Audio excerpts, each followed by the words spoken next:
My name is Lin Chung. I used to be a top player and guild leader in the VR game World of Conquest, but my life fell apart after I was framed for cheating. My account was banned, I lost my income, and I ended up broke and depressed in a tiny apartment. Just as I was facing eviction, a mysterious countdown appeared in my vision, announcing that the game was merging with reality. I prepared as best I could, hoping my past experience would give me a fresh start. When the timer hit 0, I was transported into an underground stone chamber. To my shock, I no longer had a human body.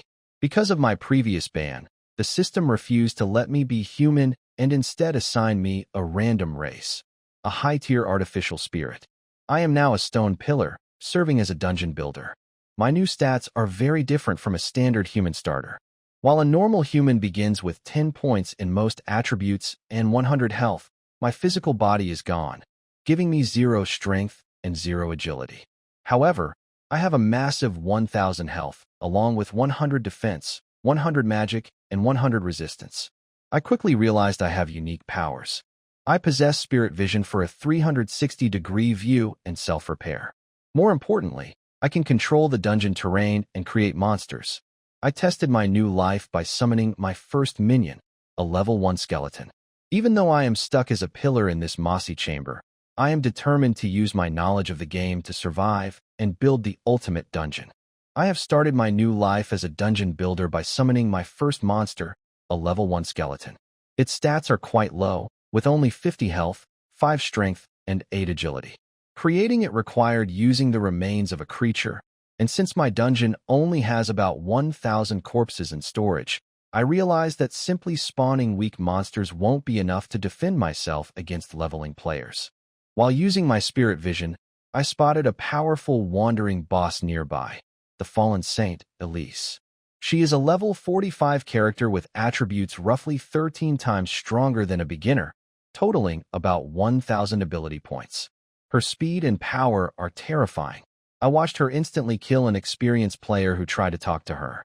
Seeing this death didn't bother me, which made me realize my mind has changed along with my body. I decided to try a risky plan, lure Elise into my dungeon to act as a permanent guardian. To do this, I summoned a level 1 slime. Even though its stats are even lower than the skeletons, with only 40 health and 1 strength, it possesses a special ability called Core Vitality. This allows it to survive a strike unless its core is hit directly. I plan to use these slimes to annoy her and lead her right where I want her. Outside, the world is changing fast. Experienced players are already reaching level 2 by hunting weak monsters, but I am focusing on building my defenses. If I can successfully trap a high-level boss like Elise inside my walls, the early waves of players won't stand a chance against my dungeon. I decided to put my theory to the test. I knew that Elise, being a high-level boss, wouldn't waste her best skills on weak enemies. By using my slimes, I could trick her. My slimes have terrible aim, but eventually, one hit her right on the cheek. The sticky, green liquid made her angry enough to chase the little monster. Because of the Core Vitality skill, my slime survived her first lightning-fast strike. This confused her for a second, giving me just enough time to lead her toward the dungeon. I felt a bit guilty using such messy tactics on a beautiful girl, but I had to survive. I used one slime after another, like a trail of breadcrumbs, to lure her deep into the stone maze. Once she reached the center of my 500 square kilometer dungeon, I went to work.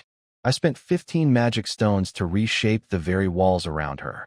I built a special circular chamber that traps her in the middle but connects to every entrance.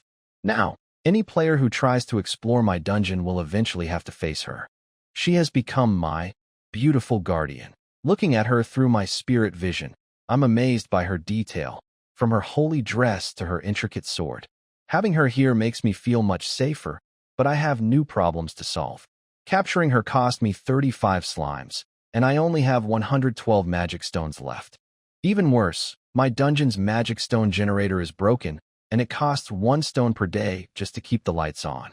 I am stuck as a spirit in a half-ruined dungeon with no easy way to get more stones. I need 300 stones to fix the generator, but I can't create them myself. My only hope is to wait for players to enter, die to Elise, and then take whatever items they were carrying. I'm ready and waiting to see who is brave enough to walk into my trap. I knew that since I couldn't create magic stones yet, my only choice was to wait for players to enter my dungeon so I could take their loot. I spent an entire day preparing, knowing that top players might already be reaching level 5. To defend my home, I began creating a variety of monsters using the remains I had in storage. I introduced a new, elite, unit to my ranks, the hyena. These level 1 beasts are quite impressive, with 80 health and 12 agility, making them faster than most starting players. They also have great passive abilities like Bloodlust and Pack Tactics, which allow them to fight better in groups. In total, I created 30 slimes, 30 skeletons, and 20 hyenas, leaving me with 865 corpses still in reserve. I didn't just scatter them randomly. I used my knowledge from years of gaming to set up clever traps. I hid hyenas in narrow gaps to ambush players from behind and place slimes on the ceiling of trap rooms to drop on people's heads. These are the kinds of tricks that catch even experienced players off guard. 2 weeks passed without any visitors, but I stayed busy. I practiced controlling my monsters, eventually getting my skeletons to carry chests and move items around. Then, finally, a group of 10 players arrived. They were a well-balanced team with warriors, mages, and healers. I immediately recognized their leader, Zhao Qi. In the old game, he was famous for discovering a hidden class called the Flowing Cloud Knight. This class allows him to boost his agility by 30%, though he takes more damage in return. It looks like he has already unlocked this power in the real world. Seeing a top-tier player like Zhao Qi at my door made me nervous, but also excited. He is definitely a high-risk target. As they stepped inside, confident that they could easily clear a level 1 dungeon, I watched them closely. They have no idea what I prepared for them. I am more than ready to give them a very warm welcome to my dungeon. Zhao Qi and his team walked through the dungeon, with Zhao Qi leading the way. He held a torch in his left hand and kept his right hand on the hilt of his sword. Since entering the dungeon, they had walked about 500 meters and had yet to encounter any monsters. Zhao Qi wasn't particularly surprised. In World of Conquest, the monster spawn rate had never been very high. What puzzled him was that, in the original game, the dungeon would randomly generate the bodies of fallen adventurers. Of course, these bodies didn't belong to real players but to NPCs who had died there, forming part of the game's environment. When players entered a dungeon, besides hunting monsters and opening treasure chests, they could also search the NPC bodies for useful items. Normally, these NPC bodies would appear in the upper levels where monsters were rare, but now none could be found. Has the game's NPC logic changed too? Zhao Qi muttered to himself. Beside him, a female player was writing and sketching something in her notebook. Since the game had merged with reality, there were not only players like Zhao Qi, who focused on strategy, but also research group players. Some of them had already spent the past 2 weeks studying NPCs closely and had figured out how they behaved. It was now clear that the NPCs in this world were no different from real people or living creatures. They had their own thoughts and actions, no longer moving mechanically according to game code. Because players had kept their in-game appearances after the game became real, some had even been confessed to by local residents. The locals saw players as their own kind, yet seemed to ignore the fact that players could come back to life. The resurrection system had also been roughly understood. Normally, death would cost 10% of a player's level, rounded up, along with any equipment and items not stored in their personal space. The player would then revive in the nearest town they had visited. What was truly frightening, however, was that level 1 players who died would disappear from the world completely. Over the past 2 weeks, many careless level 1 players had lost their lives this way. After that, level 1 players became the ones everyone tried hardest to protect, and most players no longer dared to leave town alone. In Zhao Qi's team, for example, the lowest level was 2, with 6 members at that level, 3 at level 3, and only Zhao Qi himself at level 4. After confirming that no NPC bodies were appearing in the dungeon anymore, the group couldn't help feeling disappointed. Unlike before the game became real, now that everyone was still a beginner and leveling up was difficult, equipment had become extremely valuable. The bodies of 5 rabbit monsters could be exchanged for 1 magic stone at the town's guild. Even the cheapest basic equipment cost 10 magic stones. The armor Zhao Qi wore had cost him 60 magic stones. It was level 4 equipment and increased his agility by 5 points. Since Zhao Qi had already assigned most of his ability points to agility, his total agility had now reached 33. That was quite an impressive number. When Zhao Qi ran at full speed, he could move almost 30 meters per second. After traveling about 2 kilometers deeper, Zhao Qi and his team reached the second level of the dungeon. There, they encountered their first monster, a skeleton holding a worn short sword, standing alone in the darkness. A skeleton? Looks like it's only level 1, but it actually has equipment. Zhao Qi calmly analyzed the situation. It was his first time seeing a monster with gear. The ones he had met before were no higher than level 2 and had never carried equipment. Of course, a skeleton wouldn't normally have a weapon. The short sword had been given to it by Lin Cheng. Over the past 2 weeks, Lin Cheng had sent skeletons to search the dungeon for items left on fallen NPCs. They had collected 5 sets of equipment, including leather armor, boots, cloaks, short swords, and hand axes. They had also found herbs and lock-picking tools, but unfortunately, no magic stones. Lin Cheng didn't expect a single skeleton with a short sword to defeat Zhao Qi's group of 10. He only wanted to lure them closer. As expected, after a brief moment of thought, Zhao Qi decided to attack the skeleton. He let out a low shout, and faint streams of air began swirling around him, gently pushing his body forward. Skill, Flowing Cloud. Once activated, Flowing Cloud increased Zhao Qi's agility by 30%, raising it to 43. He dashed forward. The distance between him and the skeleton was about 100 meters, but within 2 breaths, he was already in front of it. Zhao Qi drew his sword and swung at the skeleton's head. Although the skeleton had a slash resistance ability, Zhao Qi's higher level gave him confidence that this strike would finish it in one. But this was no ordinary skeleton. It was one controlled by Lin Cheng. Under his command, the skeleton quickly raised the short sword in its left hand to block. With a sharp clang, Zhao Qi's long sword clashed against the skeleton's blade, then struck its shoulder, cutting off the entire right side. The shoulder shattered, and the short sword fell to the ground with a crisp sound. Zhao Qi shifted his stance and swung again. His sword struck the skeleton's skull, shattering it instantly. It was a fatal. The bones holding the skeleton together collapsed, scattering into a pile on the ground. Zhao Qi exhaled deeply, still gripping his sword as he scanned the surroundings, but found no further danger. "This one's mine, right?" he asked after a moment of silence.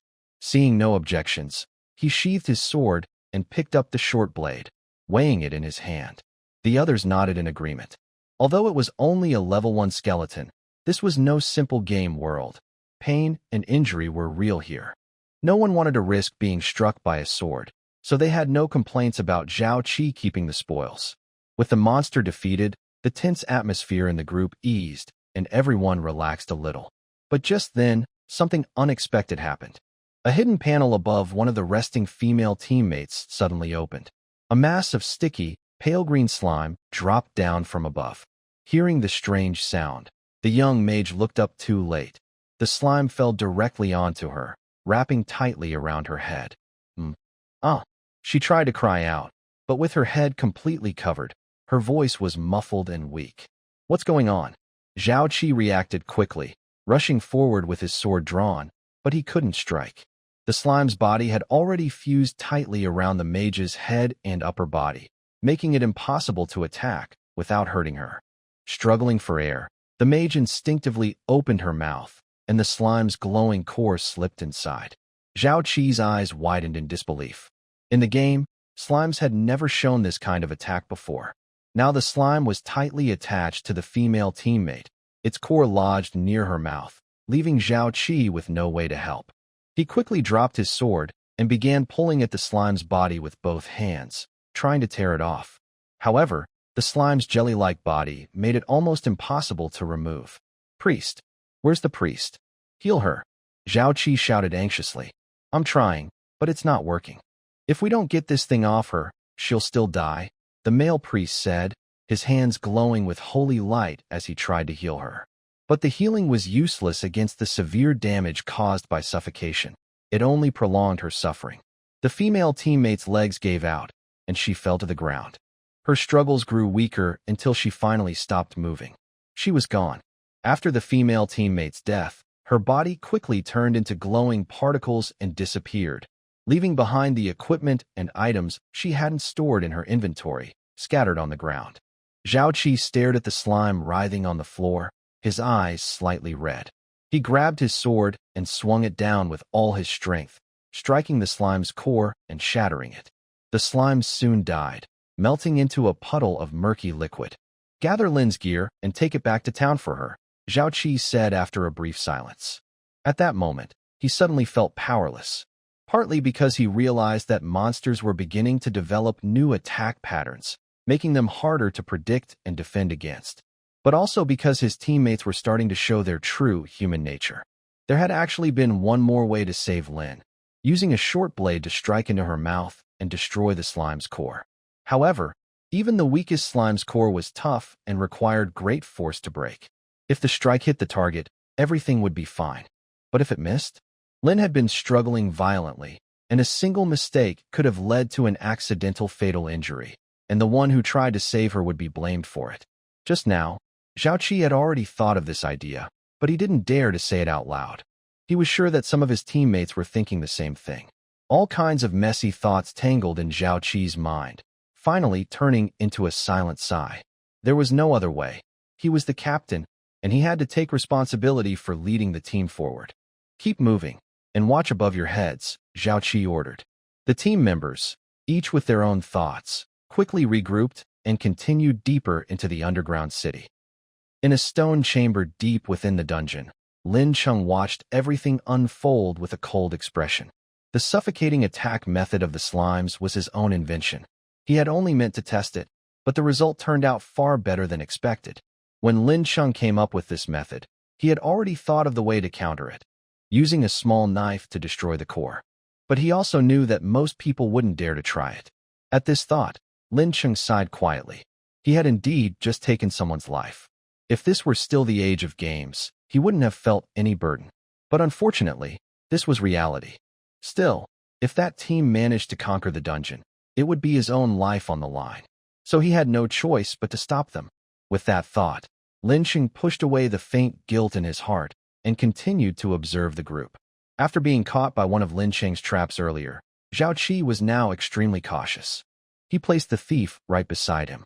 Thieves had a skill that allowed them to sense nearby traps. The higher their level, the more precise and wider their detection range became. At advanced levels, they could even disarm traps. Normally, because of the skill's energy cost, the thief couldn't check every corner.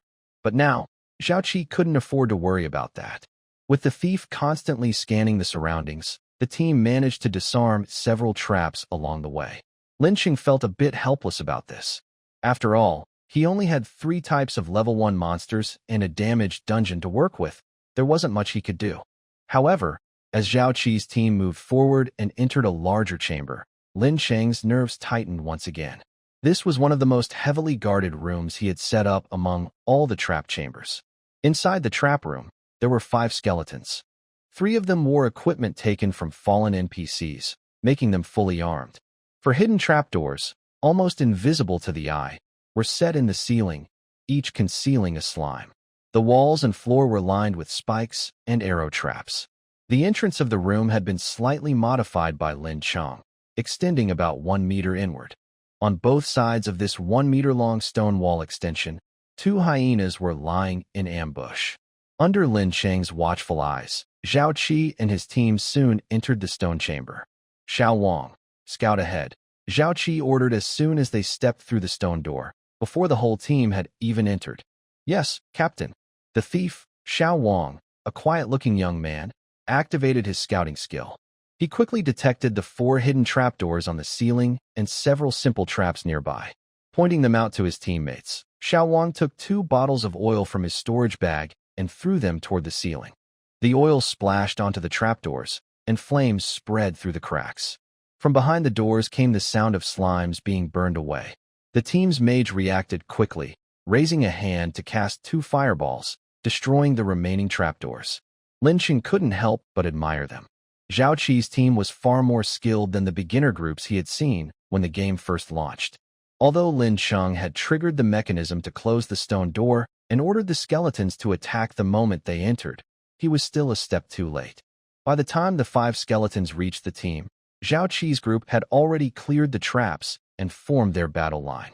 Zhao Qi and 2 other warriors each took on one of the armed skeletons. The thief Xiao Wang and an armored priest engaged the unarmed ones.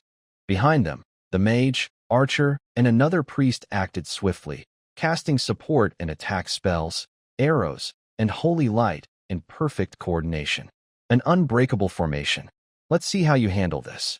At Lin Cheng's command, 2 hyenas leapt from the shadows, both charging straight toward the mage in the back row. Originally, Zhao Qi's formation had him at the front, with 2 warriors guarding the rear to protect their more fragile teammates in the middle. After entering the room, the stone door closed behind them.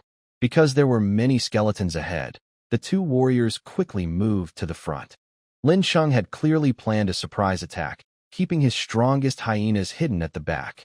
The mage at the end of the line was focusing on casting a spell when 2 hyenas suddenly leapt at him. He barely had time to cry for help before he was fatally injured. Shaoli. Only 10 seconds had passed since the battle began. Zhao Qi had just defeated the first skeleton when he noticed the attack. He immediately turned and rushed back. As Zhao Qi fought the hyenas, Lin Cheng gave a command. The traps in the stone chamber activated, sending out sharp spikes and dozens of flying arrows. The team had been prepared and quickly defended themselves, suffering only minor injuries. However, as the floor shifted to reveal the spikes, a hidden bow appeared in one of the grooves. Because of the traps, the priest and warriors had to fall back, giving the skeletons a chance to recover. One skeleton grabbed the bow, drew an arrow, and fired. A cry of pain echoed as the arrow struck the young priest in the shoulder. 1 dead, 1 injured. Not bad, Lin Cheng said calmly. At this point, all his hidden tricks had been revealed. Zhao Qi's team regrouped and easily destroyed the remaining 4 skeletons. How could this happen? Although they had cleared the monsters, Zhao Qi's sword trembled slightly as he looked at the fallen teammates' gear and the wounded priest receiving treatment. Captain, should we keep going? After the difficult battle in the stone chamber, Zhao Qi's team took a short rest. Finally, one of the young warriors couldn't help but ask. Zhao Qi hesitated. After defeating the monsters, they had found a treasure chest in the chamber, but it contained little of real value. That was the nature of dungeon exploration. Unless you cleared the entire place, you never knew what rewards awaited. But losing 2 teammates in just a level 1 dungeon was a heavy price to pay. After thinking for a moment, Zhao Qi clenched his fists and said firmly, "We move forward. At most, we'll only lose 1 level. If it comes to that, I'll stop taking experience points and help you all train back up." Seeing Zhao Qi's firm promise, the team members finally calmed down. After a short rest, Zhao Qi's group set out again, continuing deeper into the dungeon. Meanwhile, deep within the dungeon, Lin Cheng smiled to himself. Good. I was hoping you'd come. Lin Cheng's dungeon had 5 entrances and covered a vast area, so he couldn't station all his forces in one place. The troops in this section were nearly exhausted. To keep defending, he would have to move soldiers from other areas, but there was no time to rearrange them now. Zhao Qi's team worked together smoothly and moved carefully.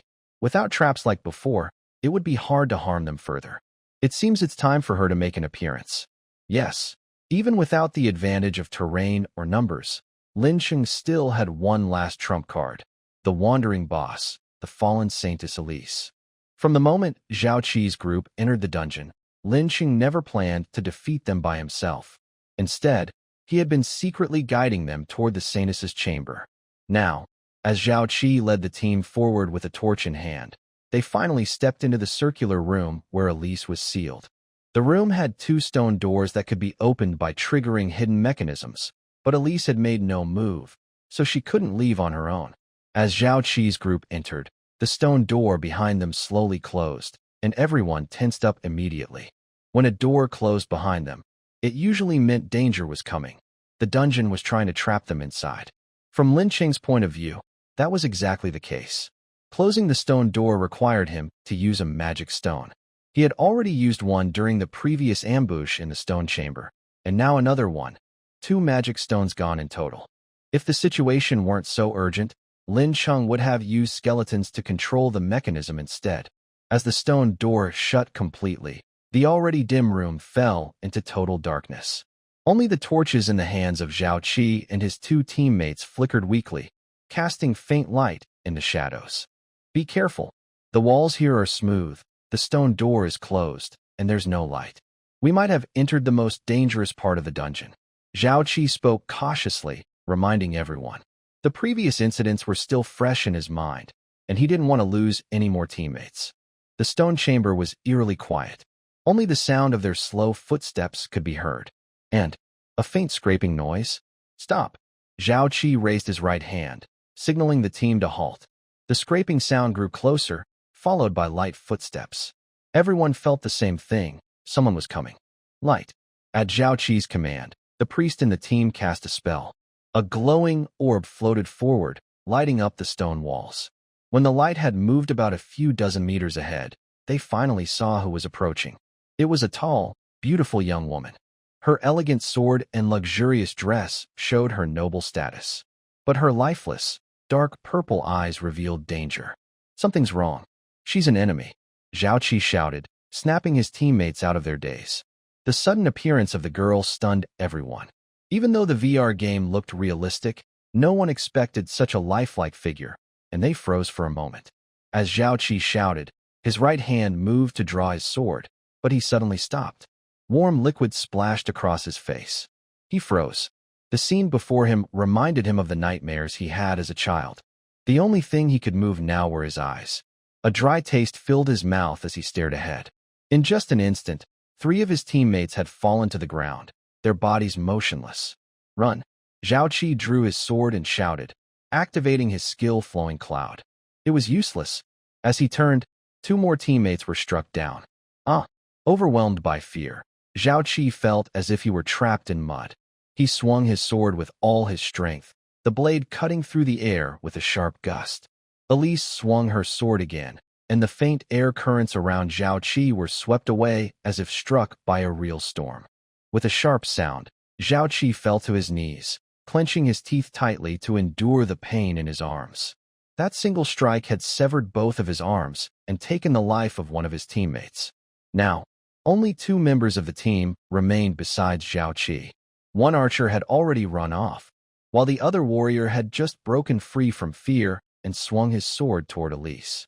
Elise waved her free left hand lightly, and the warrior's armor and body dissolved like melting snow in spring. Then, with a gentle kick of her armored foot, she sent a small stone flying, striking the archer and ending his life instantly.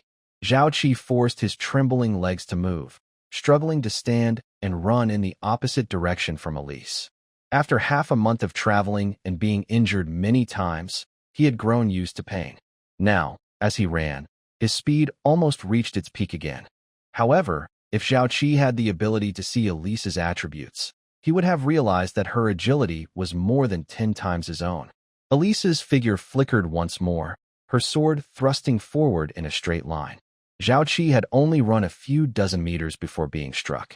Blood spilled from his mouth as he fell to the ground, his life slowly fading away. Thus, Zhao Qi's entire team was wiped out. Elise's face remained cold and calm, as if what had just happened was nothing more than brushing off some dust. She sheathed her sword and continued walking through the circular chamber. Deep within the dungeon's stone chamber, Lin Cheng's spirit trembled slightly. He had been watching ever since Zhao Qi's team entered the circular room.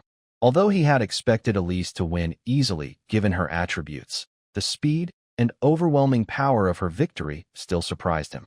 From his observation, Elise's strength was far beyond Zhao Qi's by several levels.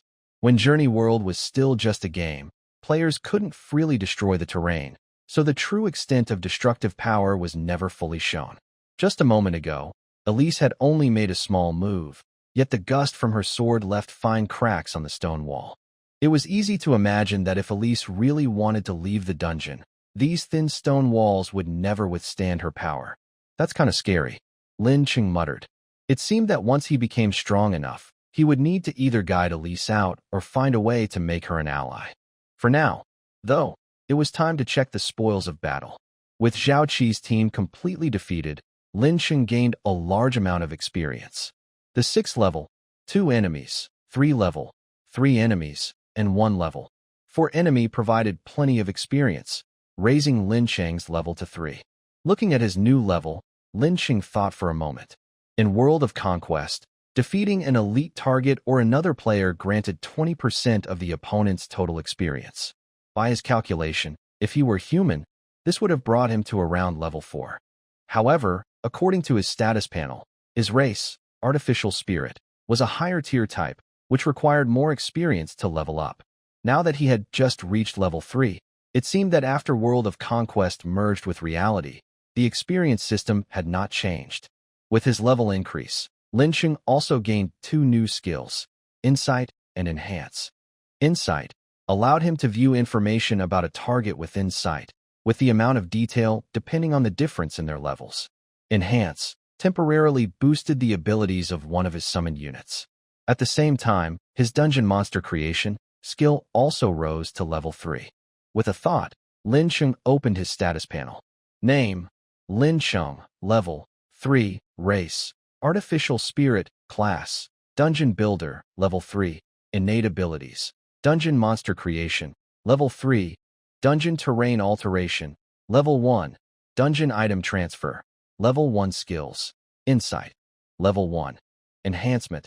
Level 1 Current Attributes: Health 1000, Strength 0, temporarily locked, Agility 0, temporarily locked, Defense 100, Resistance 100, Magic Power 0, temporarily locked, Luck 10, Available Ability Points 24. Lin Cheng looked at his greatly changed status panel with a mix of surprise and joy.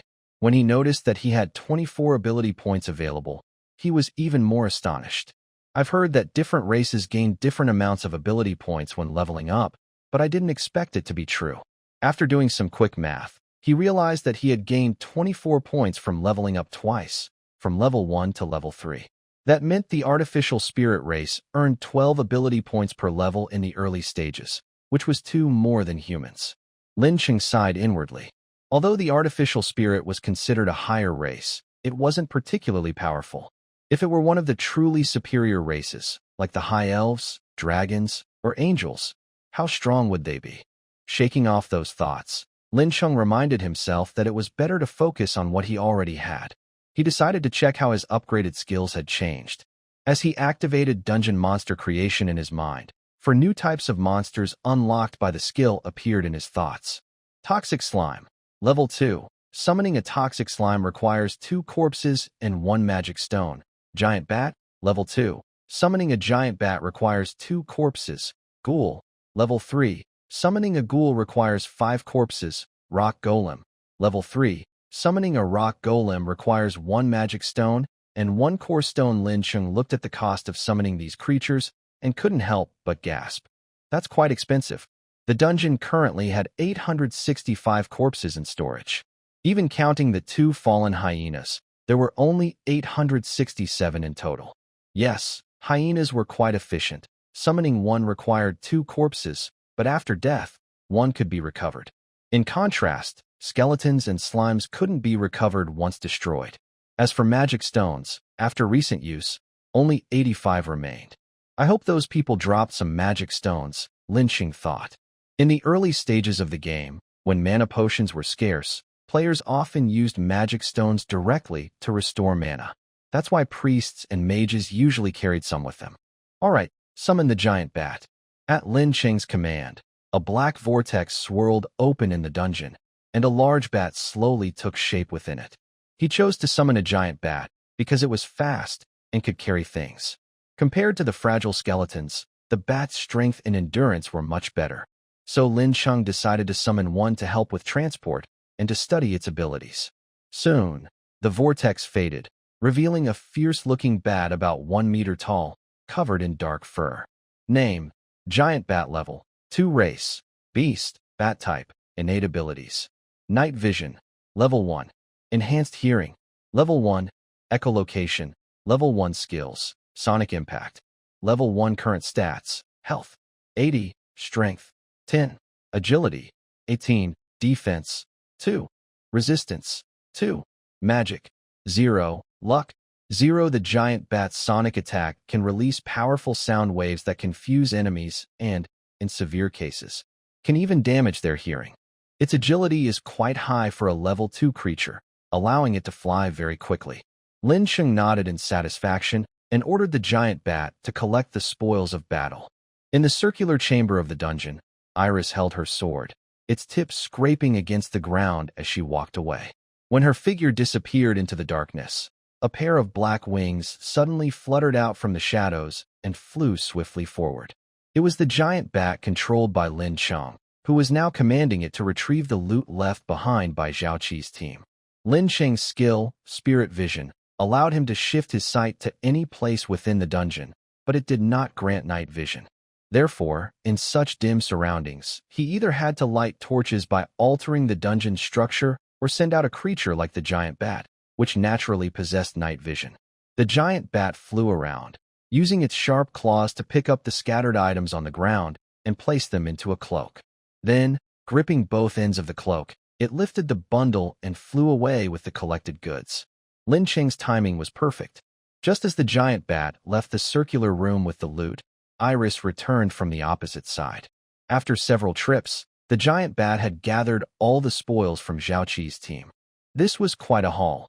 In addition to the equipment from all 10 people, Lin Sheng also found a total of 185 magic stones among the belongings of 2 mages and 2 priests.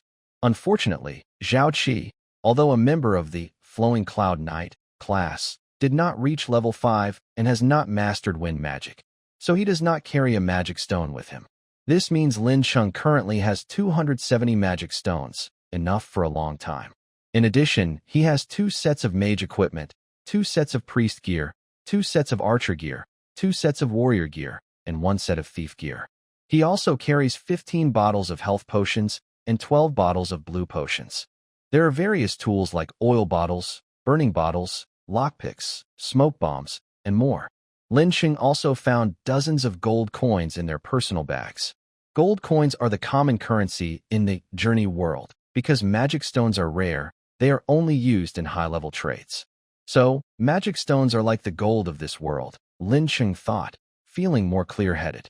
Besides what I mentioned, Lin Sheng also found a small bag of seeds deep inside the priest's pouch. Journey World inherits some features from games, where low-level items can be identified without appraisal to see their information. So Lin Sheng easily recognized these as bellflower seeds. Their flowers are a type of magical herb used in equipment enhancement and making agility potions. He didn't hesitate and called a team of skeletons to carry all these loot to the warehouse. As for the seeds, he ordered the skeletons to find a patch of dirt in the dungeon, cultivate it, and plant the seeds. Lin Sheng had also considered raising some monsters and planting flowers or herbs inside the dungeon. But resources are limited, and his management skills are not enough. Such plans can be considered later. For now, his goal is to strengthen the dungeon. The battle with Zhao Qi's team showed Lin Sheng the strength of Iris and also revealed his own weaknesses. Ultimately, Iris is a neutral unit, and there's a risk that outside players might find ways to counter her someday. When that happens, he will have to rely on his own strength. So Lin Sheng decided to focus on upgrading his skills and obtaining new monsters. First is the poison slime. If there aren't many slimes, they can survive by eating moss on the dungeon walls. Considering that slime mucus can heal itself, Lin Sheng thought about collecting the venomous slime's mucus. Later, he could apply this mucus to dungeon traps or skeleton weapons. Large bats are quick and agile, but still too fragile. When facing magic users with area attacks, dodging is difficult. It would be better to hide large bats behind secret doors and attack with sound waves from a distance.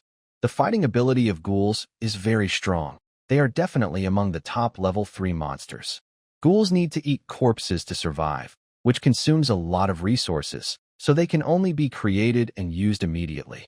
As for rock golems, they require a core stone as raw material, which Lin Sheng currently does not have. Fortunately, there is a mine tunnel inside the dungeon that he had not explored before. Once created, rock golems do not consume magic stone energy if they stay still, so it would be good to make a few if possible. Meanwhile, Zhao Qi and his team failed in their mission, and the secret information about this dungeon might also be leaked. He needs to strengthen his defenses. Thinking of this, Lin Sheng adjusted the dungeon's security. He moved some skeletons from the inner layer to the upper part to serve as guards. He also produced 10 more skeletons to search the mine for ore. Currently, there are 855 corpses stored. After completing these arrangements, Lin Chung used his spirit sight to observe the monsters and players around the dungeon. The dungeon is next to a beginner town, and the wild monsters on the surrounding plains are mostly below level 2. Level 1 monsters include red-eared rabbits, mock elk, colorful bees, armored turtles, and silver fish. Level 2 monsters include jackals, red-faced wild boars, crested hawks, and electric eels with sharp teeth. After 2 weeks of hardship, Level 1 players brave enough to go out alone on the plains have disappeared. Currently, Lin Chung mostly sees Level 2 and Level 3 players. Although Zhao Qi has rich experience and a hidden profession, he is not yet among the top players. If I hadn't become the manager of this dungeon, Zhao Qi would have already reached Level 5 in conquering the dungeon. In other words, among the new players in the beginner town, there are definitely some at Level 5, and possibly even Level 6. Lin Chung immediately felt that this was quite challenging. Unlike new players who haven't played Journey World before, experienced players level up very quickly. On one hand, reaching Level 5 grants each profession their first powerful skill, which greatly boosts their strength. On the other hand, Journey World has a very large map, with at least hundreds of beginner towns. The players he saw are just a small part of the whole world. It's a long road ahead, Lin Chung thought. The more he thought about it, the more pressure he felt. In a tavern in the beginner town, Zhao Qi's team of 10 people sat together in a private room. On the round table in front of them was a big feast, but no one seemed interested in eating. As for the female mage, Xiao Lin, who died from suffocation by a slime, she still occasionally gagged and looked very unwell, with a pale purple face. Sorry, everyone, Zhao Qi finally broke the silence. He stood up, raised a cup of honey wine, and spoke to the group. I didn't expect such danger lurking in the dungeon. I let everyone down. He held his wine cup steadily and said seriously, I will compensate for all the equipment and items lost in the dungeon. Starting today, I won't gain experience while leveling up until our team reaches level 3. Hearing this, the teammates around the table were stunned, staring blankly at Zhao Qi. This compensation was quite costly.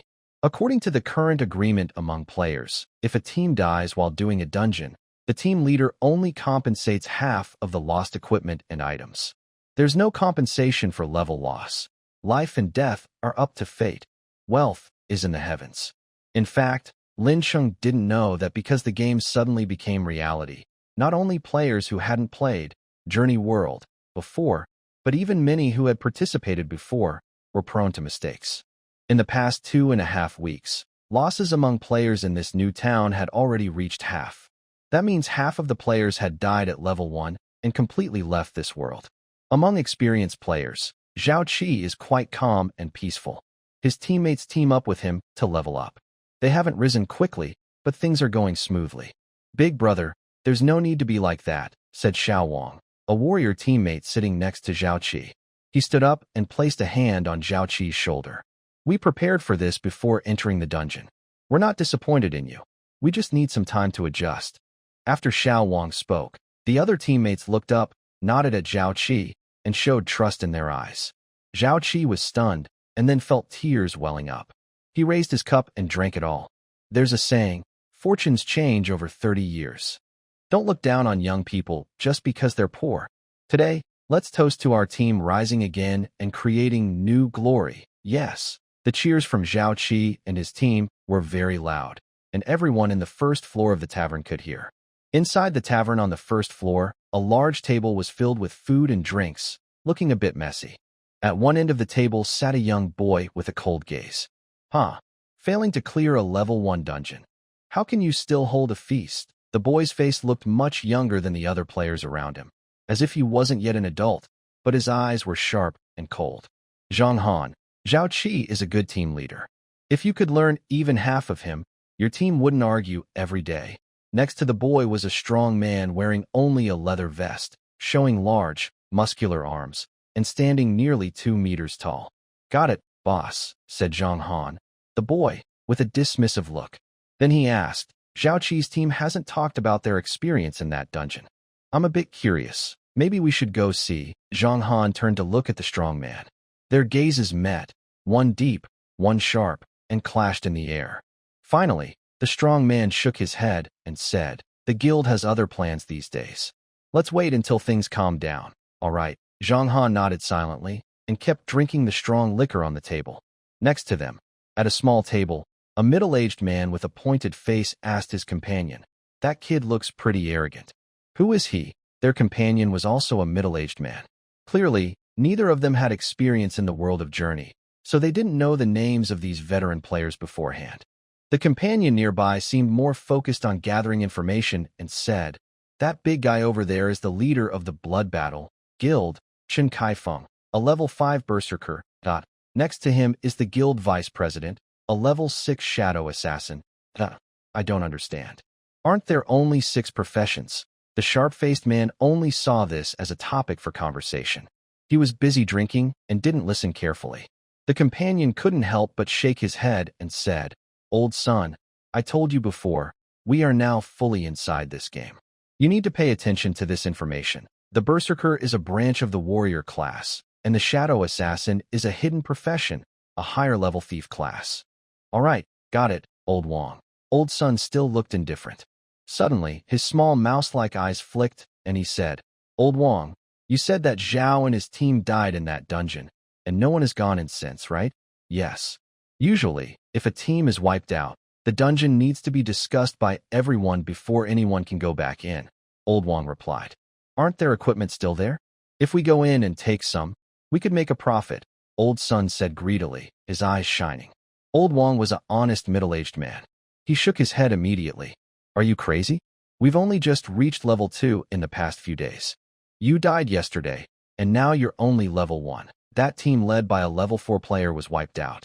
Do you think you could survive? Who cares?" Old Son was unconcerned, shaking his head confidently. "I think it was probably their team's mistake, some error that caused the wipeout, so they're too scared to say it. And we're not trying to clear the dungeon, just want to take their gear. Isn't there a rule among players that whoever picks up the dropped equipment owns it?" Old Son's persuasive words made Old Wang a little tempted. "All right then, let's go see." Old Wang nodded heavily. Unlike Old Son, this old bachelor, he had a wife and children to support. Since the family of 3 has never played Journey World, their progress is very slow. The coins given to beginners are almost gone. If they don't earn more, they might not have enough food to eat. The two hurriedly finished the food and drinks on the table, then left the tavern side by side. Inside the tavern, it was still busy with people coming and going. Deep inside the dungeon, in the mine tunnel, unlike the moss-covered stone walls inside the dungeon, the walls around this mine are made of loose rocks, as if they could collapse at any moment. 10 skeletons are wandering through these mines. Sometimes they stop at suspicious spots, using their bony claws to dig and scrape. Linqing's eyes focus on this mine tunnel, watching the skeletons' every move.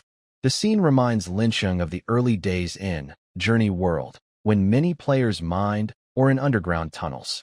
This is because, in the game, completing a few fixed quests grants the miner skill. This skill allows players to gain some experience while mining, helping casual players level up more easily. But Linqing is not one of those players. He doesn't know much about how to find or in the mine. Back then, before I joined a guild, I was so poor I didn't even think about becoming a miner. Linqing reminisces about his past. If only I had known a little more back then. It's been 2 days since Linqing started mining this spot, but the skeletons haven't found anything. Bored, Linqing shifts his gaze from the mine to observe Iris, who is wandering in the circular room. Earlier, during the fight with Zhao Qi's team, Iris was covered in blood, but now all the stains have disappeared. Linqing noticed this before when he used a slime to lure Iris. When her dirtiness reached a certain level, she would automatically use the Purify skill. So, Iris still looks like she did at the beginning. Beautiful skin, flowing dress. Honestly, she's quite eye-catching. Linqing can't help but focus his spiritual vision on Iris. Hey! Linqing suddenly became alert. If he focused his spiritual sight on the stone wall in the mine tunnel, could he see through the minerals inside? He acted immediately. With a flicker of his mind, his spiritual vision was directed at the middle of the stone wall in the mine. The scene before him instantly turned completely dark. But Lin Qing knew that his spiritual vision wouldn't be fooled. The darkness wasn't because his view was blocked by the wall. He was actually seeing the darkness inside the stone.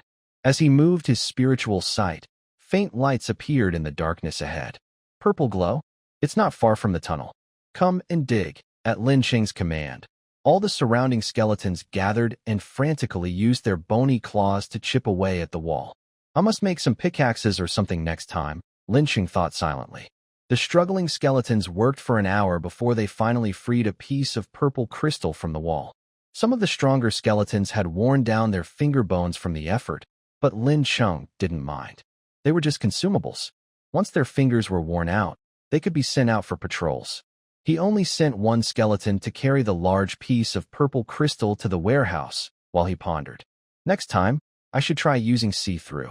If I find minerals and start digging, when will I find the core stone? Recently, Lin Qing had been using the see-through skill often to observe creatures and players around him.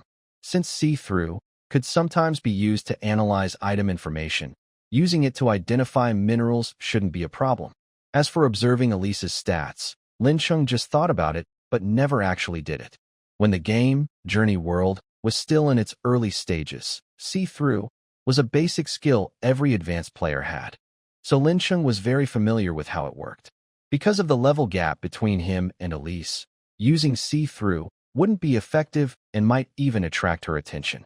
If this hot-tempered girl accidentally broke down a wall, Lin Qing would have to use magic stones to repair the dungeon again, feeling helpless.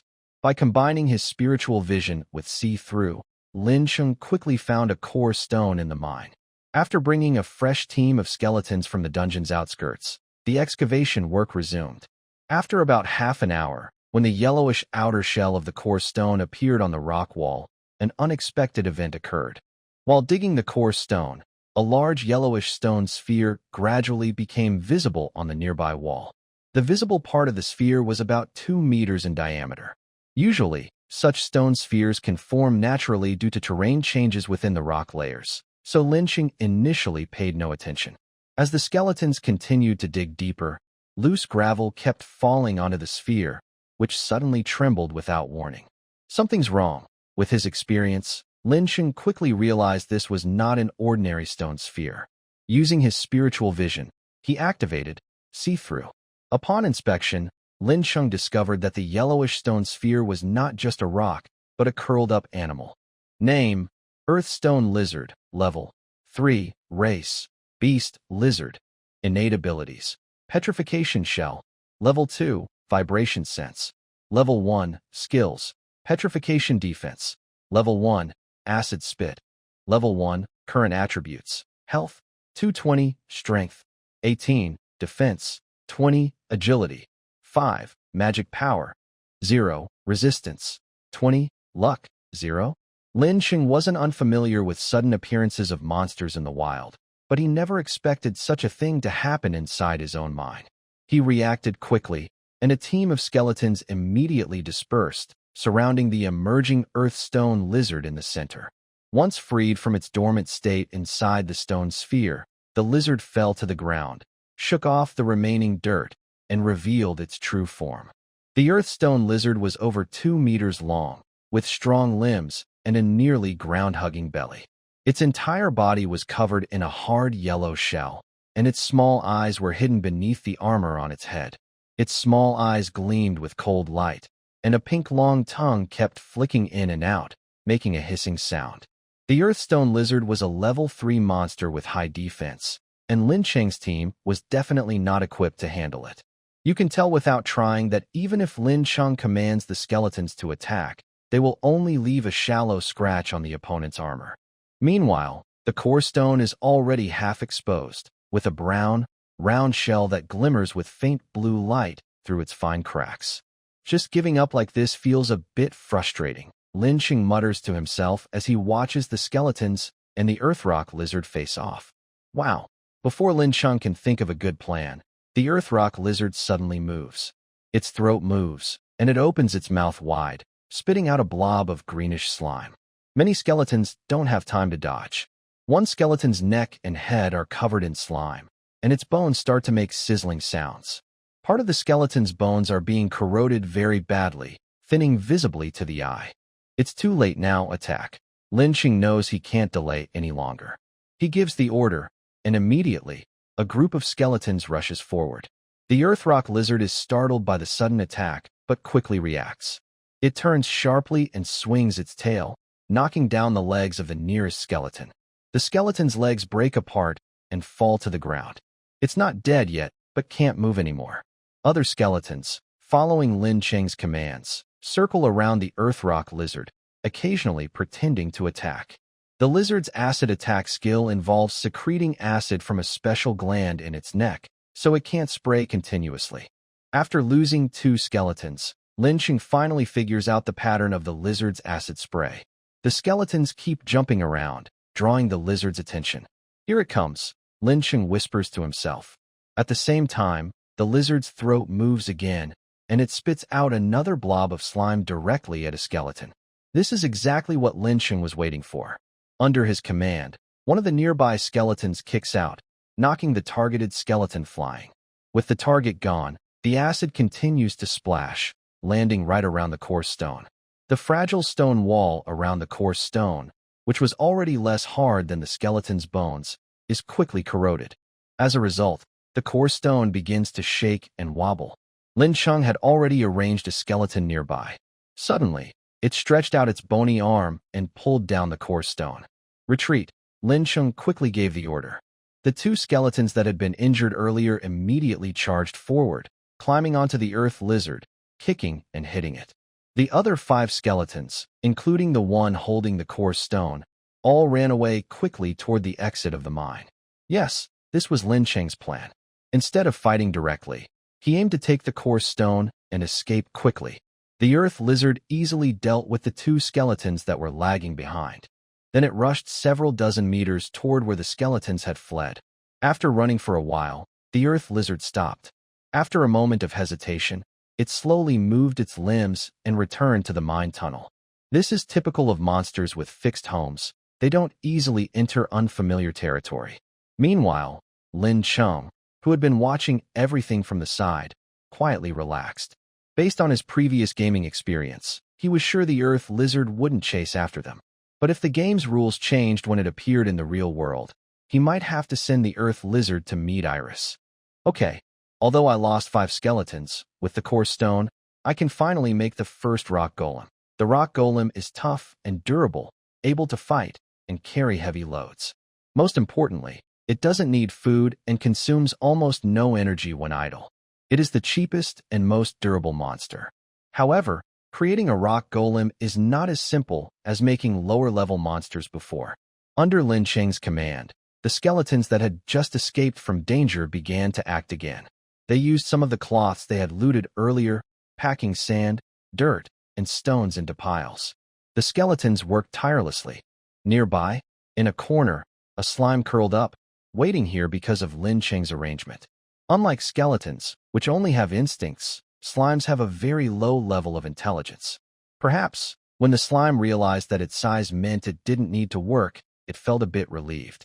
After a short while, a small hill about 1.5 meters high, made of packed sand, dirt, and stones, appeared in the dungeon. 2 magic stones, including a core stone, quietly lay in the pile of sand and dirt. Actually, creating a rock golem only requires 1 magic stone, but since it serves as the energy source for the golem, Lin Qing didn't bother to replace it. Instead, he put in 2 stones at once. As Lin Qing activated his skill, the magic power from the stones caused the sand, gravel, and dirt to gather toward the core stone, gradually forming a shape. After a moment, a heavy rock golem about 2.5 meters tall appeared in the dungeon. Rock golems are the lowest class of stone-like monsters. They have no intelligence and no head, only a small mound of earth on top. The golem's limbs are thick and strong, with 3 pillar-shaped parts on each arm acting as fingers. The core stone is located in its chest, and the cracks around it emit a faint blue glow. Lin Qing was very pleased and immediately checked the golem's attributes. Name, Rock Golem. Level, 3, Race, Stone Statue. Unique abilities, Sand and Dirt Absorption. Level 1, Special Resistance. Level 2, Hibernation. Level 1, Skills, Heavy Charge. Level 1, Rock Throw. Level 1, Current Attributes, Health, 300, Strength, 25, Defense, 18, Agility, 5, Resistance, 22, Magic Power, 0 Luck. 0 Lin Qing carefully examined the golem's stats and couldn't help but marvel. Compared to other monsters before, the rock golem's stats are incredible. If he summoned a level 3 shield warrior with the same level, even with all points put into defense and health, plus the bonuses from the profession, it probably wouldn't be as tough as this golem. Of course, the golem also has clear weaknesses. Its agility is very low, and it has no intelligence.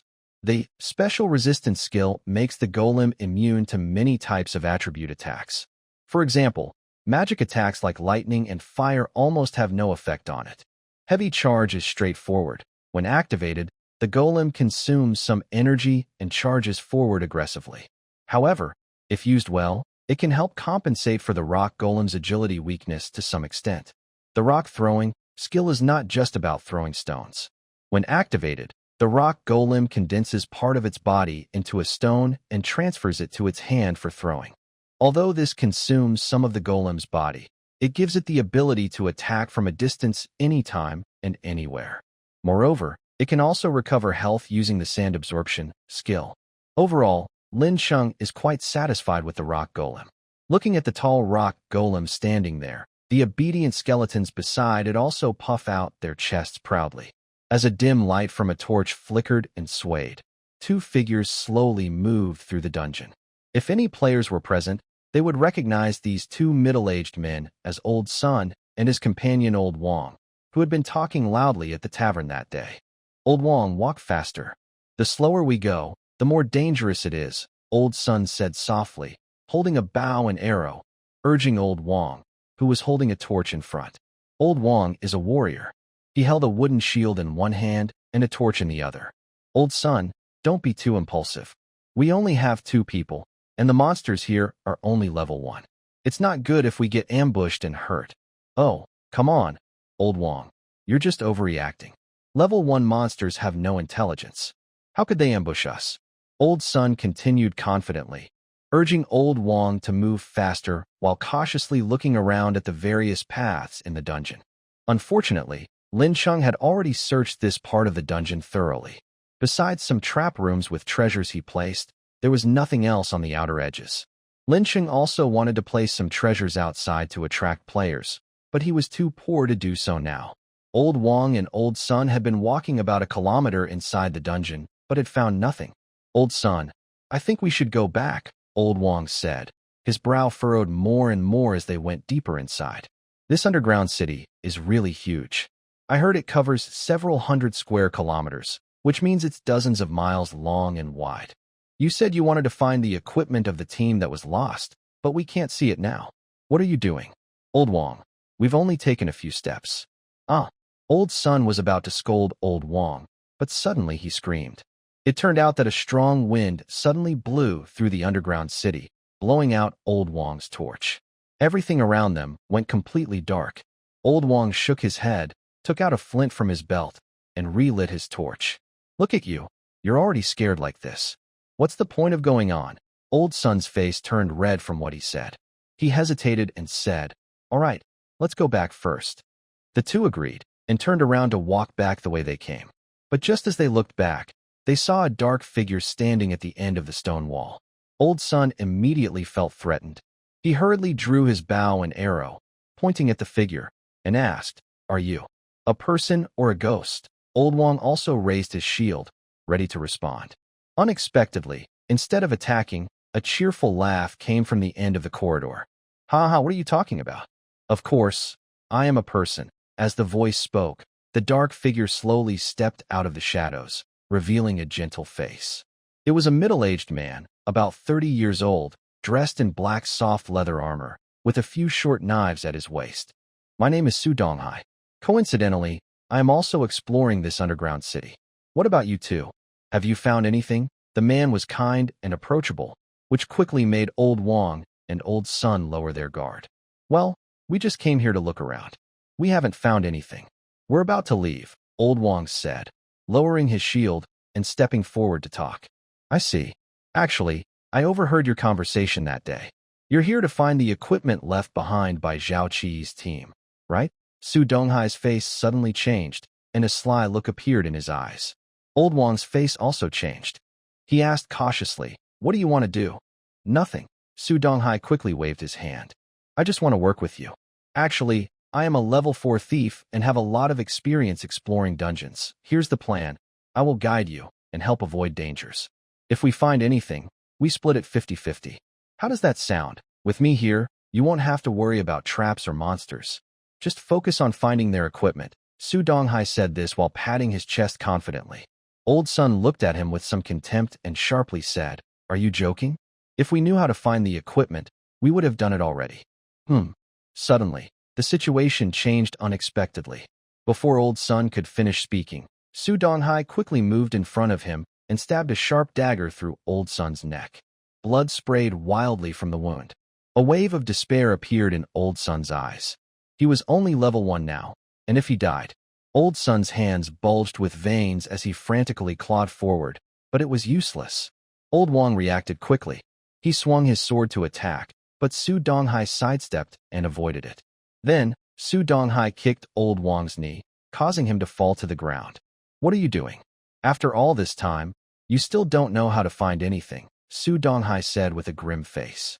He slowly wiped the blood off his dagger with his leather armor-covered hand and muttered, I thought you guys were so confident that you had some clues. Turns out, you're just two fools. Old Sun was now lying motionless on the ground, completely lifeless. Old Wang was sprawled on the ground, his face twisted in anger. Su Donghai's kick earlier wasn't very strong, but it was very precise.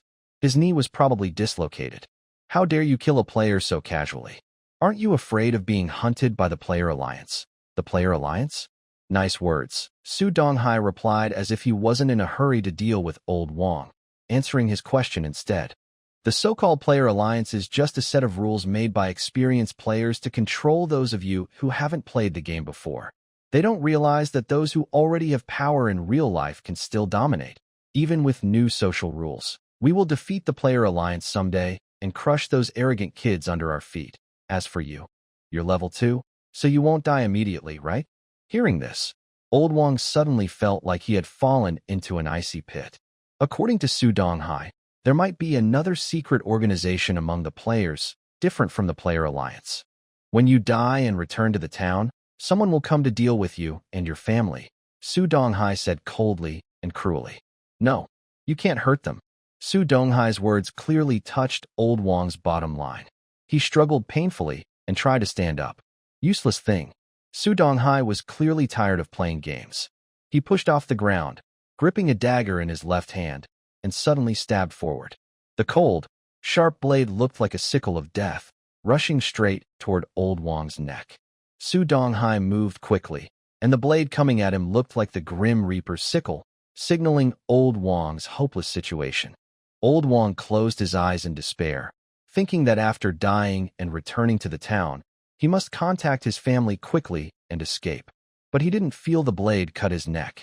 Instead, he heard a loud thud, followed by the sound of a body hitting the stone wall. Trembling, Old Wang opened his eyes and saw that the stone door beside him had opened somehow. Standing next to him was a giant stone statue over 2.5 meters tall, like a mountain. The statue's right fist was still raised, as if ready to strike. Meanwhile, Su Donghai had been knocked aside by and was thrown against the stone wall, coughing up a lot of blood. Old Wang was so scared he couldn't speak. He instinctively moved his arms and dragged himself backward. Su Donghai, who had been stunned by the sudden attack, snapped out of his confusion. He glared angrily at the statue and shouted, "What is this thing?" But the statue couldn't answer him. As Su Donghai spoke, the statue took a big step forward. Its left fist, 1/2 meter wide and made of stone, roared toward him with the wind. At such close range, the statue's left fist almost filled Su Donghai's entire view, creating an overwhelming pressure that was hard to describe. Su Donghai was quick and flipped away just in time. With a loud crash, the entire dungeon seemed to shake from the impact. A appeared on the nearby stone wall, forming a deep dent. Isn't this a level 1 dungeon? Why are such high-level monsters appearing? Su Donghai's arrogance and cunningness from before are gone, leaving only a desire to retreat. If this were a level 3 monster, he might still have a chance to fight, because he is a level 4 thief with unmatched close combat skills. But this is a rock golem, and it is a type of stone monster that is most effective against him. The rock golem has no vital points and has very strong defense. Even more frightening is its great strength. If its fist hits him directly, it could seriously injure him. Some thieves might try to rely on agility to dodge the golem's attacks. This is a foolish idea. When levels are close, a thief's attacks can't do much damage to the golem. The stone statue can make many mistakes, but the thief only has one chance. Run. That is Su Donghai's only thought right now. He rolls to get up, and with his thief skills activated, his agility increases significantly, allowing him to run very fast. Fortunately, the rock golem is too heavy to catch me. I just need to avoid the stones it throws. Su Donghai thinks this, forcing himself to ignore the sharp pain from the hit earlier, and runs quickly. But then, something despairing happens. A skeleton suddenly rushes out from a side path, ignoring everything else. It lunges at him and wraps its arms tightly around him, delaying his movement. What the heck is this? Su Donghai is desperate. Normal skeletons can't do this. Behind him, the rock golem is gathering power.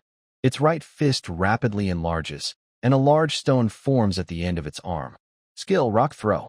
Su Donghai struggles desperately, hitting the skeleton repeatedly, causing its bones to shatter and fly apart, with all its bones breaking. But the skeleton doesn't care. It still holds Su Donghai tightly, its jaw moving as if saying, "Say goodbye to my big stone." Bang. A loud crash. The stone hits Su Donghai's back precisely, and the impact shatters the skeleton completely. Su Donghai weakly collapsed to the ground, struggling to turn his head to look at the giant-like stone statue. The previous had shattered his pelvis, and now he could no longer feel his legs. He could only watch helplessly as the statue spread its arms. Then a faint blue light appeared on its chest. Its speed suddenly increased, rushing toward him like a heavy truck. Skill, heavy charge. I promised Somalia I would go to Cairo. The statue came too quickly. Su Donghai shouted loudly and desperately tried to push himself forward, but before he could move far, a powerful kick from the statue sent him flying into the air.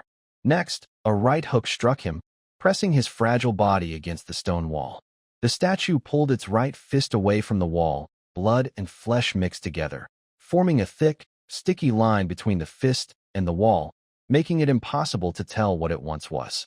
Su Donghai was dead, as his body gradually turned into light and disappeared. Only a set of leather armor and a few short knives remained on the ground. The statue turned around slowly and walked toward Lao Wang. Lao Wang watched the statue approach him with wide eyes, tears uncontrollably flowing down his face. He kept punching the ground with his fists. When Su Donghai was killed earlier, Lao Wang had thought about using his long sword to end his own life, but he found he couldn't do it. When the statue slowly came in front of him, Lao Wang's emotions surprisingly calmed down. He stared blankly, numb, at the statue.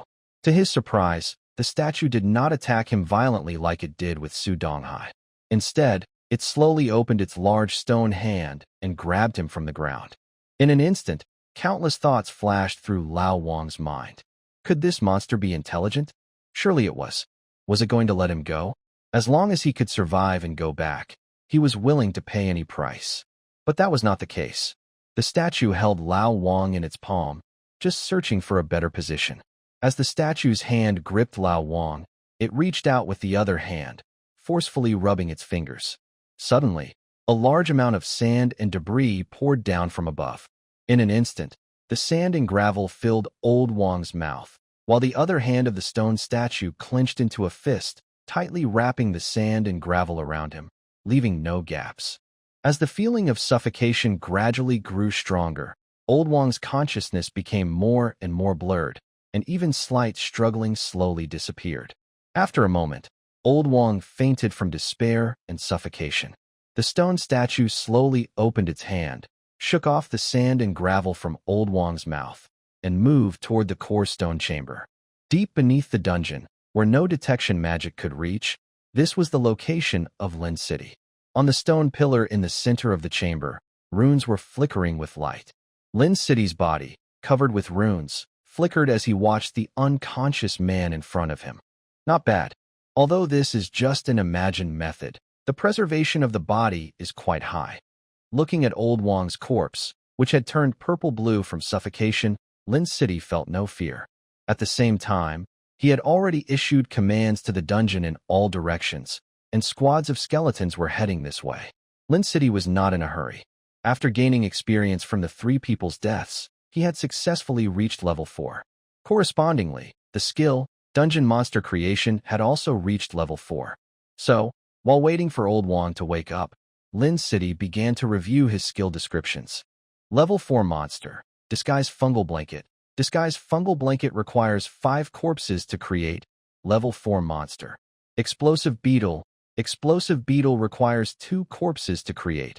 I really like these 2 monsters, Lin City said with satisfaction. He was quite pleased with them. The Disguise Fungal Blanket is a plant-type monster that can cover walls or floors, disguising itself as part of the environment. When a creature approaches, the blanket can extend vines to swallow the target, fitting Lin City's sneaky style. The Explosive Beetle, although weaker in attributes, stores a high concentration of fuel inside. When needed, it can self-destruct, releasing an explosion comparable to a level 4 mage's fireball spell. Most importantly, the Explosive Beetle consumes few resources to produce, and the high temperature from its explosion can trigger chemical reactions. The only possible downside is that, although self-destructing beetles are living creatures, they cannot produce corpses after death, so they cannot be recovered. While thinking about the usefulness of these 2 types of monsters, groups of skeletons had already arrived in the core stone chamber, filling the entire space. Looking around, the dense skeletons connected together made people feel uneasy.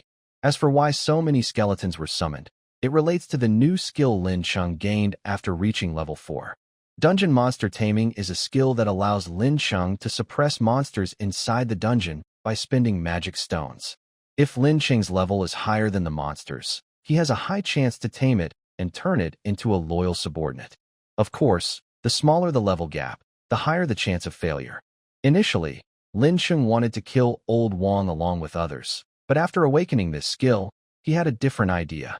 He has always lacked the ability to gather intelligence from the beginner town, and sending monsters into the town is not practical. Not to mention how monsters could disguise themselves. None of the monsters he controls have intelligence. Once they leave the dungeon, they can only act according to their own will. However, gaining this new skill gave Lin Chung a new approach. According to the setting of the Conquest world, in environments full of undead, deathly aura naturally spreads, transforming dead bodies into new undead creatures. Excessive deathly aura might even cause undead to evolve. Lin Chung instructed the stone statue to block old Wang's mouth and nose with sand and stones, putting him on the brink of death. Then he summoned a large number of skeletons to create a strong, deathly atmosphere. If Lin Chung's plan goes well, old Wang's time of death could be gradually extended over the next few days. During this period, the influence of the deathly aura might cause him to turn into an undead creature after death. Of course, this is just an experiment. Old Wang still has the identity of a player, so Lin Chung doesn't know exactly what will happen. But in the worst case, old Wang would simply revive in the town after death. Even if that happens, Lin Chung has nothing to lose. After making this decision in his mind, Lin Chung threw old Wang to the skeletons and found a quiet place to settle them. 3 days later, a strong aura of death magic kept rising from a part of the dungeon.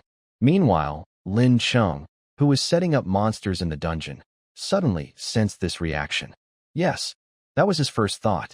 As Lin Chung focused his spiritual vision, he immediately saw old Wang, like a fierce beast, charging through the pile of skeletons.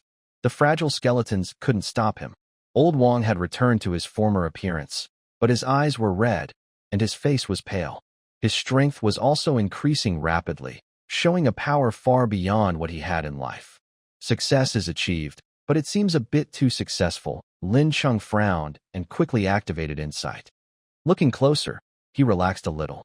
After transforming into an undead creature, old Wang's strength had increased a lot, but he was still only at level 3, which was manageable.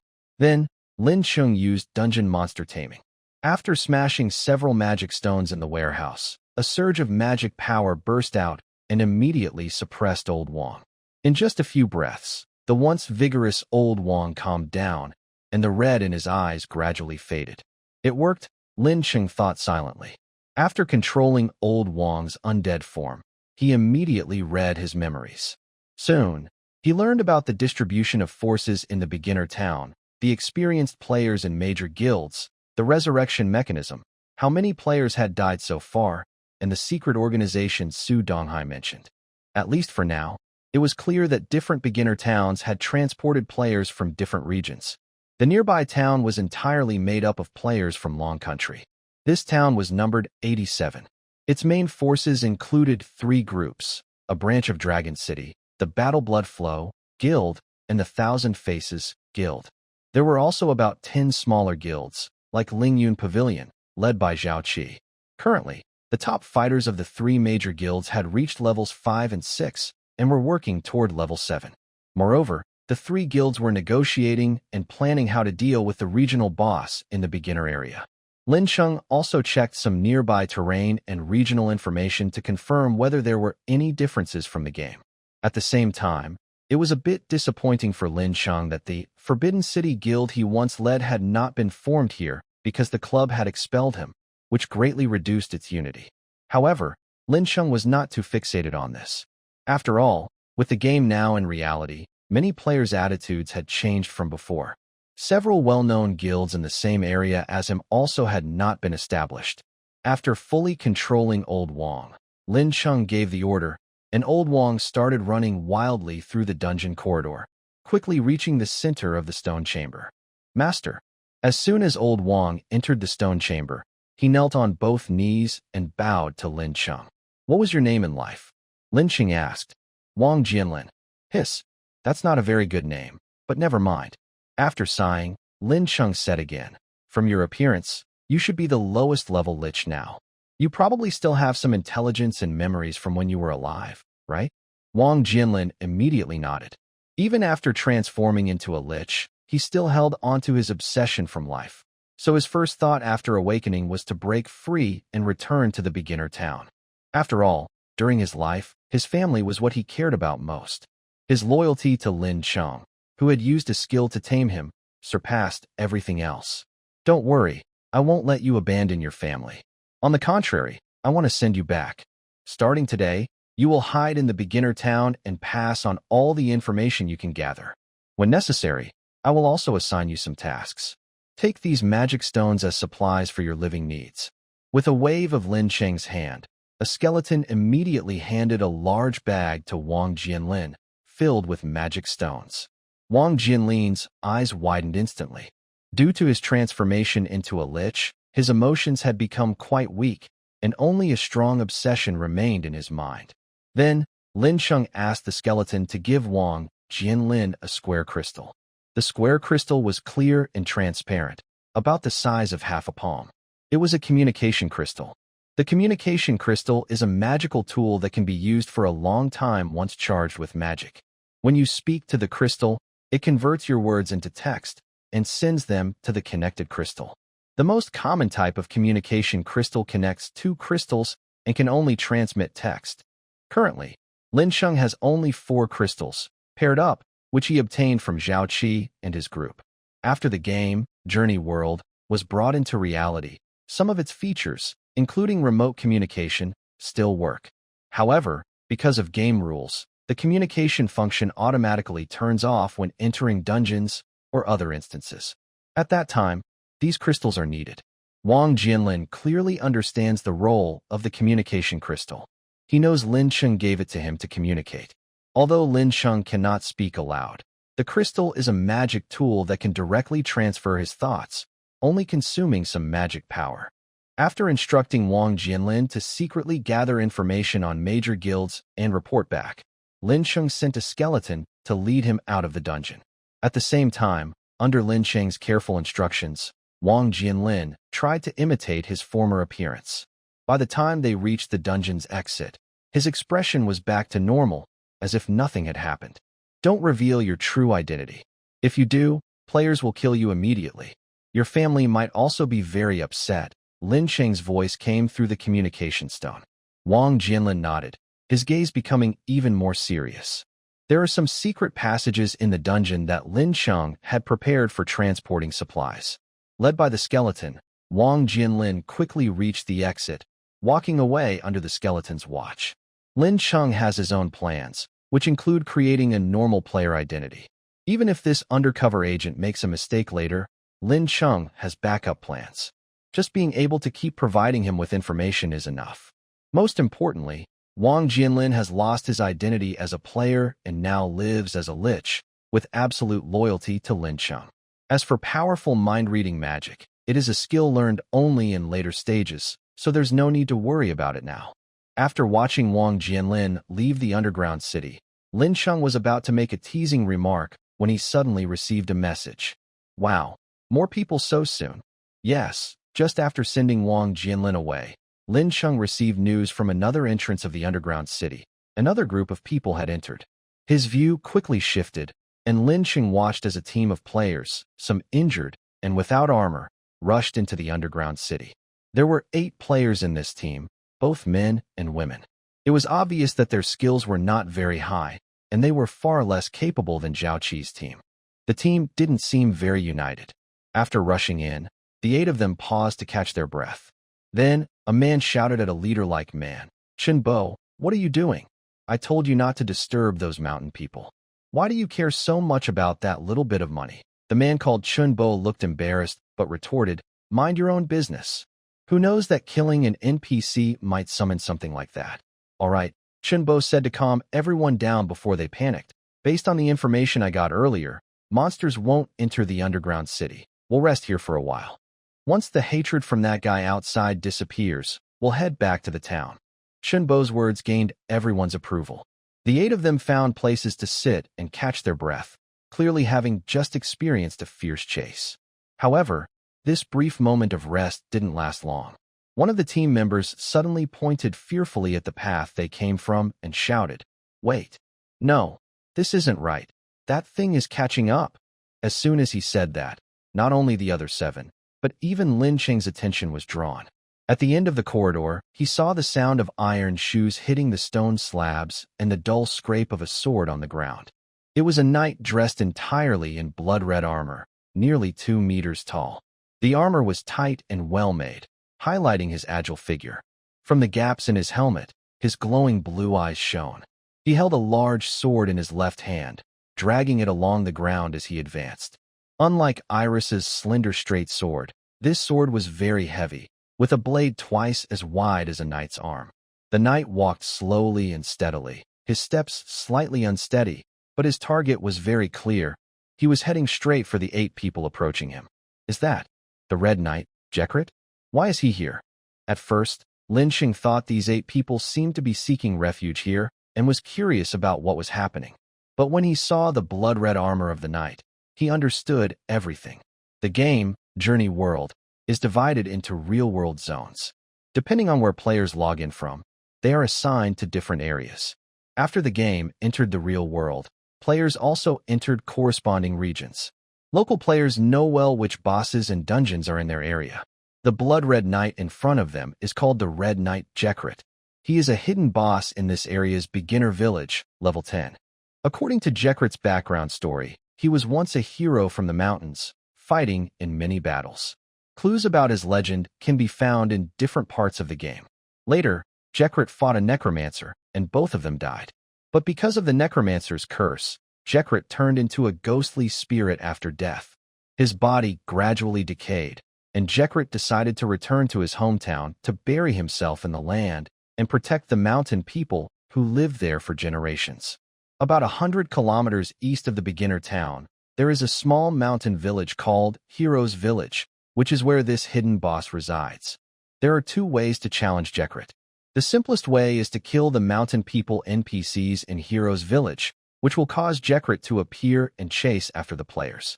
When Journey World first opened, several groups of players in Lin Cheng's area were killed by Jekrit because they didn't know this mechanic. Later, some players gathered information about Jekrit and guessed that there might be a hidden mechanism. After research, players found that by breaking the necromancer's curse in a mysterious cave near Hero's village and freeing Jekrit from the curse, they could then face him in a night duel. This method of boss challenge not only reduces the difficulty, but also grants special equipment. Conversely, if the Yggdrasil is summoned by killing the Mountain People NPC, its strength will greatly increase, and its hatred will be hard to remove. It will keep chasing the player until they die. Clearly, these 8 people are here because they impulsively killed the Mountain People NPC, which led to Yggdrasil hunting them. They had no choice but to seek refuge in the underground city dungeon. Usually, outdoor bosses do not leave their territory.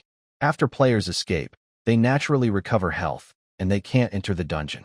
But Yggdrasil's chase mechanism is special. Sigh, what bad luck, Lin Qing muttered to himself.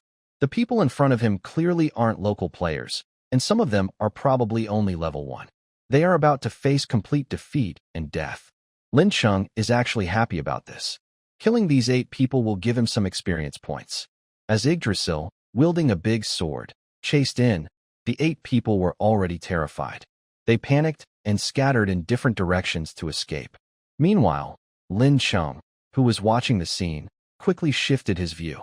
He didn't want Yggdrasil to damage his dungeon during the chase, so he decided to help. Soon, 2 of the 8 fleeing players were killed by Yggdrasil. One was killed by a skeleton and a hound sent by Lin Qing, and 2 others died from a slime trap, suffocating. Now, only 3 of the original 8 remained. Chunbo, a young man who was blaming Chunbo, and a woman. The woman was injured during the escape and staggered through the corridor. Finally, her legs refused to listen, as if drained of strength, and she collapsed against a nearby stone wall. She was not a seasoned player and had a low level. After running for so long, she was exhausted. She gasped heavily, supporting herself with her hands, trying to rest. But when she reached out, she immediately felt something was wrong. The sensation in her hand was not the smooth stone wall, but some loose dirt and debris. She looked up and saw the faint blue glow emanating from the chest of the stone golem. Without screaming, the stone golem suddenly struck, smashing her head into pieces. Deep inside the dungeon, Lin Qing sighed quietly. Given the current situation, unless he finds a way to kill Ygritte, these people are bound to die here.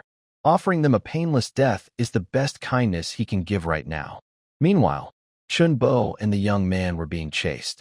As they staggered and ran, Ygritte's footsteps grew closer. Their escape route caught Lin Qing's attention because he noticed they were gradually moving closer to the circular room where Iris was held. Chunbo and the young man ran while occasionally glancing at each other.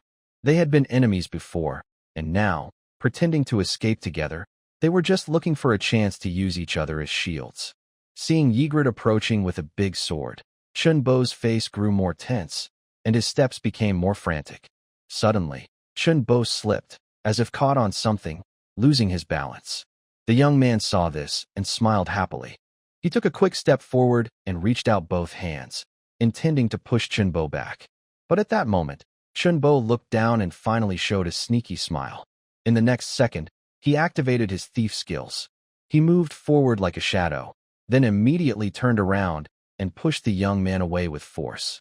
The young man, who was already pushing back, was knocked to the ground by Chunbo's sudden shove. Realizing what had happened, the young man understood that Chunbo's fall was fake, meant to lure him in.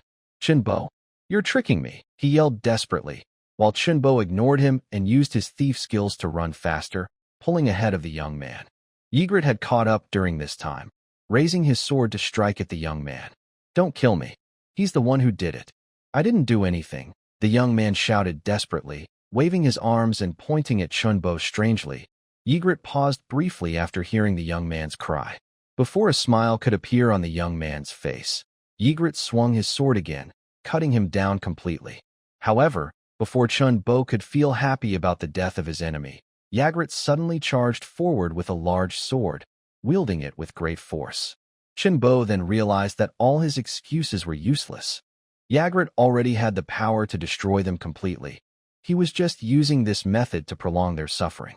Just as Chunbo was about to run faster, Ygritte stretched out his left hand, and a red light shot out, hitting Chunbo. The red glow struck his body, making Chunbo feel as if he were weighed down with lead, unable to move at all. This time, he truly fell to the ground. Yagrat swung his sword with both hands. The large sword, with a red blade, looked like a death scythe, cutting through the air. At this moment, Chunbo reached a fork in the road, facing a thick stone wall. His nervousness reached its peak. Not only him, but Lin Cheng, watching from afar, was also very tense. Because next to Chunbo was the circular room where Iris was held. Chunbo's aimless running had actually brought him here. The blade came rushing toward him. With his eyes tightly closed, Chunbo used his last displacement skill. A loud, dull bang sounded as Chunbo narrowly dodged the attack, avoiding the sword. However, the stone wall behind him was not so lucky. Yagrat cut a large hole in it. Under the watchful eyes of many, a figure slowly appeared from the dust and smoke of the collapsing wall. Chunbo had already given up hope, but when that stunning figure emerged from the dust, hope rekindled in his eyes. The girl's long silver hair flowed like moonlight, with a few strands lifted by the wind, revealing a crown embedded with sapphires. Her pure white robe was stained with dust, but the golden embroidery of a cross on the fabric was still visible. Iris held her long sword steadily, like a stone. The reflected light from the blade pierced through the dungeon's darkness, making Chunbo almost believe a divine being had descended. "Beautiful girl, please help me. Save me, quickly." Survival instinct overwhelmed all pain. Chunbo crawled toward the figure, scratching his nails on the rough stone ground, leaving deep blood marks mixed with dust, forming dark red scabs. However, Iris's gaze did not even stay on him. She simply swung her sword. A cold flash of light appeared, and Chunbo's body was split in two, collapsing completely to the ground. Yagrat broke through the wall with a sword, and when he saw the girl's figure behind the wall, he hesitated at first. But unexpectedly, she had already taken care of her target. Yagrat was momentarily stunned. He was not a very aggressive boss, and now that Chunbo was dead, he turned to leave. But before Yagrat could approach, Iris swung her sword again. The sword wind sliced through the air, aiming straight at Yagrat's neck. Yagrat reacted quickly. He twisted his wrist, raising his great sword to block the attack with a negative sword stance. However, Iris's power was at least several times greater than Yagrat's. The force of her strike sent Yagrat flying through the air. Yagrat's red body looked like a shooting star, flying through the dungeon tunnels until it crashed through a wall and stopped. "Oh!" Lin Cheng, who was watching nearby, shouted in concern. He had worried about this happening when Chunbo ran in that direction. Seeing Yagrat being knocked away, and still unstable after landing, Iris moved at an almost impossible speed and appeared in front of him instantly. Iris's expressionless face looked down at Yagrat, her long sword shining coldly. She swung her sword again, and this time Yagrat had no time to dodge. Her sword slashed across his helmet, leaving it deep. Yagrat was hit hard and flew backward, crashing into the stone wall above him. After 2 attacks from Iris, Yagrat was badly injured. His armor was shattered, and he was on all fours on the ground. "Looks like I have to step in," Lin Cheng said, watching from the side.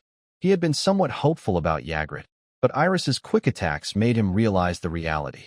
With a loud shout, Lin Cheng triggered a group of slimes that had been hiding nearby. They rolled out quickly. If any players had been there, they would have witnessed this dramatic scene. The Holy Maiden, holding her sword, was about to execute the Red Knight, but a mass of green slime blocked her way.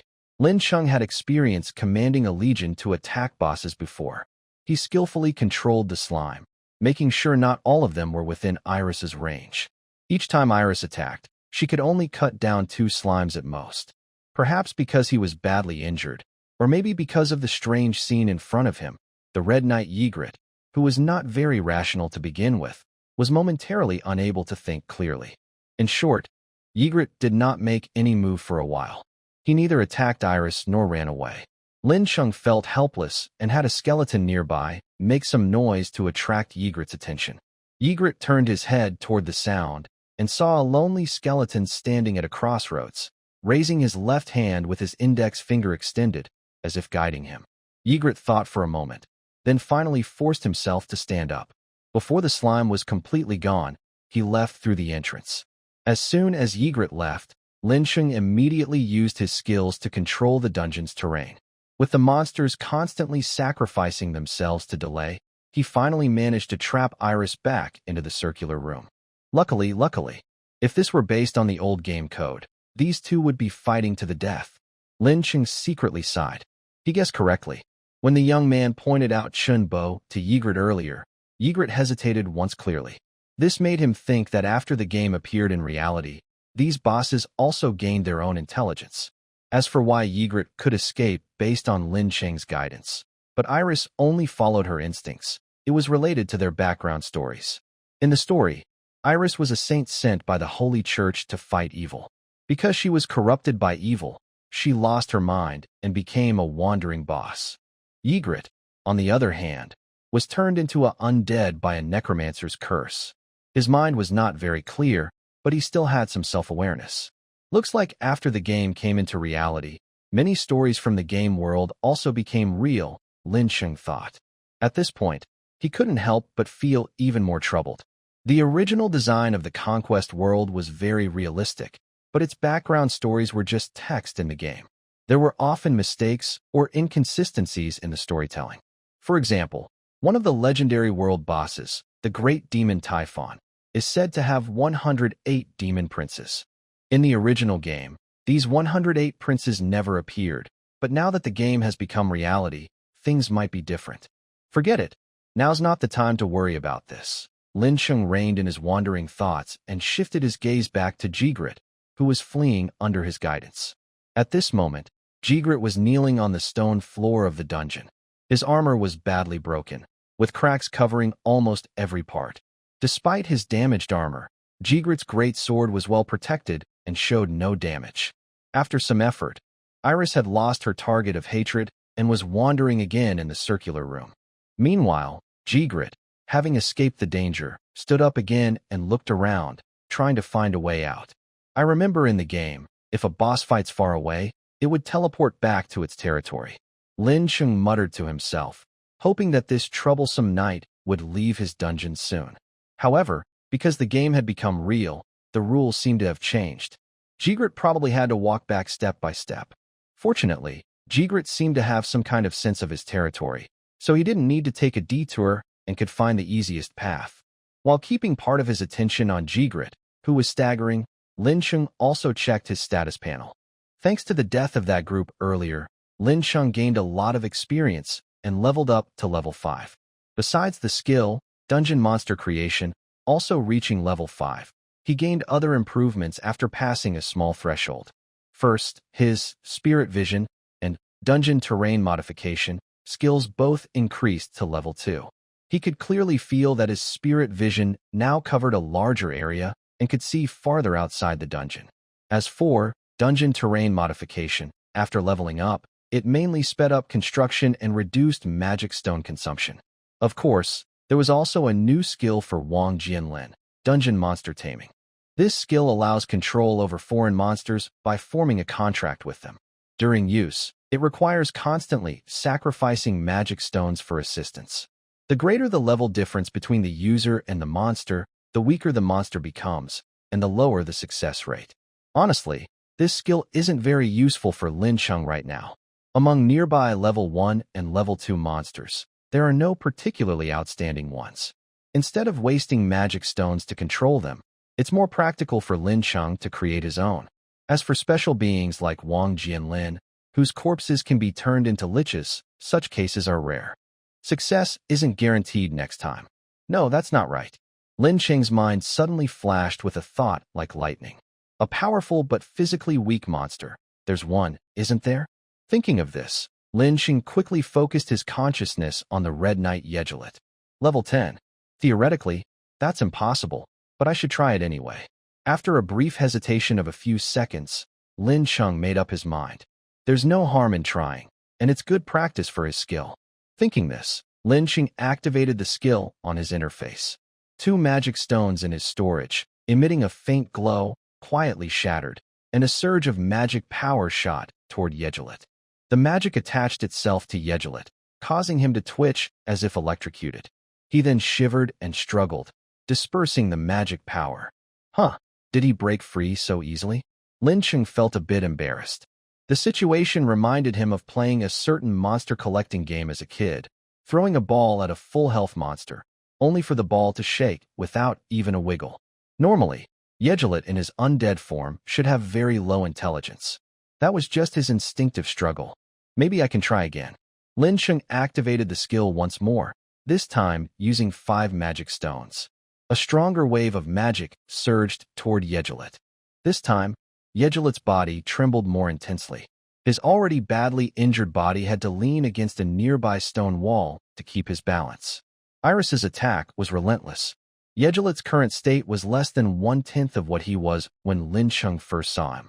After being controlled by that magic power, Yegelit struggled fiercely. He hugged his head and shook it a few times, finally dispersing the magic influence. Lin Cheng saw this and felt disappointed, mixed with some pain. 7 magic stones were lost just like that. That last move probably pushed him to his limit. Try again. Going all in is a kind of wisdom. Seeing Jagerlit's situation change greatly, Lin Cheng became a bit more excited. This time, he used 20 magic stones, and the powerful magic surged toward Jagerlit like a wave. Wrapped in magic, Jagerlit struggled again. This time, he was completely knocked to the ground, rolling in his armor. At the same time, Lin Cheng felt the sense of telepathy with the monster's mind described in his skill.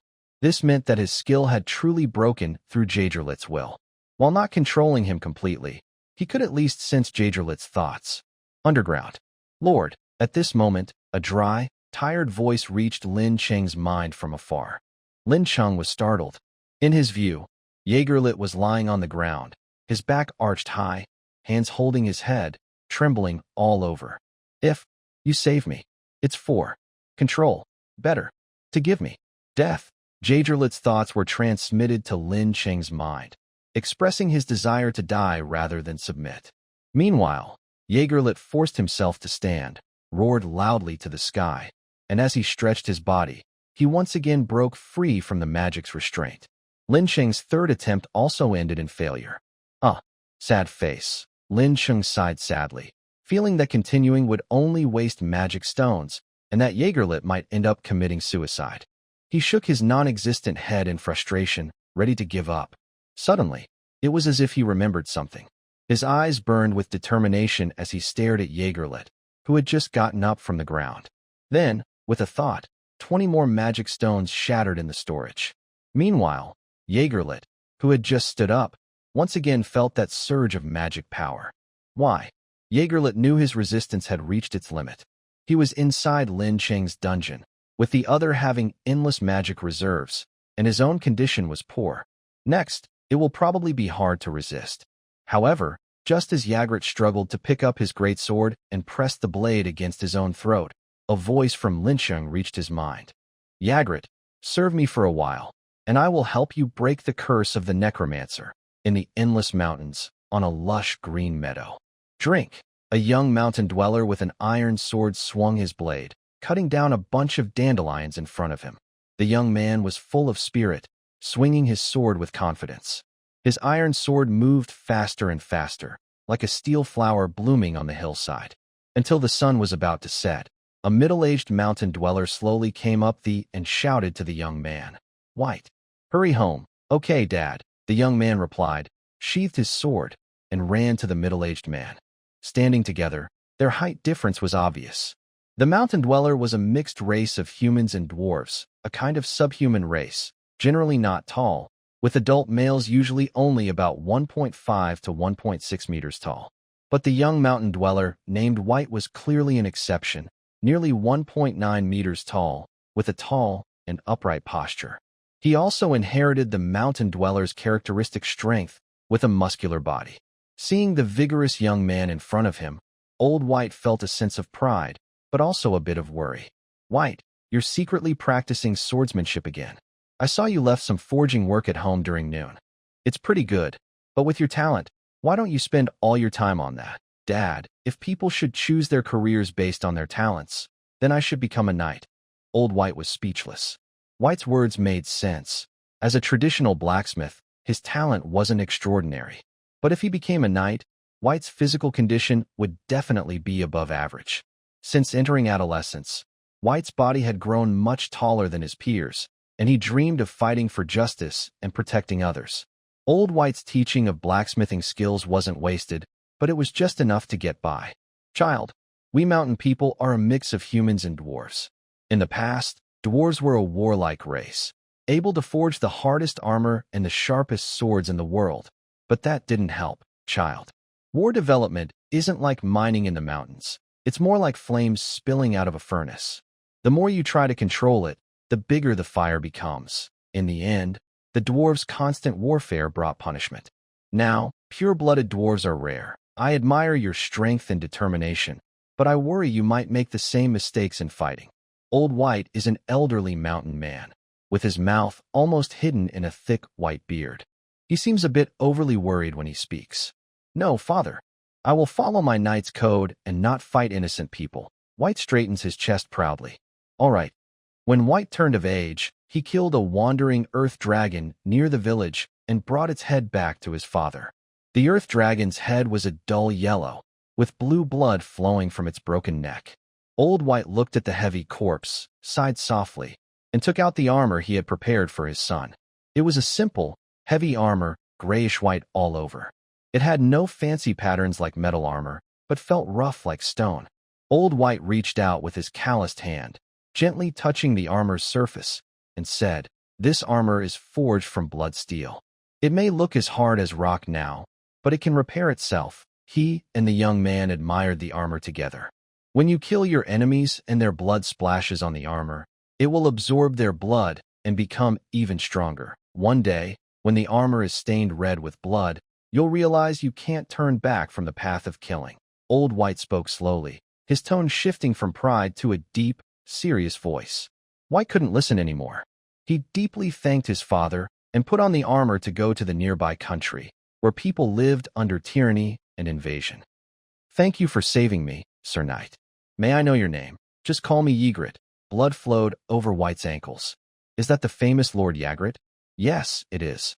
Rumor has it that wherever he appears, thieves and corrupt officials can't hide." Blood covered White's knees. "A few days ago, I saw Ygritte in a city. He looked much worse than before." "What's so interesting about that?"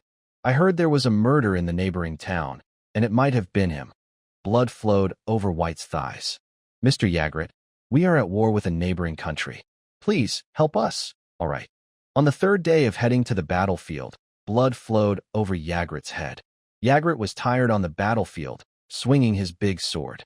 The blade spun like a whirlwind, protecting him and tearing apart the enemies who came at him. But Ygritte was no longer sure why he was killing these living people. He had tried many times to persuade the others to stop fighting, but they ignored him and charged at his sword. After the war ended, people no longer saw Ygritte as a hero who protected civilians. Instead, they called him the Red Knight Ygritte, a terrifying knight bathed in the blood of enemies. Finally, after his shattered will was broken further, a necromancer's curse destroyed Ygritte's body. Ygritte, who had struggled to return to his hometown, left his body and armor on a hill covered with dandelions. "If I had a chance to choose again, I would only wield my sword for what I truly care about." After Lin Chung suddenly said that, he could clearly feel Ygritte's struggle weakening significantly. "How do you know that?" Lin Chung thought to himself that it was indeed effective. As soon as he brought up this topic, Ygritte's speech became more confident. Then he quickly thought, "I am the ruler of this underground city, living here for a long time. I know everything about this place. So, how about working for me? I promise to lift the curse of the necromancer." Ygritte didn't respond to Lin Cheng's words, but he also stopped struggling. A long silence followed. "I've always kept this appearance, and I can't protect my homeland. If you can really make a difference, show me." Ygritte's cold voice echoed in Lin Cheng's mind. At the same time, Lin Chung received a notification from the game system. "Red Knight, Ygritte has surrendered. Warning, Ygritte's shackles are unstable and may break free at any time." Lin Chung wasn't surprised by this warning. If his level 5 strength could completely suppress a level 10 Ygritte, that would be strange. "Because of the skill effects, you and I now have a contract. We can communicate telepathically from a distance. I'll tell you the path.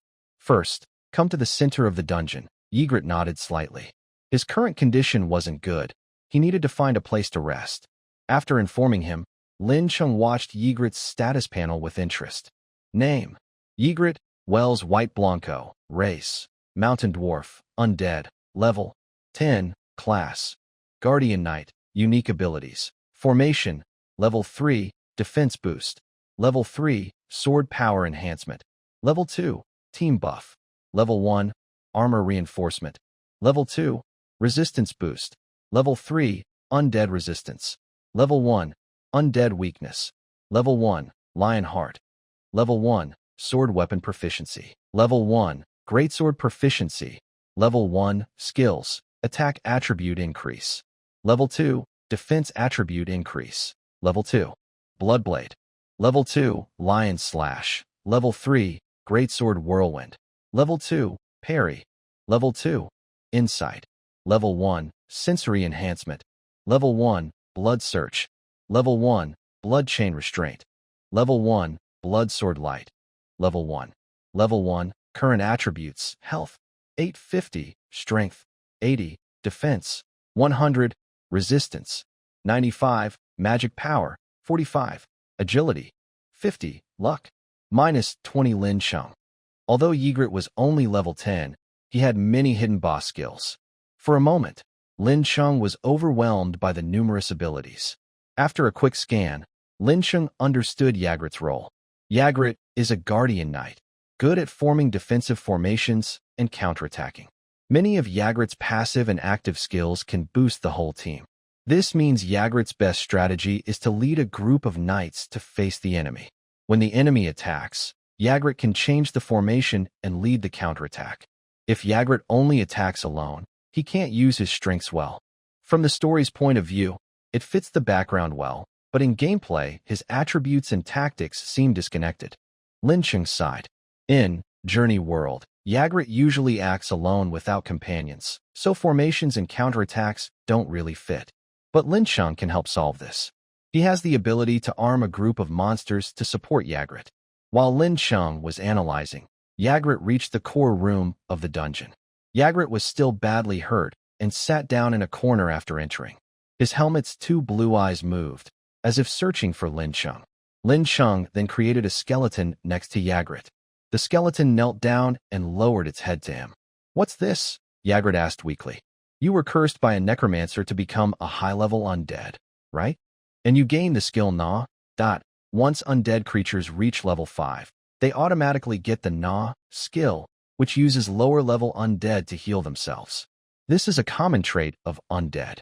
If they have a special class like necromancer, they can even create undead and use Gnaw to recover." Ygritte knew his own traits well.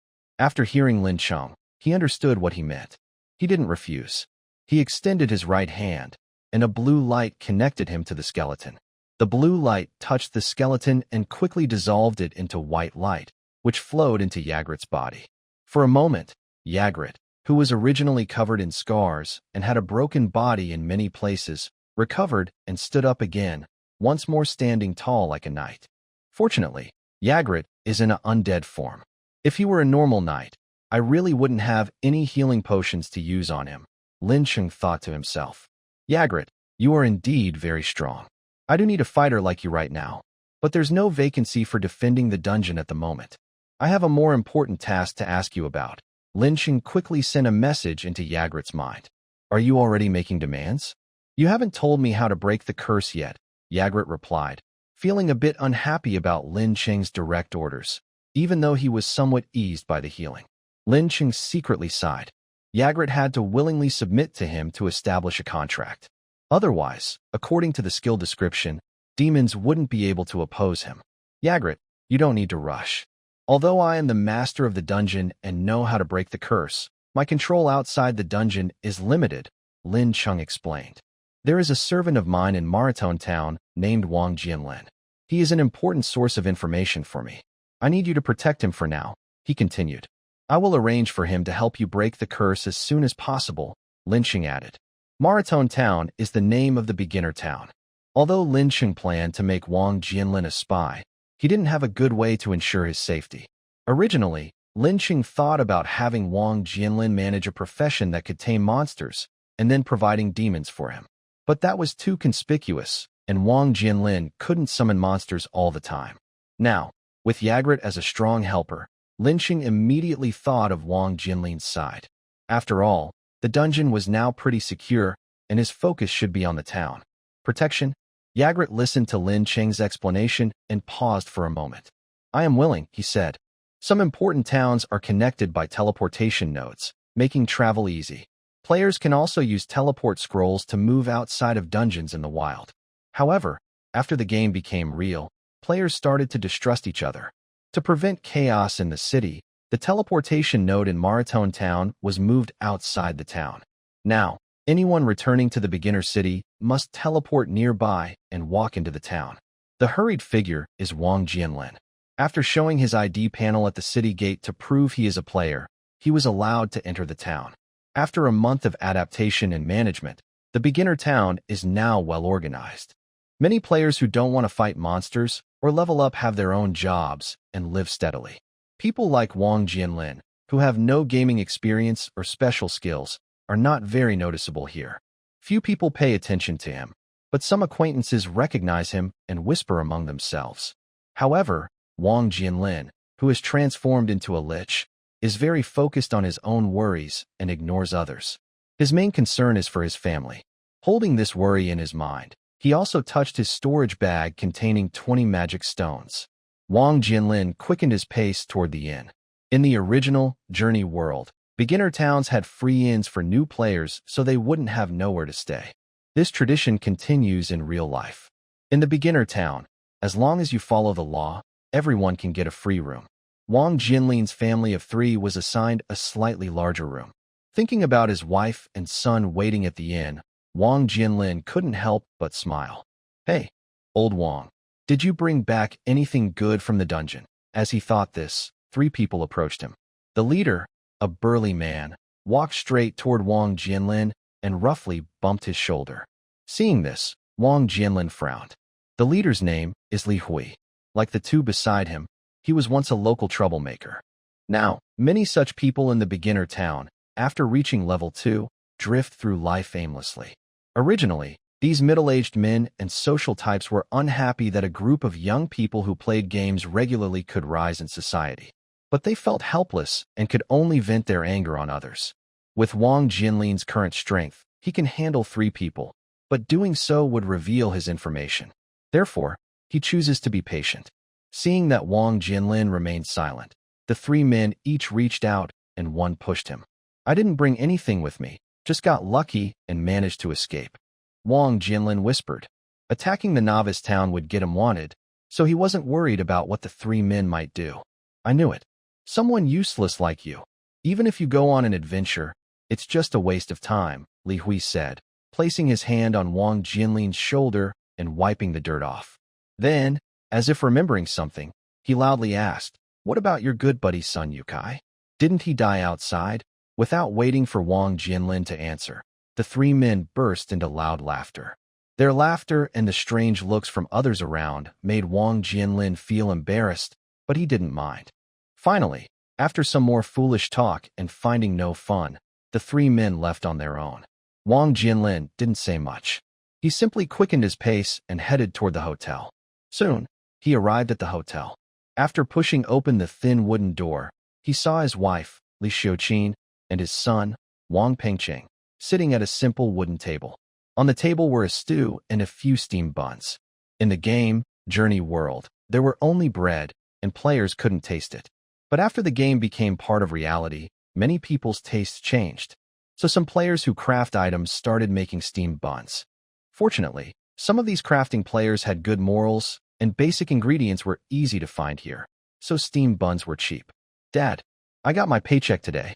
Let's improve our meals. Also, I heard that the dungeon guide for the Blood of War Guild has issues, and they are urgently recruiting beginners. As soon as Wang Pengcheng saw his father come in, he stood up quickly, took the bag from Wang Jianlin, and helped his father sit down. I want to try it. If I get in, the dungeon guide's pay will be several times higher than now. Seeing his son's maturity, Wang Jianlin felt very happy.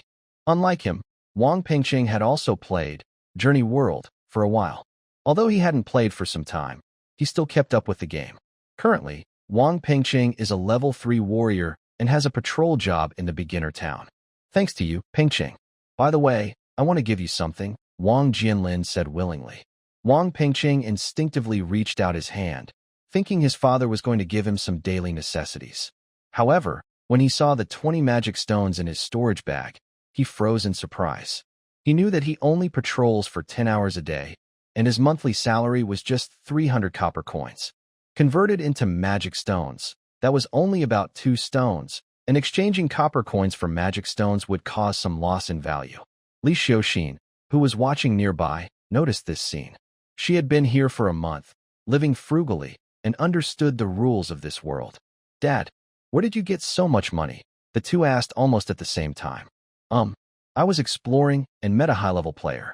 I helped him with something, and he paid me, Wang Jianlin stammered in explanation. Before returning to the town, he had already prepared this excuse. Because of his obsession and memories from his past life, his expression was very convincing. Li Xiuxin's face softened after hearing Wang Jianlin's explanation, while Wang Pengqing still looked a bit confused. But Wang Pengqing knew his father well and understood he must have his reasons, so he didn't ask further. Anyway, keep these magic stones for now. Buy equipment and healing potions when needed, Wang Jianlin said. Your mother and I can earn some more money, so our expenses are covered. You must stay safe. Wang Pengqing initially wanted to refuse, but after thinking for a moment, he nodded. After all, he was the highest level in the family. Wang Jianlin was only a level 2 warrior, and his mother, Wang Xiuxin, couldn't fight and hadn't received any NPC quests, so she was still level 1. Got it, Dad. I'll take 1 magic stone to exchange for money. We should also buy some household items. Wang Pengqing accepted the magic stones and took on the family responsibilities. The family atmosphere immediately became warm and happy again. Night had fallen deep.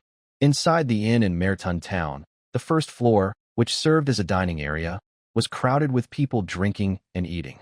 At a table covered with messy food and drinks, a group of rough-bearded, unkempt men sat together. Game crossing into reality. Only a few, like Wang Jianlin's family, managed to keep harmony and normal life. Many people, after experiencing this crossover, face broken families, wives leaving, rebellious children, or even the death of loved ones. As the saying goes, birds of a feather flock together. This messy table is the gathering place for these unfortunate people. Wang Jianlin usually seems quiet, so why is he suddenly doing so well?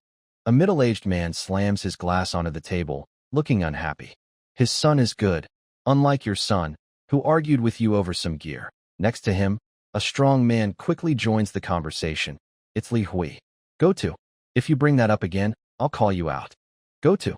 Do you think yelling at me here helps? Li Hui, upset by the middle-aged man's scolding, responds loudly and then says, Brothers, I've been here a month, and I see through it all. Those little kids make rules every day, telling everyone to do this or that. Why? Because they can make money or fight.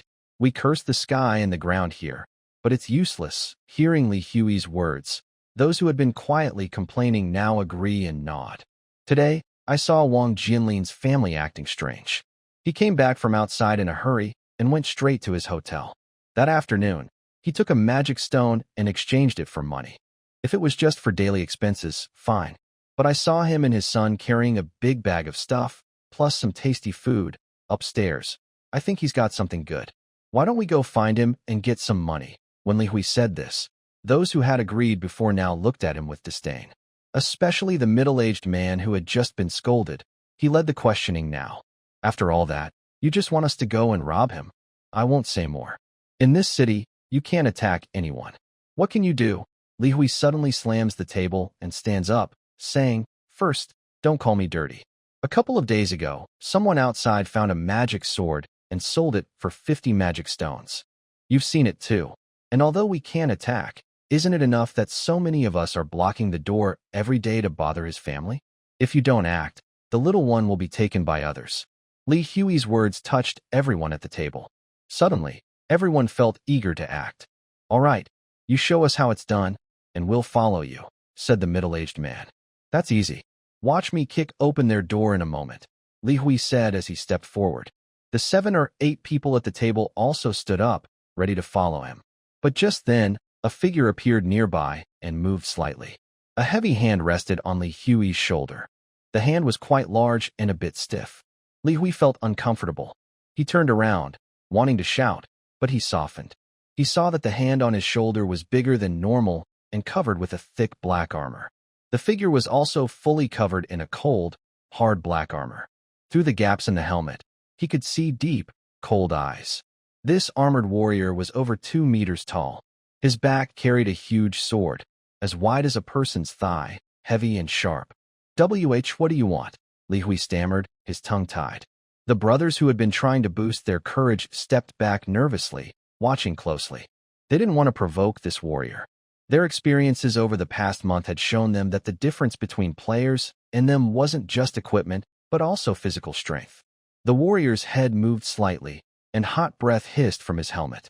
I heard you mention Wang Jinlin. Where is he? The warrior asked in a strange, dry voice, like the wind howling through a stone cave. Li Hui didn't have time to think much.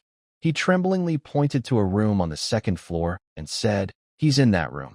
After hearing this, the warrior pushed Li Hui gently aside with his heavy hand and then started to walk upstairs. "Excuse me, sir." A player guard standing at the inn spoke up. "May I ask, what is your relationship with Wang Jinlin?" The guard mustered his courage and spoke. Saying these words put a lot of pressure on him. He was only a level 3 warrior, but according to the rules of the player alliance, he had to find out about any unusual situation. "I am his colleague." The warrior paused, squeezed out this sentence through his helmet, then fell silent and continued walking up the stairs.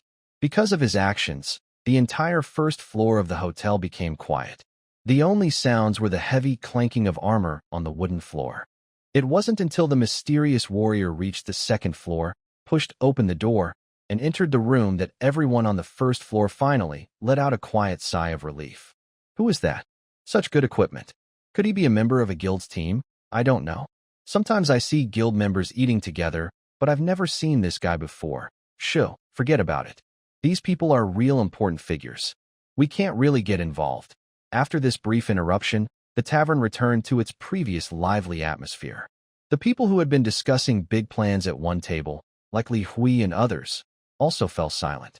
Meanwhile, upstairs in the room, Wang Jinlin's family became very nervous because of the mysterious warrior's arrival.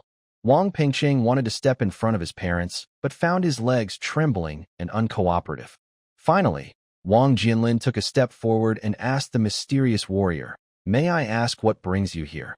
The mysterious warrior finally showed some emotion when he saw Wang Jinlin. "My name is White.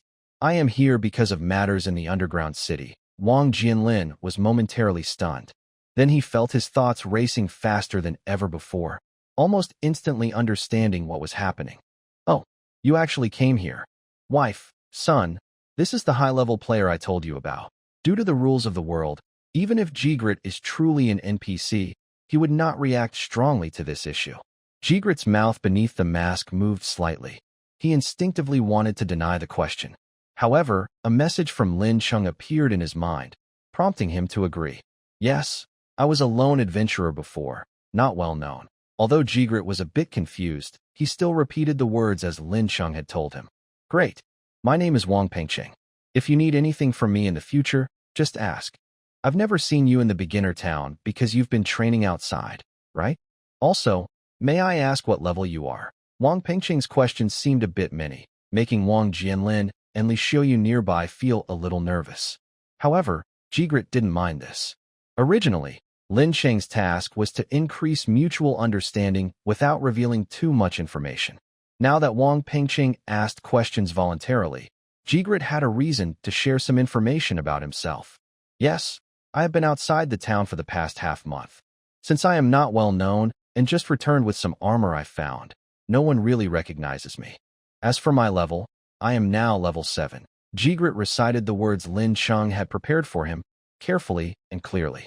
After hearing Jigrit's introduction, Wang Pengcheng's eyes changed from respect to admiration. Most people in the beginner town are stuck at a certain level. Even the 3 major guilds only have 5 or 6 level 6 players. As players progress, gaining experience becomes harder. Many, after witnessing the dangers of this world and establishing stable lives, refuse to go out exploring.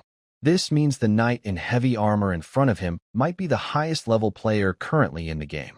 And why could Jigrit wear a black armor and come into the beginner town without fear of being noticed? It's because Lin Chung created a level 5 monster called the Hidden Spirit after reaching level 5. The Hidden Spirit is a kind of elf-like monster belonging to the same race as fire and water elves. Its attributes are not outstanding, but it has a very special ability. It can create illusions within a radius of 2 meters around itself. After using a lot of magic stones, Lin Chung summoned a hidden spirit and attached it to Jagrit. Without special skills, it takes at least 50% higher level than the hidden spirit to see through its disguise. This means a level 5 hidden spirit needs to be at least level 8 to be seen through. Currently, no players are that high level, so Lin Chung felt safe letting Jagrit act in the novice town in this disguise. After briefly explaining his situation, Jagrit left Wang Jianlin with an address and asked him to visit the next day when he was free for a detailed talk. After finishing, Jagrit left Wang Jianlin's room, and before leaving, he waved goodbye to him. When Jagrit left the hotel, the people on the first floor fell silent again for a while. Some still wondered if Wang Jianlin had offended Jagrit, which caused him to visit, and then they stopped thinking about it.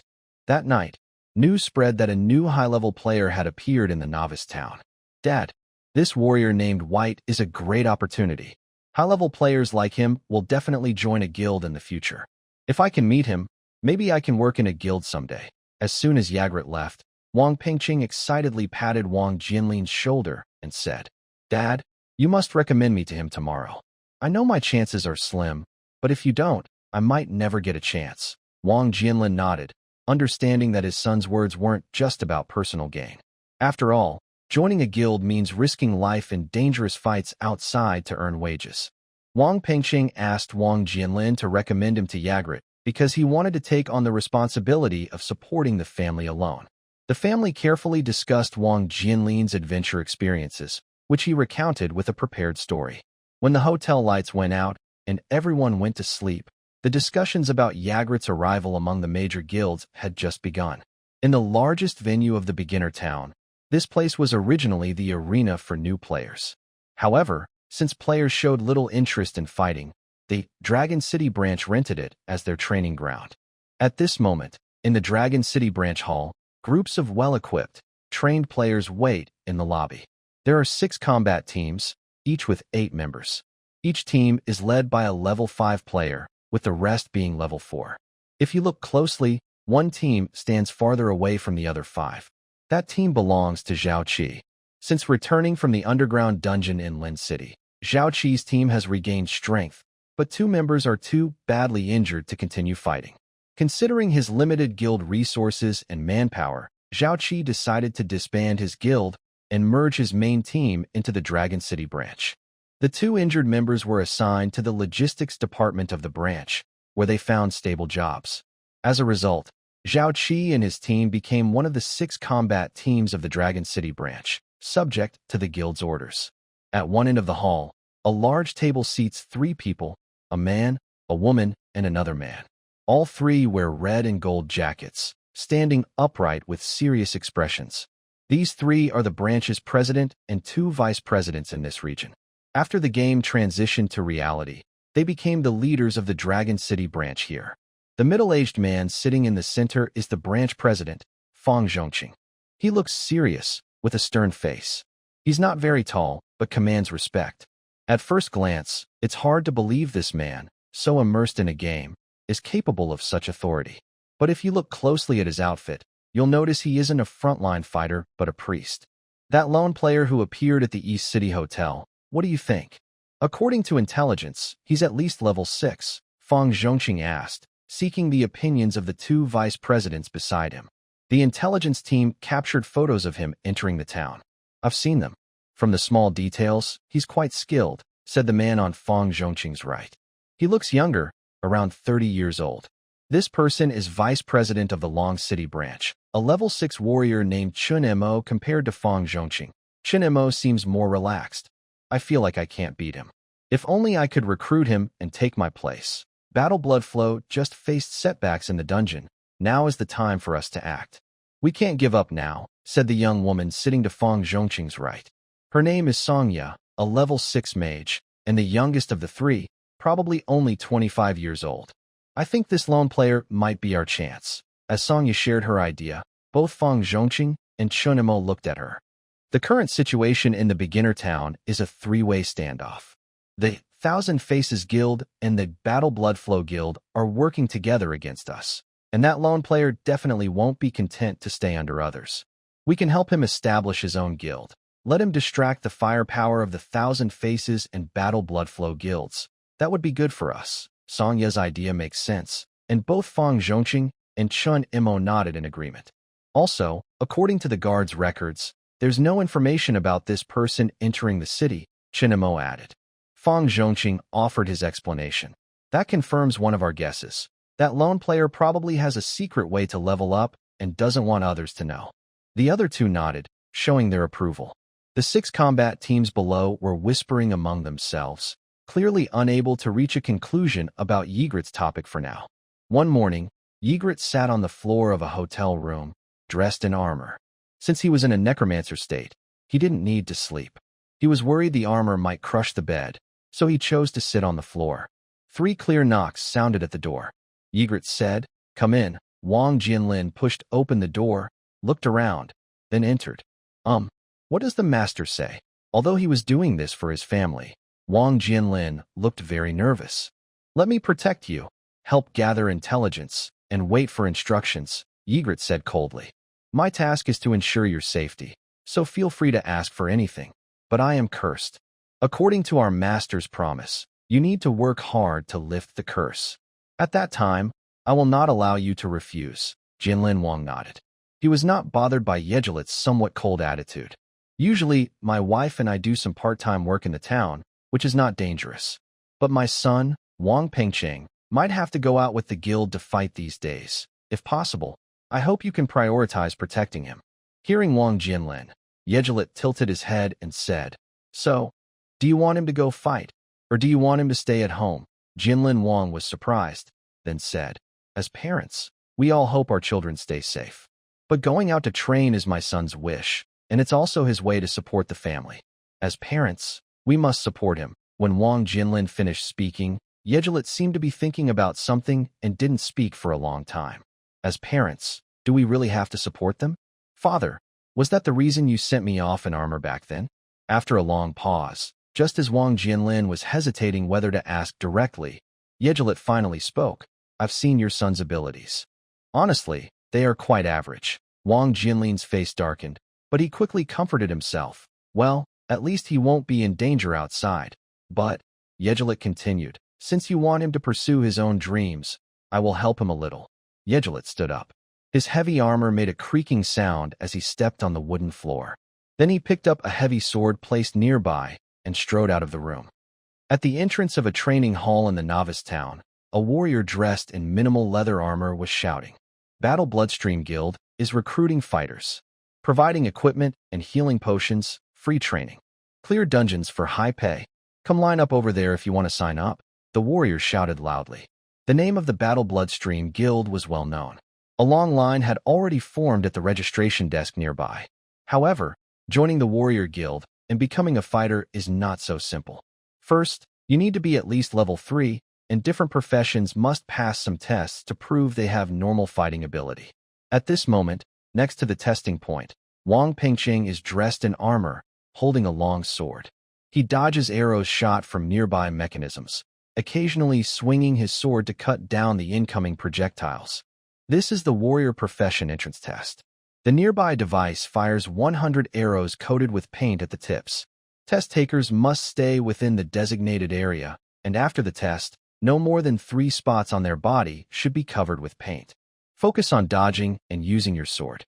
If a warrior only knows how to take hits without fighting back, no matter how much health you have, it won't be enough, the instructor in charge of registration loudly announces. However, the guards taking the test are starting to feel overwhelmed, and their sword swings slow down. Finally, Wang Pengcheng's block is a fraction too late. An arrow with paint hits his waist, leaving a bright red mark. Just then, the rain of arrows ends. Wang Pengcheng plants his iron sword into the ground, kneels, and gasps for breath, resting. He has given his all, but because he doesn't play this game often, his reaction speed has decreased. After one round of arrows, he has pain on 5 different spots on his body. Back at the registration point, Wang Pingqing feels a bit discouraged. He wants to argue, but he knows this is the guild's testing area, and he can't speak up. Hearing a few occasional laughs behind him, Wang Pingqing puts away his sword and prepares to leave.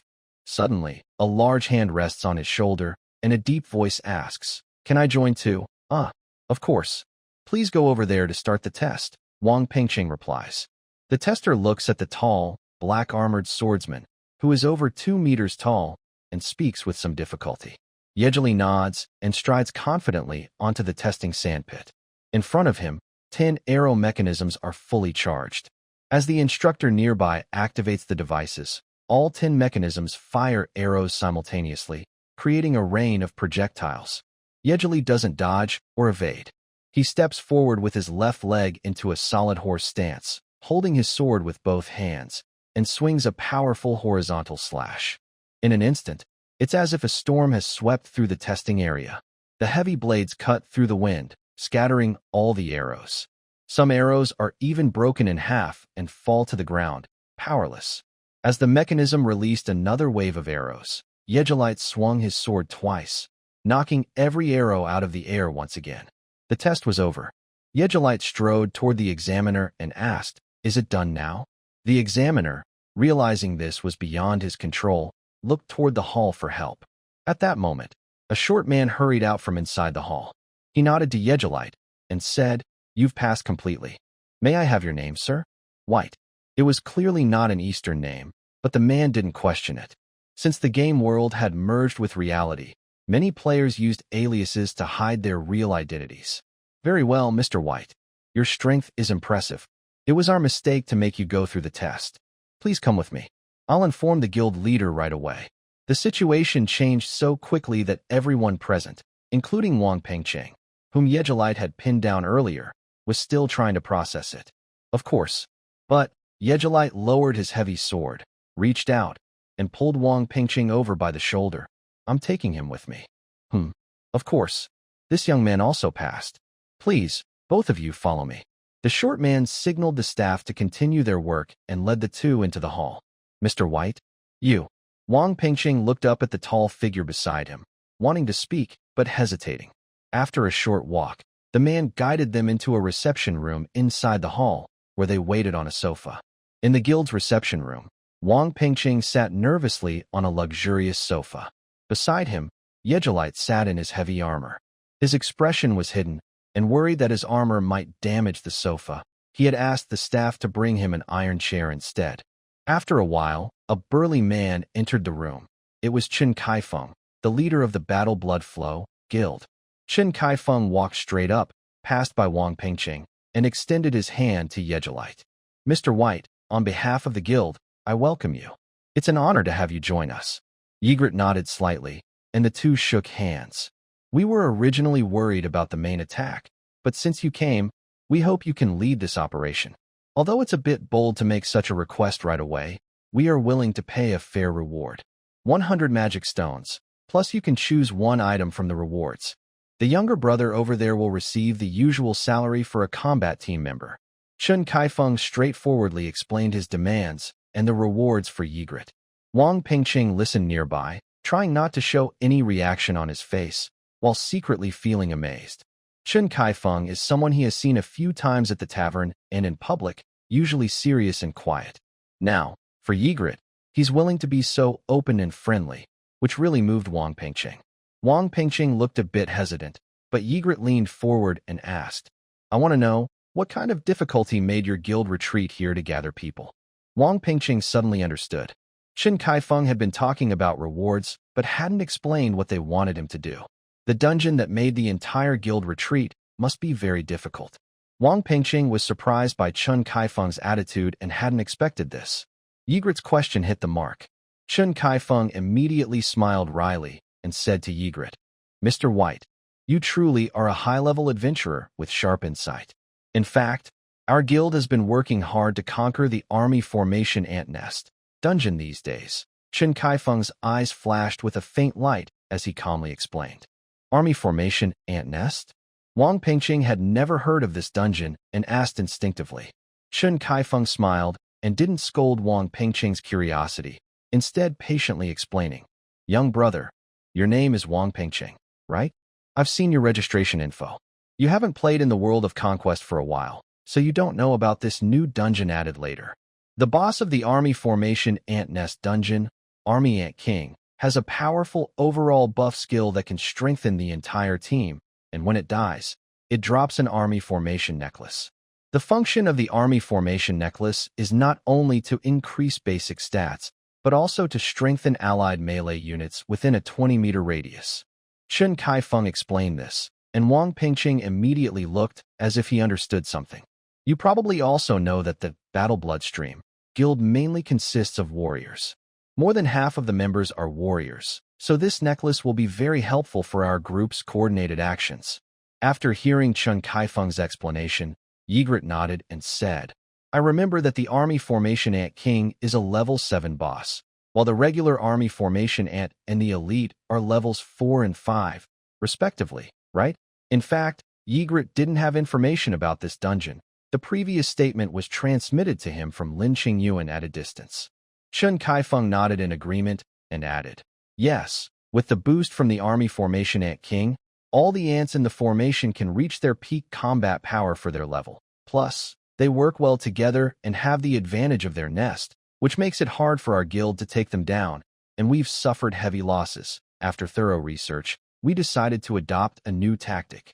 We will recruit many people to hold off the regular ants scattered around the nest, and the main attack team will focus on killing the lone Army Formation Ant King. When asked about the timing, Ygritte suddenly interrupted Chen Kaifeng directly and asked straightforwardly.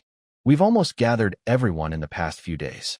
If Mr. White has no issues, we can set out the day after tomorrow. Chen Kaifeng finished his brief introduction and answered simply. Ygritte nodded and said, I have one condition. I will help you kill the Army Formation Ant King, but only once. But I will only participate in this dungeon run and then leave the Battle Bloodstream afterward. However, he won't leave, and you can't just kick him out of the guild without reason in the future. He then pointed at Wang Pingqing sitting nearby. When Ygritte said this, Wang Pingqing felt an almost overwhelming urge to kneel and thank him. He originally thought Ygritte was just helping him pass the test, but he never expected that Ygritte would go to such lengths to make him stay.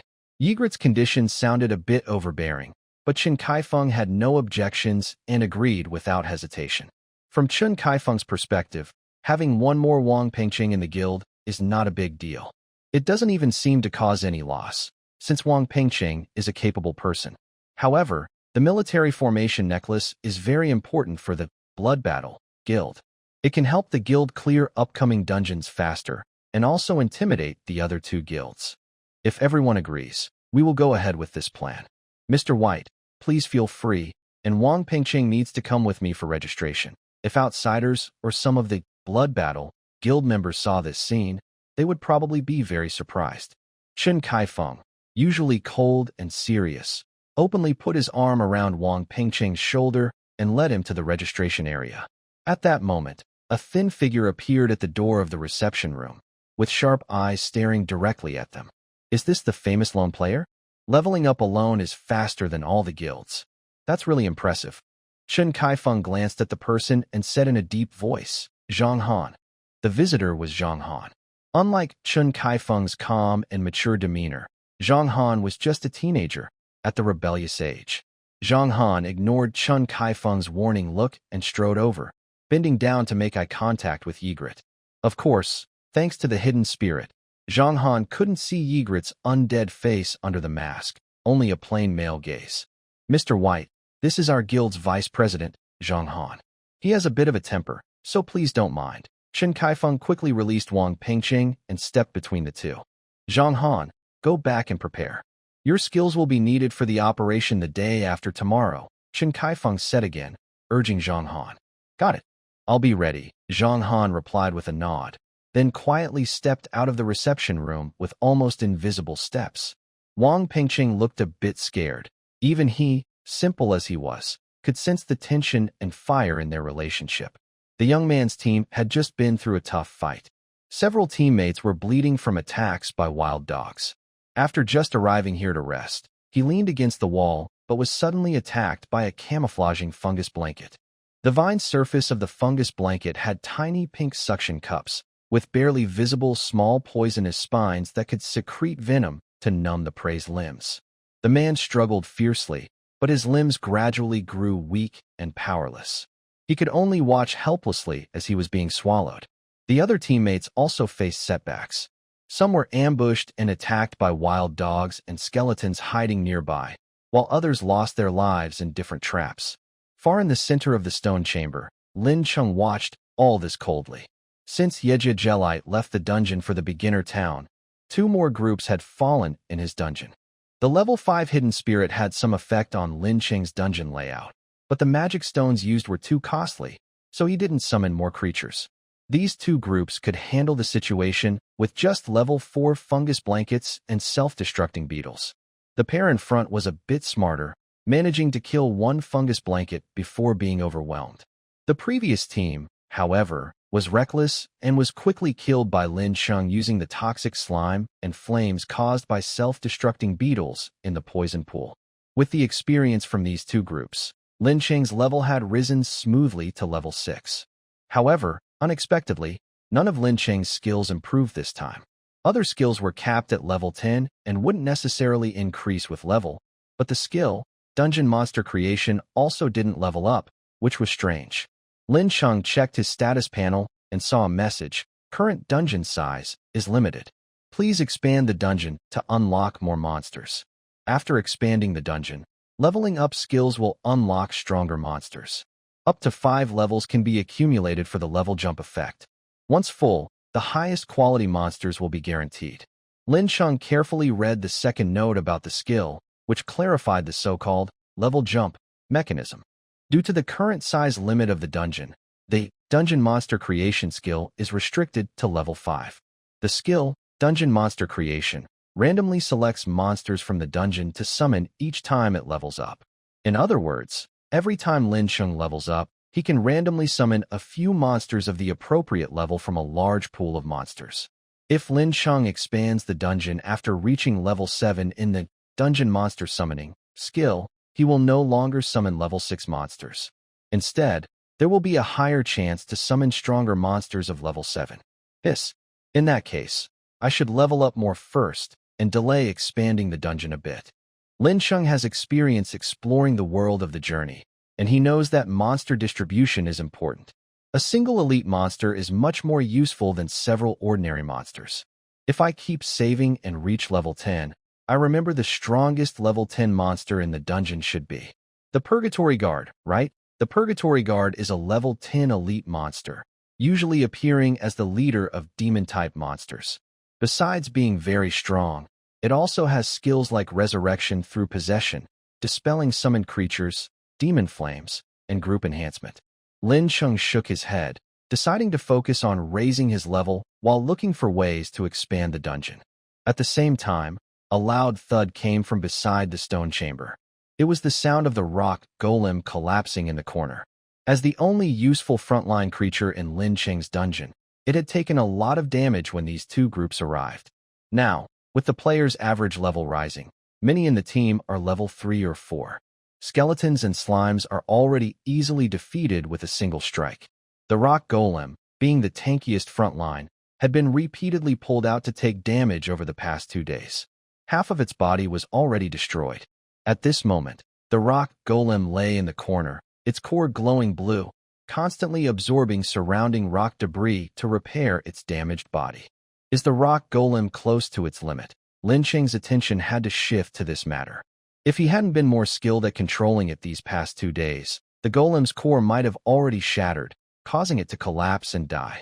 If there are more than 2 stone golems, sharing damage among them would be much better.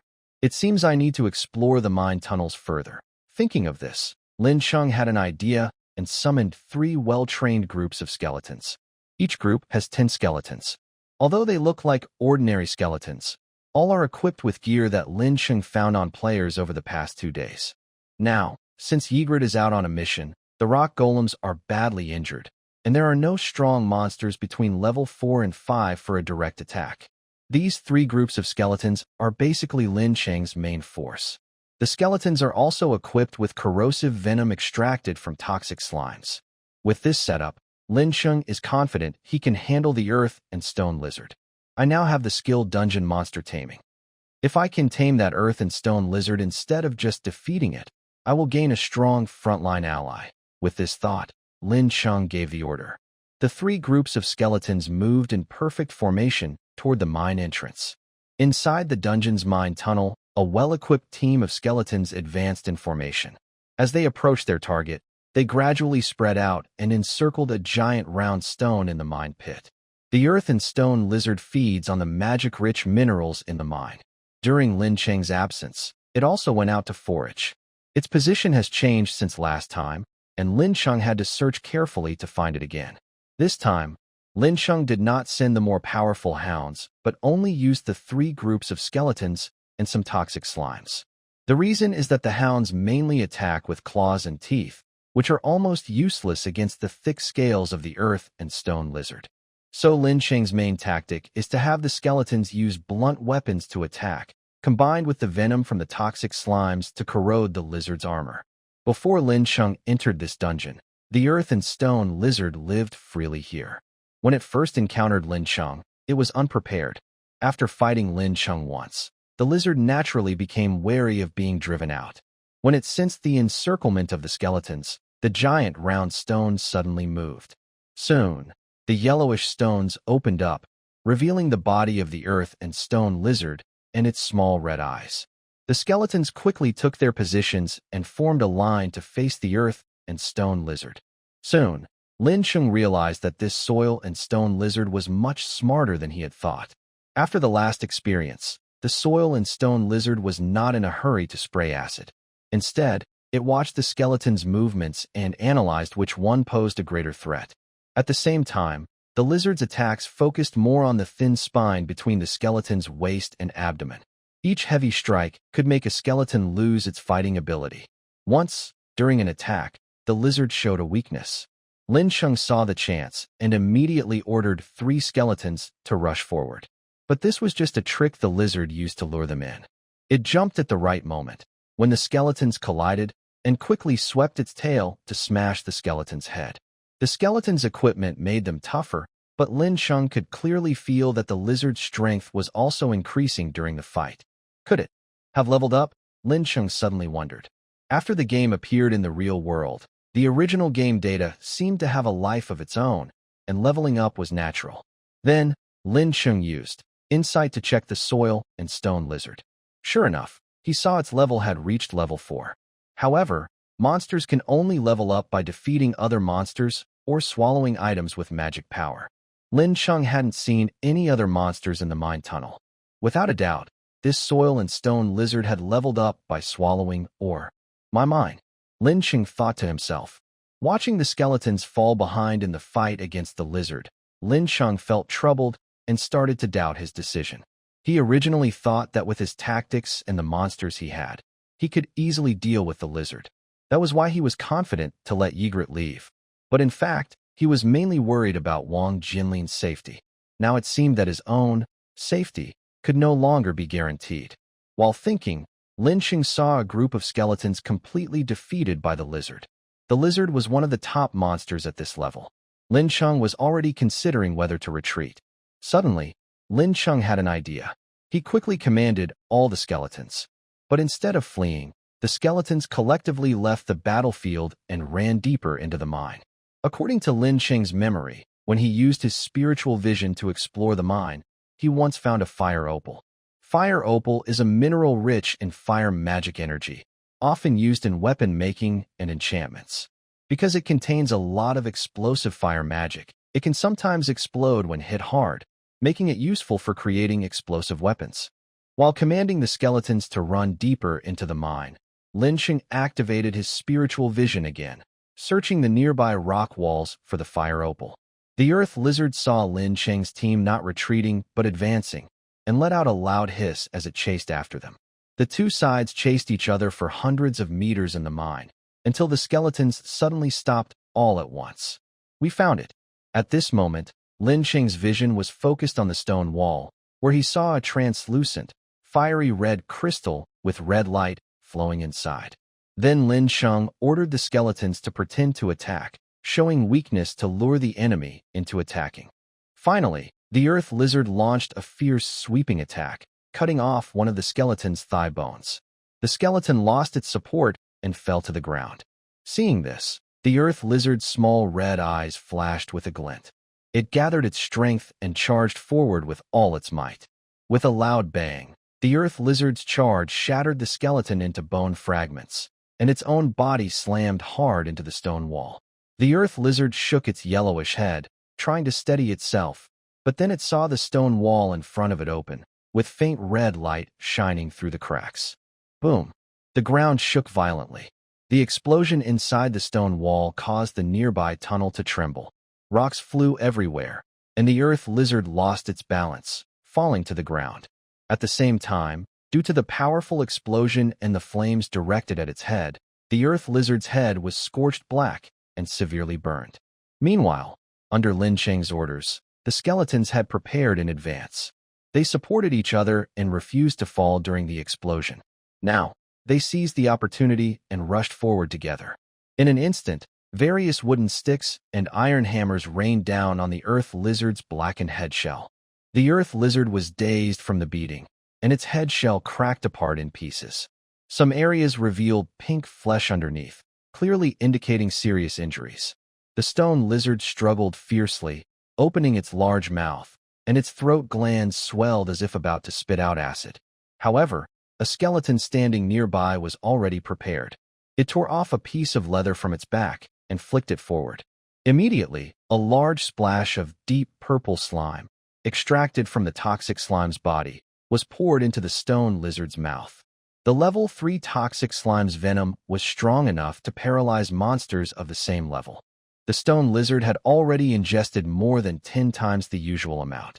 Soon, the lizard's struggles weakened, its mouth foamed, its eyes became vacant, and its limbs twitched uncontrollably. Stop! Lin Cheng seized the moment and gave the command. The skeletons immediately ceased their attack. The stone lizard was now near death. Fortunately, the venom from the toxic slime only temporarily weakened its body and did not cause death. But Lin Cheng knew that if he left the lizard alone, it would die in a few hours. So, Lin Cheng focused his mind and activated the skill, Dungeon Monster Taming. The stone lizard's intelligence was already lower than that of a normal human, and now, on the verge of death, it was quickly subdued under Lin Cheng's influence. With the stone lizard tamed by Lin Cheng, he immediately ordered a skeleton nearby to take out the healing potion and detoxification potion he had previously obtained from Zhao Qi and give them to the lizard. At the same time, Lin Cheng opened the monster control panel, nervously watching the lizard's vital signs. Fortunately, after a short rest, the lizard's vital signs finally stabilized at a lower level, and the poisoning effects gradually eased. The lizard, now out of danger, slowly collapsed onto the ground and fell into a deep sleep. Unexpectedly smooth. It's another combat power to drag back. Lin Cheng was quite satisfied with the situation. He then ordered the remaining skeletons to drag the lizard back to the dungeon. Afterward, Lin Cheng commanded the skeletons to gather some dry grass nearby and built a simple nest for the lizard. A small step, but better than nothing. This guy is now level 4, and unlike the creatures I summoned before, it is a real living being. Lin Cheng analyzed the current state of the lizard. Like skeletons and rock golems, which are essentially lifeless creatures, there is no need to mention them. However, even beings like slimes and mimic fungi do not meet the conditions for leveling up. This is because they are creatures summoned by Lin Cheng and, according to the world's rules, are not considered alive. To create a truly independent life form that can survive and level up on its own, one needs to use a very advanced skill called Create Life. But the earth and stone lizard is different. Even under Lin Cheng's control, it still has the potential to level up. Now that it is already level 4, when it drops to level 3, it will gain a unique skill of its own. In the game, Journey World, skills are gained with each level up, with a chance to unlock new skills. Every 5 levels, players are guaranteed to unlock either a class-specific skill or a race-specific skill. Let me see what kind of skills this guy can unlock. Lin Sheng roughly knew what kind of monster the earth and stone lizard was, but he didn't know the details about its race-specific skills. Even with his broad knowledge, he couldn't know every small detail. So he thought for a moment, opened the player panel, and pulled up a document called Rule Book. He almost can't recognize this character anymore. Of course, Lin Sheng was not an expert in gathering intelligence. To him, the Rule Book was more like a handy encyclopedia for quick reference. Let me see. The spherical defense looks good, but once activated, it leaves no combat power. Sand filling is a very advanced skill, but this earth lizard hasn't allocated points to magic, so it probably won't work well, since Lin Sheng's hometown mainly has a sand and stone structure. If the earth lizard can awaken sand filling, a skill that allows it to control gravel, it would be very helpful in battles. It seems that after it wakes up, I need to think about how to train it in this direction. Lin Sheng quietly plans, already thinking ahead. In the novice town, inside the Thousand Faces Guild Hall, in a dimly lit room, a girl dressed casually leans relaxedly on a chair. Next to her is a round table with an old-looking book on it. The girl has a pretty face, cold eyes, and long white hair tied into a high ponytail. The old book on the table is the Rule Book. Unlike the version players can see on their panels, this is a rare item in the game that contains more details. Recently, I found a mysterious stone tablet. The guild has already deciphered it and learned some information about the Master of Humanity. Do you want to hear it? The girl with white hair looks distracted, her gaze drifting to a dark spot across the table. Suddenly, a slightly flirtatious male voice comes from that dark area. Hey, the Dragon City branch and the Battle Bloodflow Guild are busy conquering major dungeons. Are you sure it's okay to be here exploring the nature of the world? The room's lighting is very dim. Unless you get close, you can't see that there's a young man in a black cloak hidden in the darkness. But, tell me anyway, the girl with white hair says, not waiting for an impatient expression to appear on her face. The young man shifts his tone and responds.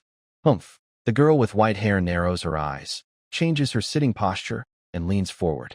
The true identity of the Master of Humanity is probably very different from what we guessed in the game before. How so? The young man asks. We are currently in the sixth realm, which is believed to be the origin of the human race in the Journey world. The evidence shows that the sixth realm has the most humans, with 4 very powerful human empires. The rulebook also clearly states that the world boss of the sixth realm is the Lord of Humanity. Isn't it better to just get to the point? All the previous intelligence suggests that the main god behind the first empire is the Lord of Humanity. The young man spoke teasingly, clearly making the white-haired girl impatient. But based on our research on the stone tablet, we now think that the main gods behind the other 3 empires are not enemies of the main god of the first empire. Instead, they are connected in a hidden way. I don't understand. You. The simple words came from the young man, almost making the white-haired girl lose her temper immediately. But I support you very much. Seeing the girl about to stand up, the young man quickly held up his hands in front of his chest. The white-haired girl puffed out her cheeks in anger, but ultimately did not explode. She got up and walked out of the secret room, saying, I will keep following up on this matter. I trust you with the dungeon task, old brother. Of course, sister. The young man's voice came from the darkness, full of agreement. After all, defeating the Lord of Humanity is the original goal of our Thousand Faces Guild. On a desolate plain, a group of people dressed in armor, with different builds, was marching in formation. The strong wind blew across the plain, making the cloaks of the front-line heavy swordsmen flutter loudly. There were about 50 or 60 people, members of the newly formed Blood of Battle Guild. They were on their way to the army ant nest. In the Journey World game, dungeons are divided into secret realms and underground cities. The main difference is that secret realms usually contain only one species of monsters, while underground cities are ecosystems with various monsters connected together. The army ant nest is a secret realm. Inside, apart from a few symbiotic races, everything is made up of army ants. Mr. White, once we enter the ant nest, you don't need to fight for now. Our combat team has already mapped out the route inside, and will clear the way for us. You just need to wait until we reach the core before fighting. At the front of the team, Chen Kaifeng held a map and explained to Ygritte. Ygritte had already looked at the map and had a rough understanding of the inside structure of the ant nest. He asked, "I still don't know what method you'll use to make the Ant King go alone." Qin Kaifeng pointed to a few team members carrying large packs in the backup squad. "The herbs they carry are special. We will send a group to burn these herbs at various ventilation points inside. When the patrol ants outside smell the herbs, they will delay obeying the Ant King's orders. Then, we will break in through the front gate, and once inside the nest, we will spread out and cause damage." Because of information delays, the Ant King will urgently call nearby guard ants for support until their numbers are enough to defend against enemies. However, since the guard ants outside receive information slowly, this will weaken the core forces. At that point, we will directly attack the core with the three of us leading the best fighters to kill the Ant King. After hearing Qin Kaifeng's plan, Ygritte, as the local boss, wanted to offer some helpful suggestions. But he only opened his mouth without speaking. It's understandable, Battle Bloodstream Guild was once a large guild. Before the game turned into reality, it had several level 90 players. For a small dungeon with only level 7 bosses, it was easy for them, unless they were short on troops before. Or perhaps, experienced players like Qin Kaifeng understood the game's layout better than the native players. The group used a teleportation array to reach the nearby grassland. After walking a few more kilometers, Ygritte could see the large, raised hill in the distance. It was over 100 meters tall, made of fine, loose sand and soil, with a honeycomb-like pattern of holes covering its surface. Occasionally, guard ants could be seen crawling in and out of the holes. The guard ants ranged from common worker ants to flying ants and high-level elite soldier ants, with levels 3, 4, and 5 respectively. The most common transport worker ants were generally level 1 or 2. President Shun, I heard that because of the game's arrival, many rules in the real world have changed from before. The ant colony is a very united group. Do you think there could be a situation where low-level ants are used to feed higher-level soldier ants to help them upgrade? Just as they were about to start moving, Ygritte suddenly asked this question. Of course, he didn't come up with it himself. Lin Cheng told him to say this. Qin Kaifeng hesitated for a moment and replied, "We have considered this concern before, but after several inspections, we haven't seen such a situation." "That's good. I'm ready," Ygritte said. With his response, Qin Kaifeng gave the order, and the team immediately dispersed. Half of the team surrounded the members carrying heavy packs and spread out in all directions around the ant nest. Wang Pengcheng, whose combat skills were not very strong, was also assigned to this group. As he left, he looked back, gave Ygritte a thumbs up, and signaled that he was not worried. About half an hour later, 5 streams of thick smoke began to spread from different directions of the ant nest. With the team deliberately using wind power, the smoke was directed deep into the nest. "Advance," Qin Kaifeng ordered. The remaining half of the combat team quickly moved forward, rushing toward one of the nest entrances. According to the previous plan, Ygritte deliberately slowed down, allowing Qin Kaifeng and Zhang Han to lead the team into the nest. Once inside, they immediately faced attacks from patrol ants on the outer edge. These patrol ants were mostly level 3. Zhang Han and Qin Kaifeng quickly fought back, sweeping away these patrol ants. It seemed Zhang Han had activated some skill. His figure became illusory and then disappeared into a shadow nearby. After activating this skill, Zhang Han could even teleport between shadows. Since the inside of the nest was made of sandy soil and shadows were plentiful, he moved with ease. He kept emerging from shadows, using a dagger to cut down the patrol ants. Meanwhile, Qin Kaifeng's attack was more straightforward. He took out a large double-edged axe from the system warehouse, roared loudly, and was covered in a crimson glow. Then Qin Kaifeng strode forward, swinging the axe with both hands, spinning amid the wave of patrol ants. The battle team members also showed excellent skills. The soldiers stood in front, blocking the attack of the army ants, while various arrows and fireballs flew out in all directions. The powerful firepower carved a path through the army ants, and the fighting team moved forward while changing formations. However, if the Battle Blood Guild could completely crush the ants in the dungeon, they wouldn't need to borrow help from others. As the team went deeper, the strength of the army ants increased, and the fighters gradually began to struggle. Suddenly, When a soldier in the team was desperately defending against the army ants in front, an elite soldier ant fell from the shadow above, heading straight for the back of the archer behind him. Ygritte suddenly struck out with his fist, covered in black armor, hitting the falling elite soldier ant and knocking it away. We've entered the inner circle. There's no need to save energy anymore. Fall back. With Ygritte shouting loudly, the fighters guarding in front of him automatically made way. Ygritte took a quick step forward, drew the heavy sword from his back, and swung it in a wide arc. Deep cracks appeared on the wall of the ant nest tunnel. Ygritte didn't need to aim. He simply swung his great sword evenly, creating a barrier of sword energy in front of him. Wherever it went, the army ants were crushed. In just a few breaths, the stubborn resistance of the army ants in front of the team was wiped out. The guild fighters saw this scene and held their breath in awe. Ygritte kept swinging his great sword, smashing the army ants blocking the front. Then he stuck the sword into the ground and took a breath. "Be careful, Mr. White." A shout suddenly came from behind Ygritte, along with the sound of wind as an arrow shot toward him. Ygritte turned his head and saw a sharp arrow past his faceplate, piercing through an army ant that was about to attack him from above. He looked back and saw that the arrow came from the archer he had just saved. The archer was a young man who looked a bit inexperienced. When he saw Ygritte looking at him, he awkwardly smiled and said, "Mr. White, thank you for saving me just now.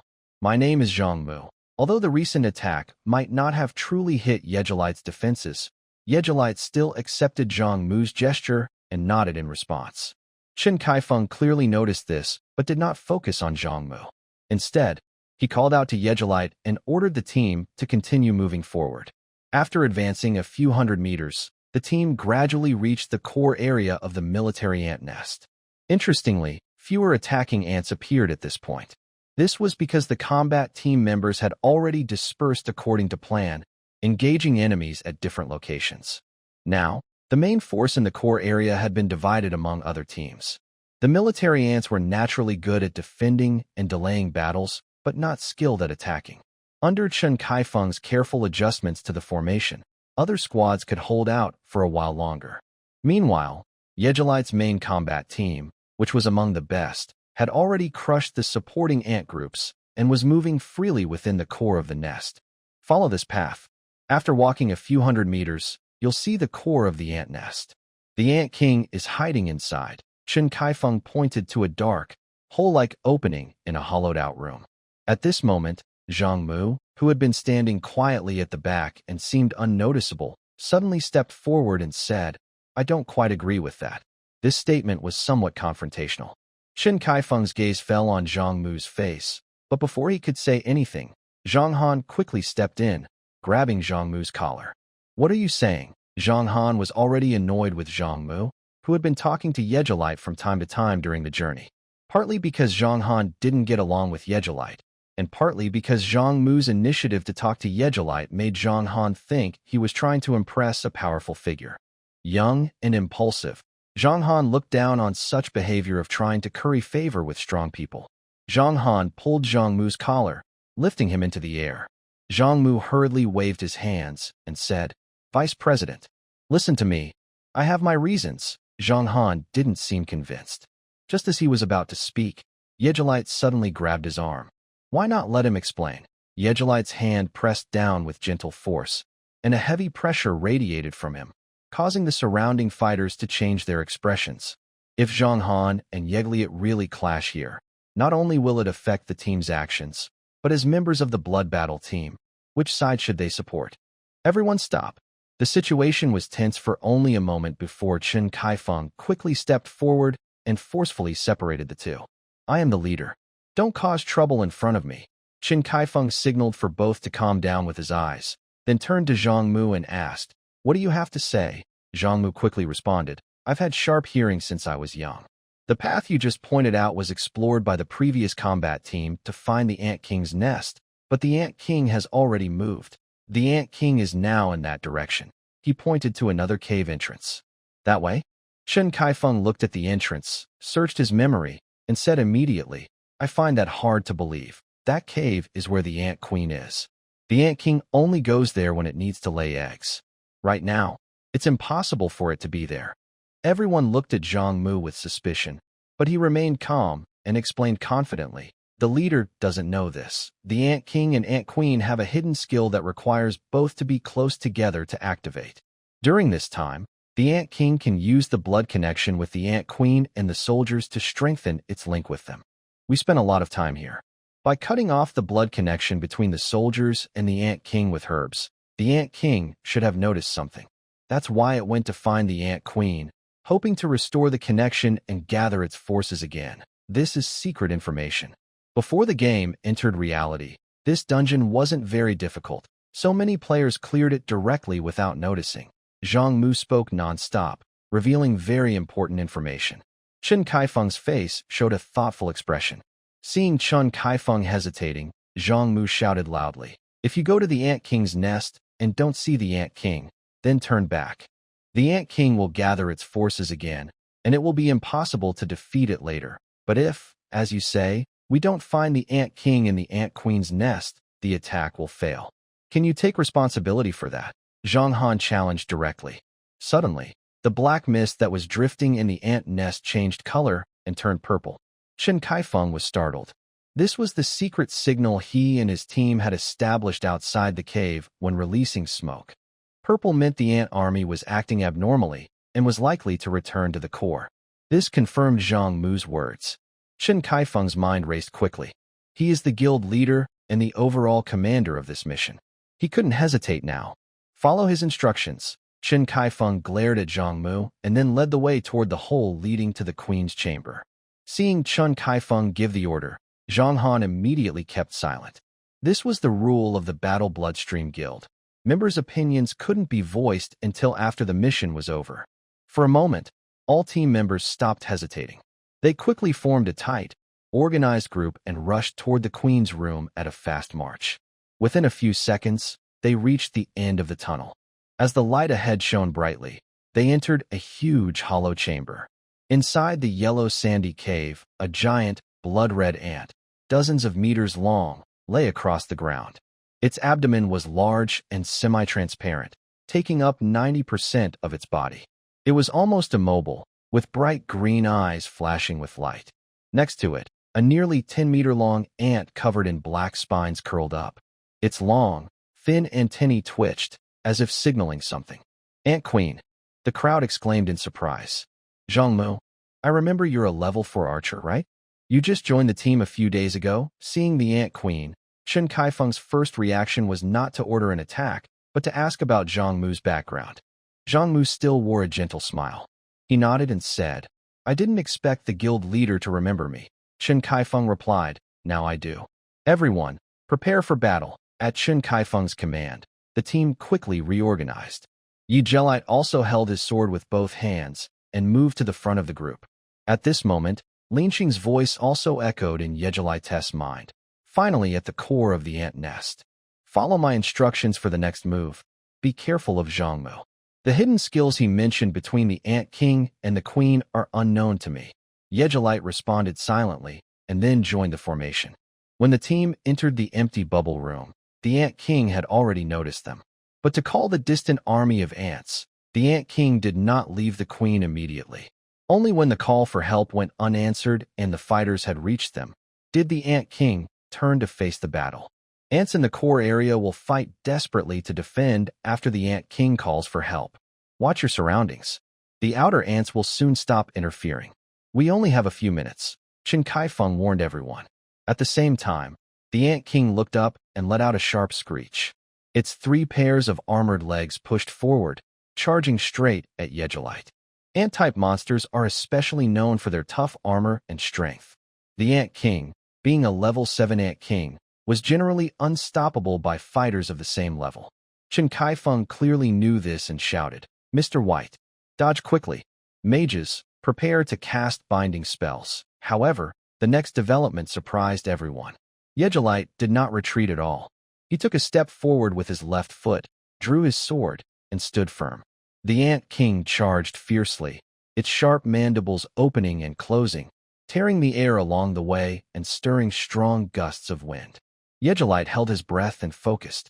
He raised his heavy sword in front of him. At the moment the Ant King reached him, He swung the sword horizontally, precisely blocking the Ant King's mandibles in the middle. With a dull, thunderous crash, the collision between the man and beast created a shockwave that blew several meters away. Yejilite was pushed back, his feet gouging 2 furrows in the ground. The Ant King's strength was immense. Yejilite's arms trembled, but he was ultimately only pushed back, not knocked over. He had blocked it. Most of the people present thought this immediately. Without waiting for Chen Kaifeng's command, various magical missiles and special effect arrows flew towards the Ant King, hitting its joints, head, and chest. The Ant King, in pain, tried to break free, but Yejilite didn't give him that chance. He gripped his sword with both hands, pushed forward, and wedged the blade deep into the Ant King's mandibles. This strike was very deep, and the sword cut into the Ant King's mouth shell. Blood, greenish in color, started to flow from the wound. At the same time, Yagrat pressed both hands down, forcing the sword deep into the ground, preventing the Ant King from retreating. Then Yagrat jumped up, turned around, and sat on the Ant King's neck. He reached out both hands, tightly grabbing the antennae on top of the Ant King's head.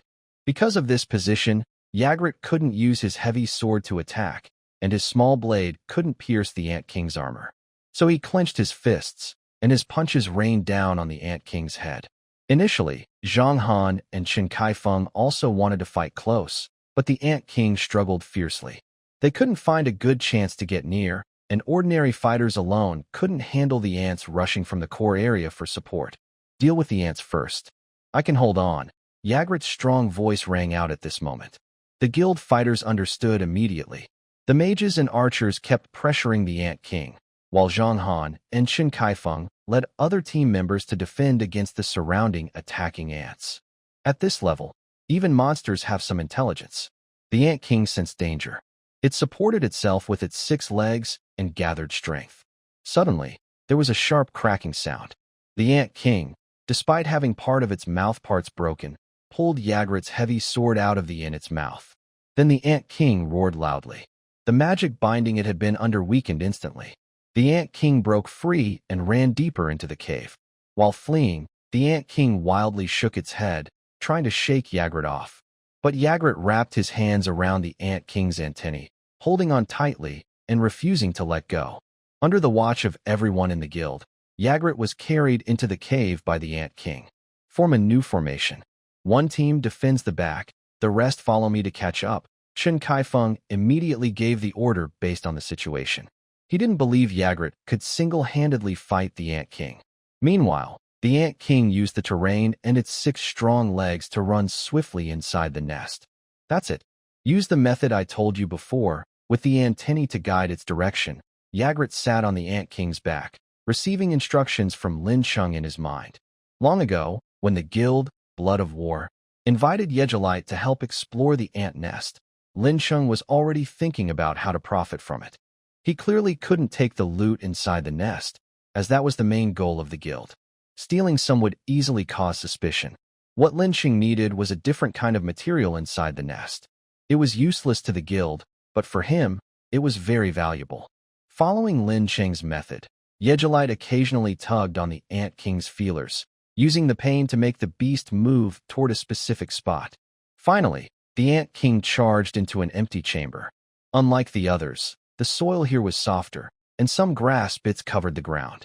Yejilite looked up and saw in the center of the room a cluster of white eggs. The eggs had dark gray veins on their surface, each about half a meter tall. These were the eggs of the army ants. Seeing the eggs, Yejilite quickly rolled over next to them and took out the storage bag Lin Cheng gave him. He started collecting the eggs. The eggs were quite large, so he couldn't take them all. But as Lin Cheng thought, collecting enough eggs would allow him to raise a batch of army ants. Once the army ants reached a certain level, they could mutate into queen and king ants, allowing him to breed them freely. The Ant King was brought into this space, feeling dizzy. As it shook its head, Yejilite had already gathered a dozen or more eggs. The Ant King roared in anger. It had fled earlier because of pressure from mages and archers outside. It believed it could fight Yejilite alone, but now, seeing him steal the eggs, it was furious. The Ant King's 6 legs pushed hard, charging at Yejilite again. Meanwhile, Yejilite kept collecting eggs, seemingly unaffected by the impact that had just knocked him back. At the moment when the Ant King was very close to Ygritte, Ygritte had just finished collecting the eggs. He quickly put away his storage bag with a swipe of his right hand.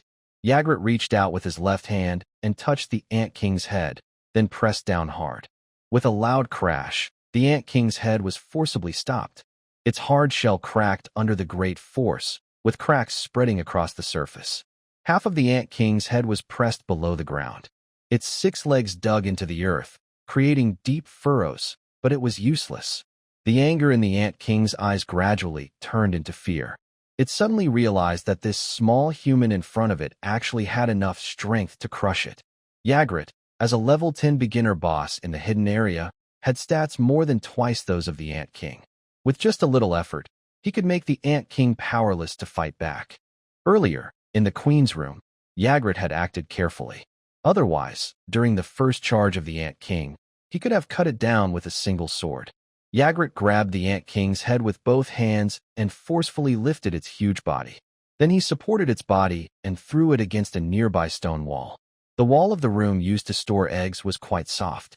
When the Ant King hit it, large chunks of earth fell off, covering more than half of the Ant King's body. Ygritte brushed off the dust from his clothes and slowly walked to the entrance of the room. He saw the guild's support team arriving. Chen Kaifeng led the way, carrying his big axe, rushing into the room. He turned his head and saw the Ant King just crawling out of the pile of dust, with a large hole in the wall caused by its head. Even Chen Kaifeng, who was experienced, was momentarily stunned when he saw Ygritte standing nearby. Ygritte immediately went to the team and explained, "The Ant King just charged at me recklessly and hit the wall when it entered this room." By then, the Ant King had already stood up again, growling threateningly at the guild members. However, because of Ygritte's actions, it dared not advance. "Attack now." After understanding the situation, Chen Kaifeng quickly issued the order. Time was running out, and they had to defeat the Ant King quickly. The guild members quickly moved forward to attack. Chen Kaifeng led the charge, raising his giant axe to strike the Ant King's head. At this moment, Zhang Han, who had not appeared earlier, suddenly showed up from the shadows. He lunged forward with twin knives, cutting off one of the Ant King's legs. The Ant King lost balance and wobbled. Chen Kaifeng struck its head with his axe, causing an existing in its shell to widen, and green blood gushed out. Yegelite also took the heavy sword brought back by a teammate and charged again. This time, he was more cautious, showing signs of exhaustion after fighting the Ant King. After several rounds of attack, the Ant King had lost 3 of its 6 legs. Its body was full of cracks and wounds, and it could hardly stand. Especially its head, which, under Chen Kaifeng's targeted strikes, was almost broken open, exposing pink nerves among the flesh. The archers and mages continued their bombardment. At this moment, Zhang Mu's arrow changed, glowing with a green light. He shot the arrow, which hit the Ant King's head wound, leaving a bright green triangular mark on the flesh. Chen Kaifeng's eyes widened. He recognized this as the archer's skill called marking arrow, which leaves a visible mark for tracking in any environment. Zhang Mu's action seemed strange. The Ant King had nowhere to run, so why mark it? But victory was near. Chen Kaifeng didn't hesitate. He stepped forward again, dodging the Ant King's attack, and swung his axe directly at its wound. A flash of determination appeared in Chen Kaifeng's eyes. He believed this strike could end the Ant King. Suddenly, an unexpected event occurred. 2 small bombs, one red and one white, flew out from the crowd and landed between Chen Kaifeng and the Ant King. The bombs exploded instantly upon hitting the ground, releasing thick smoke and a sharp, red gas that quickly spread out. The Ant King reacted instinctively and retreated rapidly. Chen Kaifeng's attack missed. After a brief hesitation, he realized he had been tricked. "Catch that, Zhangmu!" Chen Kaifeng shouted just as a red arrow shot like a beam, hitting the mark on the Ant King's head. The Ant King's head was pierced through by the arrow, and it immediately lost all vitality. Its massive body collapsed to the ground. In a sudden and unpredictable turn of events, most battle team members still didn't understand what was happening. Some were feeling around in the smoke, while others started using wind magic to try to clear it away. At this moment, a dark figure rushed out of the smoke and quickly reached the corpse of the Ant King. In a flash, it grabbed all the loot that had fallen. Chen Kaifeng's eyes nearly popped out of his head because he saw that among the magic stones and gold coins, the target of their guild's mission was right there, the Legion necklace. "Stop!" Chen Kaifeng shouted, swinging his arms. His giant axe shone with a red glow and flew out like a boomerang. The axe cut through the air and struck the figure, splitting it in half. By now, the fog around them had been cleared by the mage. Zhang Han rushed out of the shadows. With lots of experience, he quickly understood what had just happened. Someone was stealing.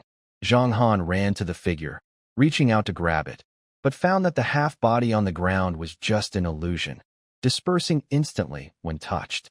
A lightning-fast thought flashed through his mind. Zhang Han shouted loudly, "Zhang Muan!" Only then did others notice the black figure hanging from the ceiling of the ant nest. He had long replaced the original Zhang Mu, first approaching Yegelite, then guiding the guild members to find the Ant King.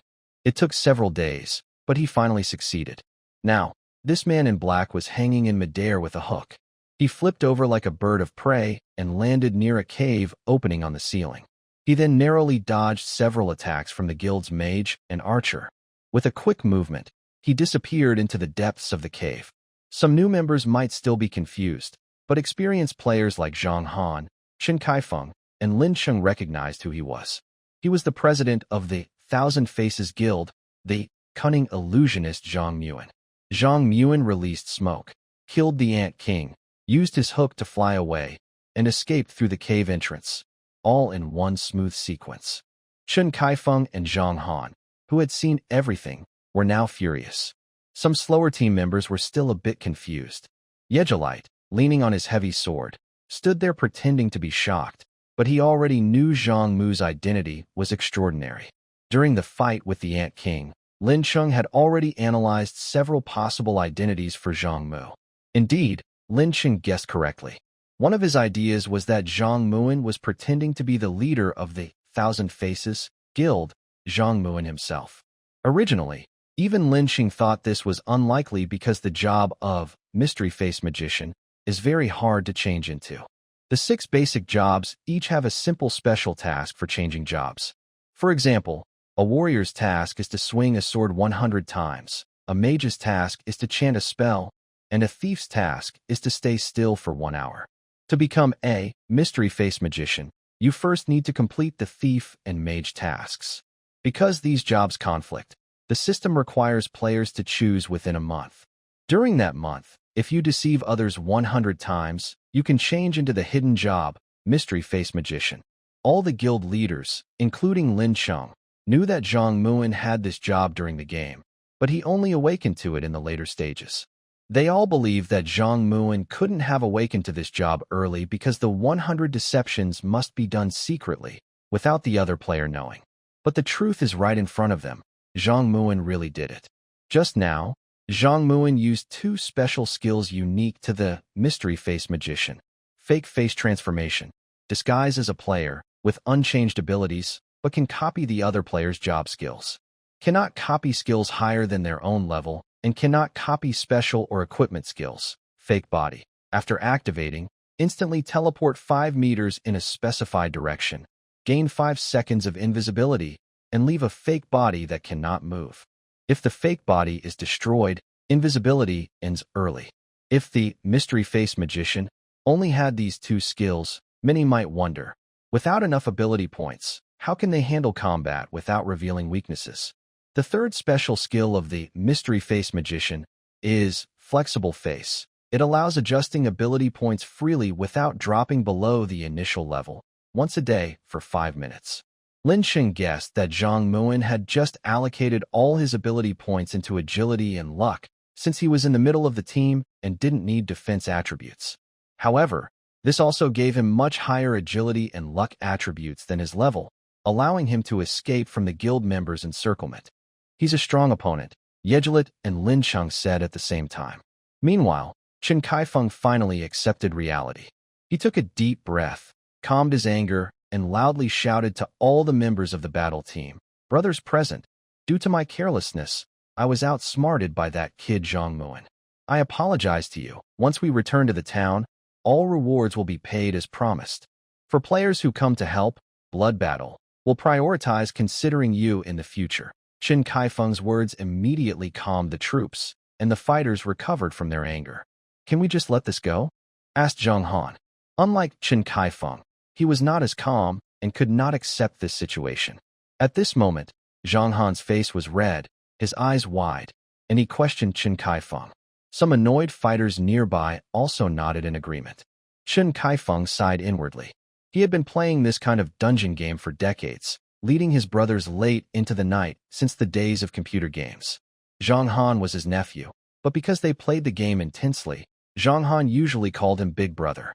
Before his parents passed away, Zhang Han was entrusted to him, so he had been trying to suppress Zhang Han's fiery temper and guide him onto a steady life path. After the game entered reality, Zhang Han and Qin Kaifeng went from unemployed drifters doing odd jobs to true leaders. But Zhang Han's problems became more and more obvious. While Qin Kaifeng was thinking about how to persuade Zhang Han to calm down, Zhang Han could no longer hold back. He drew a dagger, pointed it at Yegelit, and shouted, "You also have a part in this.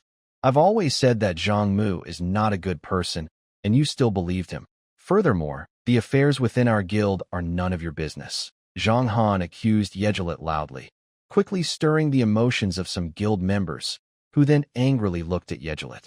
Qin Kaifeng wanted to speak up to stop him, but unexpectedly, Zhang Han had already become very aggressive.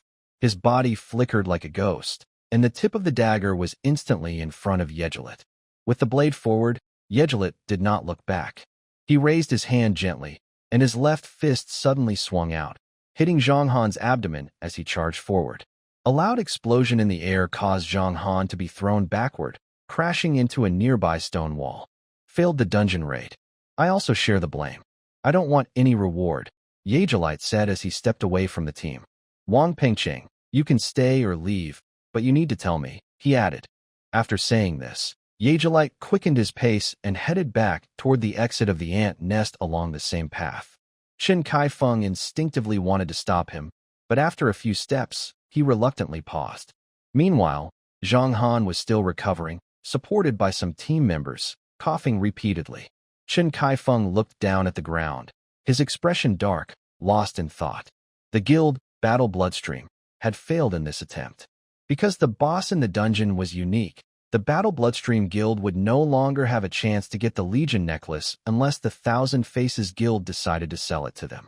As the sun set, Yegelit hurried across the barren plain, thoughts of Lin Chung echoing in his mind.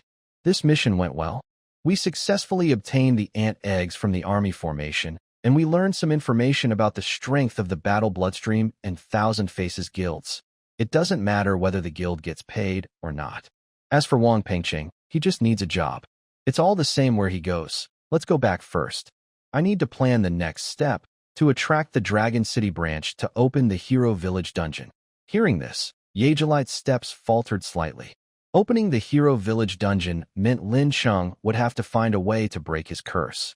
On the streets of the beginner town, Yegelit still wore his usual outfit, black full-body armor and a large broadsword. He was now walking openly on the street, but some players nearby whispered among themselves. That's the freelancer named White, right? I heard he's level 7, the highest among players now. So what? The Battle Bloodstream Guild hired him to raid the dungeon, but they still failed. I thought he would be a hot target for the 3 major guilds to fight over, but now no one cares. Yegelit paid no attention to their words and kept walking forward. He needed to leave the town and go to the dungeon to deliver the ant eggs to Lin Chung. As for the source of these rumors, it is clear that they stem from his and the Warbloodstream Guild's joint attack on the Ant Nest dungeon, which ended in failure. The Warbloodstream Guild would not admit that they were ambushed by the guild leader of the Thousand Faces Guild, so they only publicly claimed that the dungeon raid had failed. Because of this failure, Jigrit's relationship with the Warbloodstream Guild cooled to freezing. The Thousand Faces Guild obviously would not cause trouble for him at this time. As for the Dragon City branch, their strategy was to let Jigrit establish his own territory, so the current situation fits their plan. Naturally, they would not interfere. Although Jigrit holds the title of the highest level player, he can only do ordinary tasks to make a living. Similarly, Wang Pengqing can only do regular jobs. Fortunately, Wang Jinlin's family has no complaints about this. This incident also boosted Jigrit's reputation, so he no longer needs to use the hidden spirit to enter or leave the beginner town. The guards at the entrance no longer question his identity. Since Jigrit is not a player, he cannot use teleportation arrays. After leaving the beginner town, he started running like a strong wind across the plains. Occasionally, he would encounter scattered players hunting monsters on the plains, but thanks to the hidden spirit, they couldn't see Jigrit at all.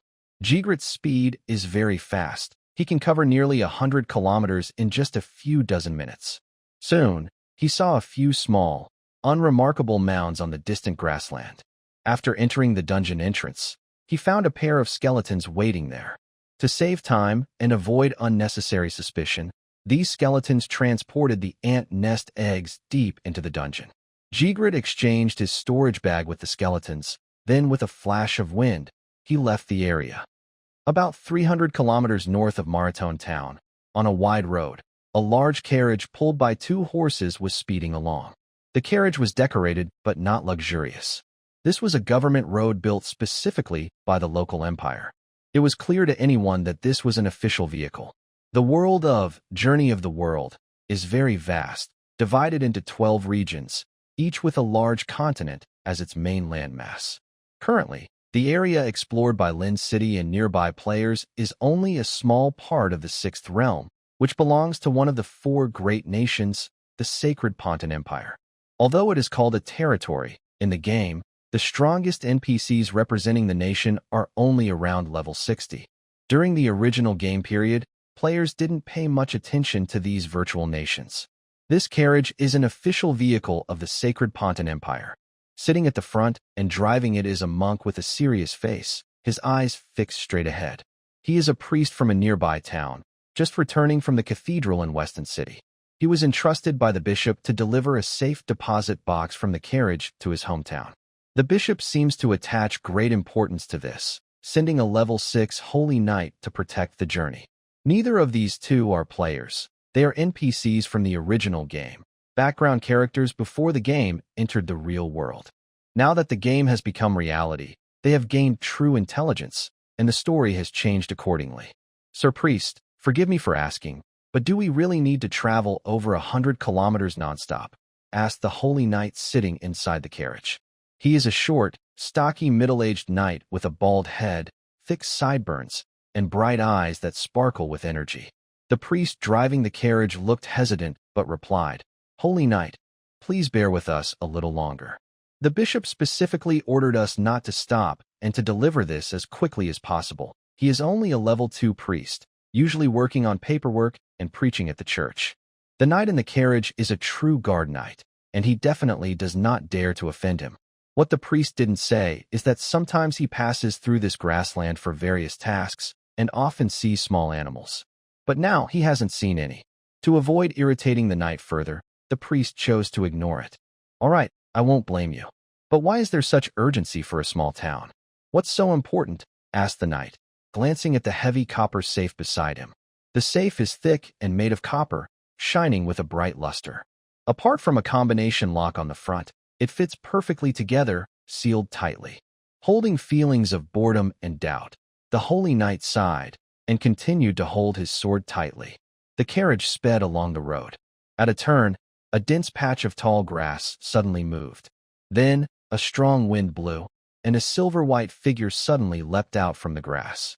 Before the figure got close, a silver sword light already shot toward the carriage window. Almost at the same time, the ground ahead suddenly exploded. 2 horses reared up, and the entire carriage began to tilt and overturn. Clearly, this was a targeted attack. Someone wanted to rob the carriage.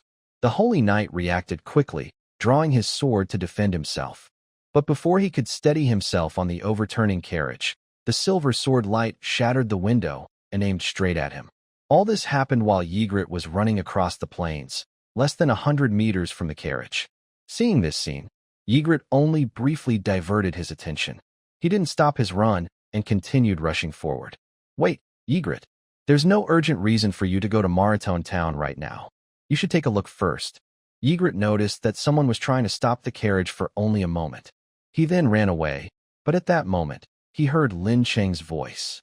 Hearing Lin Cheng's command, Ygritte immediately hid himself and watched the situation around the carriage. He saw that the Holy Knight had already gathered his strength, broke through the top of the carriage, and jumped out, landing steadily nearby. The silver-white sword light, which had been aiming to kill, seemed to activate a defensive barrier when it broke through the carriage and was forcefully deflected. The silver-white figure also stopped nearby. She wore bright, lightweight armor, had long silver hair tied in a high ponytail, was tall, and had a cold expression. If someone who knew her was here, they would recognize her as the girl who argued with the leader of the Thousand Faces Guild that night. It's her. Lin Cheng's curious and admiring words echoed in Ygritte's mind. Ygritte, you need to watch carefully. Besides analyzing that girl's swordsmanship, pay attention to what's inside that safe. If you get the chance, see what it is. While Jaggerlit asked questions, he kept his focus on the carriage. His sharp eyesight allowed him to see clearly even from 100 meters away. That girl is the vice president of the Thousand Faces Guild, Thousand Strike swordsman Zhang Miao Ran. In our world, she's known as one of the strongest light sword fighters. Lin Cheng spoke with some anticipation. He had heard of Zhang Miao Ran's name during the game, but never had a chance to fight her. As for information about players, Jaggerlit had learned quite a bit during his recent cooperation with the Blood Battle Guild. He gradually realized that his world was just a game to Lin Cheng. But Jaggerlit remained firm in his beliefs and didn't mind this realization. At least I feel that my decades of experience are very real. Or maybe you are in some other game. Thinking about these things doesn't really matter, Jaggerlit once said. At this moment, beside the carriage, Zhang Miao Ran and the Holy Knight were about to fight. The Holy Knight shouted loudly. His arms glowed with 3 different lights: Strength Boost, Defense Boost, and the Holy Shield skill. The Holy Knight, a mix of priest and warrior, wasn't as strong in close combat as higher-tier warrior classes, but he had very strong buffing abilities. Usually, opponents would choose to fight from a distance, waiting for the Holy Knight's buffs to wear off. But Zhang Miao Ran was attacking suddenly, leaving no time to wait. She moved confidently, flashing like a silver-white streak straight at the Holy Knight. In an instant of close combat, the Holy Knight managed to swing his sword. His shield was already pierced by Zhang Miao Ran's attacks more than 10 times. Zhang Miao Ran's spear moved like a shooting star, and she quickly dodged the Holy Knight's slash. The Holy Knight stepped back a few paces, readying himself again, but he was surprised to see that his summoned shield had over a dozen silver-white spots on it, where he had been hit. Jaggerlit, look. Those silver-white spots are the core skill of the Thousand Strike Swordsman class, called the Thousand Strike Seal. The Thousand Strike Swordsman uses this kind of mark as a passive skill. Every time they hit, they leave a silver dot as a skill mark.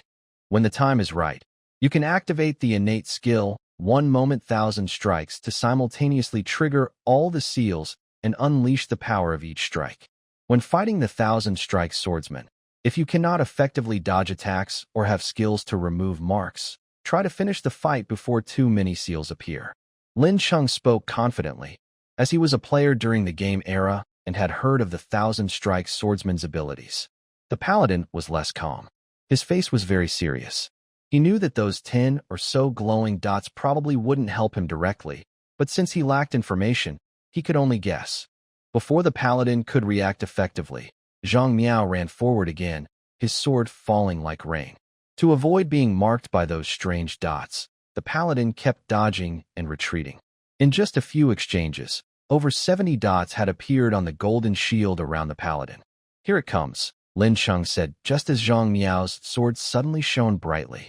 At the same time, the dots on the golden shield extended thin lines that converged into a single point in the middle.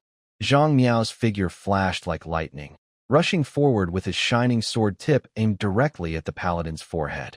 With a clear ringing sound, the golden shield around the Paladin shattered suddenly. As his defense broke, the Paladin staggered.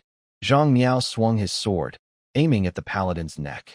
The Paladin reacted quickly, turning his head to dodge, but a red sword scar cut across his side neck down to his jaw. Blood sprayed from the wound, and the Paladin's face turned pale.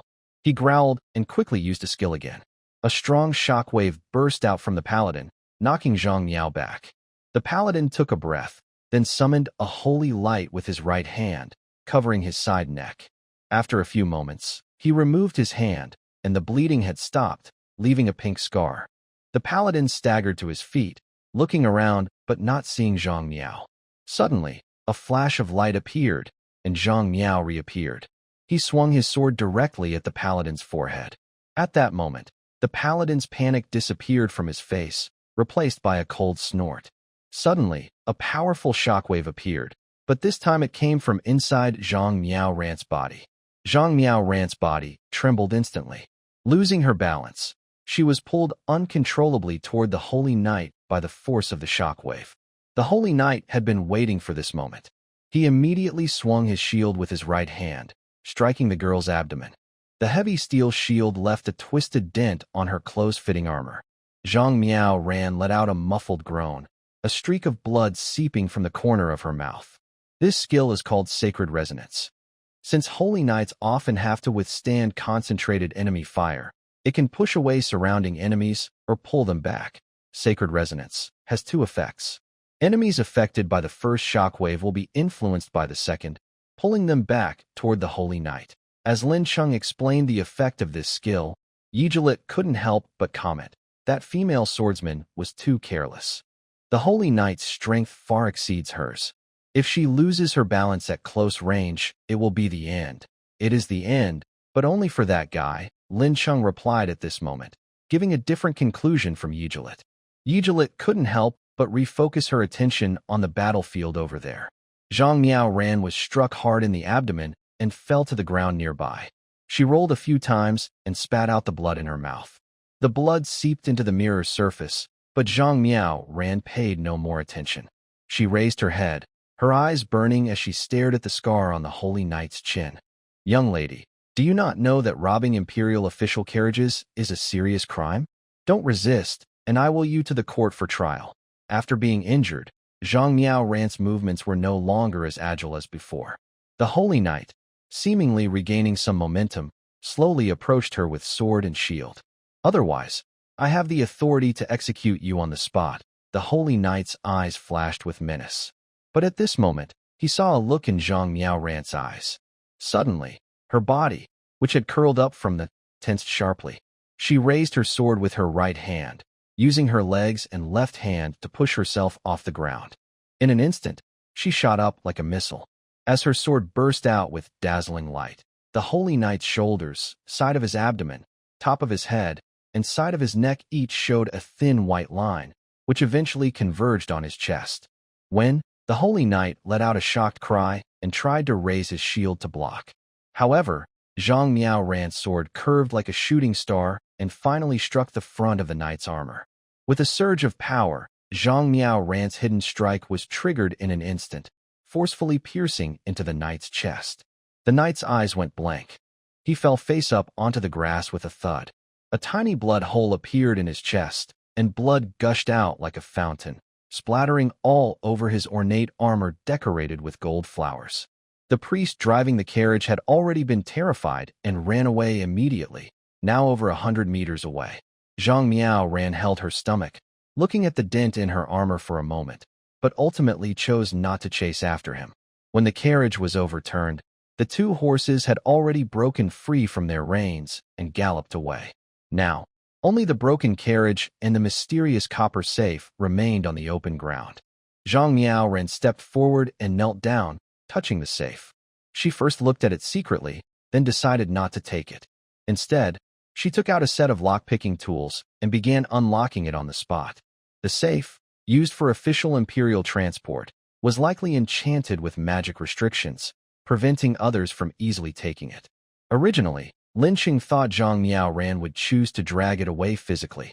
He didn't expect this fierce female swordswoman, known for her offensive skills, to also be skilled at lockpicking. Zhang Miao Ran first drilled a tiny hole in the lock with a thin steel spike, then inserted the delicate lockpicking tool through the hole. She then bent down, turning the lock's core while listening to the intricate mechanical sounds inside. It was clear that Zhang Miao Ran was well prepared. Within a few minutes, she heard the click of the lock's spring releasing, and the tightly fitted brass door opened smoothly. A smile appeared on her face, and a flicker of excitement flashed in her eyes. She reached out and took a silk-wrapped bundle from the safe. Unwrapping several layers of golden silk, she revealed a square-shaped stone tablet. Interesting. I've heard that the Guild of 1,000 Faces is very dedicated to exploring the background story of the Journey world. This inscription on the stone tablet probably contains clues to that background story. Lin Sheng, not involved directly, could only observe through Ygritte's eyes. But even Ygritte's excellent vision couldn't see the characters on the stone tablet clearly from 100 meters away. Lin Sheng now only regrets that he cannot go outside. Even if he had a neck, he might instinctively stretch it now. Can't understand those words. How about you? Ygritte instinctively wanted to squint his eyes, but he quickly remembered that as an undead, he no longer had pupils. I can't understand them. I wasn't a player who focused on storylines before, Lin Sheng said regretfully. During the game, many players also struggled with the official made-up language in Journey World that they couldn't understand. With the efforts of players interested in the background story, this problem was quickly solved. A group of about a dozen player guilds dedicated to studying the story background deciphered the original language in Journey World and created a translation patch, which they uploaded to the player community. Players could download this patch before playing the VR game, and once inside, the game would automatically translate the text. This made playing easier for players, but it also meant that most veteran players in Journey World couldn't understand the game's language anymore. Back then, we just focused on boss fights and gear setups. Now that I think about it, without the interface, wouldn't we all become illiterate? Lin Sheng's doubts were soon cleared. Language learning could wait until later. Zhang Miao ran her eyes over the stone tablet briefly, then stored it in her inventory. Just as Lin Sheng and Ygritte thought she was about to leave, Zhang Miao suddenly turned her gaze sharply and looked directly at them. Clang! In the next moment, Zhang Miao appeared out of nowhere, her sword tip pointed at Ygritte's large sword. Ygritte, known for his boss-level reflexes, reacted instantly upon noticing Zhang Miao's gaze and prepared to block. White. Zhang Miao was momentarily stunned. The Thousand Faces Guild always valued intelligence highly, and she had heard of this recently famous figure in Maritone Town. I just happened to pass by, not spying intentionally, Ygritte quickly explained, then stepped back to escape. But do you think you can just walk away? Zhang Miao clearly wasn't easy to deal with. With a flick of her sword, a streak of light shot out like a shooting star. As a master swordsman, Zhang Miao Ran is one of the best in the light sword category. His strength lies in his quick and fierce sword strikes, making it almost impossible for other sword players to react. However, in the next moment, an unbelievable scene happened. Yi Jelite held his sword with both hands and swung his great sword like a whirlwind. A storm of shining sword light and shadows flickered between the two. After a moment, Yi Jelite stepped back, his armor still black and shining, with not a single light spot left. Did he block everything? Zhang Miao Ran's pupils shrank sharply in shock, and he instinctively opened his mouth slightly. Yi Jelite didn't speak again. He tiptoed on the ground and disappeared instantly in front of Zhang Miao Ran, leaving the girl standing there in a daze. After escaping from Zhang Miao Ran, Yi Jelite moved quickly and soon got out of his sight. In the distance, the outline of Maritone Town could already be seen. I hope this doesn't cause trouble with the Thousand Faces. Lin Sheng's mind was a bit chaotic. It's been nearly 2 months since the game entered the real world. Lin Sheng gradually realized that the real threat to players isn't their unfamiliarity with the game environment, nor internal conflicts among players. The biggest threat is actually the NPCs, especially the background story characters. If even a blacksmith or a small merchant in the town can deviate from the original game plot because of their own ideas, what about others? What about those bosses? The gods in the worldview, world bosses? In this way, players focused on storylines, like the Thousand Faces, become especially important. He pulled his thoughts back and refocused on the pile of army formation ant eggs in front of him. More than 30 grayish-white eggs had been taken out by skeletons and placed in a room prepared in advance. Lin Sheng had some knowledge of architecture, so he slightly modified the room to make it a bit warmer than other parts of the dungeon. But even so, the environment still couldn't compare to the inside of an ant nest. The eggs looked a bit shriveled and dull, lacking vitality. It looks like I need to incubate them immediately, Lin Sheng said. Even though no one was around, he still muttered to himself. Usually, army formation ant eggs mature inside the queen's body. then are laid and carried to specific rooms by worker ants. When the ant king needs troops, it activates its ability to control the ants to break out of their eggs. Of course, newly hatched ants are very weak. Without the ant king's control, hatching the eggs is difficult. The dormant larvae won't wake up on their own. But Lin Chung has his own way. Dungeon monster taming. As Lin Chung activates his skill, more than 30 magic stones in the warehouse explode, releasing magical energy that flows toward the eggs. The young ants that haven't yet broken out of their eggs already have their own lives. Strictly speaking, they are a kind of level 1 monster. Soon, all the immature ants are controlled by Lin Chung and are commanded to wake up. Over 30 grayish-white eggs are cocooned together, which looks a bit disgusting. Inside, the young ants are trying to bite through the eggshells with their mouth parts. After a few minutes, the young ants gradually get used to their bodies, and the eggshells open with tiny fissures. Pop! Finally, with a soft sound, one egg breaks open. A pair of white mouth parts emerge, exploring the world as they move around. Thanks to the skill, Lin Chung and the young ants are closely connected, and for a moment, he feels a bit proud.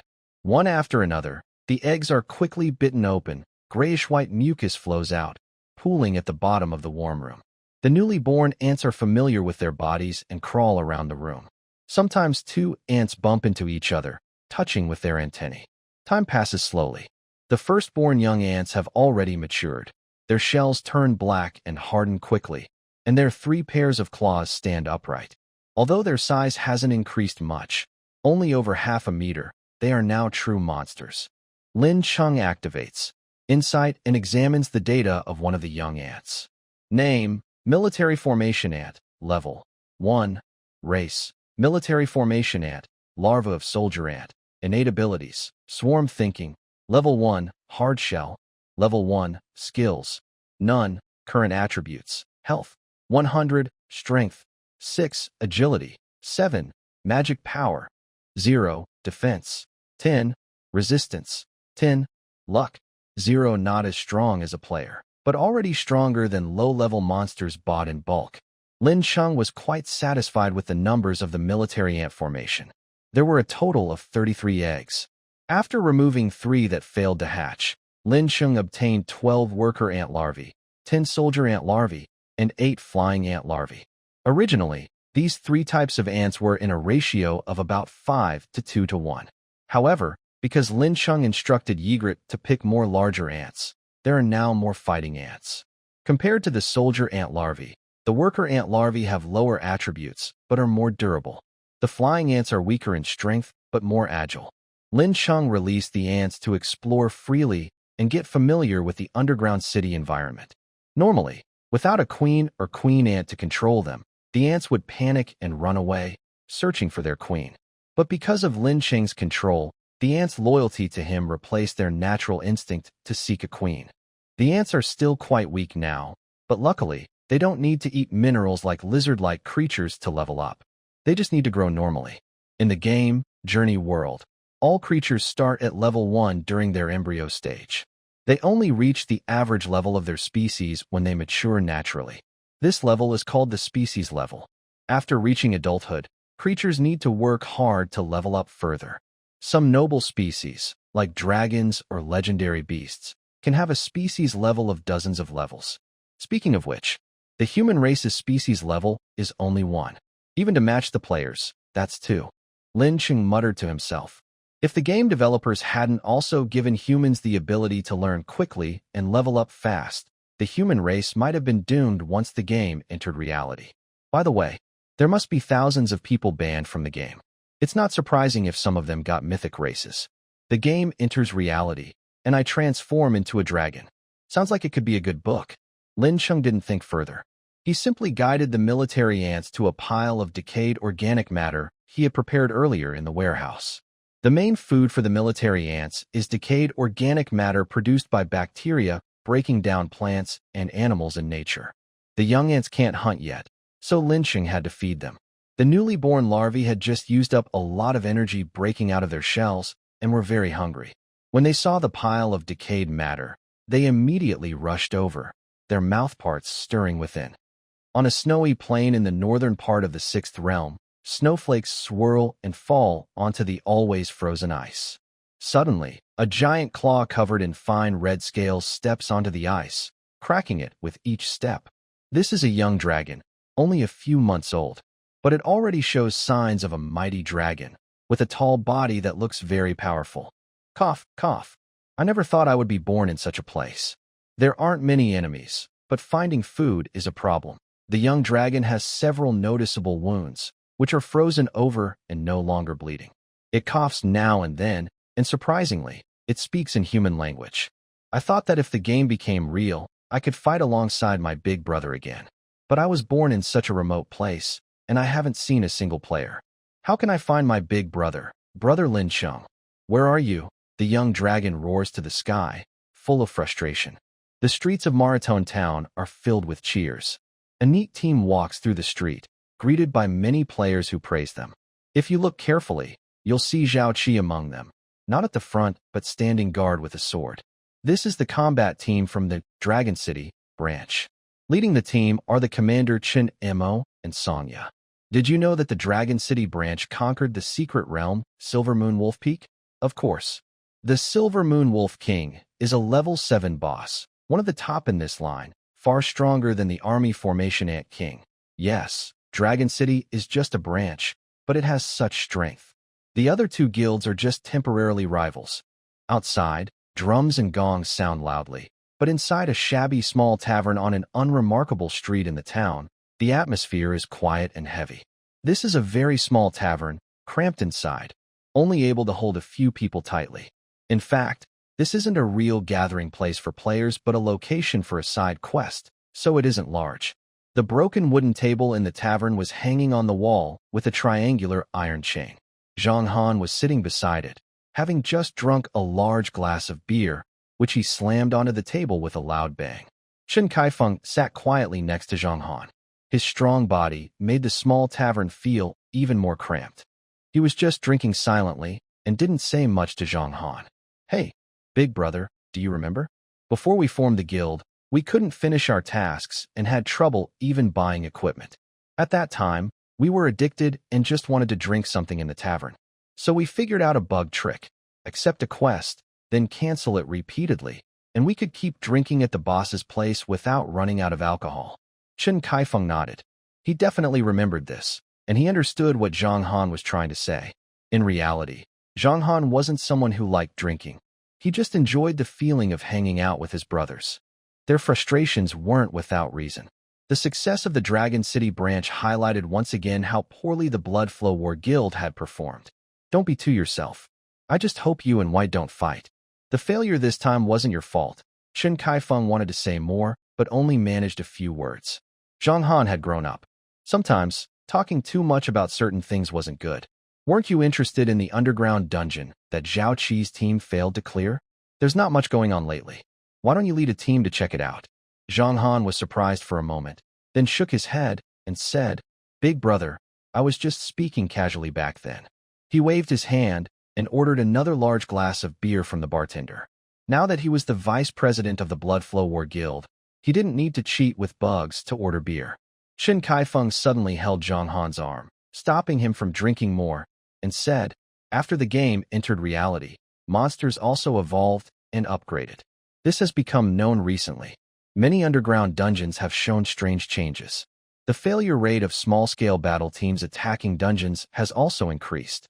Plus, Zhao Qi's team failed to clear a level 1 dungeon, which is already hard to understand. So I think that dungeon might be one of the earlier mutated ones. You should go check it out. There might be something special going on. Zhang Han thought for a moment and finally nodded, no longer refusing. Although he knew that Chen Kaifeng's words were just excuses, and his true goal was only to make him relax. The noise outside continued, as if no one cared about the next plan of the Blood Battle Guild, nor about the strange events happening in the dungeon. The main base of the Thousand Faces Guild is located in a large library in the town of Merton. Besides being convenient for research and holding some information, Zhang Muan and his sister also enjoyed the atmosphere the library provided. At this moment, Zhang Miaoran stood beside a round table in the middle of the library, holding a piece of pure white paper. The paper had lines of black text, which looked freshly printed. Alphys and Soya fled to Chaluk's treehouse, knocking on the door and asking Chaluk for help. Chaluk's white beard stretched across the floor of the treehouse, and a muffled voice came from it, saying, "Cannot prevent your union, not out of jealousy." Alphys and Soya, you are truly siblings. After reading this part of the story, Zhang Miaoran turned to Zhang Muin sitting at the round table and said, "This is part of what I found on the stone tablet." "Yes, I understand. It seems to be a version of the creation scripture, teaching followers of the four religions not to marry each other. But it also hints that the four gods might have originated from the same source." Zhang Muin also had an identical copy of the manuscript and was calmly analyzing the passage. "Exactly. The gods are Alphys, the god of fate; Soya, the god of gold; Chaluk, the god of wisdom, and the holy god. But in the story, there are also many tales of the four gods fighting each other," Zhang Miaoran said casually, picking up a book from the pile on the table. Zhang Muin spread his hands. "Then there's nothing more to say. Intelligence officers rely on information to do their work, right? Our plan to steal the Legion necklace from the Blood Battle Guild last time was very successful. Next, I want to go to the Dragon City branch to do some things. Do you want to come?" Zhang Muin looked at Zhang Miaoran expectantly, but was met with a roll of the eyes. "Although I know the Legion necklace will be useful in a future side quest, you can't just turn against the Blood Battle Guild because of that." In Zhang Miaoran's eyes, there was confusion. "Didn't you almost fight with White too?" "Actually, we did fight. Speaking of which, we need to pay more attention to that guy. He's definitely higher than level 7. Next time he makes a move, I plan to go after him. Simple. I'll arrange it for you," Zhang Muin said. Just as he finished speaking and was about to stretch lazily, both siblings' eyes suddenly froze. In the next moment, Zhang Miaoran's sword was already in hand, and Zhang Muin activated his ability, transforming into Chun Kai Feng. The library's lighting was dim, with many areas shrouded in shadows. From a large shadow, a figure dressed in golden heavy armor slowly stepped out. "Criminals attacking the Holy Sect's carriage, please come with me." A cold voice came from behind the golden helmet. The next moment, the already dim lights in the library went out completely, plunging the entire room into darkness. A silence fell. It has been a month since the Bloodflow Guild lost in the Army Formation Ant Nest dungeon. The game's timeline in reality has now reached the 10th week. The Dragon City branch changed its peaceful approach from before and started to expand rapidly, recruiting many new members. They attacked various dungeons near Maratone Town. Recently, even a level 8 boss dungeon was conquered by the Dragon City branch. Meanwhile, the Bloodflow Guild continued its usual activities, exploring dungeons, but due to the recruitment efforts of the Dragon City branch, their new members were few, and their size was no longer as large as before. What was most surprising and frightening was the Thousand Faces Guild. 2 weeks ago, under pressure from various sides, the acting president of the guild had to admit that the president and vice president had disappeared for a week. This caused a huge shock in the novice town, and the guild's influence collapsed. After losing the only 2 level 6 players in their team, the acting president had to admit that the Thousand Faces Guild would temporarily cease all activities. Soon after, most members left the Thousand Faces Guild, and the Dragon City branch took this opportunity to recruit many players. Originally, the player alliance was made up mostly of new players from the town, with 3 major guilds each holding about 10% of the players. The rest were small guilds and solo players.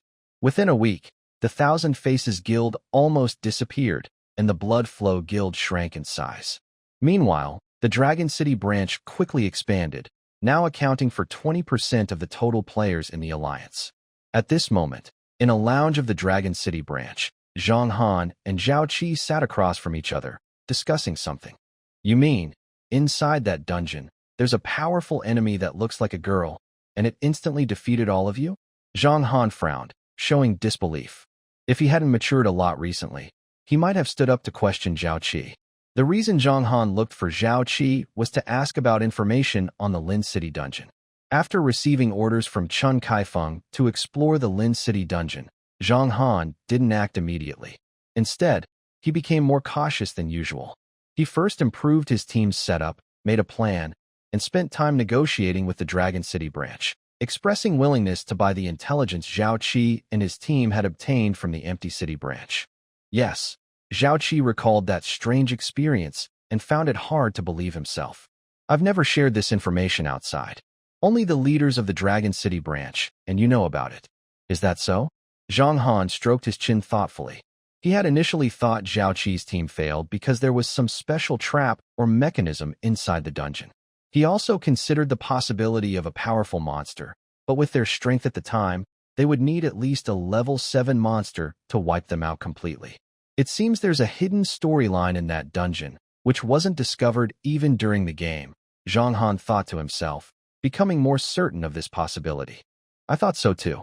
If my guess is correct, that girl-like enemy must be very high level, probably level 10, Zhao Qi said. The dungeon's lighting was dim. Zhao Qi had only managed to meet Iris in a state of extreme fear, and could only tell she was a beautiful girl, but couldn't see her outfit clearly. I know what you're planning, but I advise you not to act rashly. Zhao Qi suddenly leaned forward and looked seriously at Zhang Han, saying, I have a feeling that you are not her match yet. Zhang Han nodded and said, I understand your idea, but recently, there have been strange changes in the monster upgrades across different secret realms. Your Longqing branch probably knows about this. We need to investigate. Then, Zhang Han made a gesture with his hand. From the shadow beside him, a silver light flickered and shot out directly into Zhang Han's palm. Zhao Qi was surprised. Although the silver light didn't come toward him just now, if Zhang Han had intended to attack, he might have already cut his throat. Zhao Qi stared directly at the small dagger now in Zhang Han's hand and asked, Is this illusory shift? Have you reached level 7? A slight smile appeared on Zhang Han's face as he asked back, Don't your Longqing branch fighters also reach this level?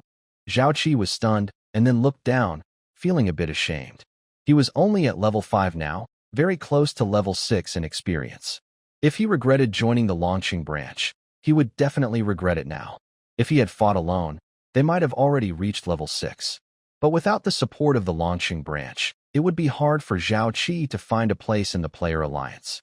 So, he had no intention of leaving. Thank you for the information.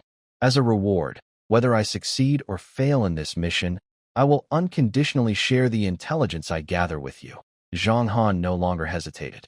He stood up, called out to his team, and strode out of the meeting room. Zhao Qi watched Zhang Han's departing figure with complex emotions in his eyes. He was only a few years older than Zhang Han and full of youthful spirit. Once, he was also the leader of a guild, able to go anywhere with a group of followers like Zhang Han. Sigh. The autumn wind swept over the hills. A groundhog with brown fur stood on a mound, hugging its paws and looking toward the distant team approaching. The groundhog's ears twitched, and with a twist, it disappeared into the grass. This was Zhang Han's team. After receiving the intelligence, Zhang Han was fully prepared. Leading the team only took a few hours, and he arrived at the entrance of the underground city in Linqing. Just looking at this entrance, it's hard to imagine there are enemies at level 10 inside, he thought. Zhang Han looked at the small hill no taller than 2 meters and the broken stone door inside it, and he couldn't help but marvel. Meanwhile, if Linqing had a body, he would probably be sitting in place with his arms crossed, watching everything. His gaze was focused, covering Zhang Han. Over the past few days, Zhang Han had been gathering information and organizing his team. He especially had a meeting with Zhao Qi. With Yegelet's eyes, Linqing would surely know what he was doing. Although I knew the 3 big guilds would attack me someday, it still feels a bit late now, Linqing thought. He was full of anticipation. When Yegelet asked if he should come back to defend the underground city, Linqing refused immediately. I can not only defend the city, but also use this team for a better plan, he said at that time. As Zhang Han and his team gathered and stepped into the underground city, the underground also started to stir. Skeletons, slimes, hounds, hidden spirits, camouflaging fungi, exploding beetles, army ants, earth lizards, stone golems, various monsters of different races. They looked like gears in a huge machine, ready and eager to fight.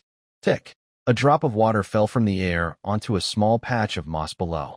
Zhang Han and his team held torches, moving forward slowly but steadily through the underground city. Every time they passed a room or turned a corner in the corridor, The thief responsible for detection would immediately use skills to find all hidden traps without revealing anything. This time, Zhang Han had prepared thoroughly. The team had 12 members. Besides him, there was a level 6 for level 5 and 6 level 4 players. Among them, there were 3 thieves, not counting his shadow assassin. They had all kinds of antidotes and items to remove abnormal states, and even everyone wore 2 layers of shoe covers. The team was on high alert. When they passed a room earlier, 6 secret doors on the ceiling opened simultaneously, dropping many slimes. This was the first checkpoint set up by lynching. Less experienced teams often get eliminated here, but for Zhang Han's team, it was not a problem at all. The team quickly reacted and killed all the slimes, leaving no living creatures on the ground. Later, Zhang Han realized that if these slimes had fallen on their heads, they could have suffocated and died. This dungeon is definitely strange. There must be something intelligent controlling the monsters here. Zhang Han's team moved carefully forward. After dealing with a few waves of attacking monsters, they finally entered a larger room and faced their first real enemies. There are 2 groups of skeletons, 2 stone golems. Poisonous slimes are hiding in the corners of the ceiling, and the cracks in the walls and floor are coated with oil. At 3, 5, and 9 o'clock positions, there are camouflaged fungi mats. Among the skeletons, 3 are wearing armor, each hiding a self-destructing beetle inside. There are also 4 hyenas hiding in the corners on both sides of the door. The young man speaking is named Li Zhao. He is a thief who has focused on learning detection skills. Using a bunch of exploration tools, he almost fully understood the layout of lynching. Is it that sneaky? Zhang Han was about to step into the room and lead the team when he heard Li Zhao's words. He hesitated, pulling his half-forward foot back. One team enters with me.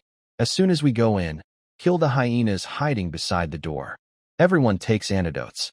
The mage in the second team uses the moisture technique to control the armored skeletons. Go, Zhang Han gave the order. His team, known for their strong combat power, immediately strode into the room. The 4 hyenas hiding on both sides of the stone door were about to pounce, but they were cut down by 2 level 5 swordsmen, 1 on each side. The 2 groups of skeletons and the 2 stone golems charged forward, but Zhang Han's team blocked their way. Meanwhile, the mages quickly acted. 3 clouds of mist floated over and covered the 3 armored skeletons. The moisture technique is a special spell that uses dense water mist to envelop enemies, preventing them from releasing explosive skills. This spell is quite rare among water magic users, and most water mages do not consider learning it. Zhang Han's body flickered between the shadows of the monsters. The 2 stone golems couldn't keep track of his movements. Soon, the 3 skeletons wearing armor were pierced one by one. The 3 self-destructing beetles didn't have time to attack and died instantly. Lin Cheng's spirit vision watched here, feeling a bit distressed. The layout of this room is almost top quality. Every trap and mechanism inside could kill an entire team of players. In the 3 weeks since the distribution of forces in Mertuntown changed, Lin Cheng has used these setups to kill 3 more teams of players. However, because he needs a lot of experience to level up, he is only just approaching level 7 now. Such a tough piece of iron. Lin Cheng was sighing when he noticed the hidden deadly slime in the room, which was being killed off by archers. The skeletons were almost wiped out. The 2 rock golems were also badly damaged by Zhang Han and others, their bodies nearly broken and unable to stand. Up to this point, Zhang Han's team remained unharmed. They only suffered minor scratches, which the team's priest quickly healed. Still not tough enough, Lin Cheng chuckled softly. At the same time, Zhang Han activated a shape-shifting illusion. A dagger flew out of the shadows and pierced the chest of a rock golem. As the secret spirit attached to the golem's chest cried out in pain and died, Zhang Han saw a large swarm of explosive beetles hidden among the fine sand. Get down, Zhang Han shouted loudly. The other team members immediately obeyed, all dropping to the ground. In that moment, Zhang Han felt deep regret. Why didn't he have the mage directly cast a moisture spell to cover the entire room? Of course, that was impossible. Mages simply didn't have enough magic reserves. When the explosion's flames swept through the oil in the cracks of the floor, the ground the team was lying on also became unstable. With Lin Cheng's current speed in controlling the dungeon, It would take at least several minutes to remove all the floorboards. There was no time for that now. So, Lin Sheng never arranged for the floor in this room to be removable from the start. The team thought their floor was just a few floating stone bricks controlled by Lin Sheng's dungeon terrain control. Although this move consumed a lot of magic stones, it was very quick to activate. As Lin Sheng removed his skills, the stone chamber's floor collapsed instantly like a child's block castle being pushed over, crumbling completely. The team members narrowly avoided the explosion's damage. While burning in the flames, they suddenly realized that the ground beneath their feet had become a vast, empty void. At this moment, Zhang Han was certain that the hidden self-destructing beetles inside the rock golems had nothing to do with the floor. This was not a trap. Someone was controlling it. Zhang Han waved his hand, and a thin rope, about the thickness of a thumb, shot out quickly from the shadows and landed in his hand. Shadow Shift is a special skill of shadow assassins, allowing them to transfer objects nearby into shadows and then send them flying toward themselves. He grabbed the rope with one hand. This emergency move was rehearsed with his teammates before entering the dungeon. The team members immediately linked hands. Not everyone could stay coordinated while engulfed in flames. When one team member fumbled, the last 4 members at the end of the line fell into the endless darkness. Water Dragon, a female mage in the middle of the team, enduring the intense pain from the flames, activated her skill. Suddenly, a powerful surge of water burst out from a deep blue magic circle in front of her, violently washing over everyone in the team. The team members clasped hands tightly. After the water washed over them, the flames finally extinguished. "Start climbing from the back of the team, one by one," Zhang Han calmly ordered. His left hand was still wrapped around the rope, as if welded to it. In the dark stone chamber, the team members pulled themselves up along the rope, floating lightly like willow catkins. Whether it was Zhang Han instantly using a teleportation illusion to gain a foothold, or the female mage enduring the flames and casting Water Dragon to extinguish the fire, both showed top-level teamwork. As a result, the original deadlock only caused the loss of 4 team members. "It seems everyone has been busy these past 2 months, Lin Sheng said. Seeing Zhang Han's team of 8 hanging on ropes and swinging above the abyss, Lin Sheng became worried. With a thought, a nearby room's team of skeletons and a few hounds suddenly rushed over. At the same time, a stone door that had been tightly closed because of Lin Sheng's arrangement opened a gap, allowing the skeletons and hounds to enter. "More monsters are coming. Wang Chong, use the Wind Eye Scroll." Zhang Han tightly held the rope with his left hand and shouted to Wang Chong, who was climbing below. Wang Chong was a level 5 warrior, originally at the back of the team. Now he had just climbed up the human ladder to reach Lisa, the female mage. Upon receiving the order, Wang Chong quickly took out an old-looking scroll from Lisa's waist pouch. A magic scroll is an item that contains a spell, created by mages who have learned the corresponding skill. Lisa, the second most powerful mage after Zhang Han, not only knew many spells, but also had the ability to turn them into scrolls. Seeing the monsters stirring, Wang Chong immediately destroyed the scroll. A strong gust of wind burst from the center of the abyss, lifting everyone in the team into the air.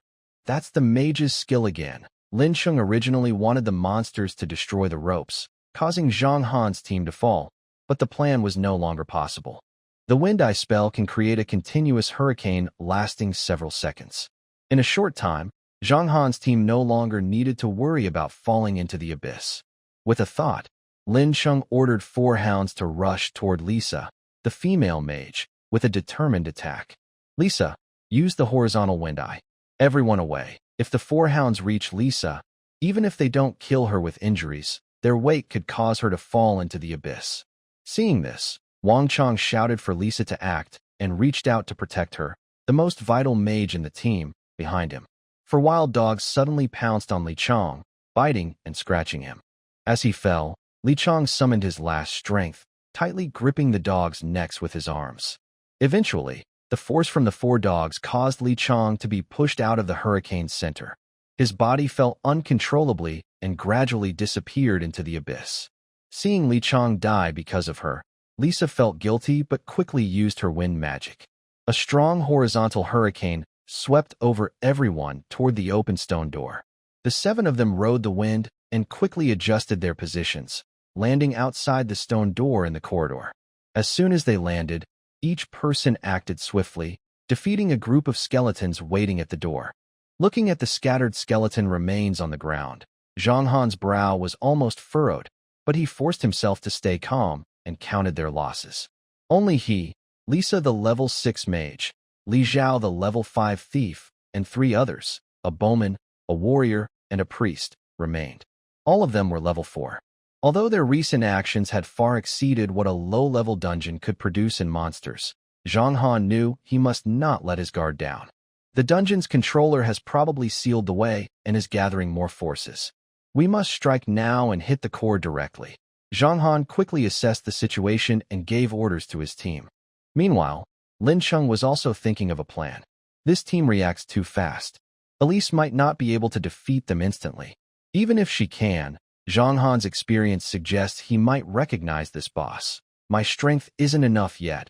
I can't reveal this card easily. His thoughts raced, and soon another plan took shape in Lin Cheng's mind.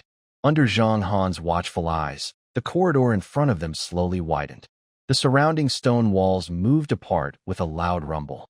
At the same time, the torches on both sides of the walls ignited spontaneously. In an instant, the previously dim corridor was brightly lit as day. Everyone in the team became alert. Zhang Han stared straight ahead at the corridor. Although he didn't know what the changes in the dungeon meant, Zhang Han was sure this was not the dungeon's owner welcoming them. The darkness in the corridor, untouched by the torchlight, swayed slowly. A blurry figure gradually emerged from the darkness and moved toward the light of the fire. After Zhang Han saw the figure clearly, his eyes suddenly widened, and he instinctively stepped back. Red Knight, Jekrit, Red Knight, Jekrit, the others in the team exclaimed when they saw the red figure. Wait, Zhang Han raised his hands to stop everyone from acting rashly and said, Jekrit is the boss guarding Hero Village. He shouldn't appear anywhere else. But even he was starting to doubt his words. This underground city had seen too many strange things. If no boss appeared, it wouldn't make sense. Meanwhile, far at the center of the underground city, Lin Cheng sneered inwardly. They had indeed been tricked, and this was only the first step. Earlier, Lin Cheng had been thinking about how to deal with the 3 major guilds. He quickly realized his biggest advantage was one piece of information. That was, players with titles are born into other races. When the game, Journey World, became wildly popular, there were over 100 million players, and at least hundreds of thousands had titles.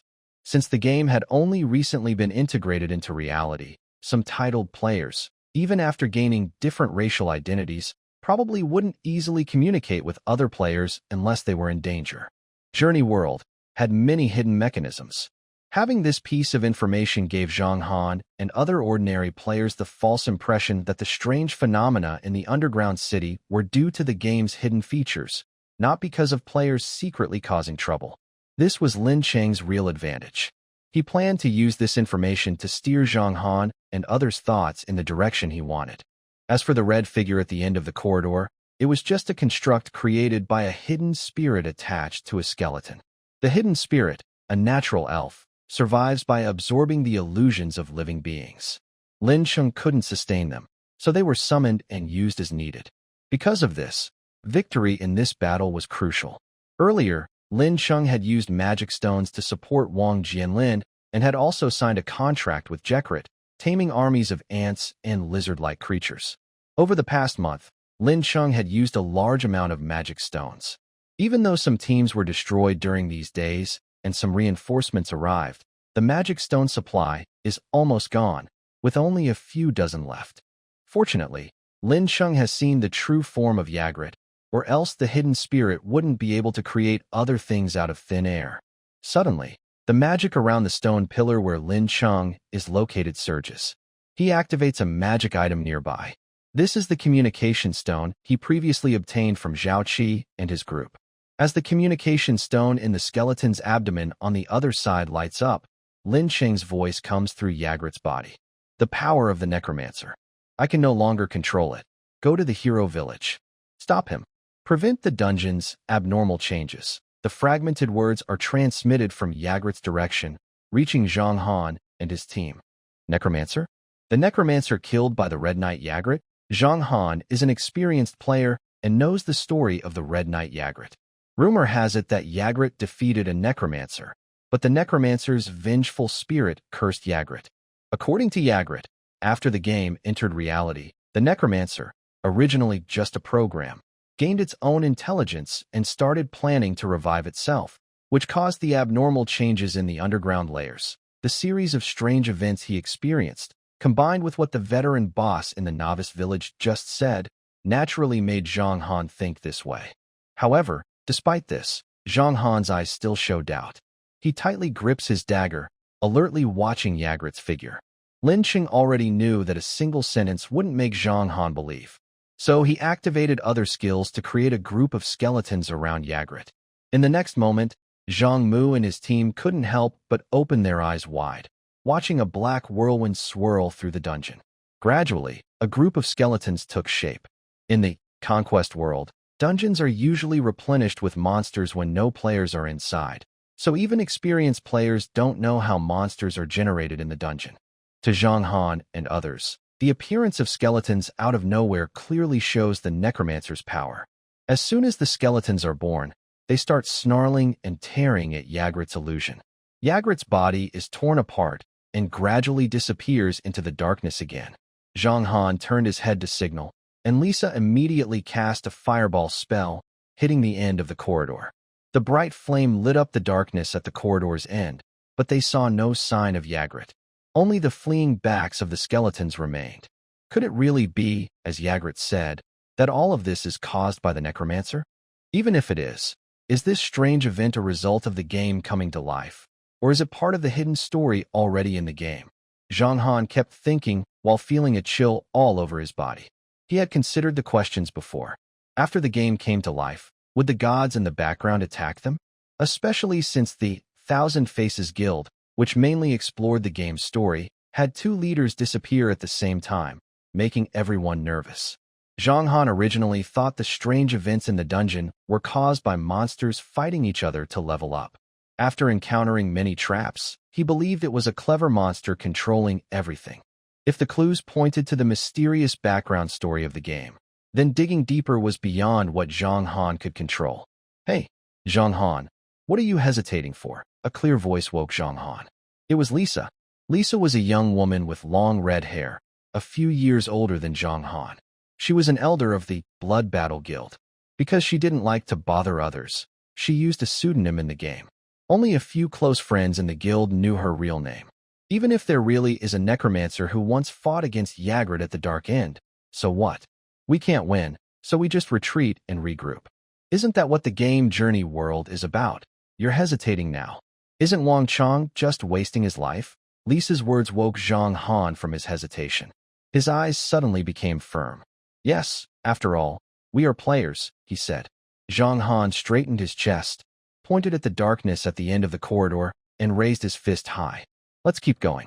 Even if we can't clear the dungeon today, we must find out what's really going on. Zhang Han and Lisa quickly rallied their team's spirits, and they set out again with renewed determination. Deep inside the dungeon, Lin Qing watched this scene with a smile. Yes, I was just worried you wouldn't come. Zhang Han and his team continued to move through the dungeon. This time, Lin Qing subtly changed the layout, shifting the circular room where Iris was held to the side. If Zhang Han's team had accidentally found Iris, it would reveal their plans and ruin the previous preparations. Because they were very careful now, and their team was strong, ordinary monsters couldn't do much against them. Lin Qing decided to remove all the guards along the way. Finally, when they reached a large room, Lin Qing secretly activated a trap. Skeletons next to the room threw their torches onto the ground. The flames quickly spread along the cracks in the walls, surrounding the entire room in fire. Surprisingly, these flames were not the usual bright red oil fire, but emitted a strange purple glow. Purple flames? Zhang Han and his team had to move closer to the center of the room. Lisa could use water magic to put out the fire, but based on their experience with dungeon strategies, forcibly changing the dungeon's layout would drain their magic supply. Moreover, they didn't know if the purple flames had any other effects. In games, fire can appear in different colors depending on its effects. Purple flames often suggest corrosion or similar effects, so Lisa didn't dare to dismiss it outright. In fact, Lin Sheng had once again created a misleading impression. Whether Ygritte's explanation was true or not, Zhang Han's team had shifted their focus from who is causing trouble in the dungeon to what kind of monsters are causing trouble. Under Lin Sheng's deliberate guidance, their thinking was drifting further away from the player's perspective.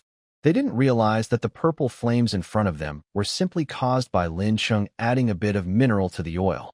"Captain, I've checked beneath the floor. There won't be any situation like before," Li Zhao said to Zhang Han. "Good," Zhang Han nodded. "We can't rely on the dungeon to spawn monsters as usual. We need to find a hidden passage behind a stone wall and break out directly. Wait, look ahead." With Lisa's loud cry, the team members instinctively looked toward the other end of the room, where purple flames spread across the area. In the darkness, a large figure gradually appeared. It was a creature resembling a four-legged land dragon, covered in sharp purple crystals on its body. The purple flames spread over the creature, but caused no harm. At this moment, the creature was curled up and sleeping peacefully, not moving at all, as if unaware of Zhang Han and his team's presence. "Is this a purple crystal land dragon?" "No, the purple flames don't affect it, so it must have similar properties." Lisa examined the sleeping creature carefully, quickly recalling the types of monsters she had seen. "Could it be a dead cursed purple crystal land dragon?" Zhang Han said seriously. "Usually, when monsters undergo necromantic transformation, they turn into zombie or skeleton types. Their affinity with necromantic magic can either strengthen or weaken them, but overall, their form doesn't change much. However, some monsters are highly compatible with necromantic magic. After transforming into undead, they become stronger, and their level can increase by several ranks. The dead cursed purple crystal land dragon is a result of a purple crystal land dragon being transformed by necromantic magic, making it a powerful level 9 monster. Compared to a normal purple crystal land dragon, the dead curse version is immune to necromantic spells and can breathe necromantic flames. In reality, there was no such thing as a dead cursed purple crystal land dragon. The creature lying before them was just a lizard made of earth and stone. Lin City had spent some time polishing its shell and used mucus extracted from slimes to stick purple crystals mined from the cave onto it. With the dim dungeon lighting and specially prepared purple low-temperature flames, the earth and stone lizard looked as if it was a dead cursed purple crystal land dragon, giving off an oppressive feeling. In fact, this was a very poor disguise. If Zhang Han and his team weren't afraid of purple flames and didn't approach too closely, they would have seen the flaw. But after their previous experience, they dared not act rashly. They delayed time and deepened their impression of the Ygritte creature. The dead cursed purple crystal land dragon is a result of a purple crystal land dragon being transformed by necromantic magic. Could that necromancer really be nearby? One team member couldn't help but wonder. "What should we do?" "I just detected a passage behind the stone wall at the 2 o'clock position on the right. We can leave through there," Li Zhao suggested to Zhang Han at this moment. After all, if it really is the death curse amethyst earth dragon, our team alone would definitely not be able to defeat it. Zhang Han quickly made a decision. "Let's go. Don't wake it up." At the same time, Zhang Han secretly decided that the cause of the trouble was likely the necromancer. After this, no matter the outcome, he planned to gather information from Hero Town. Following Zhang Han's signal, everyone moved slowly toward the stone wall, careful not to wake the earth dragon. When they reached the wall, a bowman in the middle of the group suddenly lost his footing and knelt down. "I can't move anymore. It's so strange." The archer gritted his teeth, trying to stand, but found himself weak and feeling a dull pain in his joints. Zhang Han waved his arm, sensing a faint change in his own body, and exclaimed, "Wait, this fire is poison fire." Yes, Lin Sheng had added deadly poison slime extract powder into the purple fire from the start, gradually increasing the amount during the process. Once inhaled through the nose into the lungs, the poison powder takes time to act. Although Zhang Han and his team only just started feeling it, they had already inhaled a significant amount. "Break open the stone wall quickly. We should leave first and then detox," Zhang Han ordered. But how could Lin Sheng miss such an opportunity? Just then, the earth dragon in the middle of the room moved. The earth lizard slowly stretched its body, looked at Zhang Han's team, and then opened its mouth, preparing to spit something out. Necromancer fire, stand behind me, Lisa reacted quickly. She took a step forward, swinging her staff, and a thick water wall appeared in front of them. However, Zhang Han's team was completely unprepared for what was coming. As the earth lizard opened its mouth, a large amount of acidic liquid gushed out, passing through the water wall and splashing onto them. Meanwhile, the escape route that Li Zhao had explored earlier was once again blocked. The ceiling tiles above the hidden passage collapsed, caused by Lin Sheng's trick, and this time, almost the entire underground fortress's forces fell from the ceiling. Zhang Han and his team struggled to stand up, their bodies badly hurt by poison and acid burns. They looked outside the stone wall and saw countless wild dogs, skeletons, and slimes rushing toward them. This was a true full-scale attack and lynching. 7 members of Zhang Han's team were surrounded by hundreds of monsters and quickly overwhelmed. In the dim dungeon, most areas looked old and dark, just like usual. Only one part caught the eye. It was a place near the stone door, where many monster corpses were piled up. Broken bones and torn flesh were mixed together. A few remaining skeletons, scattered and unorganized, were using their bones to dig through the pile. Sometimes, they found armor, weapons, cloaks, or staves. The skeletons would wipe off the blood on them and set them aside to dry. Meanwhile, Lin Xing's main body was far in the center of the underground city, watching everything and thinking deeply. This battle had cost Lin Xing a lot. Zhang Han's team fought desperately and almost wiped out all his low-level monsters. 2 stone golems had their cores destroyed earlier and couldn't regenerate. The hunting dogs were all defeated, and only a few skeletons remained in front of him. Besides the slimes, camouflage fungi, stealth spirits, and self-destructing beetles, Lin Xing's main fighting force now was just the earth lizard and the army ants. I didn't use the army ants to avoid raising Zhang Han's suspicion. I'm not sure if that was good or bad, but Lin Xing only felt a little regret, not remorse. After all, these monsters could be mass-produced. After defeating Zhang Han's team, Lin Xing's level officially reached 7, even taking a small step toward level 8. His skills also improved. Dungeon item transfer reached level 3. Dungeon terrain control reached level 2. Dungeon monster taming reached level 2. However, dungeon monster creation remained at level 5 due to the size limits of the dungeon. Lin Xing was also surprised to discover a new skill, Spirit Independence. Out of curiosity, Lin Xing immediately activated his skill. Soon, he realized his consciousness and vision were gradually drifting away from the stone pillar. After the skill finished activating, Lin Xing used his mind to control himself a little. To his surprise, he found he could move. At the same time, he still maintained control over the underground city while moving. Great. Lin Xing was about to feel happy, but suddenly he noticed his magic power was draining very quickly. If he kept this up, he would only have about 10 minutes of activity time. After realizing this, Lin Xing didn't dare to wander further. He quickly transferred his spirit back into the stone pillar, and the magic power stopped draining. Magic power consumption is so high, he thought. He looked at his status panel, which showed he had 72 free ability points. As a synthetic spirit race, each level up gives him 12 free ability points. Now that he's level 7, he has 72 points. Just as Lin Xing was about to comment that this skill didn't seem very useful, he suddenly had an idea. He called a skeleton over. He guessed that, as a synthetic spirit, he might also belong to the elf race. If that's true, then after activating the Spirit Independence skill, he should be able to attach himself to other creatures, like how the hidden spirit attaches to the Yggdrasil. After the skeleton arrived, Lin Xing activated the Spirit Independence skill again. He separated himself from his body and slowly moved toward the skeleton. Soon, he felt a natural instinct guiding him to attach to the skeleton. In this state, Lin Xing found he once again lost the ability to move freely. He could only move along with the skeleton. To leave, he would need to activate the Spirit Independent skill again. Then I can just wander around the city, even if it's not very useful, he thought. But just as he said this, he suddenly heard a crisp from the skeleton's surface, forming a that was gradually widening.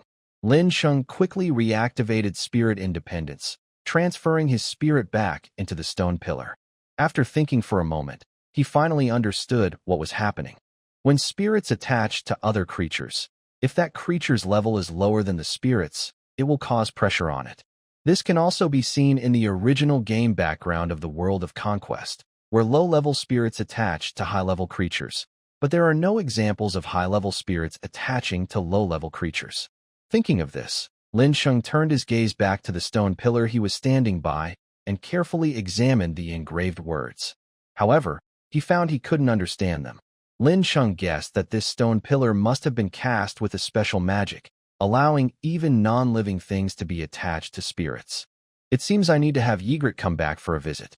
I originally thought I could only control this from behind the scenes. With this ability, Lin Sheng's actions became much easier, especially since he was about to lead the various guilds of Maritone Town into Hero Village. For a moment, Lin Sheng felt very happy, even more so than the frustration from the recent battle in the dungeon where most of his strength was lost. Meanwhile, the skeletons had finished dividing the items left by Zhang Han and his group, and they also moved the remaining monster corpses back. When Lin Sheng first inherited the dungeon, there were enough corpses, about 1,000, to summon monsters. Now, half of them had been used up. The recent collection of some monster corpses only added a few dozen, which was a small help. As for magic stones, after this operation, Lin Sheng's supply was completely exhausted. However, he was pleasantly surprised to find about 100 magic stones in Lisa's personal equipment. As expected of the veteran of the Battle Bloodstream Guild, she has a lot of magic stones on hand. Similarly, Lisa and Zhang Han's equipment, at their level, was top tier. Roughly estimating, their total value was worth several hundred magic stones. Not bad. Next time Ygritte comes, I'll take these items with me. Since Lin Sheng gained the skill of spirit independence, he had been thinking, since he is also an artificial spirit, could he attach himself to the stone pillars of other dungeons? If possible, not only could he gain a new resource-rich dungeon, but he could also increase the level of monsters there. Moreover, the limit on dungeon size mentioned in the dungeon monster creation skill would no longer apply. Everything depends on the outcome of the Hero Village dungeon. The next steps will be very important. Inside the stone chamber of the dungeon core, glowing blue runes flickered on the stone pillars. Do the people of the Sixth Realm know that their world only makes up 1/12 of this entire universe? Most people in the four great nations probably only answer with, "I don't know," when asked. Thanks to the strict control by the four great gods, the four empires keep their people under tight watch. In the capital of the Holy Pandon Empire, deep underground, there is a prison. The old stone prison is divided by iron bars, with only simple daily items and 2 straw beds inside. Zhang Miaoran and Zhang Yimou sit on separate straw beds, bored, staring at the ceiling of the cell, occasionally talking. Unlike Zhang Miaoran, who frowns and shows worry about the future, Zhang Yimou looks very relaxed, crossing his legs and swinging his left foot casually. "It's my fault. If I had known, I wouldn't have gotten involved in this part of the story early," Zhang Miaoran suddenly said, bringing up a new topic. "But based on our experience in the game, those runes will eventually be sent to the Holy Tribunal. Wouldn't that make them harder to get later?" Zhang Yimou shared his opinion with a smile. "Besides, the Empire's officials captured us. Doesn't that mean we touched the core part of the Lord of Humans storyline?" When Zhang Yimou said this, Zhang Miaoran's guilty expression eased quite a bit. Back in the game days, the siblings were just casual players, mainly studying the story background and not caring much about powerful gear or challenging bosses. However, later, an accident caused the side story of the Lord of Humans to affect their estate. The kind NPC estate owner was killed, and the siblings developed their first hatred for the Lord of Humans. That led to their determination to learn more about the game background and to defeat the world boss, the Lord of Humans, as their ultimate goal, forming the guild Thousand Faces. In truth, Zhang Yimou looked very calm on the surface, but inside, he couldn't help feeling a little nervous. Being locked up by the NPC, or even being sent to a mental hospital and chased, are scenes they have experienced before in the game. But those were just parts of the story, meant to make the game more interesting, not real attempts to harm them. Now, things are different. The brother and sister are truly threatened with death. During the days they were imprisoned here, Zhang Muin constantly observed the layout of the cell, trying to find a way to unlock the door or attract the guards. Unfortunately, The lock on the door was reinforced with special magic, making it impossible to open with physical force. The guards were also experienced holy knights, so tricking them was out of the question. The situation was so dire that Zhang Muin felt hopeless, but he couldn't show fear in front of his sister. He kept a cheerful attitude. Suddenly, both of their ears twitched. They heard footsteps outside the cell corridor. The footsteps were light, and from the sound, they could tell it was someone wearing high heels on stone tiles. The person was quite petite. Their guess was quickly confirmed. A slim young girl appeared at the door of the cell.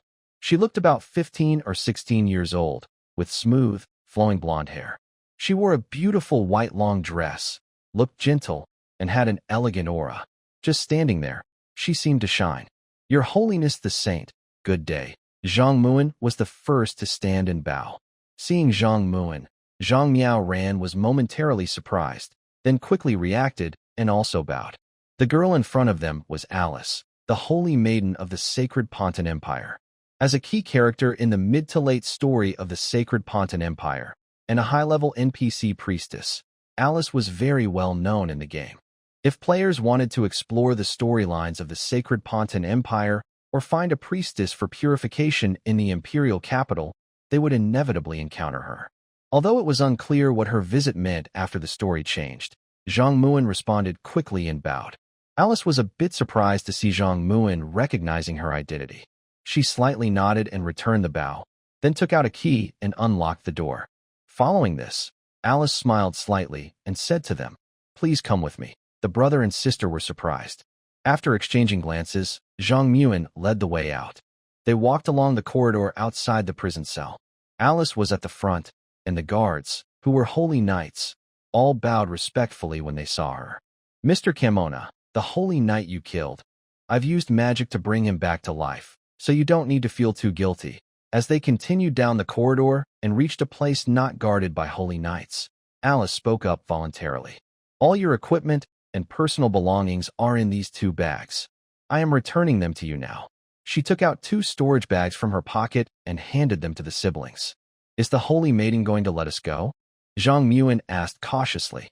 He had guessed that the holy maiden might question them, but he didn't expect her to simply return their belongings without saying a word, as if she was about to let them go. "There's no point in killing you here. You will come back to life, won't you?" Alice said surprisingly. Zhang Muin's mind raced. After the game became reality, players were born in a beginner town. Even if they died, they would revive, and the townspeople showed no unusual reactions. Now that Alice had brought this up openly, it showed she could respond to such phenomena and even had some understanding of their identities. Don't worry too much. In fact, the high levels of the Empire have already reacted to many people like you, but this understanding seems to only work for powerful professionals. Once it reaches the lower ranks, soldiers' perceptions are reversed by some unstoppable force, so the planned suppression operation against you has been delayed. Alice turned her head to look at the siblings. Her face was young, but her eyes seemed deep and unfathomable. "I want to remind you not to rely entirely on your past experiences here. Your time is running out. Once the higher-ups figure out your connection, they won't tolerate your existence. Let's go quickly. Turn right ahead, and you'll see a cave entrance that leads directly outside the capital." Alice finished her sentence, took a step forward, and moved to the side of the corridor to clear the way. Zhang Miao ran his mouth, wanting to ask a question, but he didn't speak. "What's wrong? Worried about me?" Alice smiled. "Don't worry, things won't be exposed because I didn't plan to hide anything. I openly let you go, so what? Just go quickly and find clues about the ruler of humans." The brother and sister were confused at first, but Zhang Muin knew it wasn't the time to ask questions. He grabbed Zhang Miao and ran out of the prison. Following Alice's instructions, they quickly left the capital through that passage. Under the night sky, Zhang Muin looked back at the brightly lit imperial city and stayed silent for a long time. Zhang Han opened his eyes. The moldy spot on the ceiling was still there, light yellow in the upper left corner, just like his face. His breathing returned before his consciousness did. The feeling of his chest rising and falling was strange yet familiar, like slipping into an old shirt he always wore. The cuffs were slightly tight, but every fold fit perfectly. He lay there for 3 seconds, listening to his heartbeat. Thump, thump, thump. steady like an old clock that keeps ticking despite being worn out. Is this what death feels like? Zhang Han sat up, looking a bit pale. It's hard to imagine that just a few minutes ago, he was struggling in a pack of wolves and slimes. Until his last bit of strength and magic were gone, he couldn't escape the sudden monster group. He had already seen Ygritte, just a little more. Vice Captain, are you dead too? A sudden voice pulled Zhang Han out of his thoughts. It was a member of the Iron Blood group on duty at the hotel. I was careless and didn't dodge, Zhang Han sighed helplessly. He looked at his stats panel, which had dropped to level 6. He had indeed lost a level, and the points he had gained when leveling up to 7 were gone. This dungeon exploration was very tough. Zhang Han, one of the strongest members of the Iron Blood group, had fallen back to level 6. He also left his equipment behind, which made him feel heartbroken just thinking about it, not to mention the gear of other team members. This time, the gains were quite significant. After learning about a plot change involving Little Light, if the Blood Iron group can seize the opportunity and advance to clear the Hero Village dungeon first, the benefits will be much greater than expected. Thinking of this, Zhang Han stopped the duty member and said seriously, "Where is the leader? I need to see him." Knock, knock, knock. Leader, the vice leader and their team have returned. Come in. Zhang Han pushed open the heavy door of the leader's office. The smell that greeted him was a mix of leather and old sheepskin paper. Big brother, I'm back. Hearing the voice, Chen Kaifeng peeked out from behind a large desk. His face looked tired but also worried. Since the arrival of Conquer the World, strange reports kept coming in. Just reading through those reports was enough to give him a headache. Now he knew that exploring the dungeon normally shouldn't be so fast. Even traveling back and forth usually took hours. Only if someone had died and come back could it be so quick. Zhang Han's serious expression confirmed this. How does it feel to have died once? Not too bad. Seeing Zhang Han like this, Chen Kaifeng felt nervous and asked with concern, the dungeon really has many problems. It's completely different from what we saw before. We almost just missed the boss on our first try.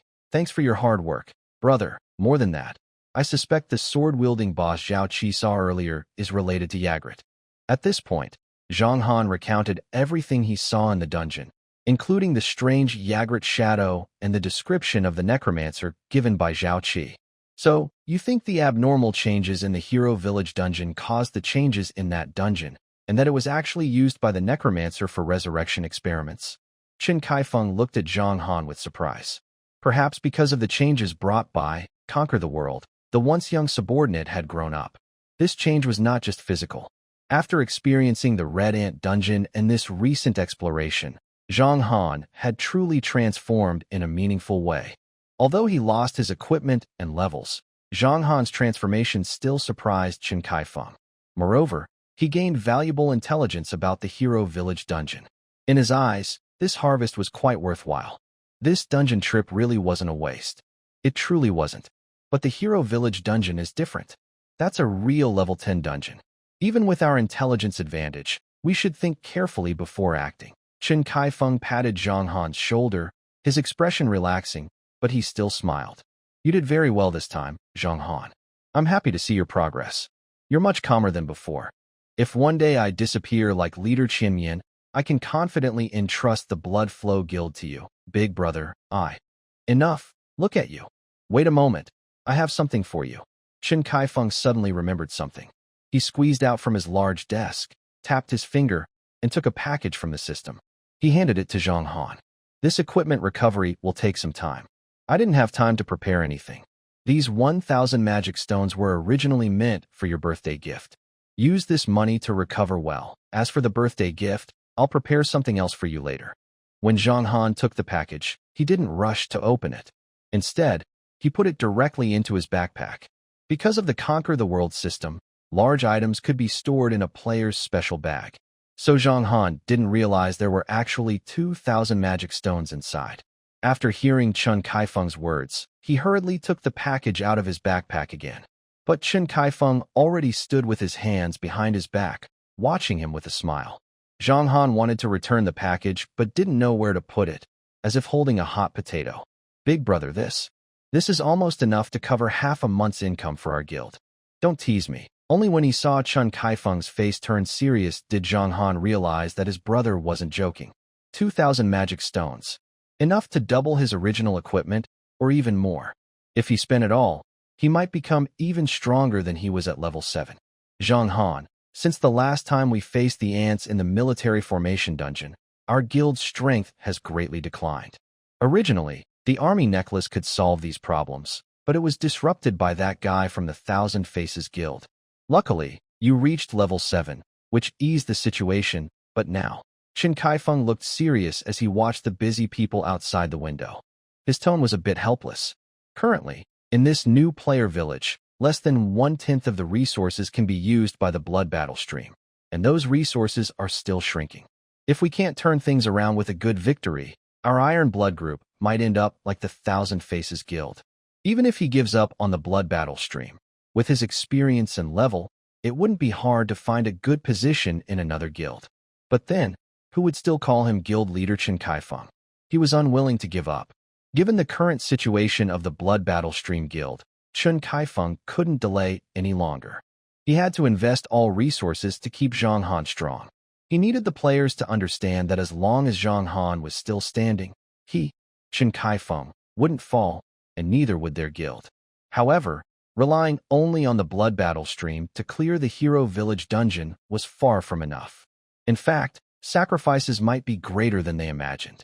Qin Kaifeng snapped out of his thoughts and turned to look at Zhang Han, who was still standing there in a daze. He spoke, "I need you to notify the leader of the Long City branch. Tell him I want to discuss strategies for the hero village dungeon." In the arena of Martelton Town, a large round table had been set up in the empty arena space. Originally, Qin Kaifeng approached Fang Zhongqing, asking to hold a large meeting involving all the decision-makers of the player alliance. At first, Fang Zhongqing didn't think anything important was happening. It wasn't until Qin Kaifeng mentioned his intelligence about the strange events in all the dungeons over the past 3 months and the final bosses in the beginner areas that Fang Zhongqing became serious. Soon, representatives from various guilds were gathered together. This included 3 representatives from the Long City branch, 2 from the Blood Battle Stream Guild, and the acting president of the Thousand Faces Guild. There were also over a dozen smaller guilds, each sending 1 representative, along with several respected figures from the solo player community. "Thank you all for taking the time to come here." Fang Zhongqing stood up and looked around at all the players in the arena. He spoke slowly. "Today, we are here because the Blood Battle Guild has recently discovered important information during their exploration." Most of the people in the arena were focused on Fang Zhongqing. As the Dragon City branch grew stronger, Fang Zhongqing's status in the town also increased. Although he was only a regional manager in the Dragon City Guild, new players in different beginner areas couldn't communicate with each other. For now, Fang Zhongqing had the authority to manage the entire Dragon City branch. A few days ago, Vice President Zhang Han of the Blood Battle Guild led a team into a dungeon to explore. Inside, they encountered a hidden boss from the beginner area, Yggdrasil. When Fang Zhongqing said this, everyone around the table looked at him with disbelief. Everyone probably knows how Yggdrasil's mechanics work. Actually, according to Zhang Han himself, what they saw was just an illusion of Yggdrasil. He quickly corrected himself when he realized his words could be misunderstood. What no one noticed was that a tall figure sitting at the corner of the table slowly shifted his body. To outsiders, it just looked like he was uncomfortable sitting. The tall figure was Yggdrasil. Although he wasn't well known in the casual player circles, he had worked with the Blood Battle Guild before. After Fang Zhongqing suggested it, he came here to discuss matters. As for Lin Cheng, he had already gone to the dungeon with Yggdrasil before this meeting. He was now listening carefully to the details of the discussion. This was Lin Cheng's first time leaving his dungeon after the game became reality. Besides being amazed and surprised by the outside world, he knew he had to seize every opportunity to learn about the players' information. Looking at their gear, Sonya and Chun Mo are still following the same path as before. Fang Zhongqing seems a bit different. I haven't seen him many times, but I think I won't mistake him, Lin Cheng thought silently as he listened to Fang Zhongqing speak. The arena was very quiet. All players were focused on listening. Before Fang Zhongqing finished speaking, no one raised any questions or objections. Soon, Fang Zhongqing explained Zhang Han's experiences and observations in detail. Lin Cheng was pleased to see that Long Cheng and Zhan Xuelu had not changed these facts for any reason. Overall, the Zhan Xuelu Guild's request is for the Player Alliance to work together and investigate the true cause of the incident in Hero Village. Although I am the one speaking, the story was told to me by Zhang Han. After Fang Zhongqing finished speaking and sat back in his chair, the previously quiet arena suddenly erupted in activity. If Zhang Han's words are true, then our understanding of the boss Yejilite is limited. This means there could be new enemies or even hidden bosses. It sounds a bit bad to say, but it's very exciting. However, only members of the Zhan Xuelu Guild have witnessed everything. The evidence might not be enough. Yes, who has proof about hidden bosses or dungeon anomalies? As the discussion reached its peak, Fang Zhongqing also spoke up, sharing his opinion. If the Zhan Xuelu Guild expects the entire Player Alliance to act based on this alone, that's probably unrealistic. Fang Zhongqing is a respected figure. His words immediately put the credibility of the Zhan Xuelu Guild's claims under scrutiny. Many people looked at Chen Kaifeng, hoping he, as the guild leader, could give some explanation. Zhang Han was also surrounded by many gazes, and his face looked a bit unhappy. Everyone, please listen to me. Chen Kaifeng finally spoke. His voice was loud and clear, calming the noisy crowd. I understand that you may not believe our words right now. The Zhan Xuelu Guild will not force the Player Alliance to act, nor will we do anything rash. We are simply reminding everyone out of basic humanitarian principles and the spirit of helping each other among players. Chen Kaifeng is a smart man. He knows that aiming too high might lead to lower results. He never thought that just by speaking, he could make the entire Player Alliance move together. If this meeting was just to remind everyone, the outcome might be that the Zhan Xuelu Guild was accused of stirring up trouble. When Chen Kaifeng made his statement, some people who were about to question him suddenly didn't know what to say. Fang Zhongqing was also surprised. He thought Chen Kaifeng would argue strongly and try to get the Player Alliance to support his decision, but he didn't expect him to back down so quickly. Then, if most people decide not to take action, we can wait and see for a while. Let's end this meeting here. In the end, Fang Zhongqing decided to end the meeting first. Without solid evidence, arguing further wouldn't lead anywhere. But at this moment, a louder voice than Chen Kaifeng's interrupted him. I have proof. Everyone turned to look, including Chen Kaifeng and Zhang Han, who looked surprised. The speaker was Yejilite, or rather, the Wandering Man White. I have evidence that shows the necromancer did indeed take action, and the dungeon really experienced strange changes. Yejilite spoke as he stood up, his heavy armor making a clanking sound, giving off an invisible sense of authority. Yejilite's words immediately drew everyone's attention. Some wanted to ask questions, but didn't speak. Then, in front of everyone, Yejilite slowly said, when I explored a dungeon before, I saw undead creatures forming inside. Zhang Han's expression changed. Wasn't the scene Yejilite described the same as what he saw in the dungeon? He also felt a bit emotional. When Yejilite worked with the Blood Battle Guild before, their relationship was bad. But now, he was the one standing up and providing evidence for his words. Yejilite reached out with his right hand, holding a scroll of the illusion spell. In the original chat channel of Journey World, players could only talk with words, not send pictures or videos. So, many players used illusion spells to send images or videos. It didn't matter if they didn't know the spell. These scrolls could be bought at a reasonable price. If they deleted the previous images or videos, they could record new ones. As Yagrat slowly unrolled the scroll and released the stored spell, a clear image appeared directly above the round table. The image showed a dim underground dungeon, but unlike the desolate city prison, it was covered with moss and small plants. The scene in the image lasted a few seconds, then a small whirlwind suddenly appeared on the ground, destroying nearby grass. As the black whirlwind grew taller, a skeleton gradually formed inside it. The camera was some distance away from the skeleton, so it didn't notice the camera or the viewer, just moving around in place. Suddenly, a larger, more violent black whirlwind appeared, with a loud roar, kicking up dust and making sharp screams. Finally, a bigger skeleton monster appeared, covered with black, damaged armor on its chest, shoulders, and head. This monster was larger than a normal skeleton, with no tiny cracks, and its bones had a faint grayish color. It held a big purple-black sword. Necromancer Knight. Someone nearby immediately recognized the monster and said, as a higher-level monster than a skeleton, the Necromancer Knight sensed hostility over a wider area. After a brief pause, it noticed the camera. Then, the knight's head moved, and it swung its long sword straight toward the camera. The last scene in the scroll showed a giant sword blocking the attack, stopping the Necromancer Knight, and then the image suddenly cut off. I believe everyone usually carries a photo spell scroll when exploring outside. I only took out this scroll after noticing the strange appearance of skeletons forming out of nowhere. I think this image can serve as evidence to prove Zhang Han's words are true. Of course, I know some special spells can create fake images, so if anyone has doubts, they can check freely. The image couldn't be fake because this scene really happened in front of Ygritte. Using the dungeon monster creation skill and the effect of the hidden spirit, Lynching could easily fake the scene of a Necromancer Knight being born. Before anyone could start discussing, Fang Zhongqing spoke first. He did not question the authenticity of the image but asked, Mr. White, I have another question for you.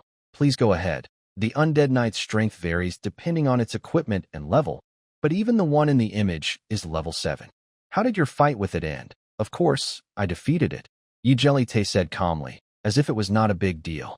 There was no loud surprise, but everyone around looked surprised. Recently, all the big guilds have been busy, and most of their top fighters have reached level 7. For example, the leaders of the Dragon City branch are all level 7 now. Usually, higher-level monsters of a certain race are stronger than humans of the same level.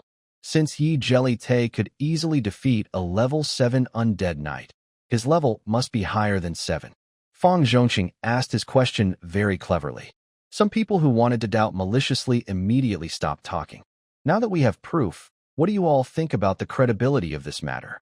What actions should our player alliance take? As Fang Zhongqing opened the topic, everyone in the arena started discussing again.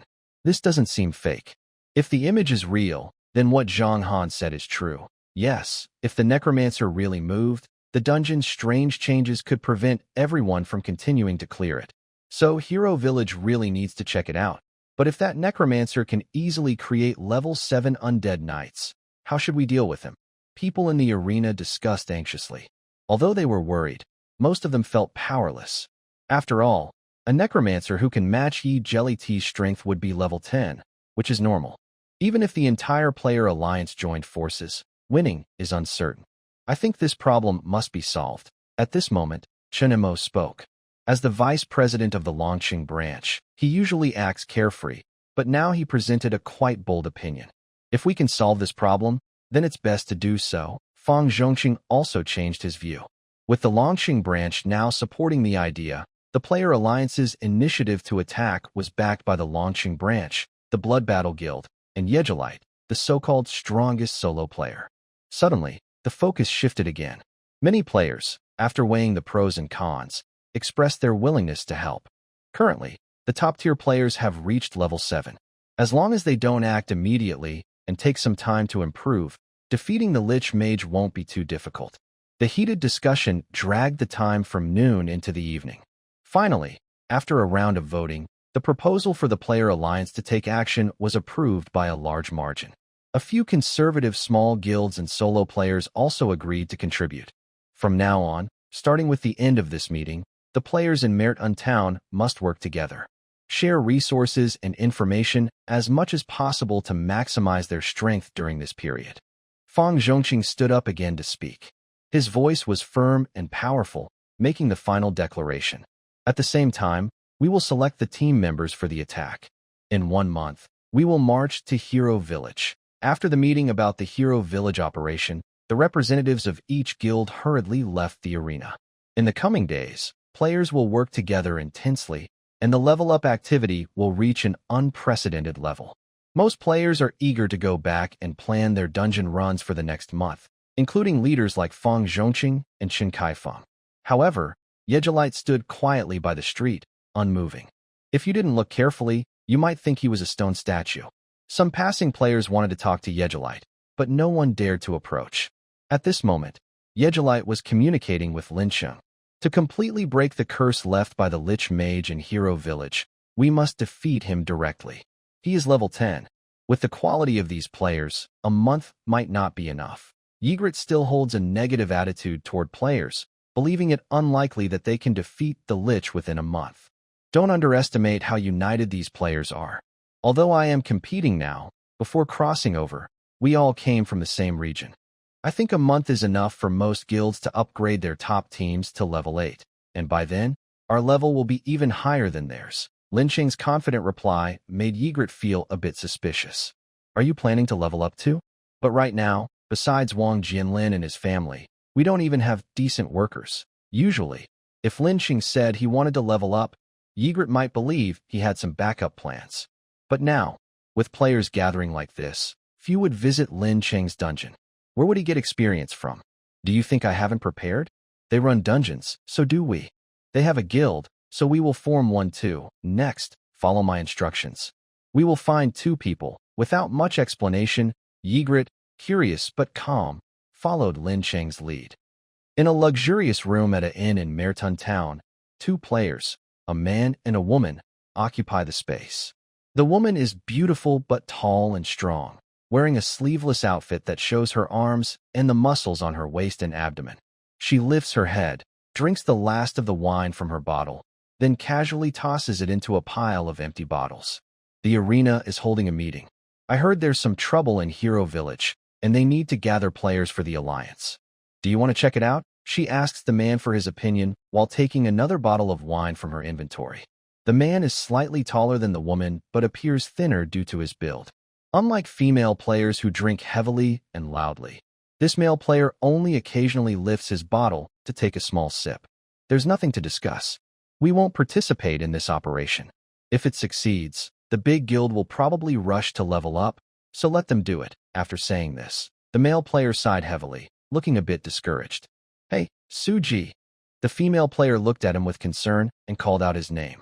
Even though the boss is gone, you can't just sit around all day doing nothing. Qin Shengsheng, you've said that many times.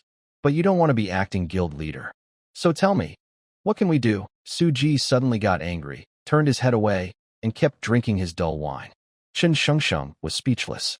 After a long pause, she sighed again and said, back when the Purple Forbidden Guild was still around, it wasn't very big, but we could go anywhere and fight anyone we wanted. Sigh.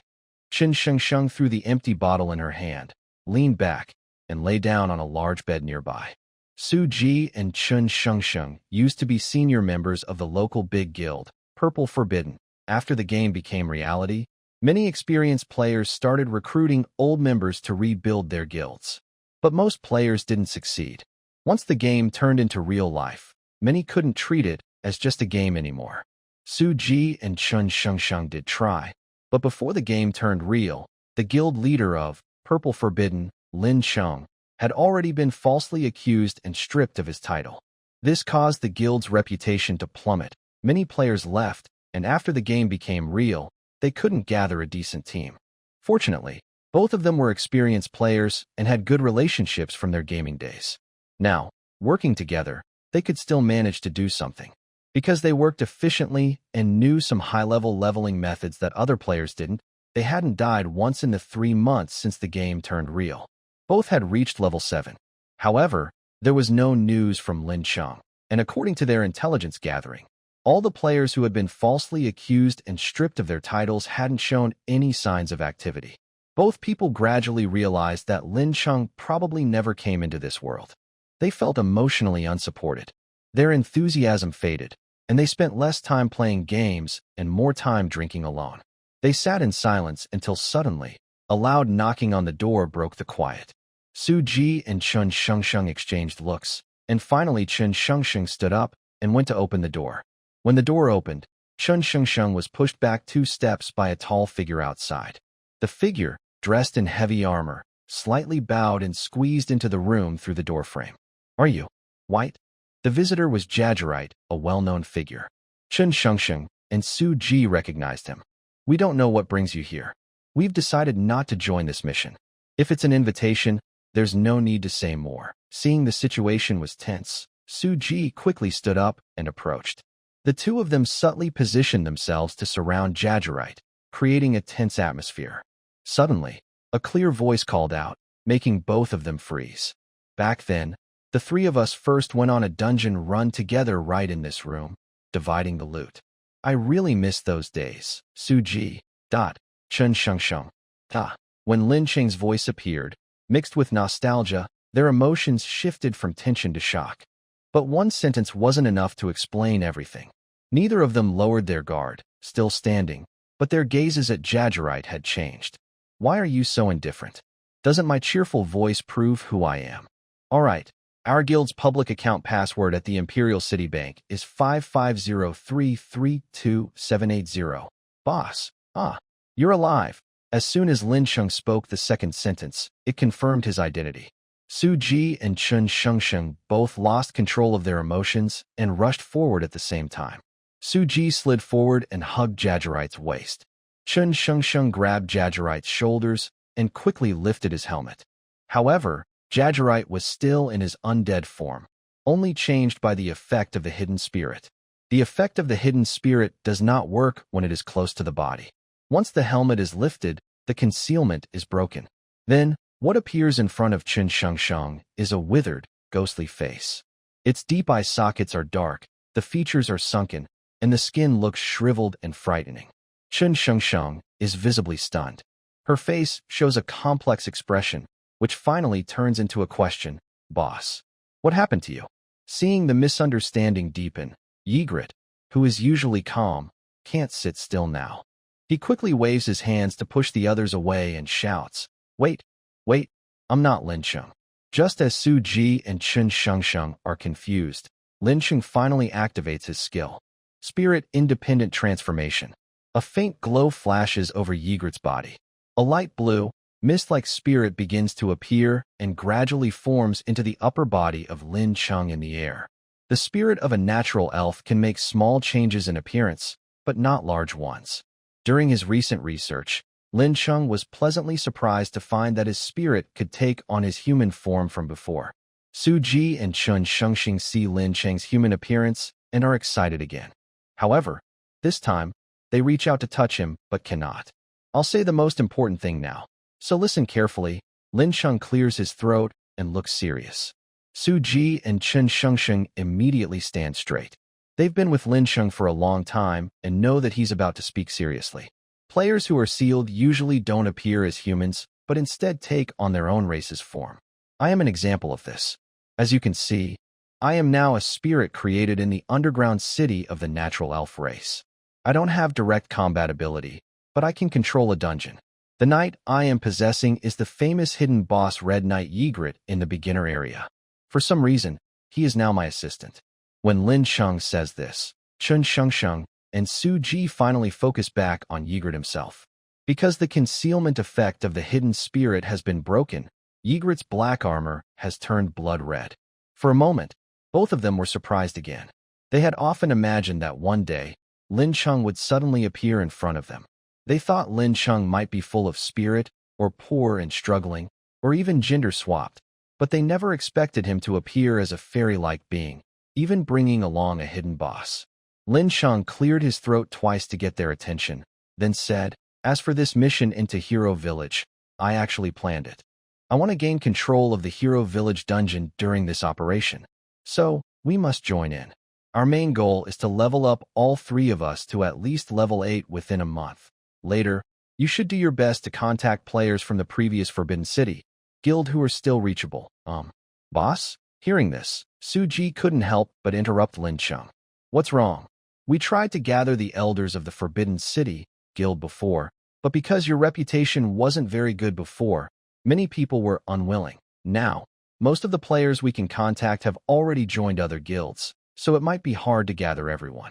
After saying this, Su Ji felt a bit ashamed. In fact, not just the ordinary members, he and Chun Shengsheng had also become more discouraged over these days, losing hope in the Forbidden City guild. Is that so? Lin Cheng didn't really know the situation in Merton Town, so he paused thoughtfully, then said, It's okay. Fewer people has its advantages. Get ready. Tomorrow, we start leveling up. We also need to go to the Misty Forest, where there's something I must get. There's one more thing. Xiao Mu and I were both demoted earlier. He probably won't be doing well, but if possible, we should try to find him. Su Ji and Chun Shengsheng looked at each other. then nodded in unison and said, "Since the boss is back, we'll follow your lead." "Good." Lin Cheng agreed. Then his spiritual form left his body and attached itself to Suji. Suji felt a chill all over and shivered, but he quickly understood. Lin Cheng was attaching himself in the form of a natural fairy to his body. "Ygritte, please go back and get ready. We'll meet here at the same time tomorrow. My comrades and I haven't seen each other for a long time. Besides sharing information from the past 3 months, we also want to catch up." Ygritte clearly understood Lin Cheng's meaning. He nodded, turned, and squeezed out of the door, casually closing it behind him. Once Ygritte left, Suji and Chen Shengxing's previously serious sense of unfamiliarity instantly disappeared. Chen Shengxing instinctively reached out to touch Lin Cheng's body, but found nothing. Curious, she asked, "Boss, what does it feel like to be a nature spirit? And why did you possess Suji? He hasn't showered much these past few months, so he smells pretty bad. Go away. I was busy with game matters. Besides, if I don't possess him, do you think I would possess a manly woman like you?" Suji immediately retorted. Lin Cheng cheerfully answered their questions. Although he no longer had a human body, he suddenly felt very relaxed spiritually.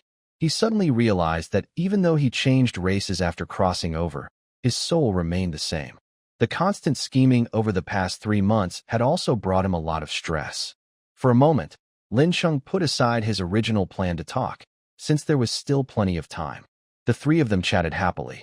Lin Cheng felt as if he had returned to years ago, when 3 like-minded young people stayed up all night in an internet cafe, then later wore VR glasses to fight in a virtual world. That morning, on the grasslands near Maritone Town, amidst endless tall grass, only a small group of black figures could be seen. It was a simple 3-person team, consisting of Ygritte, Suji, and Chen Shengxing. Of course, if you counted Lin Cheng, who was attached to Ygritte, there was one more. Although Lin Cheng trusted his former teammates, for safety reasons, he chose to stay attached to Ygritte during the mission. After the recent meeting, each major guild had set its own plans. Some guilds with secret intelligence had already entered familiar leveling spots. Many solo players from various alliances had also withdrawn and regrouped into teams. Because of this, the grasslands that once saw scattered players wandering around had become completely empty. So why did Lin Cheng and the others come here? Of course, they weren't fools. As a well-known large guild in this area, Forbidden City has its own secret method for leveling up quickly. Suji and Chen Shengxing are experienced players, and Yejilit is a regional boss. All 3 are very fast. After teleporting here and traveling for a while, they saw a lush, green forest at the end of the horizon. This is a secret place called the Misty Forest. The monsters there are mostly natural spirits, with an average level of 4 to 5, and the boss is level 8. Inside the Misty Forest, the monsters are mainly natural spirits, along with some wild animals living in the forest. The boss of this secret area is a level 8 forest spirit. Because natural spirits are hard to deal with and the dungeon is far from the beginner town, plus the difficulty is high, this dungeon has not been cleared since the game became real. Once inside the Misty Forest, split up. Suji and Chen Shengxing, you go find the burning fruit. Yejilit and I will look for a good spot and lure the forest spirit there. The 3 of them ran quickly. As they got closer to the forest, Lin Cheng issued orders. Suji and Chen Shengxing nodded in response. Yejilit remained silent and kept running. Regarding leveling up, Lin Cheng had discussed this with Yejilit before. At first, Yejilit was not familiar with player mechanics, but after a talk with Lin Cheng, he understood that fast leveling meant an efficient way to hunt native monsters. Lin Cheng also asked if this behavior conflicted with Yejilit's night code. Yejilit said that the night code was not very strict. It only required protecting their own kind and otherwise races in danger. If causing trouble due to their own sins or foolish actions, they could choose not to help. Since they had discussed these issues beforehand, Yejilit saw no need to ask more now and felt somewhat reassured. Over the months, Yejilit had come to see that Lin Cheng was not only decisive but also forgiving. During the underground city phase, if they encountered low-level players, Lin Cheng would try to let them go as long as they weren't too persistent. Although Lin Cheng emphasized that players who kill level 1 monsters do not gain much experience and may attract the attention of player alliances, Yigilet could still sense his feelings.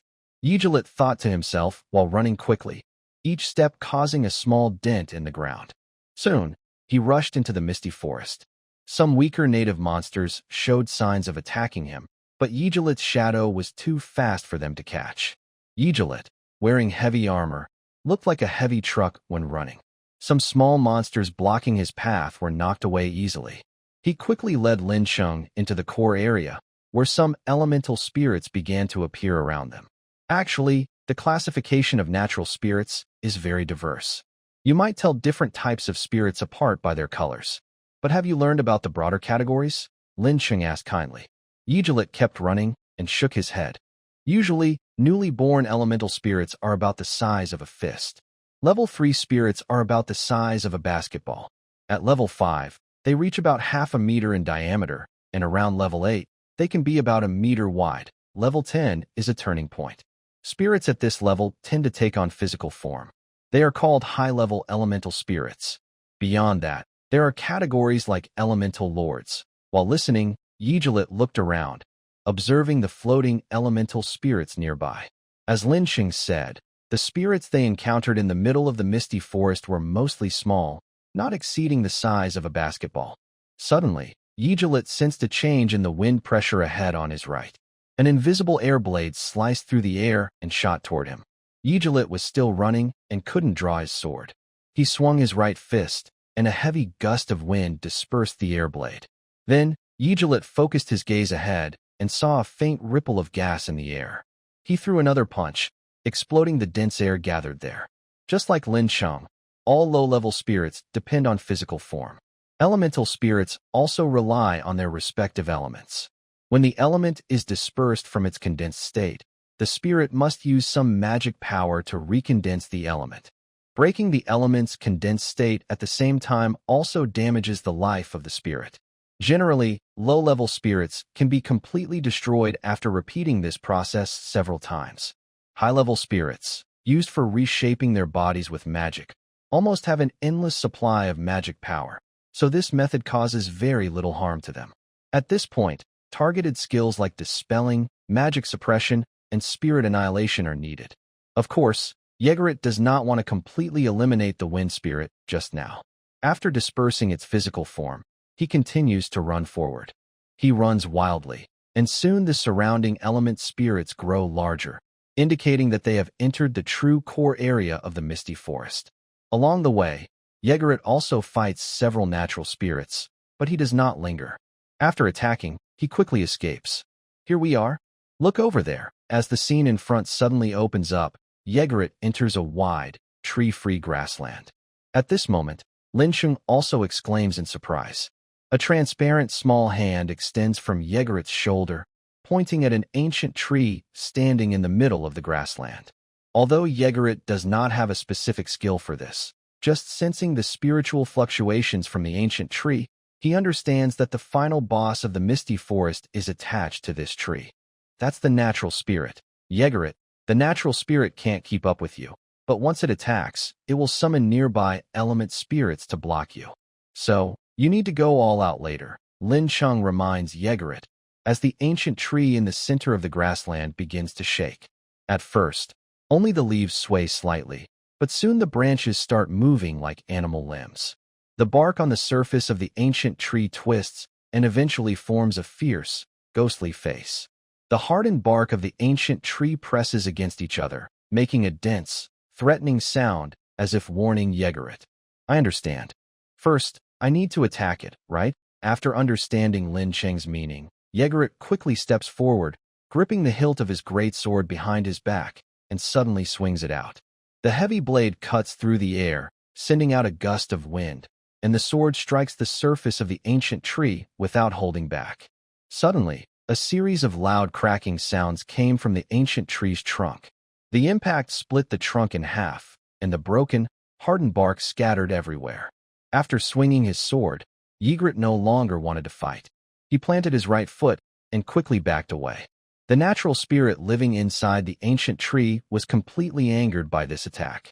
It intensified its movements, causing the tree's bark patterns to merge and heal its wounds. At the same time, The thick roots buried underground wriggled like worms, gradually pushing up the soil and emerging from the ground. The sturdy roots supported the ancient tree's body. After shaking off the loose dirt on top, they gradually curled into the shape of 4 large feet. Meanwhile, the entire forest of mysteriousness also became restless. Some colorful lights appeared among the surrounding tree trunks in the darkness. These were the element spirits stirring, preparing to defend their territory from intruders. "Here they come! Run!" With a command from Lin Cheng, Ygritte turned and ran. This time, his speed was much faster than before. A few element spirits near Ygritte hadn't yet attacked, but they already lost sight of his fleeing figure. Meanwhile, the more distant element spirits responded quickly. Various types of elemental attacks shot toward him, and as Ygritte ran, fireworks like sparks burst behind him. At the same time, the natural spirit inside the ancient tree was not willing to stay passive. Its 4 roots pushed with great force, and the thick trunk shot into the air like a heavy cannonball. The ancient tree soared, and then crashed back to the ground with a thunderous sound, shaking the earth as if an earthquake had occurred. Several nearby trees were knocked over by the impact. Under the control of the natural spirit, the ancient tree's base was very stable. After landing, it needed no adjustment and immediately gathered strength to lift off again. "Why does this thing look like a big toad?" Ygritte dodged and weaved among the colorful elemental attacks. Instead of feeling pressured, he even felt like laughing, finding some fun in fighting Lin Cheng. Running alone isn't enough. We need to find a good spot. I wonder if that big pit from before is still there. Let's go. Lin Cheng and Ygritte agreed instantly.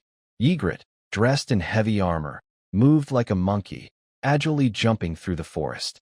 Meanwhile, the communication crystal in Yegelite's pocket also made a sound. "Boss, we have collected enough burning fruits. How are things on your side?" Lin Cheng immediately responded, "No problem here. The nature spirits have taken the bait. Head to the southwest of the forest." Yegelite ran wildly along the path, twisting his body in the air to dodge incoming elemental attacks. At the same time, the ancient tree controlled by the nature spirits also charged forward, its heavy body jumping constantly through the forest. Soon, Yegelite and Lin Cheng reached the southwest part of the forest, where they saw a huge rift almost spanning half the forest from afar. "That's the place. I need you to stop 125 meters from the rift. Then turn around and have the ancient tree attack you. After it stops moving, you jump over the rift directly." Yegelite nodded without speaking, already understanding what Lin Cheng wanted him to do. As a close combat swordsman, Yegelite was good at judging space and distance. He found the right moment, planted his right foot on the ground, and stopped. Because Yegelite had been controlling his speed earlier, he didn't let the ancient tree get too far away. As soon as he stopped, the tree shot toward him like a cannonball, heading straight for Yegelite's body. Yegelite held his giant sword in front of him, spread his legs, and adopted a defensive stance to brace for the impact. Boom! The loud collision echoed through the vast forest. Yegelite was pushed back half a meter, his heels sinking deep into the ground. Quickly, Yegelite used his arms to block the ancient tree, then spun around and jumped high. His tall figure leapt into the air like a black comet, crossing the 125-meter distance and the wide gap of the rift, finally landing steadily on the other side. Perfect standing jump. Now we just watch. As Lin Cheng's relieved voice came from his chest, Yegelite couldn't help but turn his head curiously.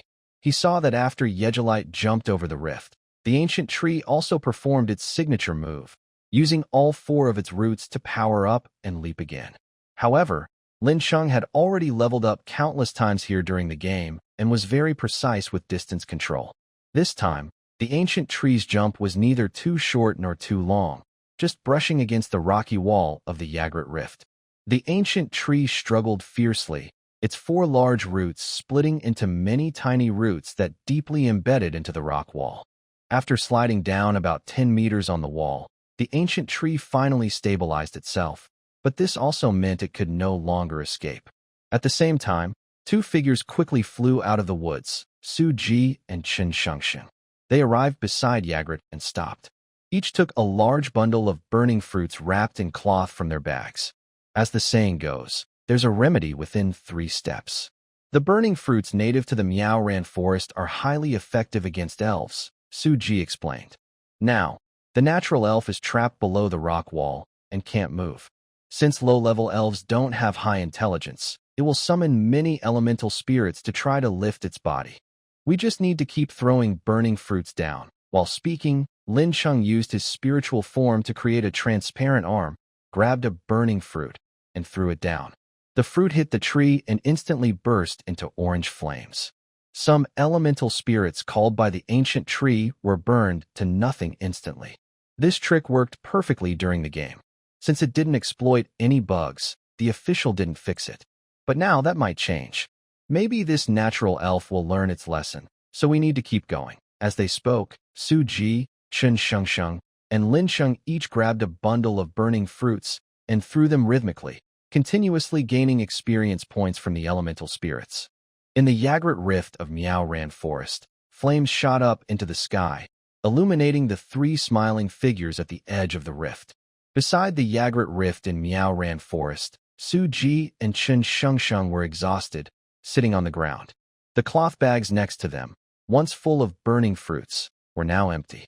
After trapping the natural elf inside the ancient tree, Lin Cheng and the others spent about 2 hours throwing burning fruits repeatedly until most of the elemental spirits in Miaoran Forest had been defeated.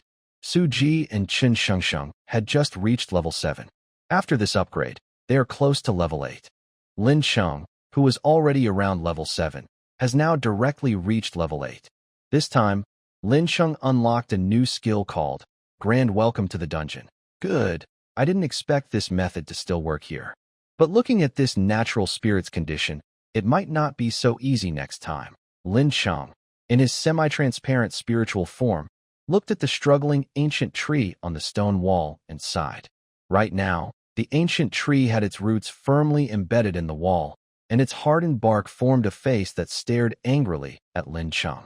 After appearing in the real world, many monsters showed true intelligence, unlike their behavior in game programs. Lin Cheng guessed this ancient tree wouldn't fall for the same trick again. Thinking of this, Lin Cheng's mind drifted to the fallen Saintess, Iris, who was wandering in his dungeon. According to the story, Iris lost most of her consciousness after being corrupted by evil spirits and only blindly attacked nearby creatures. But Lin Cheng still wondered whether Iris was truly wandering without awareness. However, pondering this now was pointless. After gaining enough experience, Lin Cheng needed to do something else immediately. Ygritte, jump over the rift again and head back to the center of the forest. There is a fairy spring beneath the ancient tree rooted by the natural spirits. Since I am in elf form now, the spring might give me some experience points. Lin Cheng had already thought of this before coming here. The thing he needed was the fairy spring. Ygritte nodded and used his legs to leap high into the air, crossing the rift and heading toward the forest center. Su Ji and Chen Shengsheng also understood Lin Cheng's plan. Without saying much, they followed Ygritte. Because of the ancient tree's agitation earlier, the elemental spirits in the core area of the misty forest became alert. As soon as the four entered, they were attacked. Ygritte, ignore these spirits. Daji, Shengsheng, help us buy some time. Big Lucky and Shengsheng are the original code names for Su Ji and Chen Shengsheng in the guild. Upon receiving orders from Lin Cheng, they immediately used their skills to intercept the attacking elemental spirits. Chen Shengsheng's fighting style is straightforward. During the game, her main profession was Dragon Blood Warrior, but now she hasn't changed jobs due to lack of conditions. Still, she fights fiercely. She swings both hands and pulls out 2 large iron swords from her inventory. The swords are about 1.5 meters long and as wide as an arm. Although they are not as huge as Yggdrasil's giant sword, they are much larger than normal swords. Chen Shengsheng's current profession is Magic Swordsman, a transitional class before becoming a Dragon Blood Warrior. She recites a spell and activates her professional skill, causing 2 flames to appear on her swords. She swings her swords into the forest. The magic flames on the swords can burn spirits, and her great strength can even break apart the physical forms of the elemental spirits. For a moment, Chen Shengsheng's figure creates a storm of fire in the dense forest, sweeping away all the elemental spirits along her path. Violent girl, so reckless, Su Ji mutters while stepping back. Chun Sheng fights without hesitation, and the hot air waves hit him. But even so, Su Ji takes out a magic book and casts priest skills, giving Chun Sheng multiple buffs. However, after applying several buffs, Su Ji's own attack begins. His eyes turn cold, and a hint of chill flashes in his gaze. The golden glow on the book turns into a deep black.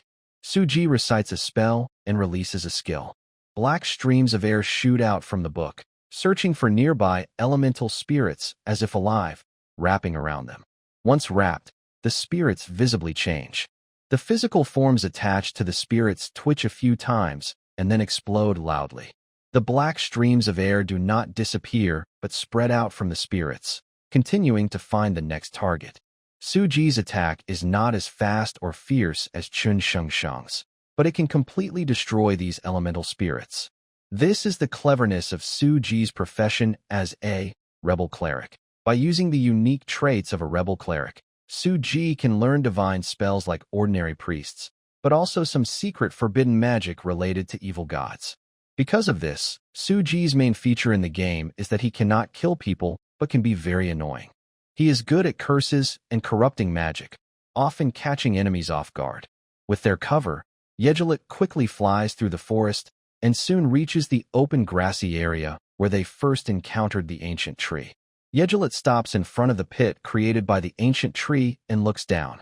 He sees fine, scattered soil in the pit, with faint blue water seeping out. Is this the elf spring? I've heard of it before, but I haven't seen it myself because I haven't traveled much, Yegelit says as he kneels in front of the pit. He takes out a special water container given to him by Lin Qing earlier. The container is made of flexible rubber, with a filter at the opening. By pressing it, he can extract water from the pond. In the world of the journey, rubber isn't naturally found, but magic can create it, so this rubber water container isn't expensive. Lin Qing once again leaves his physical form, and a transparent hand takes the water container, skillfully drawing water from the spring. While drawing water, Lin Qing guides Yegelit to use his hand to dig deeper into the pit, so they can access the spring water further down. Together, they quickly drain the blue spring water from the pit. When they dig deeper, they only find damp soil. Good, this task is successfully completed, Lin Qing's spirit says with a satisfied smile. Yegelit puts the water container back into his storage bag. Su Ji and Chun Sheng also finish their tasks and come over to Yegelit. Suddenly, Lin Qing's spirit makes a soft sound. Huh? Has someone entered the dungeon? At this moment, in Lin Qing's dungeon, a lizard-like creature lies on the edge of a stone wall, constantly flicking its tongue. The lizard's small red eyes stare fixedly at a figure in the corridor, and there's a hint of fear in its gaze. When Lin Qing's main body was inside the dungeon, he could use the spirit sight skill to extend his vision and gather information about the dungeon. Currently, Lin Qing's main body is not in the dungeon, so he cannot activate his spiritual vision or easily gather information about the dungeon anymore. However, since the monsters inside the dungeon are under Lin Qing's control, he can still sense whether any events are happening inside through their perceptions. At this moment, Lin Qing is in the misty forest. Ygritte is carrying him as they run quickly. Lin Qing's attention is focused through the eyes of a soil lizard, all on that figure ahead. The figure is completely covered in a black cloak. It is not tall, with a slightly fragile-looking skeleton. Its steps are light and agile, probably a woman. From her quick steps and smooth movements, it seems she doesn't think there is any danger inside the dungeon. Lin Qing's heart beats faster. Most players are busy leveling up at this time, so no one would come to visit his dungeon casually. Even if they did, with the reputation his dungeon has, who would dare come alone? Confused, Lin Qing decides to test her first. He controls a skeleton to, accidentally, wander in front of her, then turns its head and lunges forward with claws. And then, there is no further action. Lin Qing had imagined she might run away, fight back, or even instantly kill the skeleton, but he never expected this scene. The skeleton, when rushing toward her, suddenly dissolves into nothing like a drop of water under the blazing sun. From Lin Qing's perspective, it's as if something has erased the skeleton from this world, disappearing in the blink of an eye. What is that? Lin Qing immediately becomes tense. Skeletons are not very strong monsters, but disappearing like that is too strange. Even in his memory, only some high-level automatic magic defenses could have such power. Normal players at this stage definitely wouldn't have this strength. If not a top-ranked player, then it must be an NPC, Lin Chung quickly considers. Even a holy-type class, which is most effective against undead like skeletons, would need to be at least level 15 to show such power. This means his opponent's strength is far above his own. With this in mind, Lin Chung immediately starts planning his next move. That is called pretending to be dead. What about the dungeon? It doesn't concern me. If she wants to go in and take a look, let her do so. Anyway, Lin Cheng's main body has already moved out, so even if the other side fully clears this dungeon, it's just emptying the stockpile and eliminating another usable vessel. But even with this thought, given Lin Cheng's personality, he wouldn't miss any useful information. He decided not to interfere with that figure's actions, but still controlled monsters to gather information for him. That figure, after a skeleton beside her dissolved, didn't react at all. She continued walking lightly, as if nothing had happened. Lin Chung gradually realized that her steps weren't random, but purposeful. She was moving steadily toward a specific direction, without damaging the dungeon structure. That direction was where Iris was. He was surprised and had many guesses, but he didn't dare stop her. He could only watch her approach the circular room where Iris was trapped. Finally, she reached the edge of the stone wall of the circular room. She looked up at the wall for a moment, then gently reached out her hand. A faint golden light flashed, and the stone wall in front of her dissolved instantly, revealing an open round hole. Then she seemed stunned, not moving or advancing, just standing in front of the hole. Step, step. Gradually, footsteps approached from the darkness. A beautiful girl in a purple dress slowly walked out of the shadows. In the 3 months in the dungeon, nothing left a mark on her. Iris still looked pure and noble, just as when Lin Chung first saw her, spotless and radiant. When Iris reached the broken stone wall where the hole was, her reaction changed for the first time upon seeing that figure. Her hollow eyes flickered slightly, and a few beads of sweat appeared on her white skin. Of course, Lin Cheng's view was limited, so he couldn't see all this.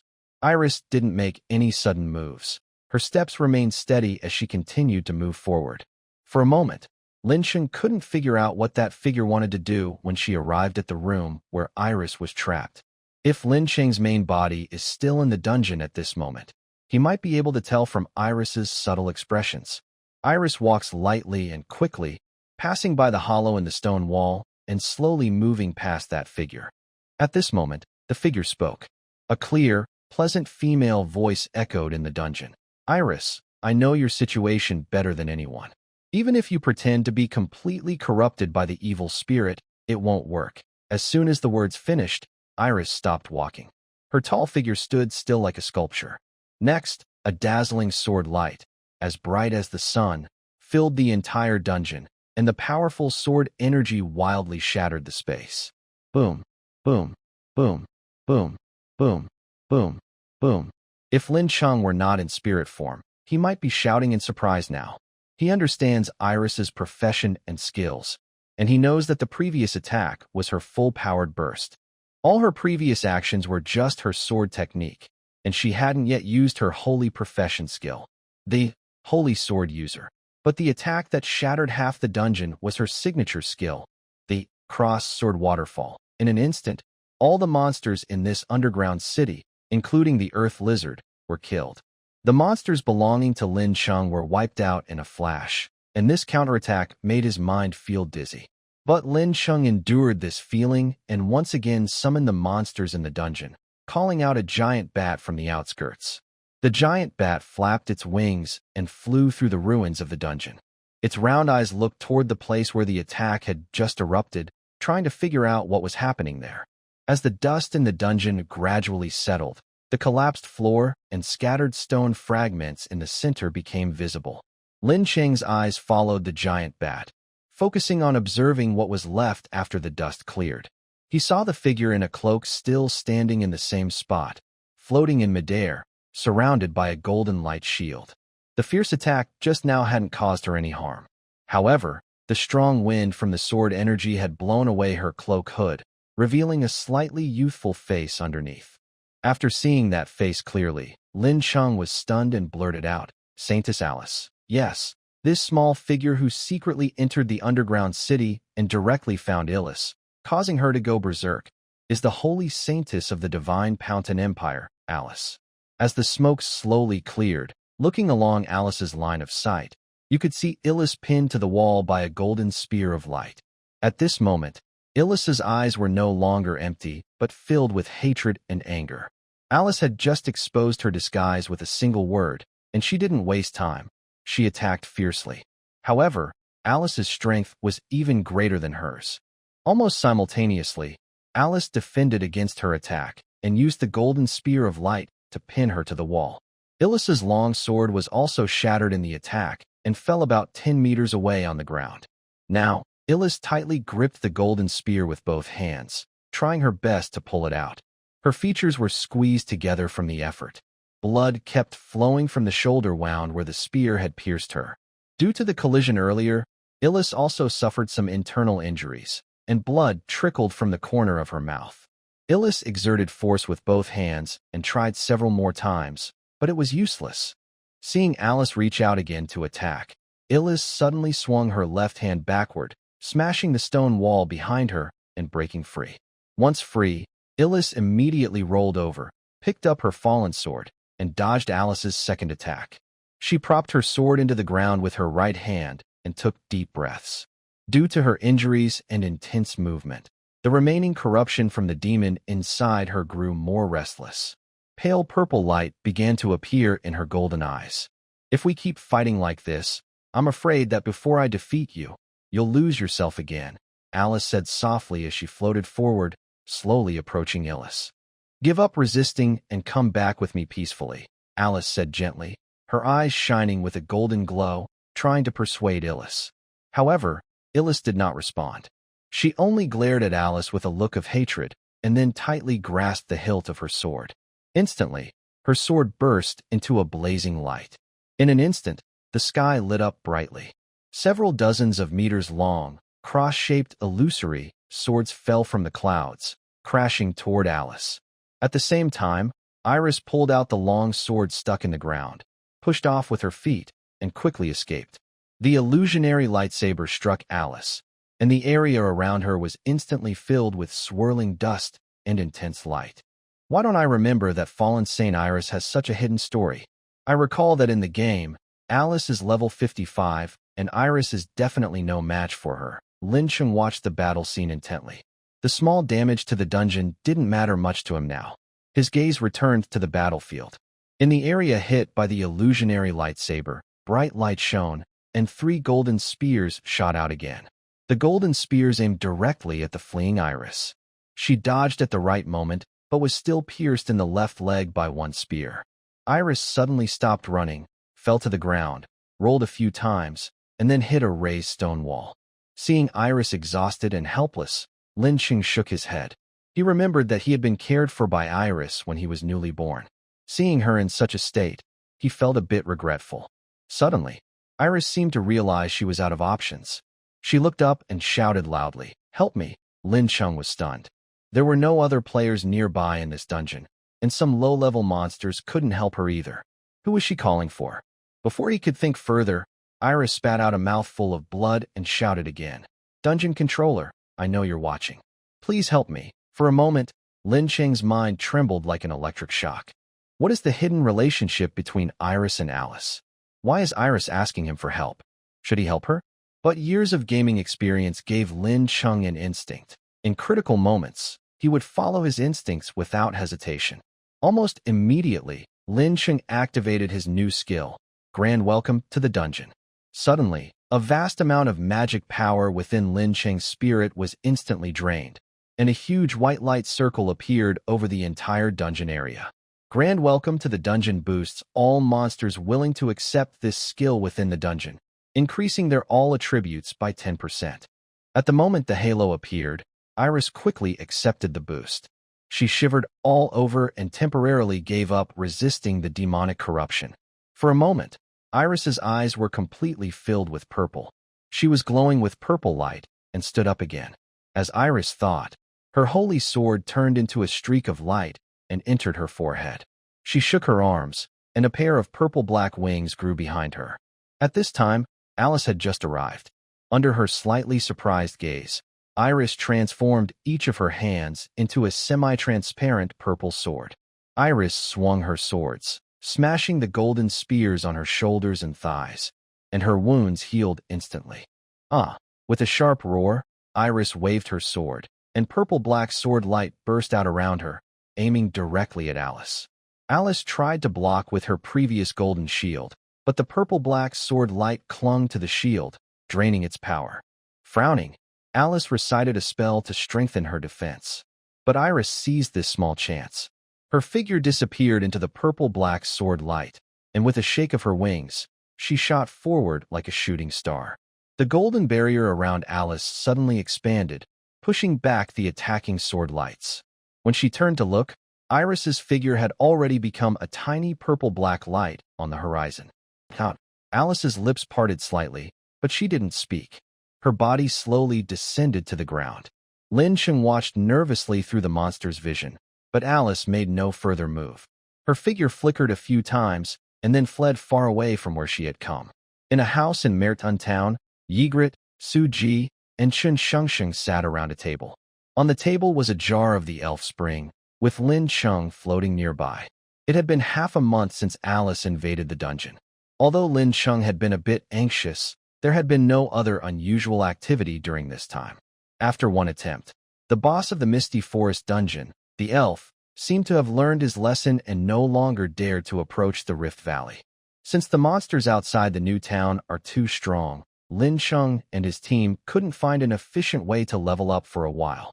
In the past half-month, the four of them continued to act normally, and they managed to raise Su Ji and Chun Shengsheng to level 8.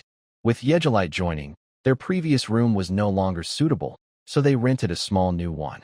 At this moment, Chun Shengsheng sat cross-legged in a chair, her eyes bright and full of happiness. The magic swordsman can learn a skill at level 8 that boosts strength by consuming magic power, which suits her fighting style very well and is a big improvement for her. Compared to her, Suji's progress was not as noticeable, but he didn't mind much. He was now looking through information records about the current training status of various guilds. Although the boss's race isn't very strong in battle, it's quite convenient to directly use the spirit spring to level up, Chun Shengsheng said, poking the water jar containing the spirit spring with her slender finger and muttering. Now that the boss is back, our actions will be much easier. When we reach level 20 and start the job change, I want to find a few earth dragons to help me change jobs, Chun Shengsheng happily suggested. Without the game's Dragon Blood Warrior profession, she always felt a bit awkward when acting. Changing jobs is necessary, but not so quickly. Lin Cheng's spiritual form appeared, and a transparent arm reached into the water jar. He was feeling the rich spirit energy in the jar while replying. The Earth Dragon race isn't very high in rank. After you change jobs, you'll see less dragon power. You should at least find a giant dragon. After saying that, Lin Cheng's spiritual form slowly moved, and his semi-transparent body gradually merged with the spirit spring. Seeing this, Chun Shengsheng quickly stopped talking. She could tell that Lin Cheng was preparing to absorb the spirit spring. Spirits can gain experience by absorbing the power from the spirit spring. That's only true for monsters. Over the past half-month, Lin Cheng had read many materials to confirm his idea. During this time, he often asked Yegelite to take out the water jar and feel the spirit energy in the spirit spring. Lin Cheng was now quite confident about his plan. At this moment, as his spiritual form gradually merged with the spirit spring water, Lin Cheng relaxed and focused on feeling how the spirit energy nourished his spiritual body. This feeling is wonderful, like being deep underwater, but without suffocation or pressure. Instead, I feel a gentle lift coming from all directions. To the three people around, it looks like Lin Cheng's body is glowing faint blue. Then, the water in the container seems to evaporate as if by magic, slowly lowering. After a long time, as the fairy spring water in the container runs out, the glow on Lin Cheng's spirit body also dims. He opens his eyes and exclaims in surprise, Is it over? I feel like only a little time has passed, Lin Cheng wonders, turning his head. He sees the three people nearby, looking bored. Chun Shengsheng is dozing off. Yagrat is still sitting upright, and Su-ji is casually drinking a bottle of wine. Just a little more time. Chen Shengsheng sees Lin Cheng open his eyes, immediately wakes up, and complains, "Boss, you were just standing there for 3 whole hours." I didn't feel it at all," Lin Cheng replies. The process was a bit intense, but the outcome was good. He quickly checks his status panel to see his current level. Name: Lin Cheng. Level: 9 race. Artificial Spirit Class. Dungeon Builder. Unique abilities: Spirit Vision. Level 2. Self-Repair. Level 2 Skills: Dungeon Terrain Manipulation. Level 2. Dungeon Monster Creation. Level 5. Dungeon Item Transfer. Level 2. Dungeon Monster Taming. Level 2. Spirit Independence. Level 1. Grand Dungeon Welcome. Level 1 Current Attributes: Health 1000, Strength 0, Agility 0, Defense 100, Magic Power 100, Resistance 100, Luck 10. Available upgrade points 96. Finally reached level 9? Too bad there are no new skills. Lin Cheng feels a bit disappointed. He doesn't need to allocate points now, so this level up doesn't bring much change for him. But it's okay. Soon, I will gain control of the Hero Village dungeon, and I should be able to reach level 10. Lin Cheng had already made a plan in his mind. For the Hero Village operation, he not only wanted to break the curse on Yagrat, but also to ensure that all players involved in the Hero Village mission would fail completely. Su-ji, I asked you to research the leveling progress of the major guilds. How is it going? Lin Cheng asked. Su-ji immediately put away his wine bottle, picked up a few sheets of paper nearby, and explained the situation to Lin Cheng. Major guilds probably have bug-exploiting leveling spots like the Miaoran Forest. Their progress is very fast. Chen Kaifeng and Zhang Han from the Battle Blood Guild have already reached level 8. Lisa and the one named Li Zhao have also reached level 7. The 3 guild leaders of the Longqing branch are all at level 8, while the battle team captains are between levels 6 and 7. Additionally, the Thousand Faces Guild has announced disbandment, and most of its members will not participate in this operation. Lin Cheng nodded and then asked, "Have there been any updates from the sibling duo of the Thousand Faces Guild?" "No," Su-ji shook his head. "But I think they have already returned, just not showing their whereabouts." Lin Cheng didn't react much to Su-ji's opinion, but Chen Shengsheng suddenly jumped up. "Why? Even though the guild has disbanded, how could those 2 return safely?" Su-ji smiled and turned to look at Chen Shengsheng, saying, "The Thousand Faces Guild is different from others. The 2 leaders and members are very close. If the siblings haven't sent any news by now, how could the guild have disbanded? So I guess they are not only safe, but have also returned." Disbanding the guild was their decision. Zhang Muan and Zhang Muran are not only participating in this operation, but also planning something big. Chen Shengsheng looked puzzled, but only nodded without asking further. "Let's wait and see." Lin Cheng's eyes flickered as he looked out the window at the bustling players outside.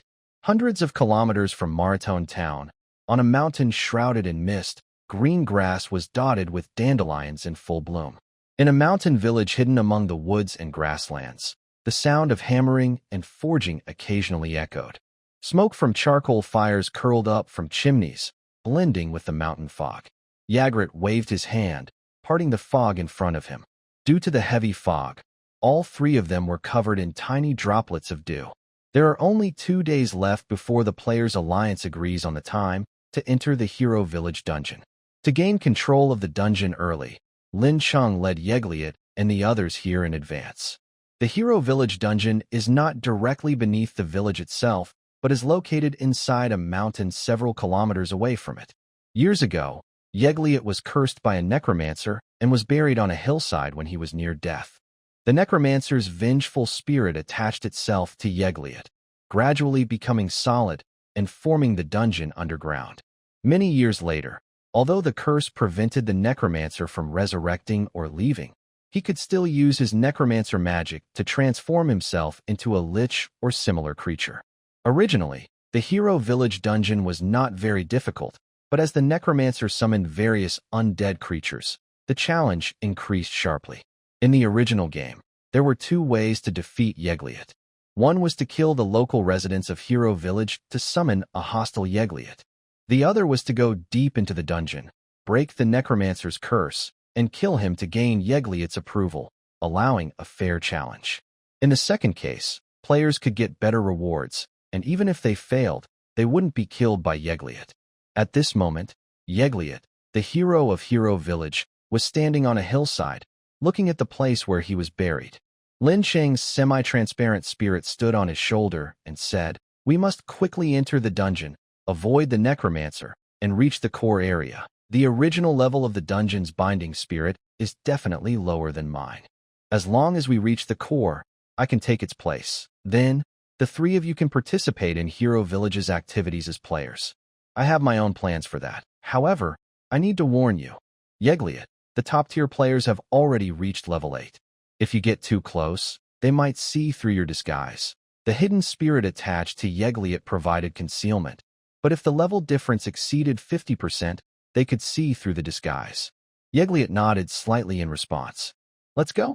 The matters from many years ago should be settled now, although his hometown was not far away, and he could hear the sounds of his fellow tribespeople greeting each other. Jagerlit's direct relatives had long since passed away due to the passage of time. He did not want to return there hastily. Guided by Jagerlit, the three of them walked through thick fog and finally found an entrance to the underground city on the hillside. Before entering the city, Lin Cheng saw from afar the undead creatures lurking inside. The strength of monsters summoned by necromancer spells varies depending on the materials used. Temporary summons tend to be stronger, but if they are to last longer, only lower-level undead creatures can be summoned.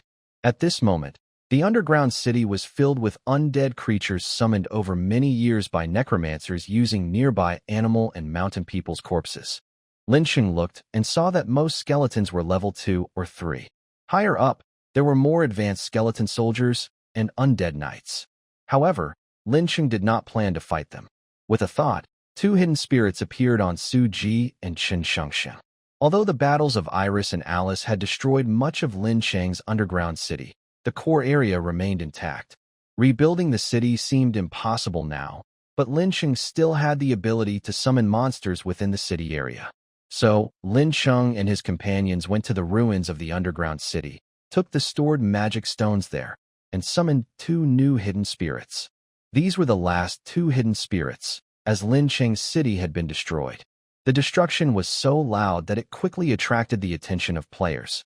Just after taking the magic stones from the city, a group of players arrived and easily destroyed the runestone pillar at the city center. Thus, Lin Cheng's first underground city was completely destroyed. At the entrance of the Hero Village underground city, Lin Cheng made a hand gesture. With the help of the hidden spirits, the 3 of them slowly entered the city. Necromancers are level 10 beings. At this level, they cannot summon high-level creatures that last long, so it is unlikely to find high-level monsters permanently residing in the city. As long as they do not encounter the necromancer's main body, Lin Cheng and his team can move freely within the underground city. Since Lin Cheng already had experience exploring the Hero's Village dungeon during his gaming days, he was somewhat familiar with its layout. The 3 of them turned left and right through the dungeon's passages and soon reached the core area. The rune pillar should be nearby. Su Ji, take out your thief's tools and check every room around us. Be very careful. The necromancer might already have his own awareness. We still can't predict what he'll do. Following Lin Cheng's instructions, Su Ji took a silver bell from his storage space. It was a high-level thief's tool. When shaken, it could detect what kind of items were in the nearest rooms, showing them as colors on the bell's surface. Su Ji walked in front, ringing the bell.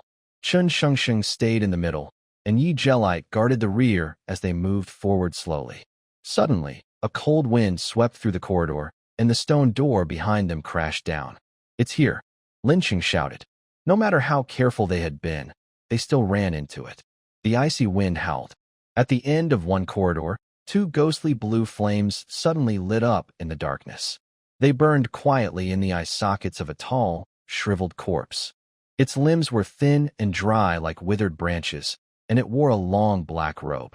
Various ornaments hung from its neck and wrists, clinking softly against its exposed bones as it moved. Though its eye sockets were empty, Lin Cheng could clearly feel its gaze fixed on him. The corners of its mouth twitched strangely, as if it had planned this all along. "You 2 go first. I'll handle it." "Boss, I found it," Yi Jelite and Su Ji shouted almost at the same time. As Jelite urged them on, Suji had already put away the bell and started running. Chen Shengsheng hesitated for a moment. She heard Jelite shout, but saw the necromancer rushing toward him. For an instant, she struggled with whether to help. Her hesitation lasted only a second before she quickly followed Suji. Jelite was left to face the necromancer alone, while faint noises echoed from the depths of the dungeon, the sound of the necromancer's army gathering. In this scene, Jagliet's face shows no sign of nervousness. Instead, he appears surprisingly calm. He slowly removes the heavy sword from his back, holding it with both hands, standing firm like a mountain. Jagliet, the necromancer's shriveled voice sounds dry and old. With a wave of his large hand, a wave of bones and rotten flesh floods the corridor of the dungeon. Countless undead creatures, skeletons, bone dogs, winged death birds, ghouls, zombies, and monk servants rush in from all directions.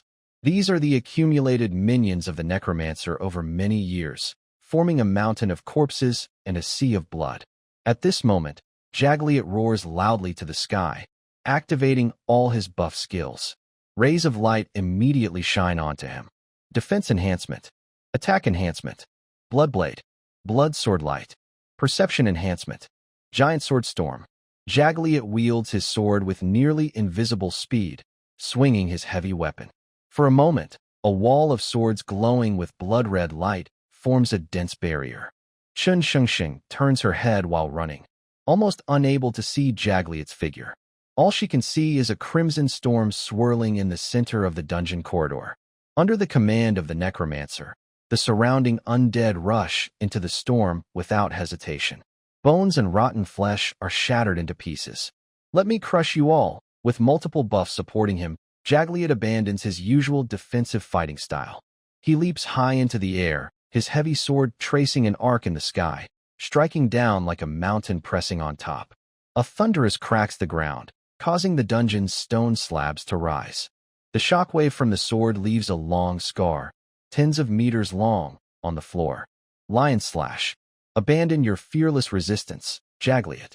Your fate is only. The necromancer's voice is quiet, a cold growl from his throat. Then I will take you there too. Following Jagliet's signal, the hidden spirit withdraws its power and curls into a smaller spiritual form to avoid magical effects. Suddenly, the original shield disappears into nothingness. Jagliet reveals his blood-red heavy knight armor once again. His majestic horns cover his armor, and the gaps in his heavy helmet reveal hollow eye sockets. The sword wind stirs the space within the dungeon, making Jagliet's blood-red cloak flutter loudly. Jagliet raised both arms, holding his giant sword horizontally in front of him. He pushed off the ground with great force, charging forward like a wild bull. Along the way, undead creatures were smashed to pieces. His fierce charge crushed the stone tiles beneath him. The fragile corridors of the dungeon quickly shattered under this power, unable to bear the weight. In an instant, Jagliet appeared before the necromancer. He leapt high again, swinging his giant sword in a curved arc toward the necromancer. The necromancer quickly retreated while reciting a complex spell. Jagliet's furious attack had almost crushed all the nearby undead monsters, leaving behind wreckage that was perfect material for necromancy. As purple magic surged, a tall, heavily armored figure quickly formed in front of Jagliet. Summon higher undead, the necromancer chanted. With the spell complete, a real undead knight was summoned. This level 7 undead knight was not a fake image created by secret magic, but a genuine high-level undead creature. The moment it appeared, the knight raised its large shield with its right hand, blocking Jagliet's strike. But Jagliet's sword was too powerful to be stopped. He destroyed everything in his path without hesitation.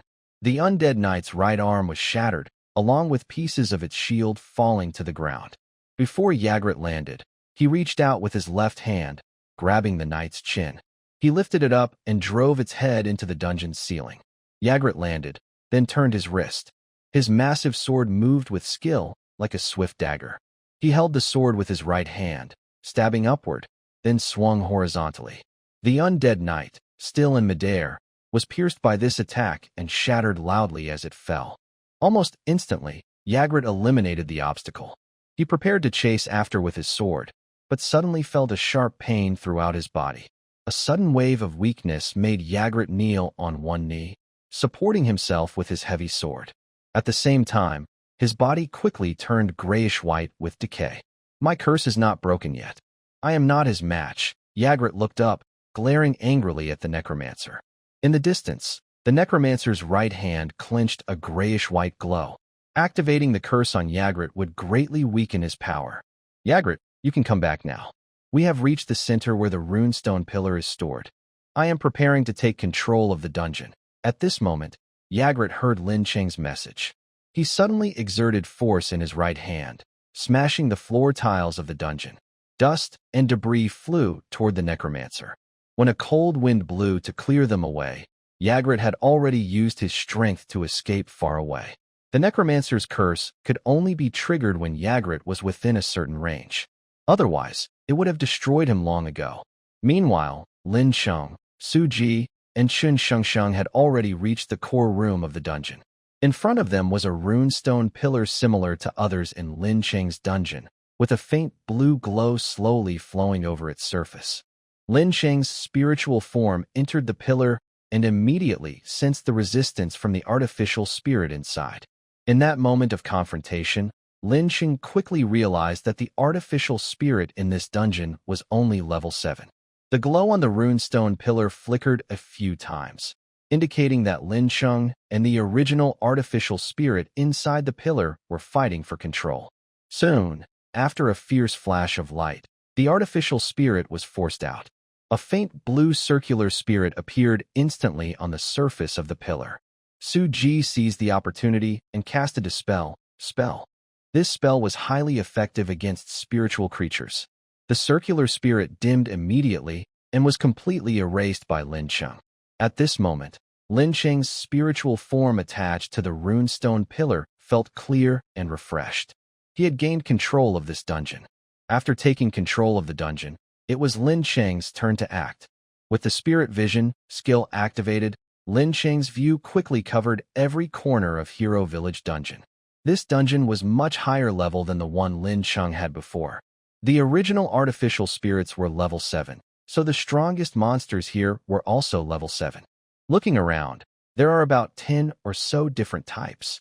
But because the necromancer has been producing undead creatures for many years, a large part of the monster's living space has been taken over. The area covered is even larger, with each side stretching over 40 kilometers, more than 5 times the size of the original underground city in Linqing. Linqing hasn't checked the details yet, and now isn't the time. After gaining a view of the underground city, Linqing immediately activates the underground city terrain control. As the stone wall behind him slowly opens, a shortcut leading outside the underground city is created. Meanwhile, Yagrat is clearing the undead creatures blocking the way and has arrived near the stone pillar room. Su Ji, Chun Shengsheng, take Yagrat and leave the underground city through this shortcut. When Linqing said this, Su Ji immediately looked worried, and Chun Shengsheng shouted in disbelief. Boss, the necromancer is still here. How can we leave you alone? Su Ji also looked carefully at Linqing, and Chun Shengsheng's concern was understandable. Linqing smiled and said, the necromancer has been here for a long time, but it hasn't damaged the basic structure of the underground city or the artificial spirits here. Although it can create undead creatures, it doesn't have the knowledge to control the underground city, so it must keep the city's spirit alive to defend against enemies. And I haven't shown myself the whole time. Now that I've replaced the city's spirit, it won't know. Quickly leave. I just need to hide for 2 days. When the player alliance comes to attack, I can fight the necromancer. Linqing's words were clear and confident, but Chun Shengsheng still felt worried. Her legs seemed rooted to the ground, unmoving. Su Ji's eyes twinkled, and he immediately saw the plan's feasibility. He waved at Yagrat, who was rushing into the room, and then grabbed Chun Shengsheng's wrist, pulling her to run. Chun Shengsheng's beautiful eyebrows furrowed, but she knew she couldn't be stubborn, so she followed Su Ji into the shortcut. As soon as the three entered, Linqing activated his skill, causing the stone wall to close again and return to its original state. After a few seconds, a large army of undead creatures charged into the stone pillar room. The room was quickly filled with dozens of these undead beings. Meanwhile, Lin Cheng's spirit was hidden inside the stone pillar, remaining still. The surface of the pillar glowed faint blue, making it not very noticeable. After a moment, a cold wind blew through. Two ghostly blue flames appeared in the darkness of the door. The undead mage, walking with shriveled legs, slowly entered the room. The undead mage's hollow eye sockets burned with blue flames as it turned its head a few times, but it didn't find anything suspicious. Have they all run away? TCH, I thought they entered the control room to destroy the dungeon's core. Looks like a distraction. Too bad. If I had killed Ygritte and those two guys, I would have gained a lot of experience. The undead mage turned its head again and looked around. The room was silent, with old stone walls, moss, noisy undead creatures, and glowing rune pillars. Finally, the undead mage shook its head and slowly left the room. The undead creatures also withdrew in order, leaving only silence behind. Lin Cheng still didn't act. In fact, he wouldn't do anything until the player alliance arrived. He planned to spend the next 2 days carefully observing and memorizing the dungeon's layout, the distribution of monsters, and the undead creatures. Since he couldn't produce the same monsters as before with the artificial spirits, the monsters in these 2 underground dungeons would stop appearing. But Lin Cheng thought this probably wouldn't make the undead mage suspicious, because if no monsters died in the dungeon, they wouldn't respawn. If some monsters were valuable or the timing was right, Lin Cheng might even try to tame some native monsters using the dungeon monster taming skill for his own use. At the same time, the words of the undead mage earlier made Lin Cheng think. A lot of experience points. Outside the dungeon, on a hillside, Su Ji, Chen Shengsheng, and Ygritte were climbing out of a cave. To avoid making their appearance too sudden, Lin Cheng had opened a shortcut from the dungeon to near a cave. After reaching there, the 3 of them entered the cave and left the underground through its entrance. Upon reaching the surface, Ygritte immediately inquired about Lin Cheng's situation. I'm fine here. The necromancer doesn't suspect me. You and Su Ji and Chen Shengsheng should hide first, then carry out the plan in 2 days. After informing Su Ji and Chen Shengsheng of the situation, both of them breathed a sigh of relief. Although they knew Lin Cheng's plan was feasible, leaving their leader and a level 10 necromancer alone made them worried. Meanwhile, Lin Cheng had already begun observing the detailed layout of the underground city. This underground city is not very different in structure from the Merton underground city, but the environment inside has some differences. Because the area is quite humid and full of plants, even underground, there are many vines and moss covering every corner. Earlier, Lin Cheng faked a video, making Ygritte take some players to deceive the player alliance, and he had considered this detail. He used camouflage fungi to create the illusion of vines everywhere. With this detail, even if members of the player alliance visit the Hero Village underground city, they won't doubt the video Ygritte released earlier. Next, about the monsters in the underground city. Basic monsters like skeletons, slimes, large bats, and hyenas are present, of course. But monsters like toxic slimes, self-destruct beetles, camouflage fungi, and rock golems are absent. Instead, there are silver howling wolves, giant carnivorous plants, rock lizards, a type of lizard, silver ring snakes, dark elves, treasure chest monsters, small demons, and gargoyles. There are also skeletons under the necromancer's command, skeleton soldiers, skeleton archers, skeleton mages, necromancer knights, undead horses, bone dogs, and winged death birds. In the dark stone chamber, blue light flickers. Lin Cheng is contemplating his plans for the next 2 days. In the foggy Hero Village, a mountain dweller is carrying a large iron bucket, walking steadily toward the riverbank. The location of Hero Village is very cleverly chosen, situated in a place with good lighting and ventilation, so the mountain fog doesn't spread inside. This mountain dweller, like most others, is a blacksmith. In Hero Village, besides producing basic daily necessities, most items are made by blacksmiths to trade with outsiders. At this moment, the mountain dweller is preparing to go to the small stream to change the water. Because of the need for forging and quenching, he makes 2 trips to the river each day to replace the water. Having lived here for decades, the mountain dweller can accurately tell directions even in thick fog. He occasionally waves his hand to clear the mist in front of him and walks steadily. As he approaches the river, he hears a series of quick, orderly footsteps. His sharp senses alert him. He quickly stops and tiptoes forward to look ahead. He sees a large army. In front of the army, 6 people, 4 men and 2 women, walk side by side. Behind them are 8 small squads, each acting independently. Further back are formations divided by profession. The army is very large, roughly over 100 people. Everyone's eyes show caution or anticipation, and their goal is very clear. The big group passes by the mountain dweller. Some notice him, but only glance briefly without paying much attention.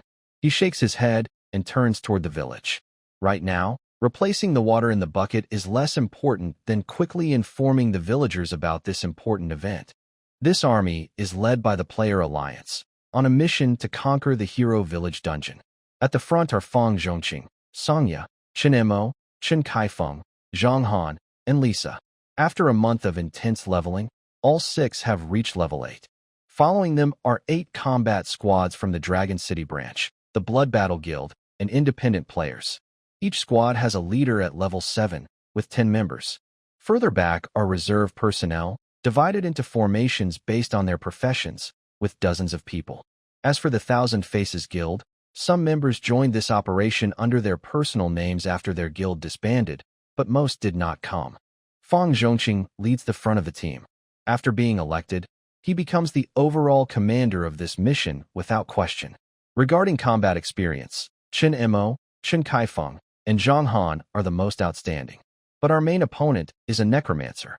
My profession has the greatest advantage against them, so I will lead the attack at the front. Fang Zhongqing gave battle orders to the people behind him. At this moment, he had changed his outfit. He added a crown and necklace to his original priest robes to enhance his divine magic effects. Most importantly, he was now wearing 2 heavy iron gauntlets on his arms. The gauntlets were nearly 40 centimeters wide, made of brass-colored metal, and wrapped with thick iron chains. Fang Zhongqing's profession was a priest who had become a judgment enforcer. To change to this profession, he had to complete 30 public and convincing judgments within a month of becoming a priest. As a profession that strengthened his abilities against undead creatures, the Judgment Enforcer could grant his allies resistance to undead. He also had offensive skills like the Holy Thorns Aura and Holy Melee Enchantment. The people at the front of the team nodded. Although Chen Kaifeng was known for being brave and daring, he was willing to let Fang Zhongqing lead when fighting undead mages. Our 6-person team will lead the attack directly against the undead mage. 4 combat squads will clear the way and hold off the undead creatures coming to support. Another 4 squads will attack from the side into the dungeon, aiming straight for the core area. The logistics team will clear monsters behind us, support the squads that can't move, and handle loot collection and map drawing. At the dungeon entrance, Fang Zhongqing made his final plans. Then he raised his left hand, swung his heavy brass-colored gauntlet, and shouted, "Victory! Victory!" The team responded loudly. Unlike typical dungeon exploration teams that slowly advance, this collective action by the Player Alliance was more like a sweep. As soon as they entered the dungeon, the team spread out in a planned manner. Fang Zhongqing and his 6 teammates ran at the front, quickly filling the path behind them with 8 combat squads, swiftly clearing the native monsters. Some weaker undead creatures wandering the corridors were directly shattered by Fang Zhongqing. With each skill activated, a dark gold, 3-dimensional halo formed around Fang Zhongqing. The halo looked like chains, with sharp metal spikes on it. Some weak undead creatures rushed toward Fang Zhongqing, and their decayed bodies immediately showed signs of crumbling, making them unable to attack. The same buff skill was also applied to the other 5 members, giving them an advantage over the undead creatures. Unlike cautious exploration of a typical dungeon, the team was charging forward confidently. The thief's tools were used without regard for cost, and a combat team led by Li Zhao was right behind the 6 members. As Li Zhao activated various glowing items, the traps in the room ahead were quickly detected and avoided. "Good, let's keep this pace," Fang Zhongqing encouraged everyone, then swung his heavy right fist, smashing the skull of a skeleton soldier standing in front. The team's side attack formation was not as refined as a central line, and some players had already been injured, but no one had been knocked out or replaced yet. Thanks to experience from previous games and early preparations, The team had a good understanding of the dungeon's layout. However, Fang Zhongqing was secretly worried because, although they had explored about half of the dungeon, there was still no sign of the necromancer or even some high-level undead creatures. Suddenly, a loud explosion occurred as Songya's fireball spell shattered the stone door blocking the team. But when the six entered the room, they found no monsters inside, only bodies of defeated creatures scattered everywhere. Are these all the remains of local monsters? Someone got here first and killed them, Chen Kaifeng said in a deep voice. Just then, a series of loud noises came from the darkness ahead, like a heavy rain of arrows piercing through the shadows, shooting toward the six. Watch out for the arrow rain. Lisa immediately cast an ice wall to block the arrows. Is it a trap? No, it's players. Then he raised his voice and shouted, "Who goes there?" No one responded. In the deep darkness of the space, there was only silence. However, as the fireball spell from the rear troops streaked through the darkness, Chen Kaifeng saw clearly that at the end of the room stood a row of archers. These archers were all dressed in the same black uniforms and wore masks that covered the lower half of their faces, likely to hide their identities. But from their features and overall appearance, it was easy to tell they were genuine Eastern people, meaning they were players. On the continent of the Sixth Realm, all four empires were based on Western features, so there are no native Eastern races among the local humans. Really players? But this operation was planned by the Player Alliance group. Are these members of a secret guild? Or from another beginner zone? Songya quickly guessed. Each beginner zone centers around a town, with difficulty increasing outward. The monsters' levels go from 1 to 10. If the row of archers in front of them belonged to a secret guild, an organization made up of players hiding in the public eye, it wouldn't be too hard to deal with. But if they came from another beginner zone, breaking through to attack them here in Maratone, it would be very difficult. That would mean they already have the strength to defeat the beginner zone boss. However, the enemy's reaction left no time for them to think. As soon as Songya finished speaking, several stone doors on both sides of the room suddenly opened, and a large group of players rushed out. At the same time, Chen Kaifeng and Fang Zhongqing, leaders of their respective factions, received alerts about an unknown player raid. What should we do? Should we retreat? Songya asked while casting magic to block the incoming players, turning to Fang Zhongqing. Send a message to the outer battle teams, telling them to retreat for now. As for us, we should avoid their focus and enter the dungeon core from the side path to find the necromancer. This operation must not fail. Once we reach the core area, they will also be attacked by the necromancer, and they won't have time to target us. Chen Kaifeng immediately nodded, showing his support for Fang Zhongqing's suggestion. The six of them fought their way back while contacting the four battle teams behind them, trying to break out from the side. Fortunately, this group of attacking players had an average level lower than that of the Player Alliance. The strongest among them were only level 7, so the elite team, led by Fang Zhongqing, could still handle them. I just noticed that almost none of these people are familiar faces from the game. They are probably a team made up of social players who have never played Journey of the World. Fang Zhongqing analyzed while punching away a warrior player who was lunging at him, sending him crashing into the stone wall. Social players who haven't played the game. An anti-player alliance? Lisa immediately guessed. The anti-player alliance is a group formed by social players who never played Journey of the World before. Earlier, Wang Jianlin and Sun Yukai were ambushed and killed in the dungeon by Su Donghai.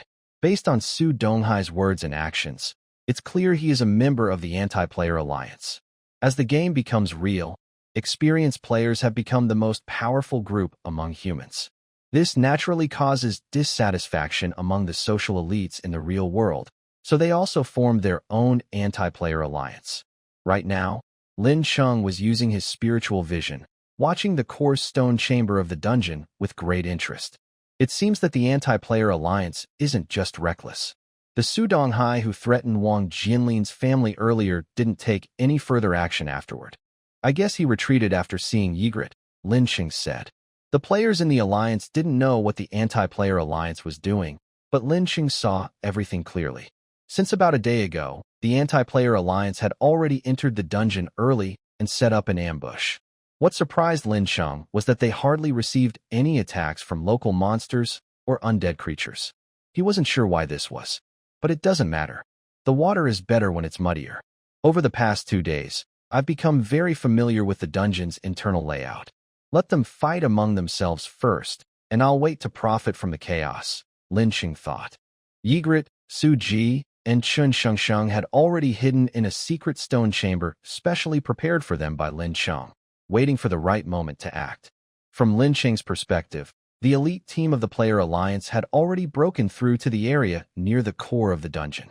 Although they hadn't yet seen the true form of the necromancer, they had encountered a formal army of undead creatures. At least a dozen undead knights were pouring out from various directions. Among them, there are even 3 death knights riding undead horses. This is very tough. Even level 8 players would find it hard to defeat them one by one. Switch to a defensive formation and let the anti-player alliance and the undead creatures fight first, ordered Fang Zhongqing as soon as the undead army appeared. The anti-player alliance had not shown any movement before, so the player alliance couldn't respond. But now, since they have a guess, they can only assume this idea is correct. Fang Zhongqing didn't discuss this further and simply called the enemy the anti-player alliance.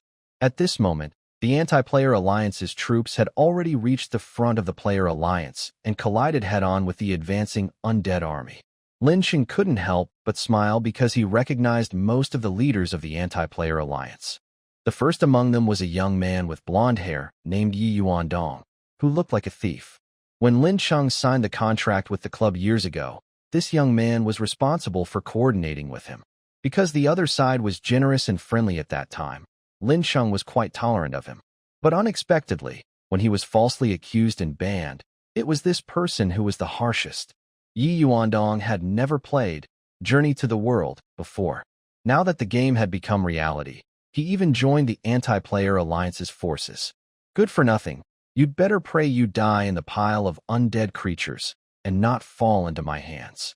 However, the next moment, the situation changed unexpectedly for Lin Cheng and the Player Alliance. When the anti-player alliance's troops met the undead army, they hesitated at first, then suddenly made no attack and instead charged straight at the Player Alliance's forces in an orderly manner. What's going on? Fang Zhongqing frowned, and the other 5 leaders looked grim, as if facing a great enemy. From the core stone chamber far away, Lin Cheng saw this scene and suddenly understood something. Is that so? Although I had some guesses before, I didn't expect it to be so coincidental. Yi Jelite, Su Ji, Chun Shengsheng.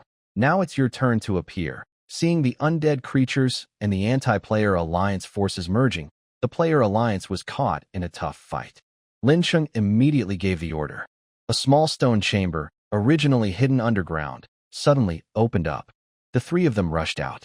Boss, what did you guess just now? Su Ji asked as they ran. With Lin Cheng's information, the layout of the underground city was like an open book to them. Yesterday, when the anti-player alliance entered the underground city, they weren't attacked by the undead creatures. They only had some minor conflicts with local monsters. I was trying to figure out the connection. At first, I thought the anti-player alliance could block the necromancer's senses or even control him directly, but it didn't seem like that. In fact, when we entered the city that day, after you left, the necromancer showed some signs of being suspicious in front of me. This necromancer should be a player. When Lin Cheng said this, Su Ji, Chun Shengsheng, and Yegelite all trembled slightly, and their running pace slowed a bit. Sorry, Yegelite. I probably can't avenge you, but at least the curse can be lifted. Yegelite's face was hidden behind his mask, so his expression was unreadable.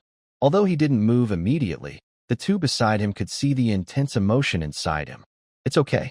As long as I can get my body back, that's enough, Yegelite replied in a deep voice. Hearing this, Su Ji and Chun Shengsheng finally relaxed. Good. You go to the spot I pointed out. Don't attack for now. Lin Cheng's order made Chun Shengsheng's face change. She asked, Hey, boss, you're letting us go out? Isn't that helping the player alliance? Sort of, but not now. Someone else will come to help, Lin Cheng said. The 3 of them had already reached the designated spot, and they could faintly see 3 groups fighting each other. Chun Shengsheng wanted to ask where the savior Lin Cheng mentioned was, but she saw 2 figures suddenly appear and rush toward the center of the conflict. President Fang, President Chun, long time no see, a cheerful voice rang out from above. The figure threw several light blue water bottles. The bottles shattered upon hitting the frontline undead creatures. The clear blue holy water spilled over the undead, causing them to growl and struggle violently. After the anti-player alliance's troops received help from the undead creatures, they naturally let them lead the charge. At this moment, the frontline undead creatures struggled to advance, and the entire team suddenly stopped. At this time, Fang Zhongqing and other frontline fighters immediately saw the two figures rushing out. Zhang Muan, Zhang Miaoran, Fang Zhongqing exclaimed in surprise. "Aren't you missing?" "Missing is true, but we managed to come here. That's our skill," Zhang Miaoran replied calmly. A skeleton soldier lunged at her, but she struck it away with a sword. Fang Zhongqing's face froze, and his mind flashed with quick thoughts. After a brief moment of thinking, he immediately understood why the Zhang siblings appeared now. "What do you want?" "If we break through the dungeon, the core stone chamber must be handed over to us. We won't take anything else," Zhang Muan quickly responded. The undead creatures hit by holy water in the front line had already been scattered by the formation behind them, and the main force pressed forward again. "Good," Fang Zhongqing shouted loudly, then turned to the troops behind him and yelled, "Hold the formation. Our reinforcements are here." "Nice," Zhang Muan laughed heartily. His body twisted like a burst balloon of dust, and a large amount of smoke and colorful lights burst out from him. Meanwhile, Zhang Miaoran held a slender spear and stood alone in front of the approaching troops. "Charge through and crush her," Yi Yuandong, mixed among the player alliance troops, shouted loudly, but he didn't dare to rush forward himself. Zhang Miaoran looked cold. With a flick of her spear, countless star-like light spots suddenly appeared on every member of the frontline anti-player alliance. Yi Yuandong's eyes widened as he looked down at the white light spots suddenly appearing on himself. He didn't know much about the professions in the journey world, so he didn't understand what was happening. Next, delicate white lines connected the dots. More undead creatures and a dozen anti-player alliance members at the front immediately felt a powerful force hit their chests. 1,000 hits. In an instant, the frontline troops of the anti-player alliance seemed to turn into a flower garden, with blood pouring out of the chest wounds blooming like flowers. At this moment, Zhang Muan had also completed his transformation. The frontline troops of the player alliance were stunned because two figures appeared in front of them. "President Fang, you wouldn't mind, would you?" A golden glow flickered. Fang Zhongqing laughed loudly and summoned the Holy Thorn's aura around his body. In the next moment, Fang Zhongqing moved quickly without hesitation, rushing straight into the group of undead creatures. The Holy Thorn's aura kept expanding. Fang Zhongqing fought fiercely among the undead, constantly cutting down the weakened enemies affected by the thorns. "My Holy Thorn's aura is a new skill I learned at level 8, Fang Zhongqing thought to himself. It looks like these siblings have already reached level 8. The frontline troops of the player alliance watched in amazement as Zhang Muan's performance improved. After transforming into Fang Zhongqing, his strength was even greater than Fang Zhongqing himself. This was because Zhang Muan, in his transformed state, boosted the magic attribute that determined the Holy Thorn's aura effect. While this made Zhang Muan more powerful and able to suppress enemies better, it also made his weaknesses more obvious. However, Zhang Muan used his agility and fake body skills to partly make up for this. With the addition of the Zhang siblings, the battle turned around again. The player alliance's troops fought more bravely and started to push back. Among the enemies was Yi Yuandong, who was mixed in with the player alliance's forces. His eyes were fierce.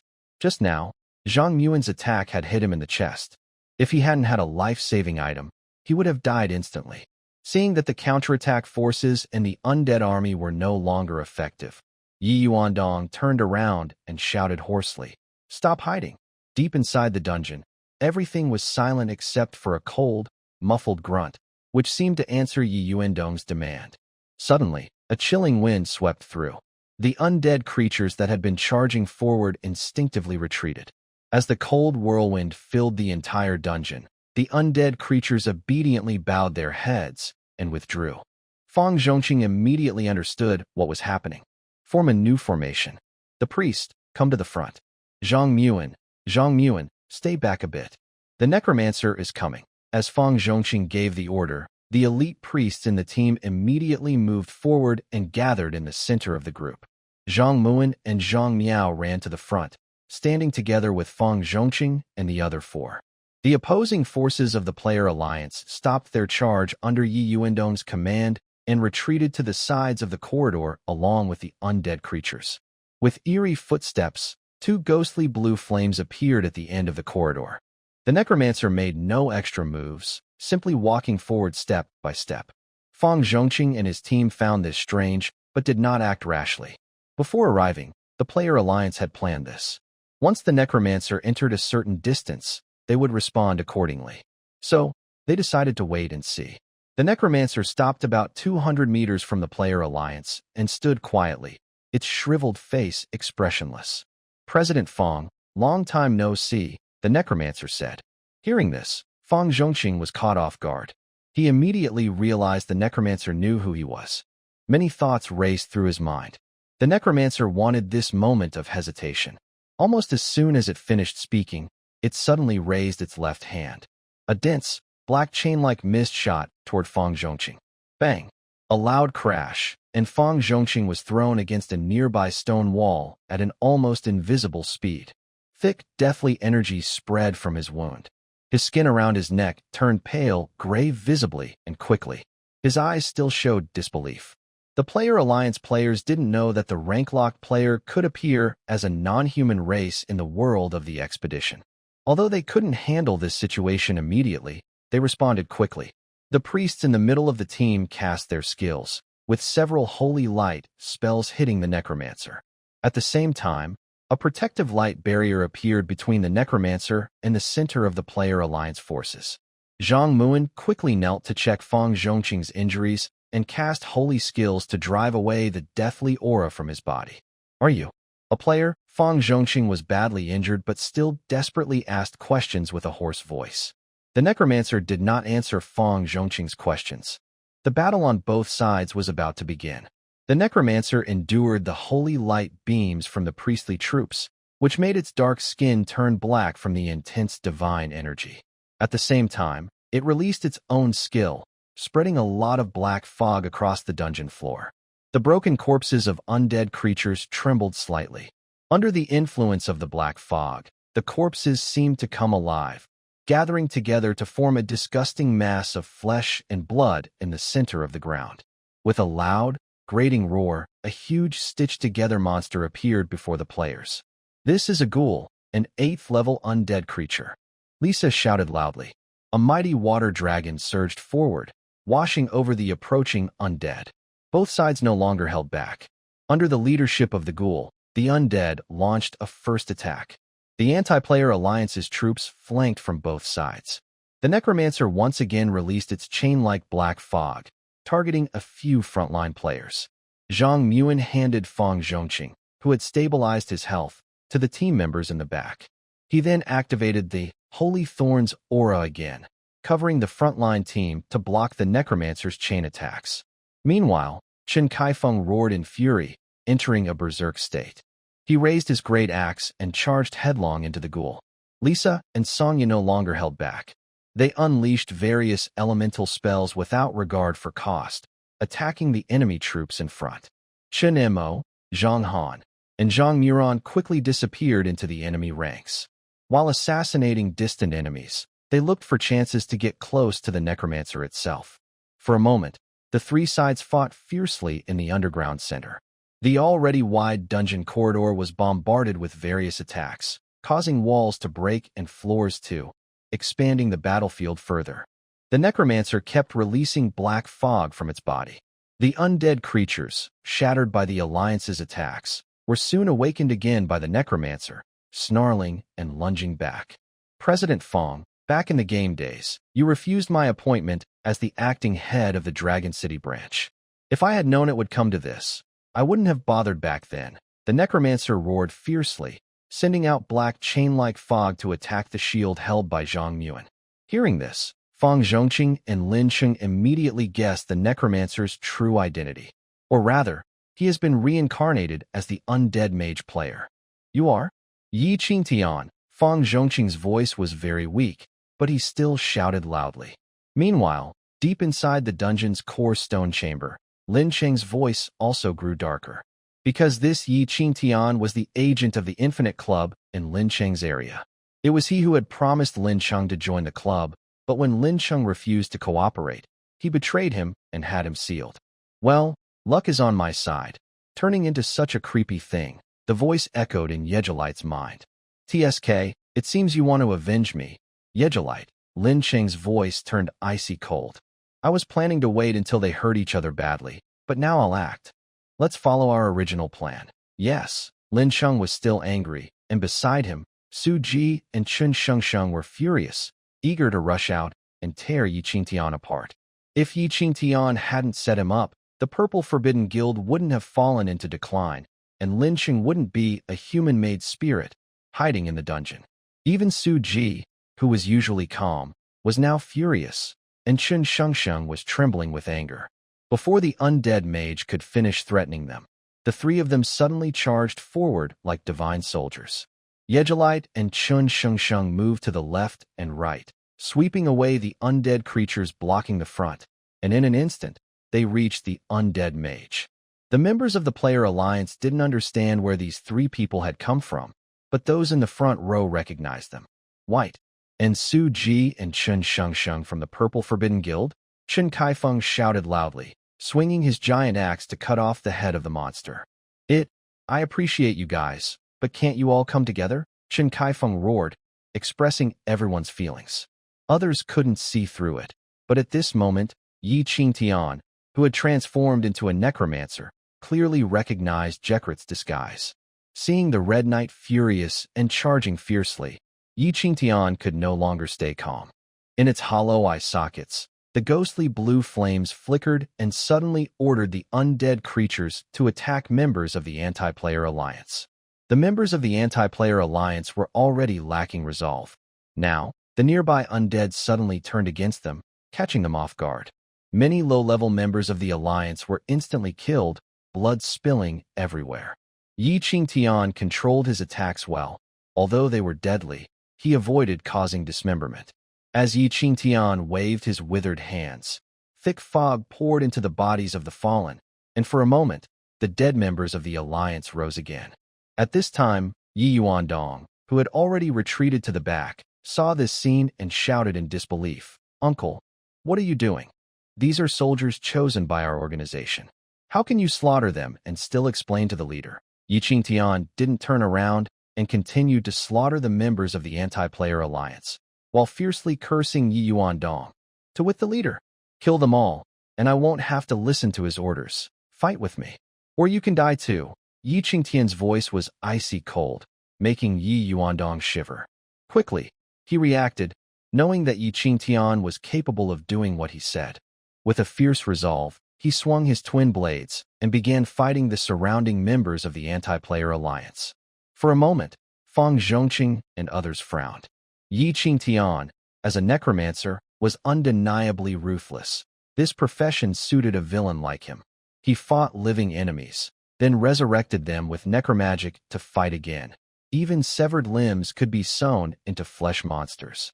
Although the players seemed to have the upper hand on the surface, the hidden forces of the Anti-Player Alliance were not to be underestimated. Fang Zhongqing quickly analyzed the situation and glanced at Jekrit, who was engaged in close combat with the necromancer. He swiftly changed his strategy. Push forward. Coordinate with White. Attack the necromancer directly. With Fang Zhongqing's shout, the frontline members of the Player Alliance immediately shifted their attack, covering Jekrit. Jagrit received support from the members of the Player Alliance, which immediately eased his pressure. He secretly praised himself and activated a skill, causing a blood-red light to spread from his body. This is Jagrit's Team Blessing skill, which can provide a certain percentage of defense boost to nearby teammates based on his own attributes. Earlier, when he was with the Blood Battle Guild and others, he didn't use this skill to hide his identity. Later, when he was with Lin Cheng's team, there were too few people, so he finally used this skill at the right moment. Zhang Mu, after arranging Fang Zhongqing, also moved back to the front of the team. At this moment, he approached Jagrit, waved his hand, and threw a shining necklace to him, shouting, "I'll lend this to you first." Jagrit caught it with his hand. A flash of light appeared, and the necklace was immediately worn inside his armor. It was the Legion necklace he had obtained earlier. The stronger the wearer of the Legion necklace, the greater the boost it provides to the team. So, Ygritte was the perfect person to use it now. Good. Feeling the trust from the members of the player alliance and sensing the urgency of the battle, Ygritte knew it was no longer the time to hide his identity. As he retracted the hidden spirit deeper into his body, layers of blood-red light gradually appeared on his armor and heavy sword. Suddenly, an unstoppable aura burst out from Ygritte. When his true face was revealed, a powerful pressure shocked everyone present. Red Knight Ygritte. Is that Ygritte? Why is a hidden boss appearing here? The Necromancer is Ygritte's enemy. It's okay for him to show up here. But why did White suddenly turn into Ygritte? Isn't he a player? The members of the player alliance were busy fighting, but the situation in front of them was too surprising. They couldn't help but shout out their thoughts. Meanwhile, the veteran players leading the charge, like Chen Kaifeng and Zhang Han, looked a bit strange. They remembered that White had previously gone on a dungeon raid with them. Could the hidden boss in the beginner village have been with us during the raid? Thinking of this, Zhang Han suddenly found his previous provocative behavior a bit silly. However, the surprise and shock only lasted for a moment. The players present were very skilled and quickly refocused on the battle. Whatever the issue was, it could be discussed later. At this moment, the previously timid members of the Rebel Player Alliance, even the resurrected undead, were shattered in the chaos of the fight. Their broken bodies, stirred by the dark mist, were stitched back together into a huge flesh monster. Unlike the disgust caused by the broken corpses of the undead creatures before, this flesh monster was made from the bodies of players, and it was much stronger. As soon as the flesh monster was formed, the Necromancer moved quickly, creating space between himself and Ygritte, and let the flesh monster stand between them. The surrounding attacks were too dense, with countless spells and arrows flying like feathers in the sky. The Necromancer needed a moment to calm down before casting a curse spell. But Ygritte wouldn't give him that chance. With various buffs, his current state was even better than his strongest period. Ygritte swung his heavy sword, clearing the monsters blocking his path. Then he gathered strength again, leaping like a fierce tiger. The furious knight swung his heavy sword in midair, with a powerful force to crush everything. In that moment, the sword and he seemed to merge into one. Lion Slash. Ygritte's Lion Slash was known during the game as a devastating attack. New players challenging in groups risked being instantly killed if they couldn't dodge properly. In this tight space, Ygritte's strike was even more overwhelming, full of momentum. The air in the entire dungeon seemed to be drained by this sword. When the blade touched the flesh monster, its body burst apart into blood and flesh. One hit was enough to kill. Ygritte swiftly finished off the flesh monster, then landed and kicked off the ground, shooting forward like an arrow. The Necromancer's blue flames in its eye sockets flickered violently, showing its anxiety. It was almost at its limit. No, I can't die here. Yi Qingtian had never played the game, Journey World, before. He only had an account because of the agent's needs. Later, Yi Yuandong was injured in the game. To regain face, he illegally logged into Yi Qingtian's account, and Yi Qingtian turned a blind eye. After all, he wasn't a player, and even when the account was banned later, he didn't care. But not playing the game didn't mean he wasn't ruthless like experienced players, perhaps even more so. Long before, Yi Qingtian was a person who believed self-interest comes first, and the world will punish the wicked. After transforming into a death mage, he became even more ruthless, doing whatever it took. So even in the most desperate situations, he wasn't afraid and still dared to fight. In the next moment, an unexpected scene happened to Yi Yuandong, Yegliert, and everyone on the field. Yi Qingtian suddenly abandoned all defenses, and a grayish-white glow burst from both his hands, fully activating the curse magic rooted in Yegliert. Yegliert continued charging forward. When his sword had already pierced Yi Qingtian's chest, the curse magic's power was also triggered. A heavy sense of weakness suddenly overwhelmed him. Yegliert's body uncontrollably tilted to one side, and in the end, the sword only cut off half of Yi Qingtian's body, not splitting him in two. As Yegliert's body collapsed to the ground, Yi Qingtian's trembling hands clenched into fists. Then, a reckless, Almost mad laugh burst from his throat. Ha ha ha. Ha ha. Despicable thing. You're just a set of data. How dare you? How dare you resist me? Accompanied by a deafening, shrill laugh, Yi Qingtian once again released that chain-like black mist, tightly binding Yegliert's body and repeatedly smashing him against the stone wall. Yegliert's strength was limited by the curse magic, leaving him powerless to struggle. He could only let Yi Qingtian throw him against the stone wall, causing A to appear in his heavy armor. At the same time, the black mist on the ground spread again. The remaining undead creatures and the bodies of the opposing players still fighting were involuntarily connected. How does he still have magic power? Yes, that's right. He's a player. He's long past level 10. Qin Kaifeng watched helplessly as these undead creatures were connected together. He shouted in disbelief, then quickly reached a conclusion. Yes, although I don't fully understand how this game works, I am now level 11. Yi Qingtian roared hysterically. His body was badly injured by Yagrat, and he had to lean on the stone wall to stay standing. At that moment, Lin Cheng's voice suddenly appeared in Su Ji and Chun Shengxing's minds. It's time. Yes. The two received the order, their bodies suddenly lifted into the air, and they charged toward the necromancer. Yi Qingtian was stunned. He didn't understand how these two weak players dared to attack him, but almost at the same time, he reacted. The flesh monster blocked the center, and black mist chains shot toward the two. What he didn't expect was that as the black mist chains unraveled, the barely alive Yagrat on the ground stood up again. Yagrat strode forward, grabbing the flesh monster's head with his armored right hand. The flesh monster, just reassembled and standing, let out a desperate roar, but soon its limited life force was quickly absorbed by Yagrat, healing his injuries.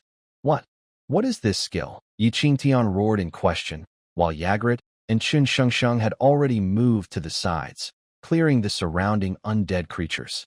Yagrat recovered some injuries and lunged at Yi Qingtian again. He grabbed him and held him tightly, like iron shackles, restraining Yi Qingtian's torso.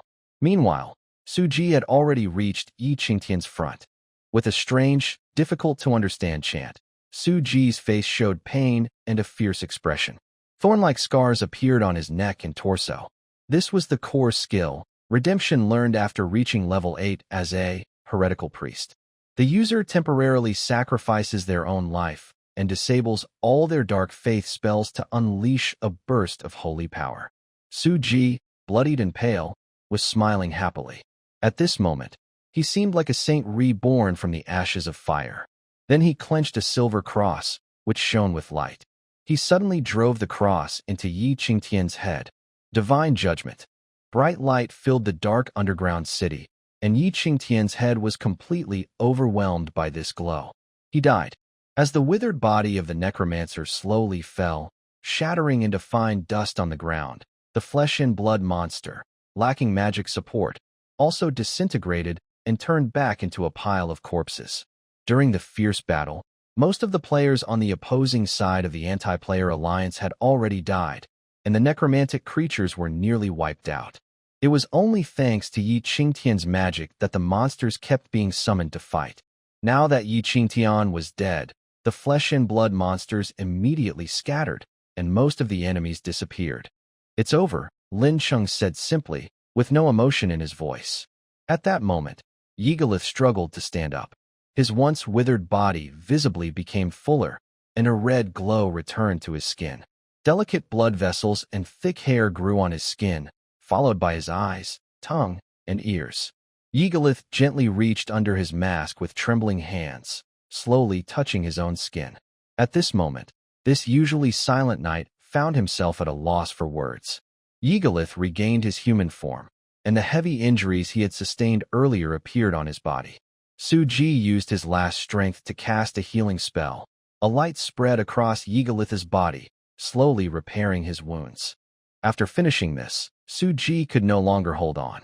His body went limp, and he collapsed nearby. Chun Shengxing quickly ran over and supported Su Ji. Although he often used this move in the game, it was the first time he did so in real life. "Bro, am I cool or what?" Su Ji asked weakly.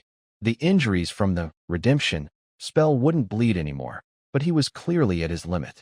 "Awesome," Chun Shengxing said. Really impressive, Lin Cheng added. The long battle finally ended.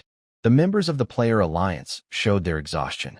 Some leaned against the stone wall, some helped each other, and others simply lay on the ground.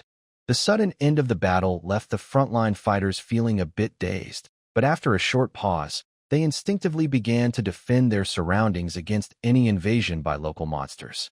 Yijilet checked his body condition, calmed his emotions, and then went to carry the helpless Suji.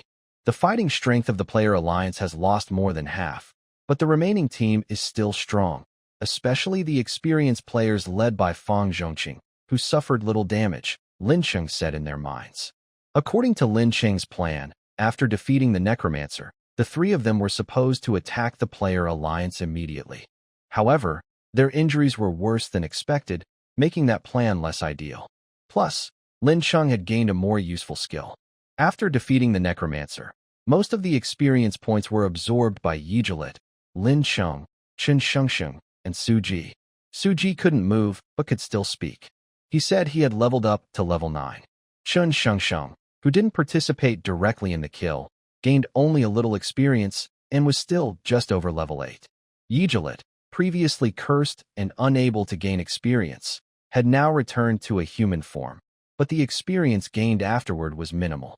Lin Cheng, as the dungeon master and active participant in this plan, gained the second most experience after Suji, bringing him straight to level 10. Yijilet, soon Fang Zhongqing and the others will come to talk to you and ask about what happened. You said. Yijilet nodded slightly, just as Lin Cheng predicted. Once Fang Zhongqing recovered a bit and could walk freely, his first action was to approach Yijilet. White? No, I should call you Mr. Yijilet, Fang Zhongqing said respectfully as he approached. He slightly bowed. Although we weren't on the same side before, I still want to thank you for helping us defeat the necromancer. I have 2 questions. First, Su Ji and Chun Shengxing fought alongside you. Did they accept some quests? And now that the necromancer is dead and the curse on you is lifted, could we challenge you again, following the usual process? Of course, we have no intention of attacking you now. If we have caused any offense, please forgive us. After speaking, Fang Zhongqing slightly bowed again. Yijilet cleared his throat twice and replied, Yes, since you arrived in this world, many things have changed. I was also able to leave the hero village. Knowing I couldn't win in a one-on-one fight, I disguised myself as one of you and sneaked into the town to find help. The partners I chose are these 2, but I also used your help a little, which was a bit of a shortcut. I'm not at my best right now, but I can still accept challenges at any time. Fang Zhongqing nodded upon hearing this. According to the game background, after defeating the Lich, the player and Yijilet ended their hostility. Later challenges didn't require killing Yijilet. As long as you forced him into a desperate situation, you could get full rewards. Because of this, Fang Zhongqing was very polite. If it had been another hostile boss, even if they were on the same team earlier, the player alliance would likely turn against them immediately. So, now that the Lich is dead, can we handle this dungeon? Fang Zhongqing paused and asked his real concern. Since Yijilet is a boss character, whether they can be allowed to clear the dungeon is uncertain. Hearing Fang Zhongqing's question, Yijilet immediately stroked his chin, looking very worried. Just as Lin Cheng had said. This dungeon has nothing to do with me, but as a former comrade, I want to remind you of my personal opinion. First, this dungeon is not as simple as you think. During the fight, Su Ji told me that the detection tools he set up have already found another group heading here. Due to the rules of this world, I can only tell you so much. I am leaving now. If you want to challenge me, come to the hero village. Before we start an official fight, I will host you warmly. After saying this, Yijilet bid farewell to Fang Zhongqing and others, and left with Su Ji and Chen Shengsheng. Watching the 3 figures walk farther away in the dungeon, Fang Zhongqing pondered Yijilet's words and hesitated whether to believe them. At this moment, Sonya ran up to Fang Zhongqing. Her left shoulder had been cut during the fight. She had just stopped the bleeding but looked very anxious. President, my magic I detected a group of people nearby, but they are not old players. Sonya's eyes were full of worry, and the reason was easy to understand. Before Yi Qingtian died, his screams revealed that even within the anti-player alliance, not everyone was united. Now, many unfamiliar faces from the game have appeared here, likely other branches of the anti-player alliance. Fang Zhongqing's face changed instantly. He could understand Song Ye's concern. Stop the rescue if injuries are not life-threatening. Begin moving. Halt the dungeon raid, and prepare members for battle. Although Fang Zhongqing didn't fully understand the reason, the members of the Player Alliance followed his orders according to previous rules. Chen Kaifeng nodded at Fang Zhongqing. Placing detection magic eyes was a common task before tackling a dungeon, and Lisa probably already received the message. Soon, the members of the Player Alliance quickly moved away. After a few minutes, they left the dungeon and arrived outside on a foggy plain. However, even with the detection eye and quick retreat, they were a step too late. When they reached outside the dungeon, the area was already covered with dense troops. Are you Fang Zhongqing? The leader of this troop was a middle-aged man. He wore heavy armor that was tightly sealed, riding a tall, magical beast. His face was revealed as his helmet was lifted. Fang Zhongqing's face darkened immediately. He recognized this man. His name was Feng Feng. Fang Zhongqing was now very important, but it was only because the game had brought reality into chaos. In his original world, he wouldn't even have the chance to meet Feng Feng. In other words, if Fang Zhongqing was the president in the game, Feng Feng was the president in real life. Wounded and care staff can leave, but you must leave your items and equipment. As for you, come with us. Feng Feng's face was cold, and his words carried an undeniable authority. Fang Zhongqing felt the pressure from Feng Feng and turned pale. Although he knew that now the game had entered reality and everything depended on strength, the marks left by decades of experience were hard to erase instantly. Haha, Mr. Feng, you're joking. Now that reality has changed greatly, everyone is doing their own thing. Why must you be so ruthless? If you just let us go, I promise to visit and thank you someday. At that time, our sides could share resources and improve together. Fang Zhongqing smiled, but his eyes worriedly scanned the troops in front of him. Normally, he wouldn't fear a fight, but having just been through battle, the Players' Alliance troops were only half as strong as before.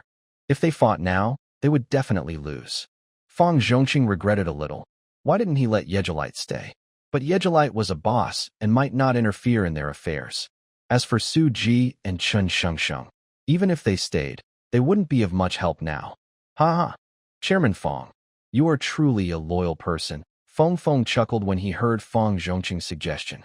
I also understand that after the big change in reality, no matter how powerful one was before, now they have nothing. But since the game has entered reality, it is reality. In the end, the Player Alliance is just a group of people who play games all day in their rooms, an unorganized crowd. Eventually, true order will be restored in human society.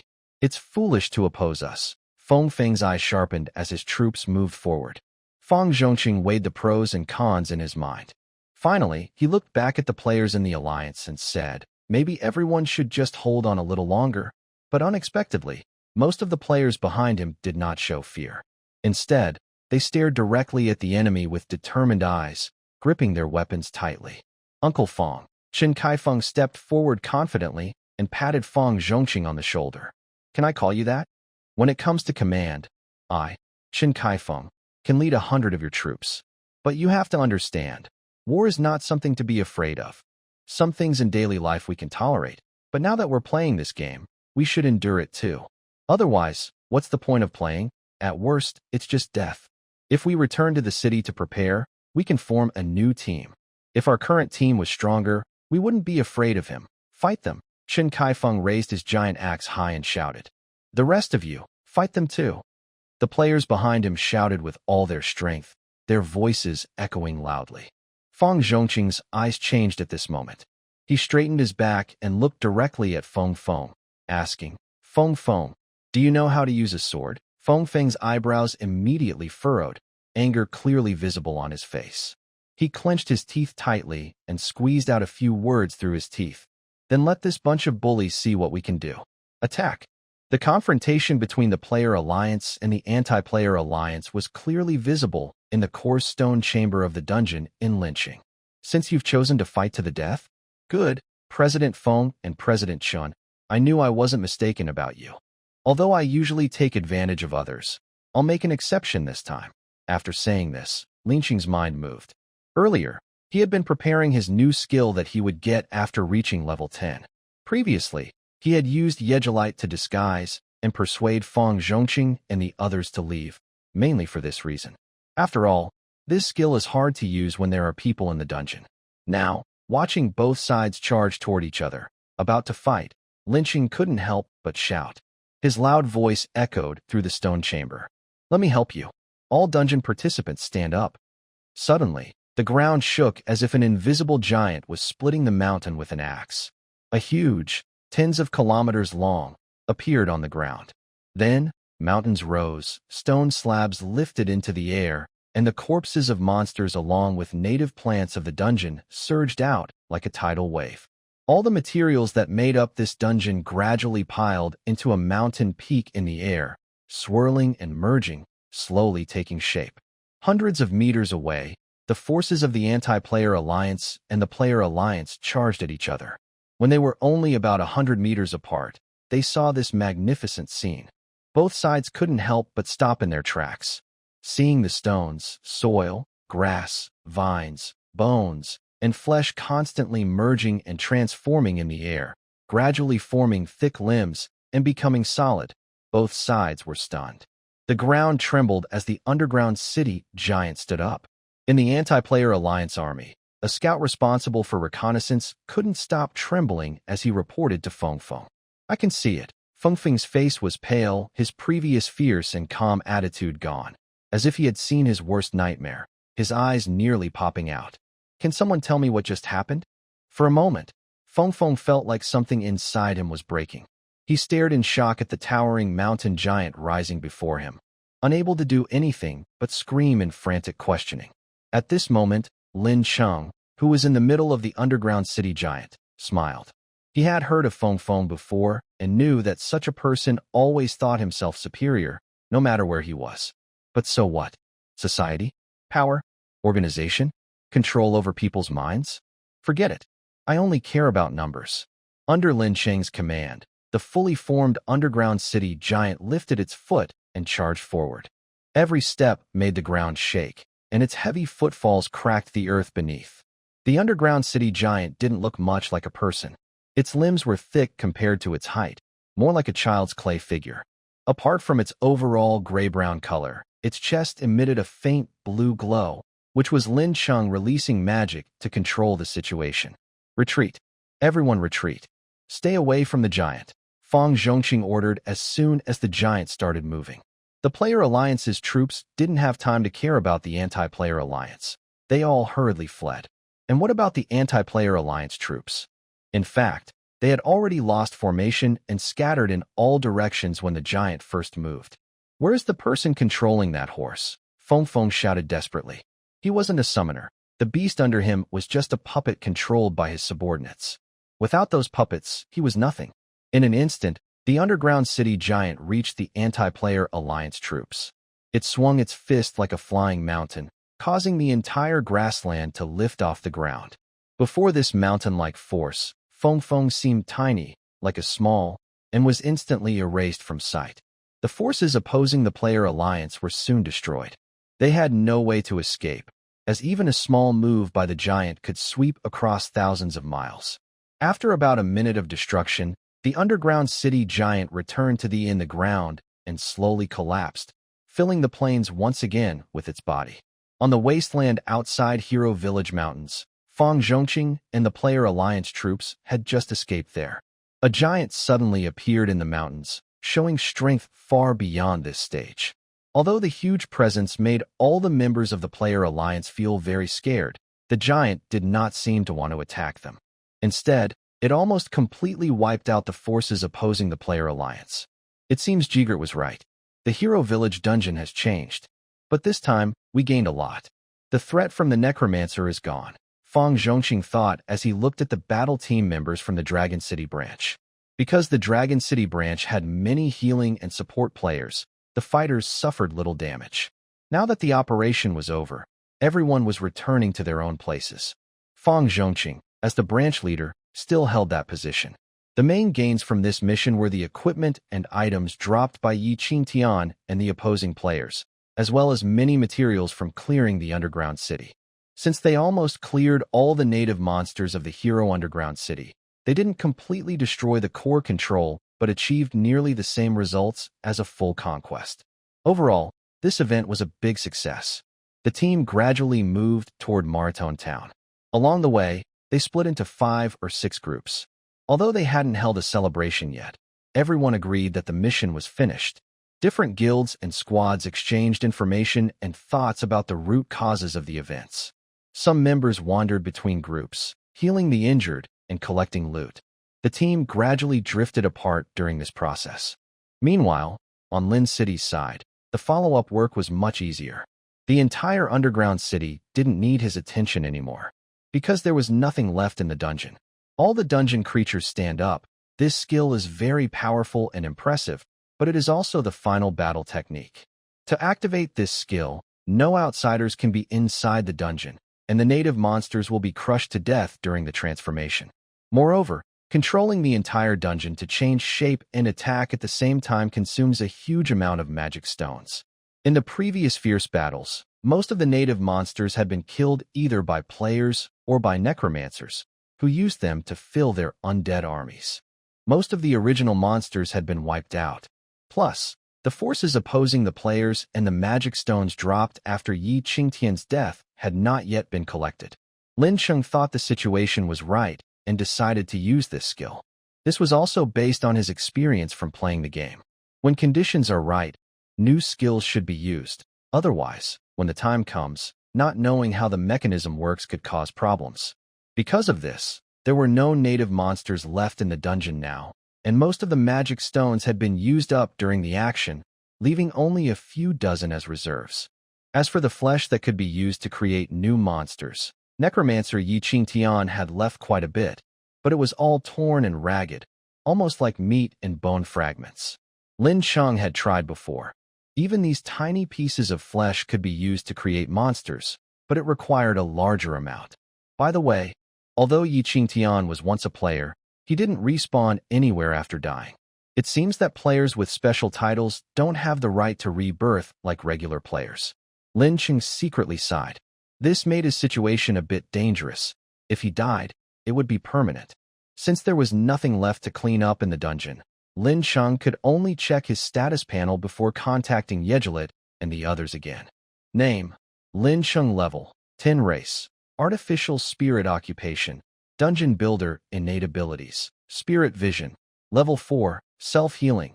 Level 3: Skills: Dungeon Terrain Manipulation. Level 4: Dungeon Monster Creation. Level 10: Dungeon Item Transfer. Level 4: Dungeon Monster Taming.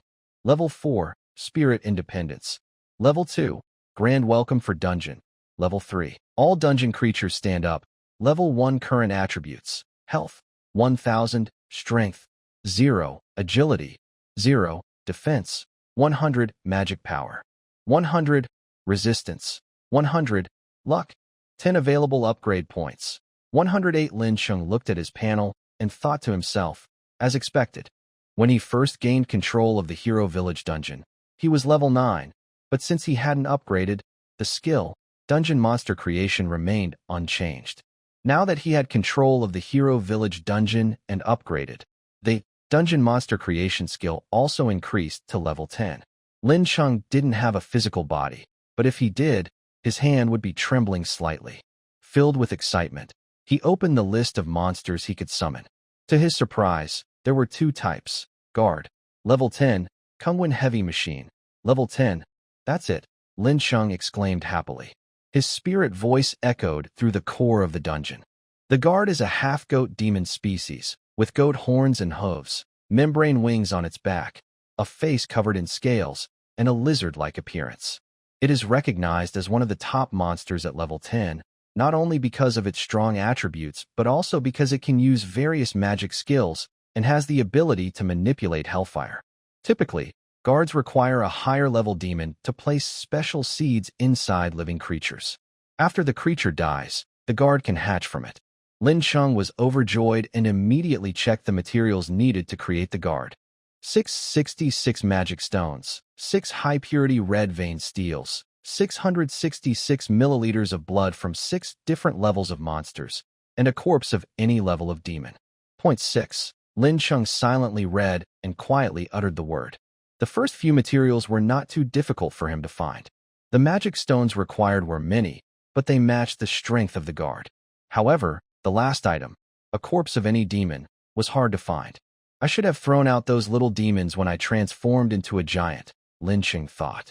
There was a native small demon in this dungeon. Although it was low level, it could still be useful.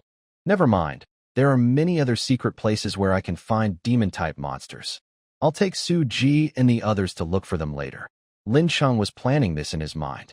He didn't include Ygritte because Ygritte's curse had been lifted. According to their contract, he no longer had the right to command him. His eyes then shifted to the second item on the list, Kangwon Heavy Machine. The name sounded familiar, and when he read the description, his gaze paused again in surprise. In the seventh realm of the Journey world, this is a world centered on magical technology. Various sub-races of humans dominate the seventh realm, with the Rocky Mountains as the boundary, occupying nearly 70% of the continent. Humans, who are weaker and fewer in number, can only survive in a small corner of the continent. However, humans in the seventh realm have a much better understanding of magic and are more creative with magical technology than other worlds. Most races still rely on ancient texts for magic, using it mainly for attack spells. In contrast, humans in the seventh realm have developed magical alchemy and are trying to store magic power for other uses. Kangwon Heavy Machine is the pinnacle of human magical technology in the seventh realm. It uses different types of magical metal, various mechanical structures, and different power sources of magical energy to produce heavy magical puppets for many purposes. After developing the Kangwon Heavy Machine, the human empire in the seventh realm gradually entered a prosperous period, even able to fight against the subhuman tribes of the Rocky Mountains. However, according to the rulebook, mass production of the Kangwon Heavy Machine affected the rule of the world's boss, the Demon King, in the seventh realm. The Demon King is the most powerful mage in the history of the seventh realm. He boldly intervened, changing the magic rules of the entire realm.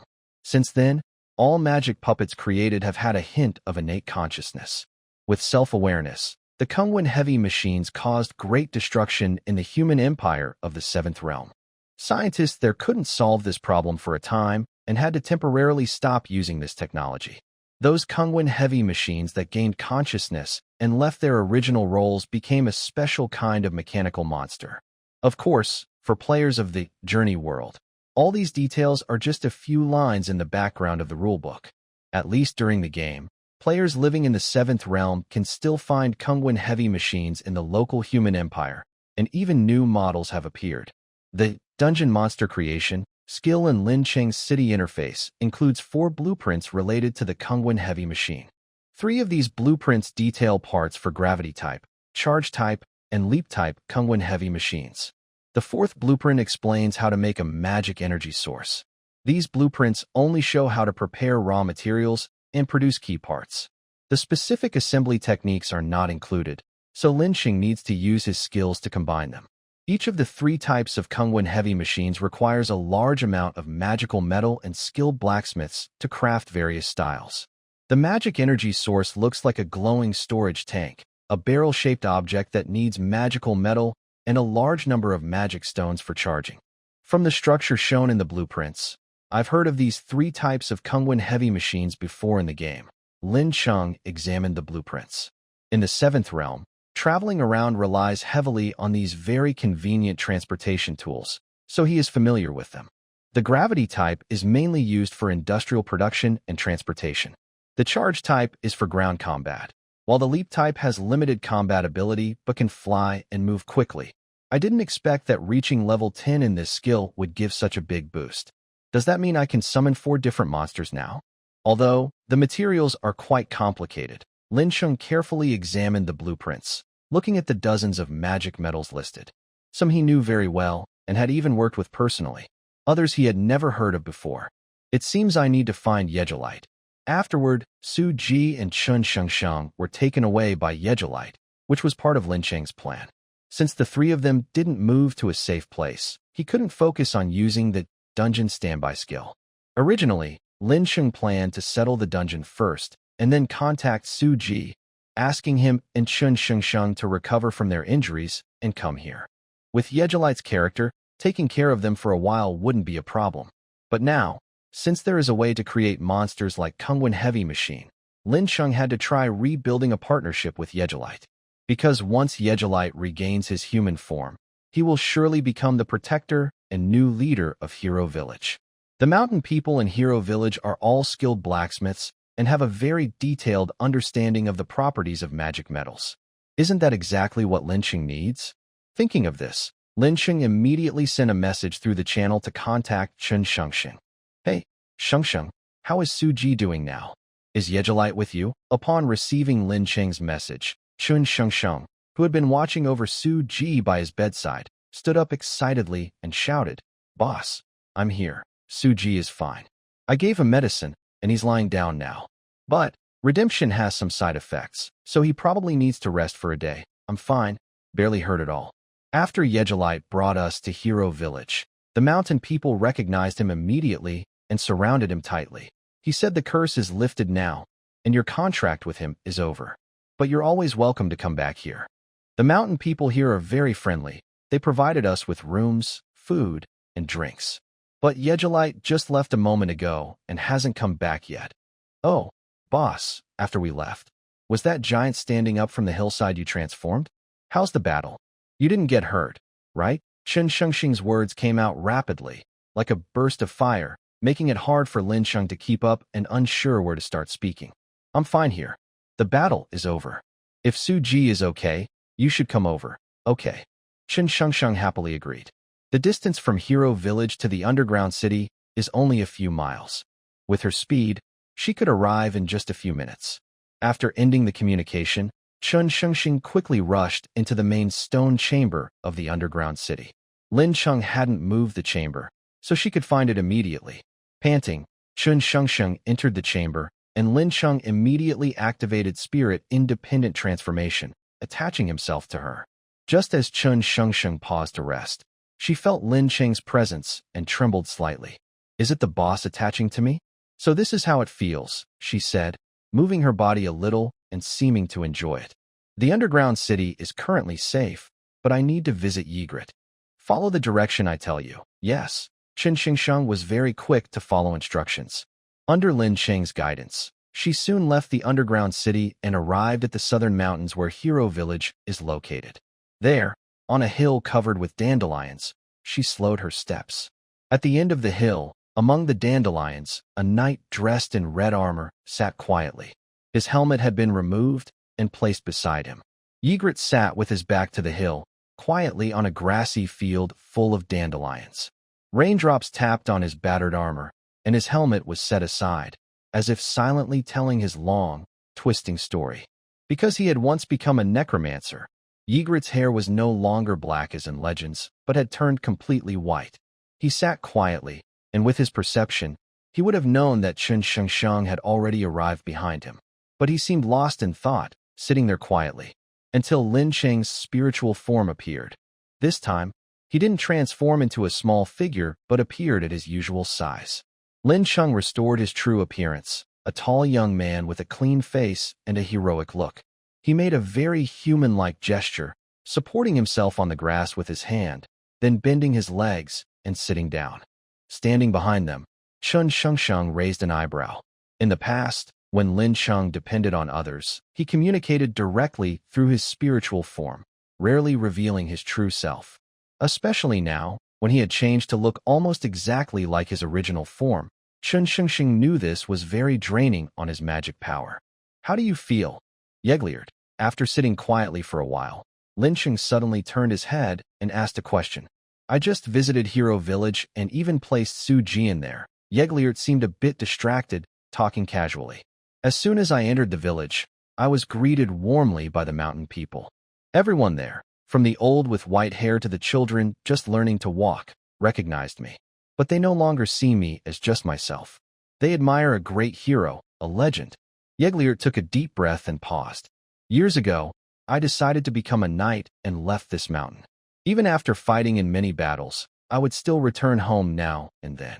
No matter what difficulties or obstacles I faced outside, no matter what I looked like, even after my father quietly passed away in this village, every time I returned home, I felt that sense of belonging, that feeling that kept me going. But now, that feeling is gone. Hero Village is still my hometown, but I have no home anymore. After saying this, Yegliert fell silent again, his gaze drifting into the distance, resting on the sunset. Linqing carefully examined Yegliert's face. This was the first time he had truly seen the knight's face. Unlike the heroic image in legends, Yegliert now looked like a middle-aged man. His eyes had softened, and faint wrinkles appeared on his face. "Where's the hometown at sunset? The misty river makes people sad," Linqing suddenly said. "That's a good poem. Don't worry about me. I'll sit here for a while, and then return to Hero Village." Yegliert's mood was unexpectedly calm. However, Linqing's next words suddenly broke this peaceful atmosphere. "Yagrat, don't you think you're too weak to protect the Hero Village?" Linqing's sudden voice sounded harsh to Yagrat's ears. "What?" Yagrat quickly turned around, even doubting if he had heard correctly. "I'm saying that with your current strength, it's not enough to protect the entire Hero Village. You also know yourself, right? Although you have many skills and excellent swordsmanship, your personal combat power in the sixth world isn't very strong. There are many knights among humans who are stronger than you. Now that we've entered your world, you probably know your level is 10. According to our standards, the highest level for most people is 100, and I once reached level 93. In a few years, players like me will conquer 12 worlds, leaving our traces everywhere. Do you think your strength will still be enough then?" Linqing's words shocked Yagrat. He stared at Linqing intently, froze for a moment, then suddenly smiled. "Ha ha, Linqing, you say so much just to try to manipulate me into fighting for you again. I admit I haven't thought enough, but in the undead state, people's obsessions are amplified infinitely. I've been in that state for decades, and I've only just regained my human form less than a day ago. How can I think so far ahead? So, you're using this kind of talk to provoke me at this moment, taking advantage of my weakness? To be honest, even if I don't join your team, I can still succeed by exploring on my own or joining other so-called players' teams, right?" In his spiritual form, every action Linqing took required deliberate control, so he felt a mix of emotions inside but couldn't show it on his face. As a legendary knight, his level was low only because the planners deliberately placed him there. When it comes to strategy and wit, I might even be better than him, Linqing thought. "If you still want my help, I am always ready before you leave Hero Town. This time, I will assist you as an ally." Linqing said this while extending his semi-transparent spiritual arm toward Yagurite, as if to shake hands. Yagurite was confused, but Chen Shengsheng suddenly threw a package from his hand. Some sand and dirt inside the package flew out under Linqing's call and formed a stone arm. Yagurite couldn't help but laugh and stood up, giving Linqing a symbolic handshake. "All right, I should head back now." After saying this, Linqing quickly retracted his spiritual form into Chen Shengsheng's body. The act just now used a lot of magic power. Just as Linqing, Chen Shengsheng, and Yagurite were about to return to Hero Town, a strong gust of wind suddenly rose in the valley. Soon after, they noticed a bright spot of light, blending purple-black and light gold, rushing rapidly from the sky toward them. Linqing sensed danger and focused his spiritual vision to look carefully, gasping in surprise. "Is that Iris?" "Shengsheng, tell Su Ji to be on standby. Yagurite, you go back to Hero Town first. She's coming for me." Recognizing Iris immediately, Linqing quickly spoke. "Linqing, are you asking me to leave you behind?" Yagurite stood firm, not retreating at all. When the wind was strong, he had already put on his helmet again. Now holding his sword, Yagurite maintained his stance. In an instant, he transformed from a sad middle-aged man into the famous Red Knight. Iris flew very fast. Just as Yagurite was ready, the figure made of golden and purple-black light had already rushed in front of them. However, all three saw that Iris, flying toward them, had a beautiful face with no killing intent. Instead, there was deep worry and urgency. With a loud bang, Iris folded her wings and fell onto the grass. Even though she had prepared a defensive stance, the high-speed impact caused many cuts on her body, and blood kept flowing out. Linqing's sharp eyes immediately saw that Iris was in a very weak state. Iris struggled to support her slender body with her arms. At this moment, she looked very messy. Her hair was dirty and tangled, and her clothes seemed torn from a long chase. Iris looked up nervously, glancing at Chen Shengsheng and Jiggly Tay. Her eyes flickered with purple-black light, showing her confused mind. Soon, she realized that Lin Cheng's spirit was attached to Chen Shengsheng. She quickly shouted, "Dungeon Lord, run! Alice is on her way." Then, a bright light flashed in Iris's right hand, and a silver cross-shaped sword appeared again. She used the tip of the sword to support herself and managed to stand up. Cough. "I'm not in the best shape right now," Iris said, forcing herself to speak. She wiped the blood from her mouth with her left hand. "But if you need, I can hold them off for a little while, as a reward for what you did last time." "How much longer until Alice arrives? Will she take my life?" Lin Cheng asked calmly, even though he didn't understand everything. He asked two key questions. "Less than a minute. If she arrives, you will definitely die," Iris said urgently.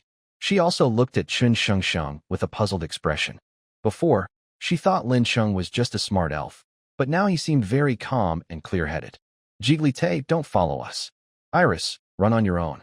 Chen Shengsheng, tell Su Ji to stay ready. Take me to Mertun Town." Lin Cheng quickly made his decision. In the story, Alice is level 55. If she arrives, everyone here combined wouldn't be her match. For a moment, Lin Cheng knew he couldn't find anyone strong enough to fight her. He could only hope she wouldn't destroy the beginner town. After saying this, Chen Shengsheng understood immediately. She sent a message and then used her speed to vanish from the hillside, rushing toward Mertun Town. Jiggly Tay, however, didn't listen to Lin Cheng. He flickered and followed Chen Shengsheng, ignoring all of Lin Cheng's calls. Iris paused for a moment. Her face showed a struggle. She seemed to want to help Lin Cheng, but was afraid to face Alice. Within this very short moment, Alice's attack was already coming. Suddenly, a bright, hot light burst out from the eastern ridge of Hero Village. Although it was evening, it felt like sunrise. The last streak of dawn's golden light shone over the ridge, crossing the hills and heading straight for Chen Shengsheng, who was running. That was not just sunlight, but a sharp, golden spear of light.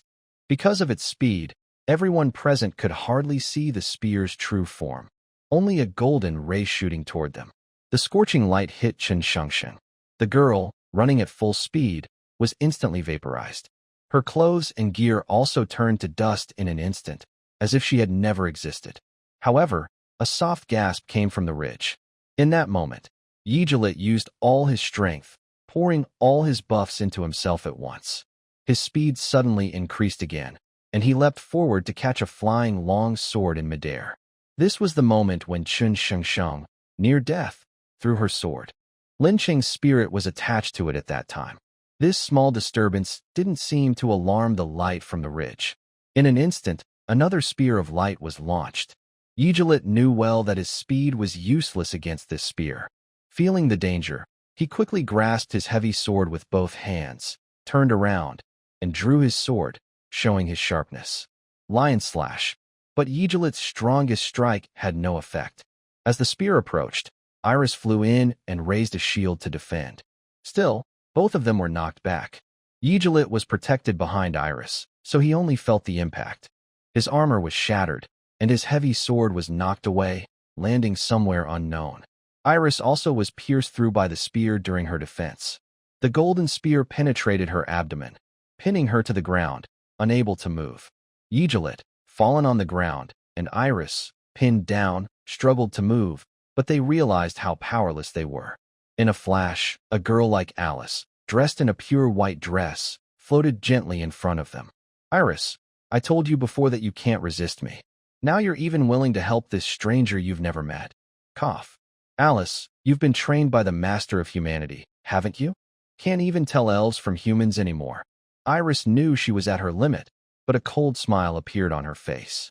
Hearing this, Alice's face flashed with a hint of anger, but she paid no attention. She walked straight toward the long sword housing Lin Cheng's spirit. At this moment, Lin Cheng also manifested his spirit. He activated the Spirit Independent ability, and a semi-transparent figure stood before Alice. Thinking about it, Lin Cheng said, "Since coming to this world, I haven't died even once. As an elf, do I also follow the resurrection rules of players? I think I last inhabited the town of Maratone.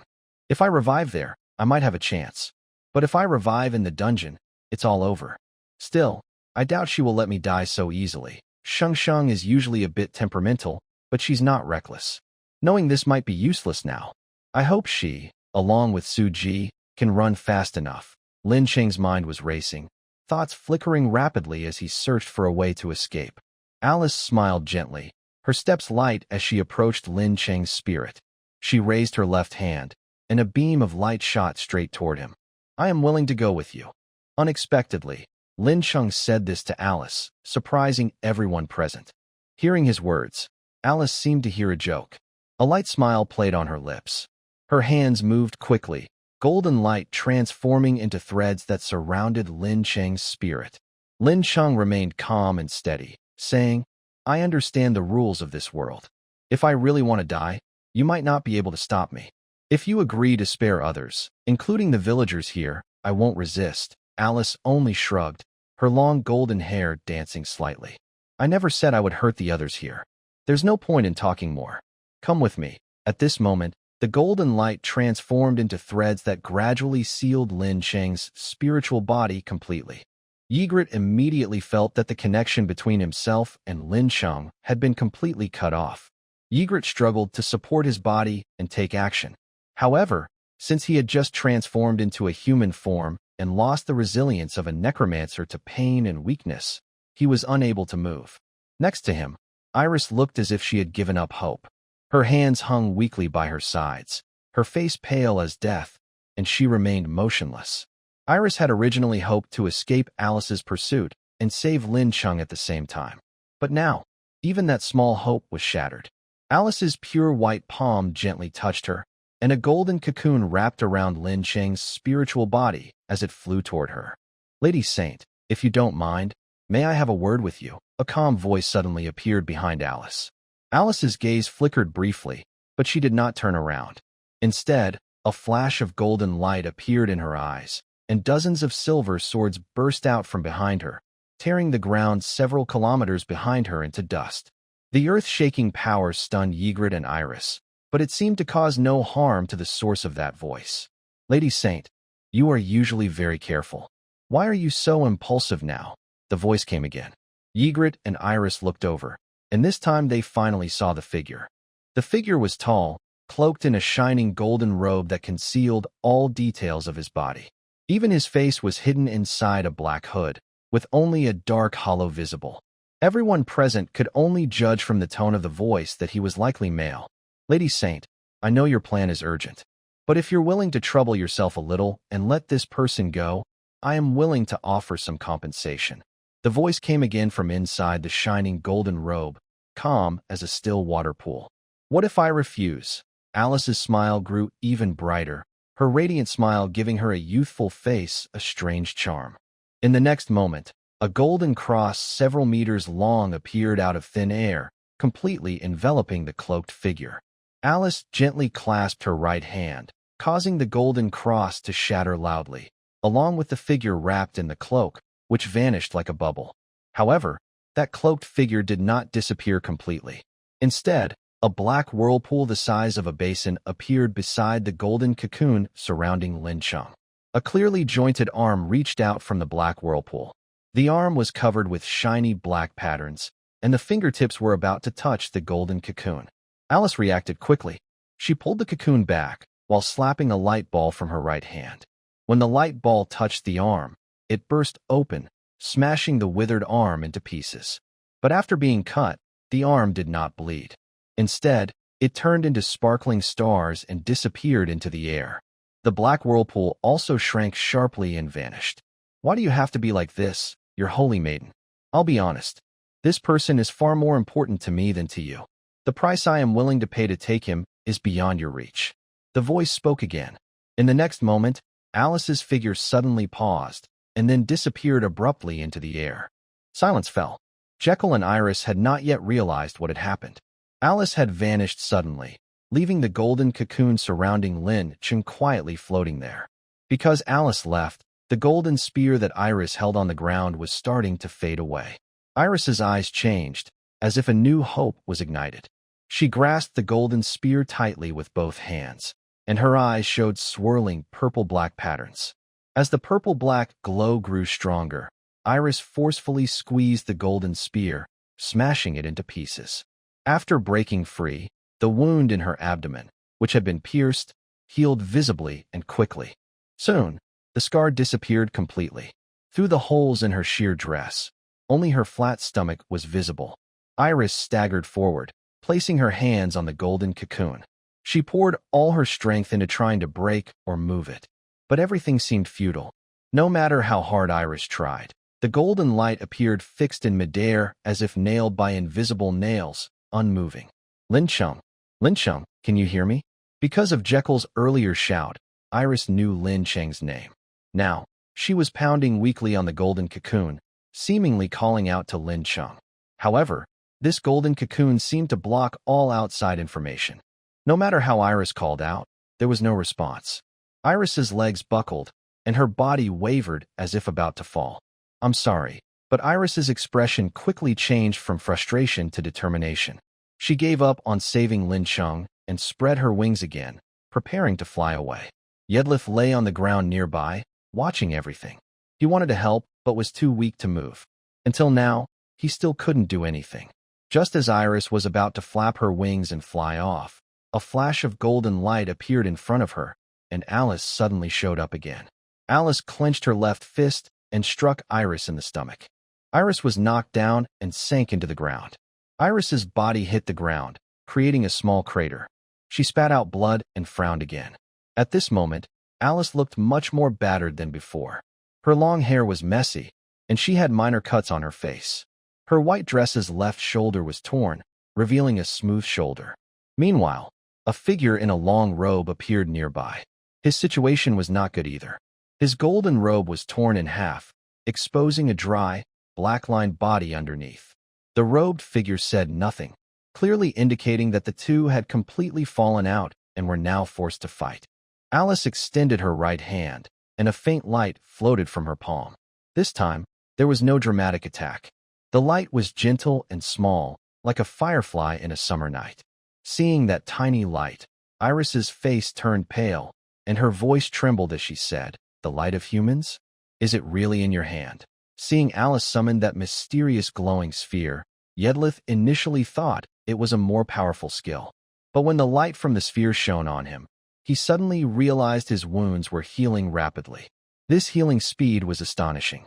The holy healing attack that Su Ji used in Redemption was no match for the treatment Yedlith was receiving now. In just a moment, Yedlith's injuries were completely healed. He stood up from the ground. However, in the next moment, Jaegerlit immediately sensed something was wrong. Under the glow of the light, his body uncontrollably surrendered to Alice. His knees buckled, and he immediately knelt down. He then realized that Iris, who was lying in a small pit nearby, was affected in the same way. Under the light, her injuries quickly healed, and the purple-black glow in her eyes faded significantly. But Iris clearly understood the effect of this light. A look of humiliation and unwillingness appeared on her face. However, she couldn't resist the control of the light. After her injuries healed, she also knelt down. At this moment, the figure in the cloak standing directly in front of Alice was also noticeably affected, though not as severely as the others. His aura quickly diminished, and his withered body trembled uncontrollably. However, upon noticing this influence, the cloaked figure did not panic. Instead, he smiled. "Lady Saint, you used such a method on me. Does that noble ruler know? Such pure power. Unfortunately, I didn't consider that when I used it." The cloaked figure extended his withered right hand, and a bright light shone from his palm. A tiny golden key appeared floating in his hand. This golden key was finely crafted, with intricate patterns on the handle. The teeth were made of countless tiny, precise mechanical structures that moved rhythmically and changed constantly. With the appearance of the golden key, the light sphere in Alice's hand was immediately neutralized, and the cloaked figure regained his calm demeanor. Alice, however, did not panic as she had expected. Instead, the moment the golden key appeared, her initially angry expression quickly turned back to calm. "Since you want it so much, I'll give it to you," Alice spoke coldly, retracting the light sphere in her hand. Then, she flickered and disappeared from the spot. The cloaked figure showed no strong reaction to Alice's departure. Only through his movements could one see that he slightly shook his head. Then, he extended his right hand forward. The exquisite golden key transformed into a streak of light and merged into the golden cocoon left by Alice. The moment the golden key touched the cocoon, it melted away as quickly as the first snow of winter, revealing the sealed spirit of Lin Chung inside. Then, the figure in the cloak said nothing and suddenly disappeared in a flash. Because Alice left, the glowing orb quickly vanished. Yegelit immediately stood up and ran to Lin Chung, asking anxiously, "Lin Chung, are you okay?" Lin Cheng's spiritual form looked confused but replied, "After I was surrounded by this golden cocoon, I couldn't sense anything from outside. Did something happen just now?" However, what just happened was so strange that Yegelit didn't know what to say. Instead, Lin Cheng looked around and quickly guessed, "Someone saved us, right?" "Yes," Yegelit replied immediately. It was a figure covered in a shining golden cloak, tall and steady, with a calm voice. Lin Cheng frowned and thought for a moment. In his game experience, he hadn't seen such a figure before. Anyway, they both left, so we are safe for now. We shouldn't stay here long. Let's go back to Hero Town, Lin Cheng said, quickly shrinking his spiritual form and merging into Yegelit's body. "Hey, don't just stand there," a voice called out. It was Iris, who had been frozen in place, suddenly awakened by Lin Cheng's voice.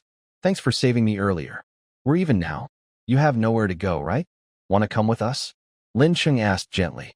Iris quickly reacted, her eyes flickering. Then she made her decision. "Okay. Sure." With her answer, Yegelit didn't hesitate anymore. She moved swiftly and flew toward Hero Town. "Hey, I don't know the way." Iris frowned but immediately started to follow. Two figures, one after the other, rushed through the foggy mountain path. Soon, they reached the entrance of Hero Town, where a few mountain folk, along with Su Ji and Chen Shengsheng, were waiting anxiously. Su Ji and Chen Shengsheng had prepared to run away, but because the golden cocoon blocked Lin Cheng's signals, they didn't know what to do. After Lin Cheng escaped from the cocoon, he immediately sent messages to them. Now, they waited here anxiously.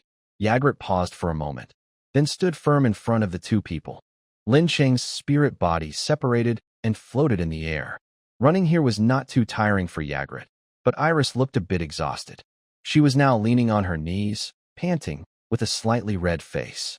Su Ji's injuries were not fully healed, and he looked a little weak. When he saw Lin Cheng appear unharmed in front of him, with a girl with a blushing face standing beside him, his expression changed strangely. "Boss, didn't you say you were attacked? How come you brought back a girl?" Su Ji leaned forward slightly as he spoke. Lin Cheng frowned, but couldn't say much because Iris was nearby. He could only say, "Take a closer look at who she is." In reality, and in the game, things are a bit different. Plus, Iris had just been through a fight and looked a little messy. Su Ji moved closer and finally recognized her. "No way? Iris. Beautiful girl. I'm hurt pretty badly and feeling a bit dizzy. Boss, are you okay? If you're fine, I'll go back and lie down." Su Ji tried to hide his embarrassment. After confirming Lin Cheng was fine, he turned and headed back toward the village. Chen Shengxing watched this without teasing Su Ji, which was rare. She didn't recognize Iris at first either and was worried about Lin Cheng. When she saw him bring this beautiful girl back, she almost asked about it. "Sorry, my friend. Is a bit unpredictable. The whole story seems complicated. Let's sit down and talk in detail. We also need to rest." Lin Cheng told Chen Shengsheng he was okay, then extended his arm to invite Iris to follow. "It's fine," Iris said coldly, shaking her head. She followed Lin Cheng into the village. In a small wooden house in the Hero Village, Iris sat on a wooden chair, holding a cup of hot tea. She gently blew on the surface, watching the steam rise. The house had a stove burning, making it warm. Iris had spent some time cleaning herself. Under the soft glow of the fire, her delicate cheeks showed a faint pink. Thanks to Yagrat's introduction and her own charming presence, even without a mask, Iris was warmly welcomed in the mountain villagers' village. Yagrat, Su Ji, and Chen Shengsheng were sitting together inside a wooden cabin. While everyone was resting, Yagrat finally took the time to remove his heavy armor and change into simple linen clothes commonly worn by mountain people. Because Su Ji's health was still not good, The spiritual entity from Lincheng was attached to Qin Shengsheng, and to save magic power, it did not show itself. The three of them said nothing, each with their own thoughts, only occasionally glancing at Iris, who was frowning. "Thank you for your hospitality." Iris finally spoke first, breaking the silence. "I have been saved by you twice. Regarding Alice, I will tell you everything." Yagrat nodded slightly, picked up a teapot from the wooden table, and poured some tea into Iris's cup. At this moment, he had taken off his armor. Apart from being taller, he looked like a simple mountain villager. "Alice, she is my sister," Iris said softly after taking a sip of tea, then surprised everyone with her next words. "That's not right. There's no such part in the story, and you two don't look alike," Suji immediately questioned. Although he felt a bit awkward in front of Iris earlier, he was not afraid to speak up when it mattered. "She's just my half-sister. The Holy Church has a special Supreme Sisterhood to select the Holy Maiden. There, to promote unity and collective consciousness among the nuns, they call each other sisters. I joined the Supreme Sisterhood as a combat nun when I was very young, and I became a candidate for the Holy Maiden there. The most talented girl in our group was Alice. She looked like a child, but she was actually a few years older than me, and she was very clever. Even some important people couldn't see through her thoughts." Iris's voice trembled slightly as she talked about this secret past, her thick eyelashes fluttering. "Alice was supposed to become the Holy Maiden of that year. As for us nuns, we had received good religious education from a young age and only wished her well, but everything changed after that day." Iris paused suddenly, a look of fear crossing her face. Her legs, which had been close together, shrank back again. "That day, a man dressed in a red robe entered our church. The robe he wore was very elaborate in pattern, clearly a religious ceremonial robe. Normally, heretics are not allowed to enter such a sacred place as the High Nun Society, but everyone from the archbishop to all the nuns showed no objection. That man gave off a very strange feeling. When your gaze focused on him, it felt like the world was turned upside down. It was like staring into a deep abyss or looking up at a sky that was hard to reach. At this point, Iris couldn't help but lift her long legs, crossing her feet on the edge of the chair, curling up as if she was hiding. "The Lord of People," Lin Chung spoke calmly, uttering a single word. "Yes." Iris's body trembled slightly at the mention of this name. She quickly added, "Since you have come to this world, you should have the proper respect. Do not casually mention their names." Su Ji and Chun Shengsheng looked at each other and chose to stay silent. Ygritte poured Iris some more hot tea. "Phew." Iris took a deep breath, then continued, "That man appointed Alice as his messenger. After that, the structure of the nun society changed dramatically.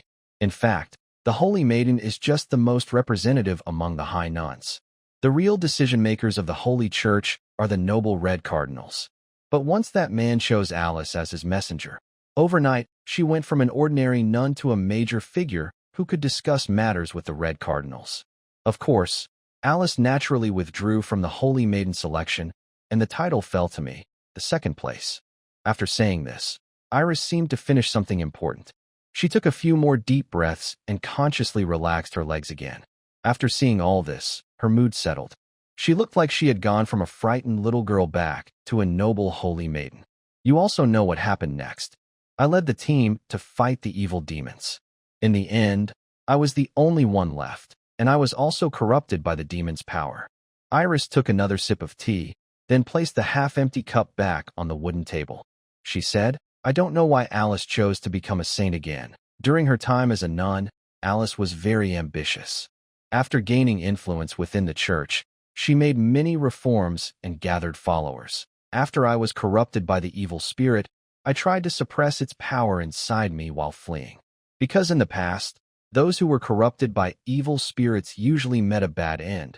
Later, Alice ordered her people to bring me back into the church, and she personally came to arrest me.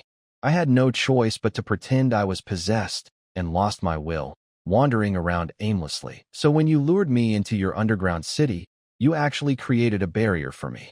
You don't need to worry about that." After saying this, Iris looked directly at Chun Shengsheng and nodded at her.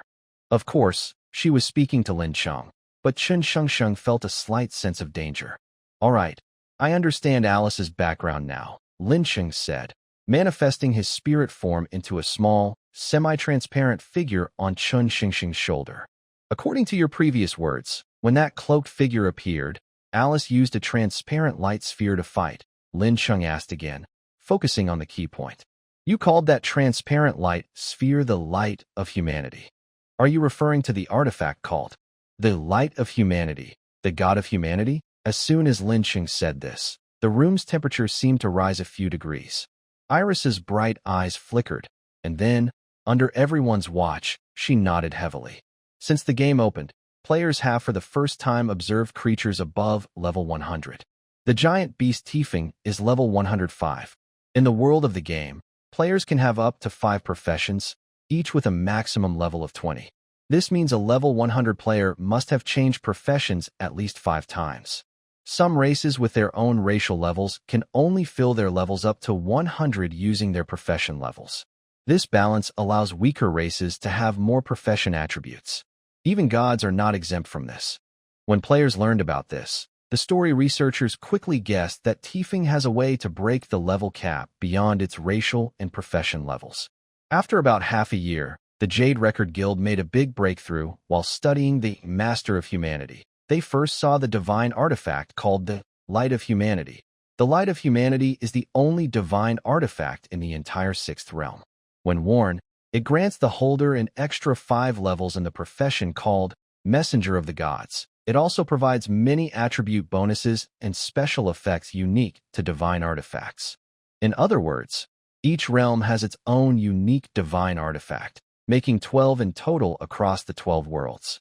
Players wearing these artifacts can surpass the last 5 levels and reach a divine state similar to gods. This is well known in the late game. However, even after the game became real, few players are known to have possessed such artifacts. Although the 12 divine artifacts are common knowledge among players in the late game, with dedicated posts describing their appearance and effects, Lin Cheng has never seen one himself. Too bad I was wrapped in that golden cocoon then.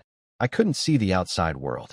Otherwise, I could have seen 2 artifacts at once. Lin Cheng sighed sincerely inside his cabin. According to Iris and Giolite, the cloaked figure later pulled out a golden key to fight against Alice's Light of Humanity, indicating that the key is also a divine artifact. Su Ji and Chen Shengxing couldn't help but whisper in awe. 2 divine artifacts, never seen during the game, suddenly appeared. If you say you've never seen the glory of humanity, that is indeed a bit sad. But now, perhaps you can see that key. Iris's bright eyes suddenly lifted, and she looked directly at Lin Cheng. How so? Lin Cheng was confused by Iris's words, but suddenly felt a tightness in his chest. Yes, Iris Ygritte only saw the figure in the cloak hand the golden key into the light cocoon, but did not see the key fly out. Lin Cheng's mind raced. Ignoring Iris's gaze and the curious looks from the other 3, he immediately checked his panel. Name, Lin Cheng. Level, 15 Race, Artificial Spirit Class, Level 10 Dungeon Builder, Level 5 Divine Envoy. Unique Abilities, Spirit Vision, Level 4, Self-Healing, Level 3, Divine Protection, Level 10, Dungeon Prosperity, Level 10 Skills, Dungeon Terrain Manipulation, Level 4, Dungeon Monster Creation, Level 10, Dungeon Item Transfer, Level 4, Dungeon Monster Taming, Level 4, Spirit Independence, Level 2, Grand Welcome of the Dungeon, Level 3, All Dungeon Creatures Stand Up, Level 1, Pompey's Opening, Level 1 Current Attributes, Health, 1000, Strength, 0, Agility, 0, Defense, 100, Magic Power, 1100, Resistance, 100, Luck, 210 Available Upgrade Points, 108 Items Held, Golden City Key, Artifact, Magic, 1000, Luck, 200, grants Divine Protection, Dungeon Prosperity, and Pompey's Opening. He froze. After opening his panel and seeing the unbelievable information flooding into his mind, Lin Cheng was stunned for over 10 seconds. Among the others, Ygritte and Su Zhuo looked thoughtful. Chen Shengxing appeared confused, and Iris sighed and shook her head. Finally, Lin Cheng calmed his emotions. The situation was too complicated now. Instead of wasting time explaining, he decided to let everyone present see his strange and unexplainable encounter. Then, with a thought, the delicate golden key slowly appeared in his palm. The small golden key was made of a mysterious, strange metal. It had no visible power source, but its teeth kept moving and changing shape constantly. Is this a divine tool? Su Ji and Chun Shengsheng looked at the golden key as if they were glued to it, speaking at the same time. Yes, this is the only divine tool in the 8th realm, the Golden City Key. Besides giving me a huge boost in attributes, it also grants me 3 skills. The first skill, Divine Protection, makes me immune to effects from other divine tools and reduces all effects caused by fellow divine messengers by 50%. The second skill, Dungeons Prosperity, doubles the growth rate of plants and animals in the dungeons I control. All monsters fighting for me gain a 20% increase in combat power. The third skill, Pomble's Opening, allows me to open magical barriers, shackles, and mechanical locks created by anyone whose level does not exceed mine. However, I can only use this skill once every 3 days. Indeed, I've heard about the effects of other divine tools. The figure behind the cloak was able to free you from the golden cocoon because they used the power of Pomble's Opening. Iris also kept her eyes on the Golden City Key, but her tone was filled with worry. Don't forget, after Alice obtained the light of humanity, she became very prominent in the Holy Church. But in truth, every divine messenger is bound by the gods and can become there. Getting a divine tool was originally a joyful thing, but Iris's words pulled Lin Chung and the others out of their excitement. Ygritte, Iris. After hearing Iris's reminder, Lin Chung was briefly worried, but then his gaze became firm again. He gently called out to the two. Is something wrong? What's the matter? Please become my allies. This is not because I previously showed kindness to you, but because I deeply realize my current lack of strength and sincerely ask both of you for help. When Lin Chung spoke, Yi Jelly-Tay and Elise both changed their expressions. Yi Jelly-Tay's eyes softened slightly, while Elise looked at him with disbelief. Are you sure, Lin Chung? Elise leaned forward slightly, placing her hands on the wooden table, and asked, to become your ally. Honestly, I haven't thought about that because I never expected you would accept me. Not to mention that Alice has been chasing after me all along. This time, she's just temporarily retreating. I am now heavily affected by evil magic, and using my power risks losing control. It wouldn't help you, and could even put you in danger. Elise's gaze fixed on Lin Cheng's face, studying him carefully. So what if that's the case? Lin Chung said casually. As you said, the divine messenger in the golden cloak handed me the key to the golden city. That means I will also walk the path of interacting with the gods. Alice has the light of humanity, because she is controlled by the Lord of humanity, and she's here to hunt you. In other words, our common enemies are these gods. I have adventured in this world as a player for several years, but I've never seen a priest as agile and decisive as you. If I can gain an ally like you, I don't think the risk is too great. Elise's gaze didn't scare Lin Chung away. Instead, he met her eyes directly, watching her as he spoke. Oh, Elise suddenly shrank back, her beautiful face turning slightly aside, and her voice became tiny, like a mosquito. I was still hoping you would chase me away. What about you? Yi Jelly-Tay? Lin Chung turned to ask the knight for his opinion. At this moment, Yi Jelly-Tay had already put down his teapot and stood up. Yi Jelly-Tay stood straight with his legs apart. His arms were crossed over his chest, and his eyes were bright and deep. The knight's noble aura clearly radiated from him. Well then, my dear lord, Yi Jelly-Tay said with a slight smile, what can we gain from this great journey? Well, based on most possibilities, we will fail. And what about the remaining ones? That would be a peak journey that beings from the 12 realms have never experienced. Ygritte laughed loudly, striding confidently toward the door. As he pushed the door open, he turned to Lin Chung and said, I'll talk to the village chief.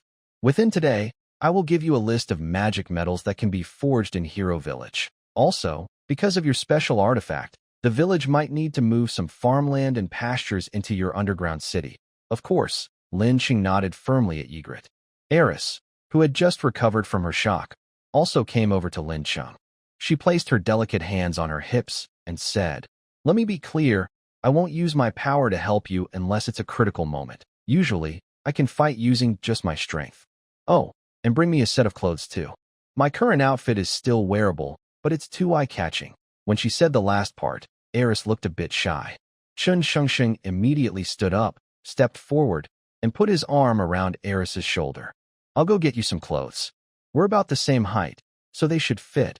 Eris nodded, and the two of them left the wooden house side by side. At the same time, Lin Sheng separated his spiritual form and reattached it to Suji.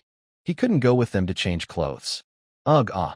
Even though I knew after the game descended into reality that we might make a name for ourselves, it still feels a bit overwhelming now, Suji said, brushing his long hair back and sighing. But this is what our guild is truly capable of, he added. After finishing his tea, Suji left the wooden house. Lin Sheng also had his own tasks to do, so Suji would serve as his assistant for now. That afternoon, under Ygritte's recommendation, Lin Sheng held a meeting with the current village chief of Hero Village. The village chief looked like a typical mountain dweller. His hair and beard were white, and he was slightly short but very strong. He wore somewhat awkward silk clothes, clearly not often worn, revealing his blacksmith background. Mr. Lin Sheng, ahem, we are not used to formal titles here. How about I just call you Lin Sheng? The village chief sat across from Lin Sheng and spoke slowly. Please, go ahead. Lin Sheng replied kindly. My name is Morris Ironanvil Marsh. I am the village chief of Hero Village. According to Lord Ygritte's introduction, you are the real controller of the underground city near Hero Village and want to establish a partnership with us, right? Chief Morris asked while glancing at Lin Sheng. Although he was a simple mountain dweller, as the village chief, he certainly had the skill to judge people. Unfortunately, Lin Sheng's spirit body showed no subtle movements when he was not intentionally acting, so Morris's gaze was in vain. Yes, Lin Sheng said calmly. Besides your mountain people's expertise, which is to forge a lot of magic metal for me, I also need you to undertake a task. Oh, what is it? The village chief asked. I need some hunters and farmers who are not busy with farming to help me collect the corpses of nearby monsters. Also, I need some materials, which I will ask merchants to buy from nearby towns. Although Lord Ygritte has vouched for me, I will not force you. All the rewards will be paid in magic stones. Morris rubbed his chin and nodded, saying, These requests are not difficult, and your rewards are indeed generous. But I want to ask, as a synthetic elf in the underground city, where do you get the magic stones to pay us? There are none now, but I can borrow some. From where? From you. Borrow from us. Morris's thick white beard trembled when he heard Lin Sheng say this. If other mountain people were here, they might think Lin Sheng was joking, but Morris, who managed Hero Village's affairs, had seen some merchants before. Yes, I hope you, Chief Morris, can help me contact the wealthier blacksmiths in the village. I need to borrow some magic stones from them and use this money to hire other mountain people to work for me. Lin Sheng spoke confidently, seeming very sure of himself. Morris stretched out his calloused right hand, stroked his beard, and said with a hesitant expression, Could you provide something valuable as collateral? Of course, Lin Sheng responded quickly, seeming to wait for Morris to speak. He waved his hand, and Suji took out a stack of blueprints, placing them on the table. What are these? Morris felt puzzled, but out of habit as a blacksmith, he couldn't help but lean forward and examine the blueprints carefully. These, although the designs are intricate, they don't look like weapons or armor. They resemble mechanical puppets instead. Morris studied the blueprints for a while, but couldn't find anything special. As an experienced blacksmith, he knew a lot about making weapons and armor, but he was less familiar with such precise machinery. Yes, these are blueprints for a very advanced mechanical puppet called the Kongwen Heavy Machine. After they are built, these puppets have their own consciousness and are powered by special magical energy sources, allowing them to operate for a long time. I believe, as a blacksmith, you can think of many ways to use these puppets. These blueprints might be more valuable than ordinary weapons or armor. Morris tentatively picked up the blueprints. Seeing that Lin Sheng didn't object, he held them carefully and examined each one. As Morris flipped through the pages, his expression changed. No longer deep and heavy, it showed a look of eager curiosity, like someone discovering the knowledge they longed for, hopeful and excited. After a moment, he put the blueprints down and said, If you want to use these as collateral for a loan, that means I can take these blueprints with me, right? Of course, Lin Sheng nodded. Morris immediately looked happy, his beard trembling visibly. He rolled up the blueprints and tucked them into his pocket. The blueprints Lin Xing gave him were only part of the whole set. Morris could tell that, but he knew Lin Xing wouldn't give him all the blueprints to look at, so he didn't mention it. As the village chief and one of the older blacksmiths here, I am willing to offer 500 magic stones as collateral for these blueprints. Morris patted the pocket that was bulging from holding the scrolls and said, I wonder how much you want to borrow. 2,000 magic stones, Lin Xing replied. Okay, Morris nodded. I will contact the skilled blacksmiths in the village to try to get that amount for you. Also, our agreement includes transferring some farmland and livestock from Hero Village to your underground city. Part of this work should be done within 3 days. When the time comes, we will send people to move it. The number of monsters and animal corpses you need is very large. We can't provide all at once, but we have some ready now. I will instruct some people to transport them to your underground city later. Both sides quickly agreed. Su Ji, acting as a representative, shook hands with Morris, who then hurried out of the room to work on the contract. Meanwhile, Lin Xing and Jaegeret returned to their rest area. Chun Shengsheng and Iris were already waiting there. Although Iris's approval of Lin Xing was growing, making Chun Shengsheng feel a bit threatened, she didn't throw a tantrum in such a place. When Jaegeret pushed open the door, the two were sitting side by side, chatting. Iris took this time to wash up thoroughly, tying her long blonde hair into a ponytail and changing into the casual clothes Chun Shengsheng had prepared for her. She wore a neat brown cloth outfit, leather pants, and boots that reached just below her calves, giving her a lively, girl-next-door look. Are the clothes comfortable? Lin Xing sat down at the wooden table with Su Ji and asked casually. They're okay, Iris said, unconsciously relaxing her shoulders slightly. Still, her top looked a bit loose and saggy in the chest area. Although Chun Shengsheng had naturally lent her own clothes, it was clear that their sizes didn't match perfectly. Ahem, I've already negotiated with the village chief. The next steps will require us to do everything ourselves. Lin Xing cleared his throat to get everyone's attention. Using the villagers from Hero Village to provide corpses can only temporarily boost our underground city's monster forces. We currently have 3 main goals. First, gather enough materials to create the guard before the next crisis arrives. Second, produce the Kungwen heavy machine. Some blacksmiths from Hero Village can help, but we need to find others ourselves. Third, we must not waste the skill peak of the dungeon. We should also look for special plants and animals to keep in my underground city. In the next few days, I will train you in some tactics I have planned. Once things here settle down, we will set out for the secret realm. Lin Xing spoke while the 4 listened. After a while, he suddenly paused. Unconsciously, he seemed to remember the time when he first founded the guild and went on adventures with his friends. Those days were tough, but truly wonderful. Lin Xing thought to himself. Hey, keep talking. Why are you staring off into space? Iris looked at Lin Xing with a distant gaze and gently waved her slender hand in front of him. Oh, nothing. I just suddenly felt that this is quite good, Lin Xing quickly explained. Quite good? What do you mean? Are you staring at me? Iris raised an eyebrow, feeling a bit flustered and distracted, and didn't catch what Lin Xing was saying next. Mira is a young nun of the Holy Church. As the state religion of the Pontan Empire, the Holy Church has always preached ideas like, all beings are equal, and God loves everyone. However, even high-ranking church officials need people to help with their daily lives, and they can't openly recruit servants. So, the Holy Church chooses diligent and good-looking women. Even if they lack divine magic talent, they are made nuns. Mira is a nun taken in by the Holy Church to care for the clergy's daily needs. Because she doesn't hold an official position in the church, she isn't a full-fledged believer, but she is still considered part of the Holy Church. Her job is quite respectable and comfortable. Moreover, Mira's fellow nuns, who prepare meals and wash clothes for ordinary clergy, are different from her. She is the personal maid of the Holy Church's saint, Alice.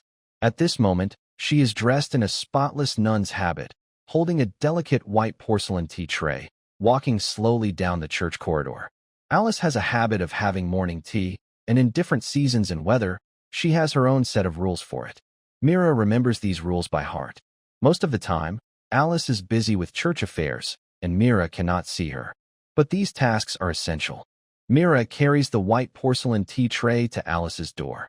She slightly opens her left hand, supporting the tray with one hand. Her right hand slowly reaches out, knocks 3 times, then turns the doorknob and pushes the door open. Since Alice is often away, Mira has the authority to enter her room freely. She only needs to place the morning tea on the table and collect it at the scheduled time. As Alice's personal maid, Mira has worked for years. Her movements are smooth and flowing.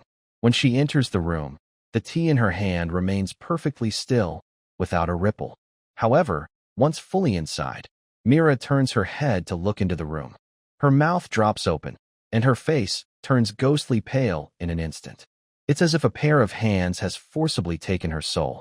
Inside Alice's room, there is a large stained glass mural made of colorful glass pieces, shining with vibrant colors in the sunlight. At this moment, Alice is kneeling beneath the mural, facing it, with her back to the door. Her upper body is completely bare, and her lower body is wrapped only in a white cloth. Her back is covered with fierce, tiny scars, from which fresh blood continuously seeps, flowing down her shiny skin and staining the cloth. Alice's right hand is still raised halfway, holding a 1-foot-long iron whip. The whip, covered in blood beads, reflects a cold gleam. Carefully observing, besides the fresh wounds, her back also bears some scars that haven't fully healed, indicating she has endured this before. Feeling the door open, Alice slowly turns her head. Her long blonde hair is disheveled, and through the strands, her expressionless, cold eyes can be seen. Tea can be placed on the table. Alice's sudden loud voice made Mira feel as if she had been sharply cut by a steel blade. She immediately woke up, her hands gripping the white tea tray that was almost slipping due to her trembling. Mira tried hard to keep her steps steady. She walked slowly to the beautiful table and gently placed the tray on it. On the tray was a pot of brewed tea and 2 delicate cups. Sometimes, perhaps, the Holy Maiden also invites guests to share tea. Mira put down the tray and slowly looked up. The teapot was carved with beautiful enamel flowers and birds, creating a strange picture alongside Alice's wounded young girl body. Mira suppressed her fear and shock, and with the same slow steps, she left the door. Just a few steps, but it felt like a whole century. Until Mira left the room, Alice remained motionless. As soon as the door closed, Mira heard the crisp sound of whips and muffled moans of pain from inside. The door's soundproofing was excellent. When she approached the room earlier, she hadn't heard anything. Mira could clearly feel her steps quickening. Her mind was in chaos, and she hurriedly ran away from the room. 8th Realm, Golden Kingdom. From any place in the 8th Realm, looking up, you could see the magnificent Golden Palace atop the mountain peak. In fact, the Golden Palace had merged with the mountains, so large that it was as tall as the surrounding ridges and steep peaks. In the valleys, winding rivers often flowed slowly, reflecting the sunlight and shining with a golden glow. Staring at that huge palace for a long time, the dazzling gold seemed to melt, as if all the gold in the world was flowing out of it, from the mountains to the foot, then into the creatures of the 8th Realm. At the top of the palace was a luxurious hall. The inside was so vast it could be called a vast world, and it was hard to imagine what great power could create walls strong enough to support this structure. Inside the hall was like a tiny world. Here, you could see rare treasures and legendary artifacts that are usually unseen. From luxurious silk fabrics and strange beasts and wild plants, to precious mineral veins and the legendary races kept in captivity within them. Not to mention the giant golden armor sitting in the center of the room, covered in intricate patterns. Everything wondrous in the world seems to be decorated on it, making it look like a moving church. No, it's not just a giant suit of armor. A figure draped in a tattered, shining golden cloak slowly flies to the center of the room. The index finger of the armor's left hand twitches slightly. Below that withered figure, a bright golden chair instantly appears. Thank you, Lord. The withered figure supports the armrests of the chair with both hands and slowly lowers itself down. The moment its torso fits against the chair's back, a long, weathered sigh is heard. It's as if decades of fatigue and hardship are released with that breath, carried away by the wind. You did very well. A grand voice echoes from all directions. Thank you, Lord. The withered figure responds as if exhausted from the effort. Then it sighs again, but this time less forcefully, and its light begins to fade like a weak flame. It has died. Immediately, The index finger of the armor's left hand twitches again. In an inconspicuous corner of the Eighth Realm, dozens of magnificent underground palaces and cities suddenly rise from the ground or burst out of the earth. All the creatures living on this land look up at this scene. They don't understand why their homeland, which they rely on for survival, suddenly shoots into the sky. Where is their kind and gentle lord who disappeared? No one knows.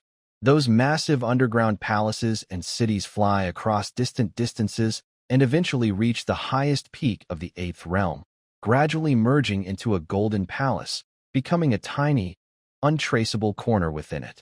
Inside the Hero Village dungeon, the once dark corridor is now brightly lit. Oil lamps are placed in recessed stone holes along the walls. Some sturdy mountain folk with different appearances are guiding their herd animals forward. These herd animals have brownish-yellow fur, round heads, and move slowly on all fours, resembling giant mice. This is not an ordinary herd of cattle and sheep, but a special farmed animal called the pine-scent weasel. The pine-scent weasel has a unique gland that produces a very valuable spice. Because of this, mountain people chose to keep them and place them in the underground city of Lincheng to speed up production. Behind the mountain people who are herding, there are rows of other mountain folk carrying trees with roots and soil balls and baskets and ropes. These are mostly rare medicinal herbs, kept in the underground city to help them grow faster. The mountain people walk steadily inside the underground city. Occasionally, faint sounds come from nearby corridors. When they turn their heads, they see some monsters forming slowly in a black whirlwind. Seeing this, the mountain people feel a bit scared. But Mayor Morris had promised them that nothing in the underground city would hurt them, so the group remains calm and stable. Elise and Chun Shengsheng are stationed in the underground city by Lincheng to protect the mountain people and prevent any strange events. Elise's main roles are Holy Sword User and Saintess. Although she relies heavily on close-range attacks, she mainly fights using magic. Therefore, she needs to activate her divine magic to use her various ranged skills and her summon cross-shaped sword at any time. Because of this, Elise tries not to use these powers unless absolutely necessary. If she gets infected and loses control, the consequences could be unpredictable. Without relying on her profession's powers to strengthen herself, Elise fights with only her physical body. Her strength then drops significantly, making her about as strong as Yeguliot. Fortunately, Lynching asked Morris to quickly make a suitable long sword for Elise, which is now barely usable. All the changes in the underground city are proceeding smoothly. Lincheng has also returned his spiritual form to the center of the underground city to oversee everything. It has been 3 days since Lincheng and his team entered Hero Village. The mountain people living there have mostly moved their livestock and plants to Lincheng. The monster corpses collected by the mountain people for him have reached 100. Lincheng has also created some low-level monsters to use for now. Although I initially used all dungeons stand up to calm the members of the player alliance, experienced players know their exploration will never stop. In time, they will attack this dungeon again. Then, Lin Cheng will have to defend himself. He can't just rely on Yeguliot and Su Ji to block the enemies, right?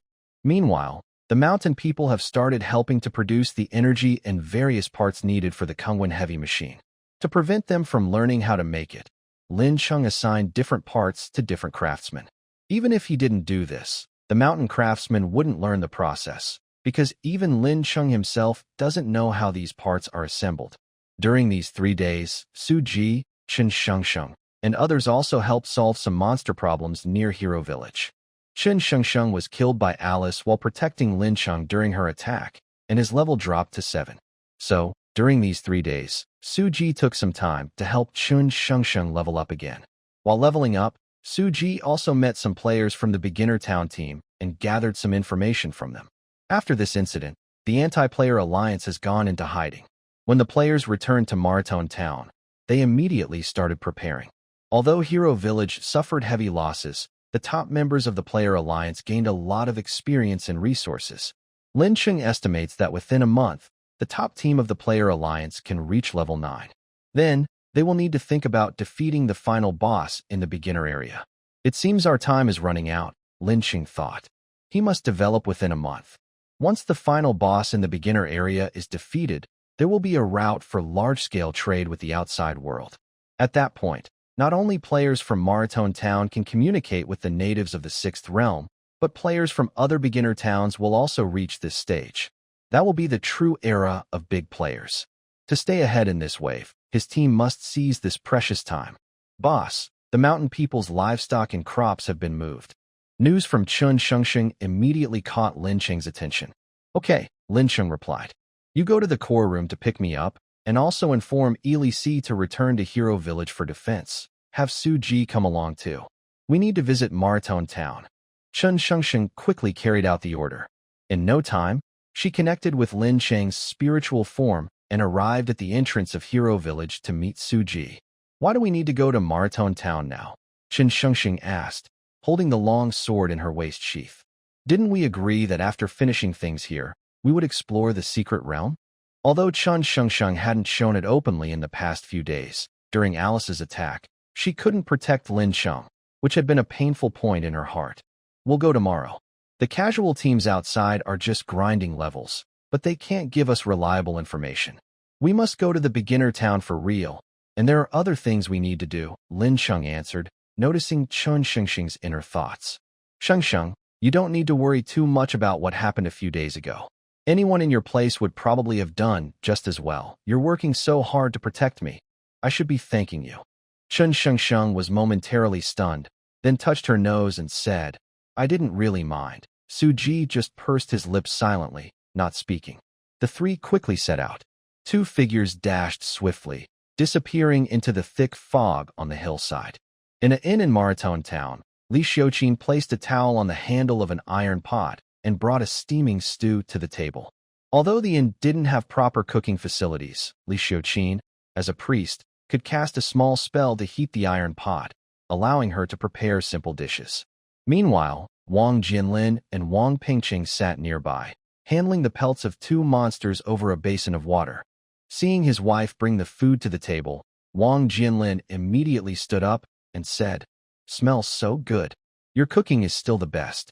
Pingqing, stop working on the pelts for now. Let's eat first. Wang Pingqing nodded, placing the pelts back into the basin. He quickly wiped his hands on his apron and sat down at the table. Although it has been a while since they last contacted Lin Cheng, the magic stones they kept back then still lasted their family of three for a long time. Because of this, they haven't had money problems and their living conditions have actually improved quite a bit. They don't worry about food and shelter, but other issues have kept Wang Jinlin busy. A few days ago, the Player Alliance started recruiting teams, accepting both guilds and solo players, to work together to fight the Hero Village dungeon. Although they haven't heard from Ygritte, Wang Pingqing was interested and wanted to try. In the end, Wang Jinlin convinced him to stay in Maritone Town, where they did some odd jobs. Soon after, the Player Alliance suffered heavy losses and returned to the beginner town, bringing back important information. First, there is the existence of the Anti-Player Alliance. This is not a secret among experienced players, but ordinary people don't know about it. Due to Su Donghai, Wang Jinlin only knows a little about this. Second, there was a big news that seriously affected Wang Jinlin's family. The heavily armored swordsman White, who had been protecting them, was actually a disguise for the hidden boss Ygritte in the beginner area. This news spread quickly and caused a big stir.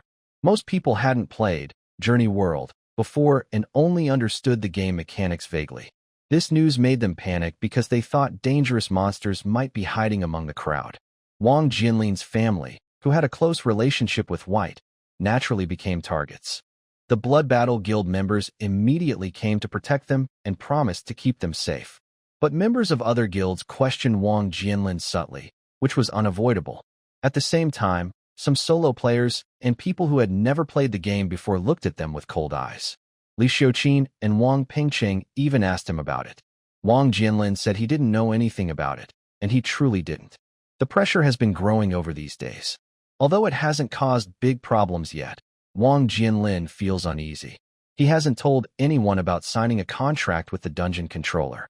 He also did not plan to tell a third person about this matter, as the other party had shown him kindness.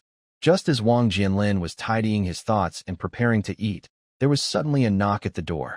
Wang Jinlin's face changed. He signaled to Li Xiuqin and Wang Pingqing not to act rashly. Carefully, he stepped forward and opened the door. Outside were Su Ji and Chen Shengsheng. Su Ji extended his hand forward and loudly said, "Hello, I am Su Ji, a former member of the Forbidden Guild. Ygritte, or Mr. White, is now our ally. I have been sent to invite you to stay at our main base." Wang Jinlin's expression changed quickly. Then he responded swiftly, shaking Su Ji's hand and saying, "Welcome, welcome." Wang Pengqing immediately stood up. As an elder of the Forbidden Guild, Su Ji was a well-known figure in the community of the game, Journey World, in this area. Wang Jinlin's family was already staying in an inn. When the players on the first floor heard the noise, they all looked over. Su Ji leaned forward and whispered into Wang Jinlin's ear, "The new town can't hold us anymore.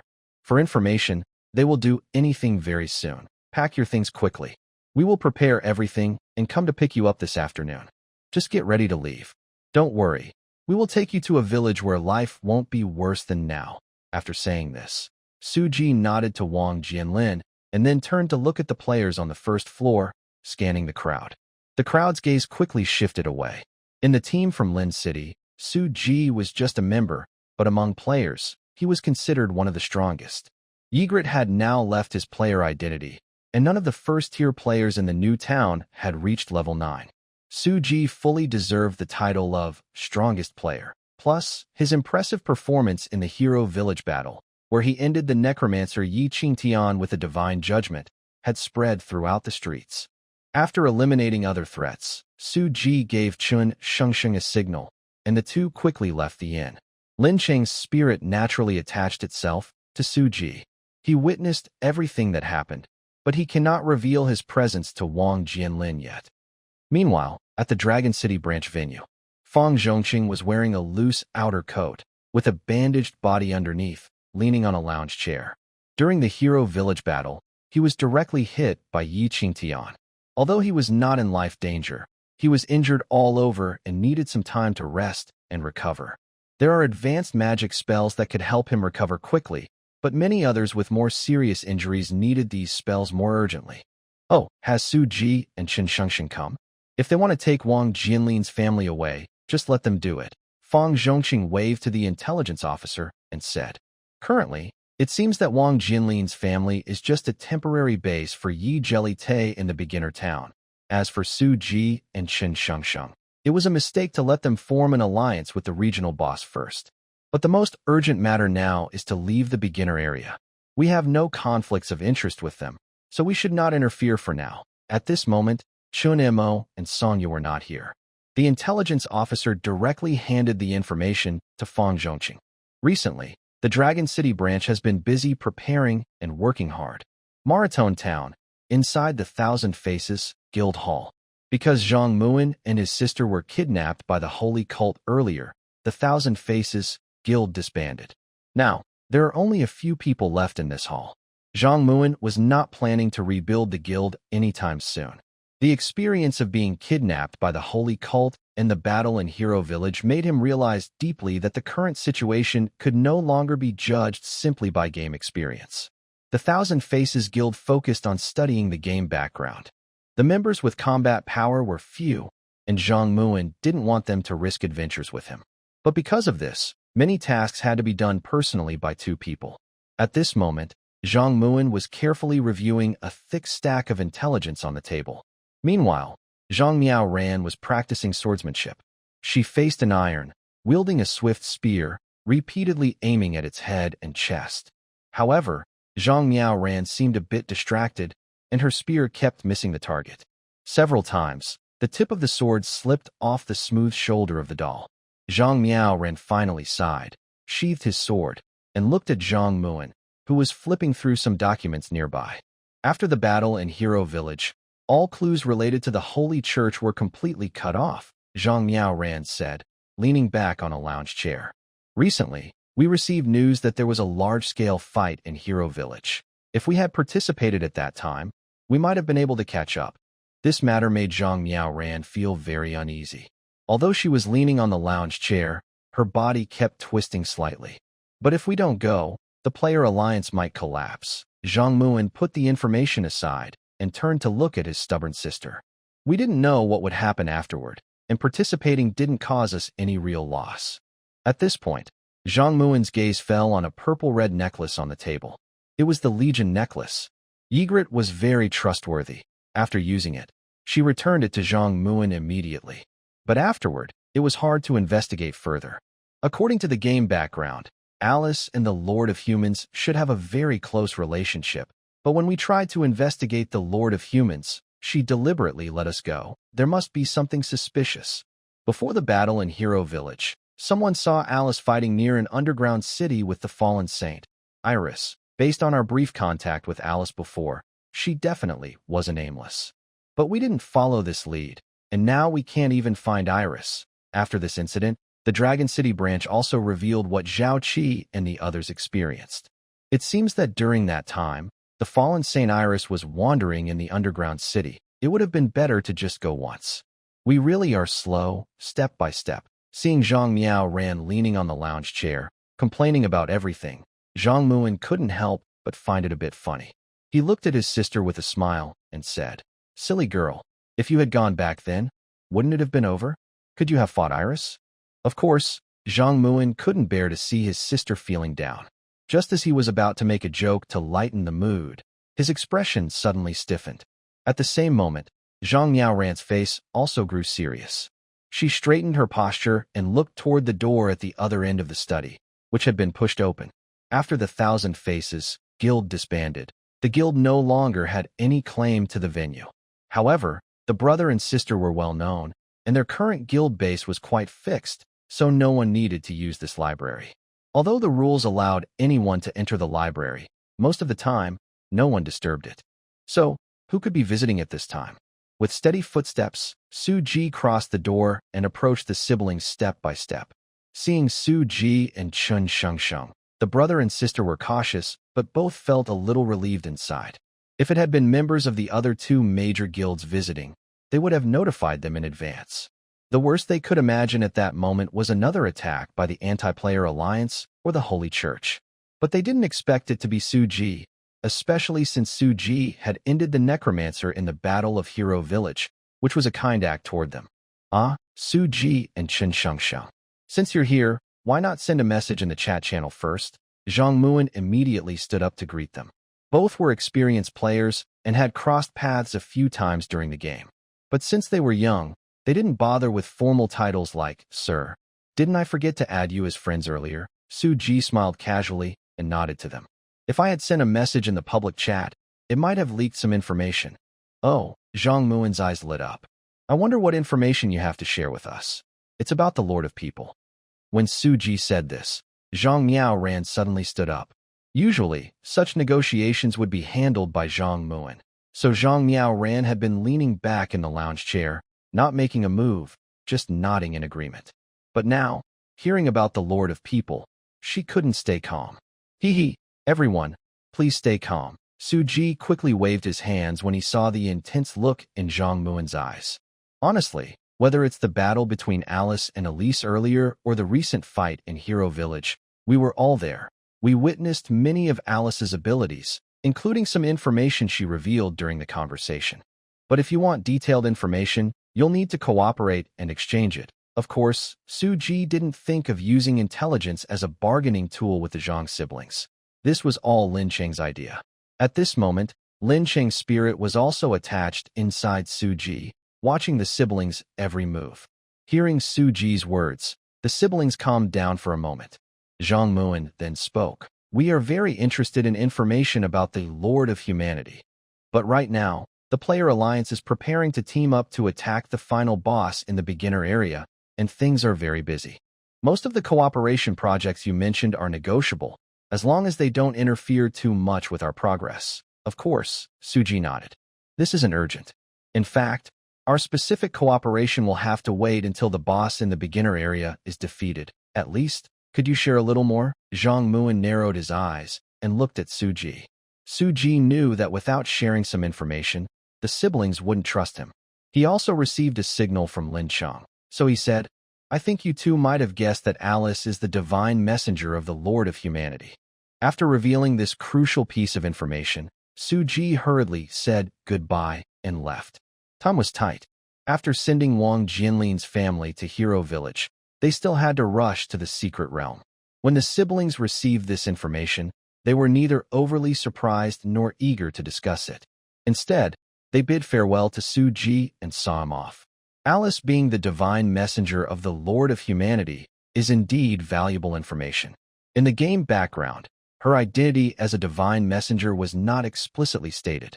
If Alice, as a holy maiden of the Holy Church, only had some connection to the Lord of Humanity, then her actions might have other explanations.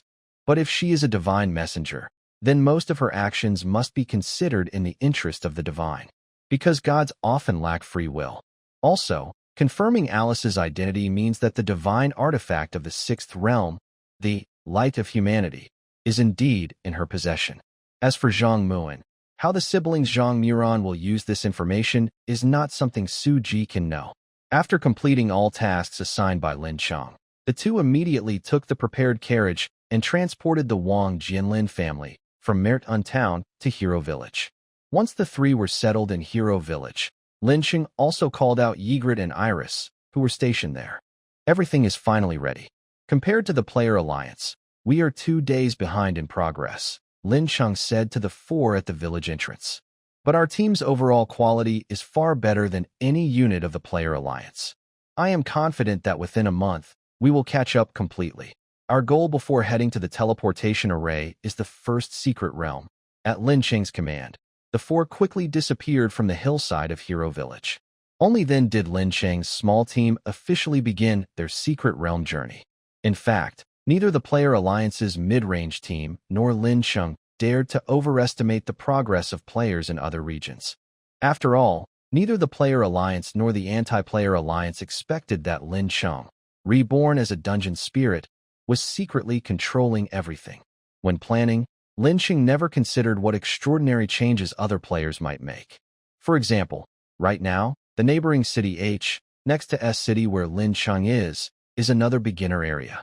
The final boss hunt in that area is already underway.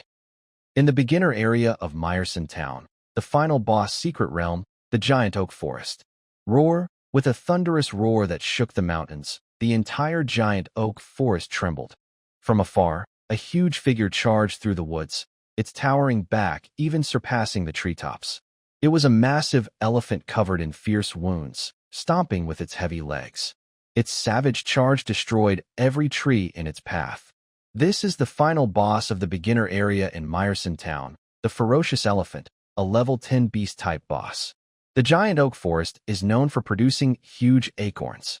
It is also called Elephant Forest because a wild, fierce giant elephant roams here as the area's final boss. At this moment, the fierce giant elephant charges forward while resisting attacks from the groups of players on both sides.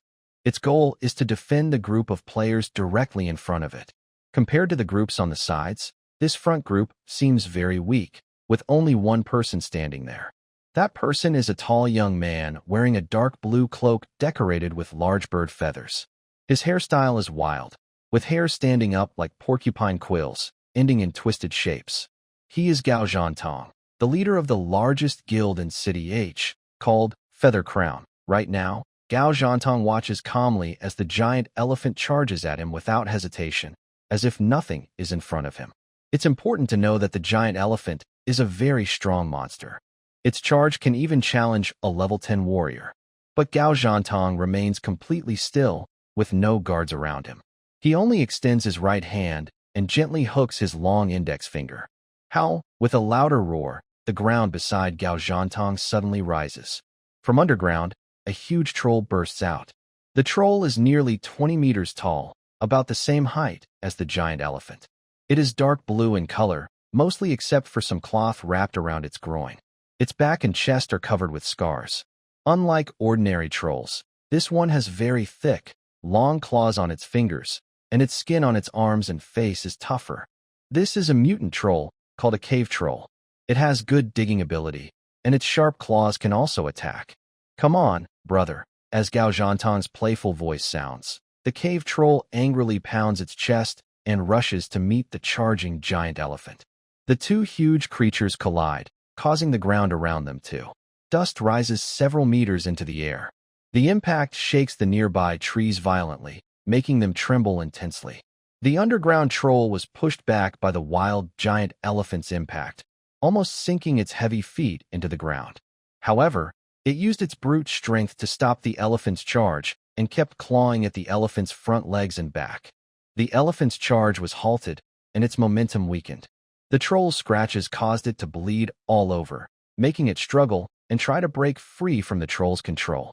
But at this moment, the troll showed intelligence beyond its race. It tightly pressed its index claw into the elephant's back, preventing it from escaping. At the same time, Gao Zhantong moved. He jumped high, and the large bird feathers on his cloak shimmered with a faint blue light. As he descended, the edge of his cloak lightly touched the elephant's back, leaving a fierce wound. Gao Zhantong moved like a dancer, attacking the vulnerable and vital spots on the giant elephant's belly and spine with swift, graceful movements. The wild giant elephant's eyes turned red. It could feel its life force draining away, but it couldn't match the troll in a contest of strength. It was clear to the elephant that about a dozen human priests stood behind the troll, constantly casting buffs and healing magic on him. The elephant roared in disbelief, its throat full of frustration and confusion. Meanwhile, Gao Zhantong's attack reached its peak. He jumped again, and his entire cloak burst into a faint blue glow, transforming into a wide, shining blade. The blade struck down, completely breaking the elephant's spine. Its tall body suddenly lost strength and collapsed weakly. "Take it down," Gao Zhantong smiled slightly, twisting in the air and gently landing on the troll's shoulder. "You're pretty strong, little brother. I'll treat you to a big barbecue when we get back," Gao Zhantong said happily, reaching out to the rough, sparse hair on the troll's head. The troll opened its mouth wide and let out a hoarse, hearty laugh. "Huh? Thanks, brother." As the sunset faded, the number of players in the beginner area of the Maritun Town's secret realm also decreased. Due to stamina and lighting issues, most players preferred to level up during the day. Only some secret realms with special nighttime events would see activity at night, while most players would rest and prepare in the evening. Some people also want to act at this time. As a teleportation array lights up, 4 figures appear within it. These are Lin Cheng's team members. The teleportation array is located near the desert around the beginner area of Maritun Town. Heading east leads to the small desert town of Shigok, while heading west takes you into the endless vast desert. According to the map, if you keep going west through the vast desert and pass through dangerous areas guarded by level 10 or higher monsters, you can reach the neighboring beginner area. However, Lin Cheng's group does not aim for that. As the 4 of them reach the edge of the desert and go deeper into the central area, Lin Cheng reveals his spirit form and calls out for something. Suddenly, sand around them begins to swirl, forming a wave of fine sand that rushes toward them from afar. Eventually, the wave slows and stops in front of the group. One of them turns around and emerges from the sandy sea, showing a broad, yellow-brown back. This is a sand shark, a level 5 desert native monster. It has tough, sealed skin, with special and powerful side fins that allow it to swim through the sandy sea. A few days ago, Lin Cheng asked Yagrat to come here and catch a sand shark. After releasing it into the underground city, Lin Cheng quickly used the dungeon monster taming skill to tame the sand shark, making it their 4's transportation tool in the desert. The desert has many quicksands, and even normal terrain is too soft to run on effectively. Running would make their movement slow. As for monsters resisting, Lin Cheng isn't too worried. He needs to tame monsters inside the dungeon to use the dungeon's power to erase their will. Once tamed, lower-level monsters can follow Lin Cheng's commands even outside the dungeon. As the 4 climb onto the sand shark's back, it immediately twists its body and charges into the sand sea, kicking up huge sand waves on both sides. Sand sharks are known for their speed in the desert. They swim through the sand sea year-round, hunting other monsters and travelers. Because of this, their speed in rushing through the sand sea can match how fast Yagrat runs on land. Soon, they have entered the core area of the desert. Under Lin Cheng's guidance, Sha deliberately moved in a certain direction. As they traveled further, the sand along the way gradually changed from yellow-brown to pink. As they went deeper, the surrounding sand grains became darker, eventually turning into a frightening crimson color. Suddenly, Sha Sha came to a quick stop. Its huge body twisted into a semicircle in the sandy sea and finally stopped completely, refusing to move anymore. Lin Sheng tried to urge it, but Sha Sha would not respond no matter what. Its large body moved and struggled violently in the sand. The four of them had to jump off its back. It seems we've reached the limit, Lin Sheng said, looking ahead in the direction where the red sand was spreading. There, a mountain range made of weathered rocks appeared. Mountain ranges are common in deserts.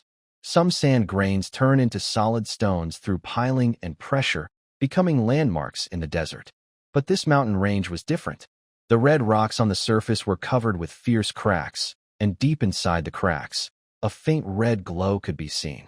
The red sand nearby also came from this area. We're here, the forbidden land of decay, the corrupted rockland, Lin Sheng said, floating on Chun Xingxing's shoulder and pointing to the red mountains. Gigolite and Iris looked at the mountains with curiosity. Unlike Lin Sheng, who had explored these lands as a player during the game, they had never seen such a strange landscape before. They were a bit surprised. However, Iris, as a holy maiden, had a broader knowledge in this area. She asked Lin Sheng, I sense the presence of demons. Is this place turned into this because of demon corruption? Yes, this is the work of demons from the 11th realm, the Purgatory realm. In history, the Purgatory realm once sent armies to attack many worlds. Some powerful demons, after being injured or dying, do not completely perish. Instead, fragments of their bodies become new life forms. This corrupted rockland is one of those. A large demon's body fragment fell here. Over many years, it transformed into a new demon, level 9, called the Corruptor Magan.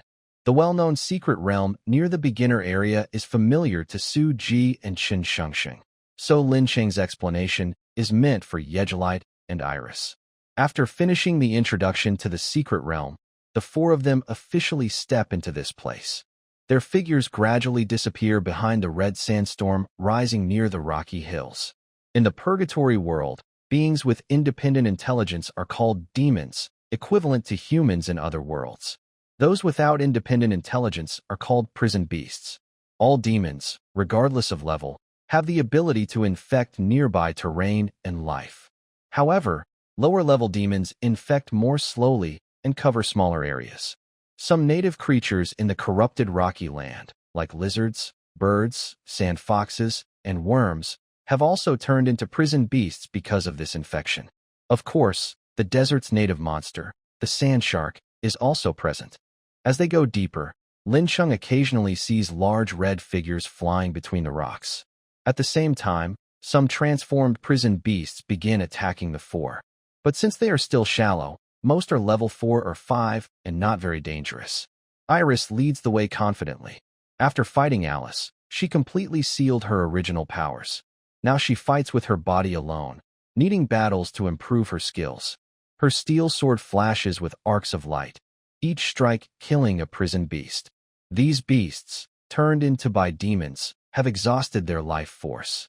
They cannot infect or resurrect themselves, so when killed, they turn into flying ashes. But killing them isn't without reward. Some bones can be kept as materials. Remember, you can summon a guard using a demon's corpse, right?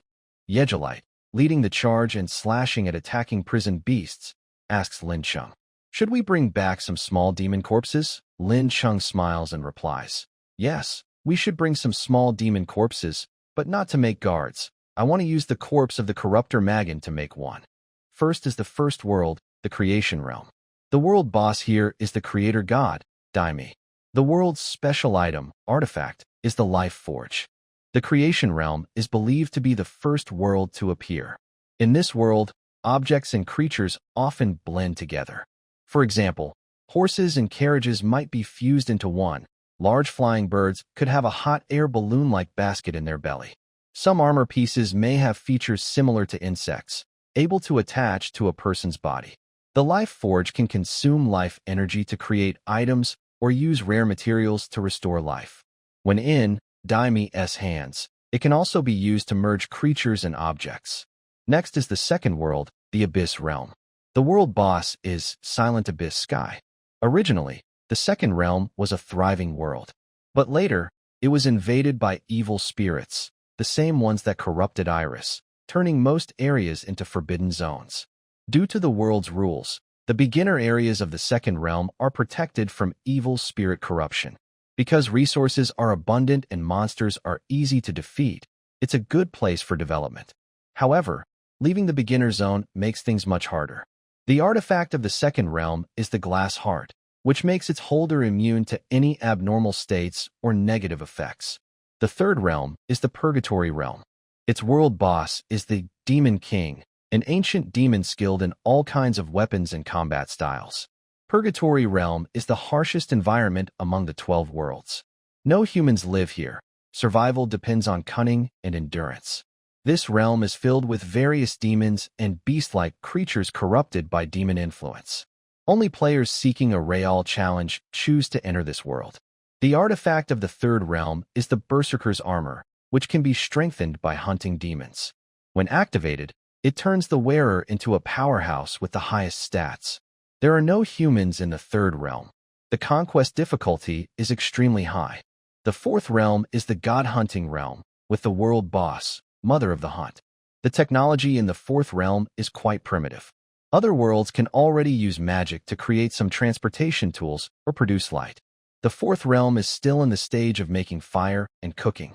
However, humans born in the god-hunting realm can become part of the Hunting Mother's clan by worshipping her and completing a trial.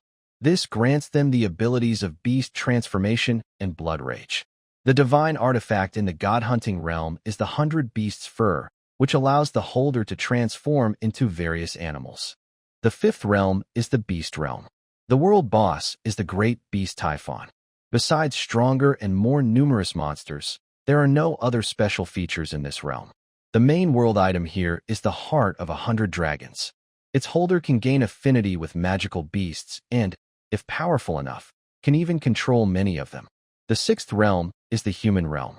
The world boss is the Lord of Humans, which is the world where the protagonist, Lin Chung, lives.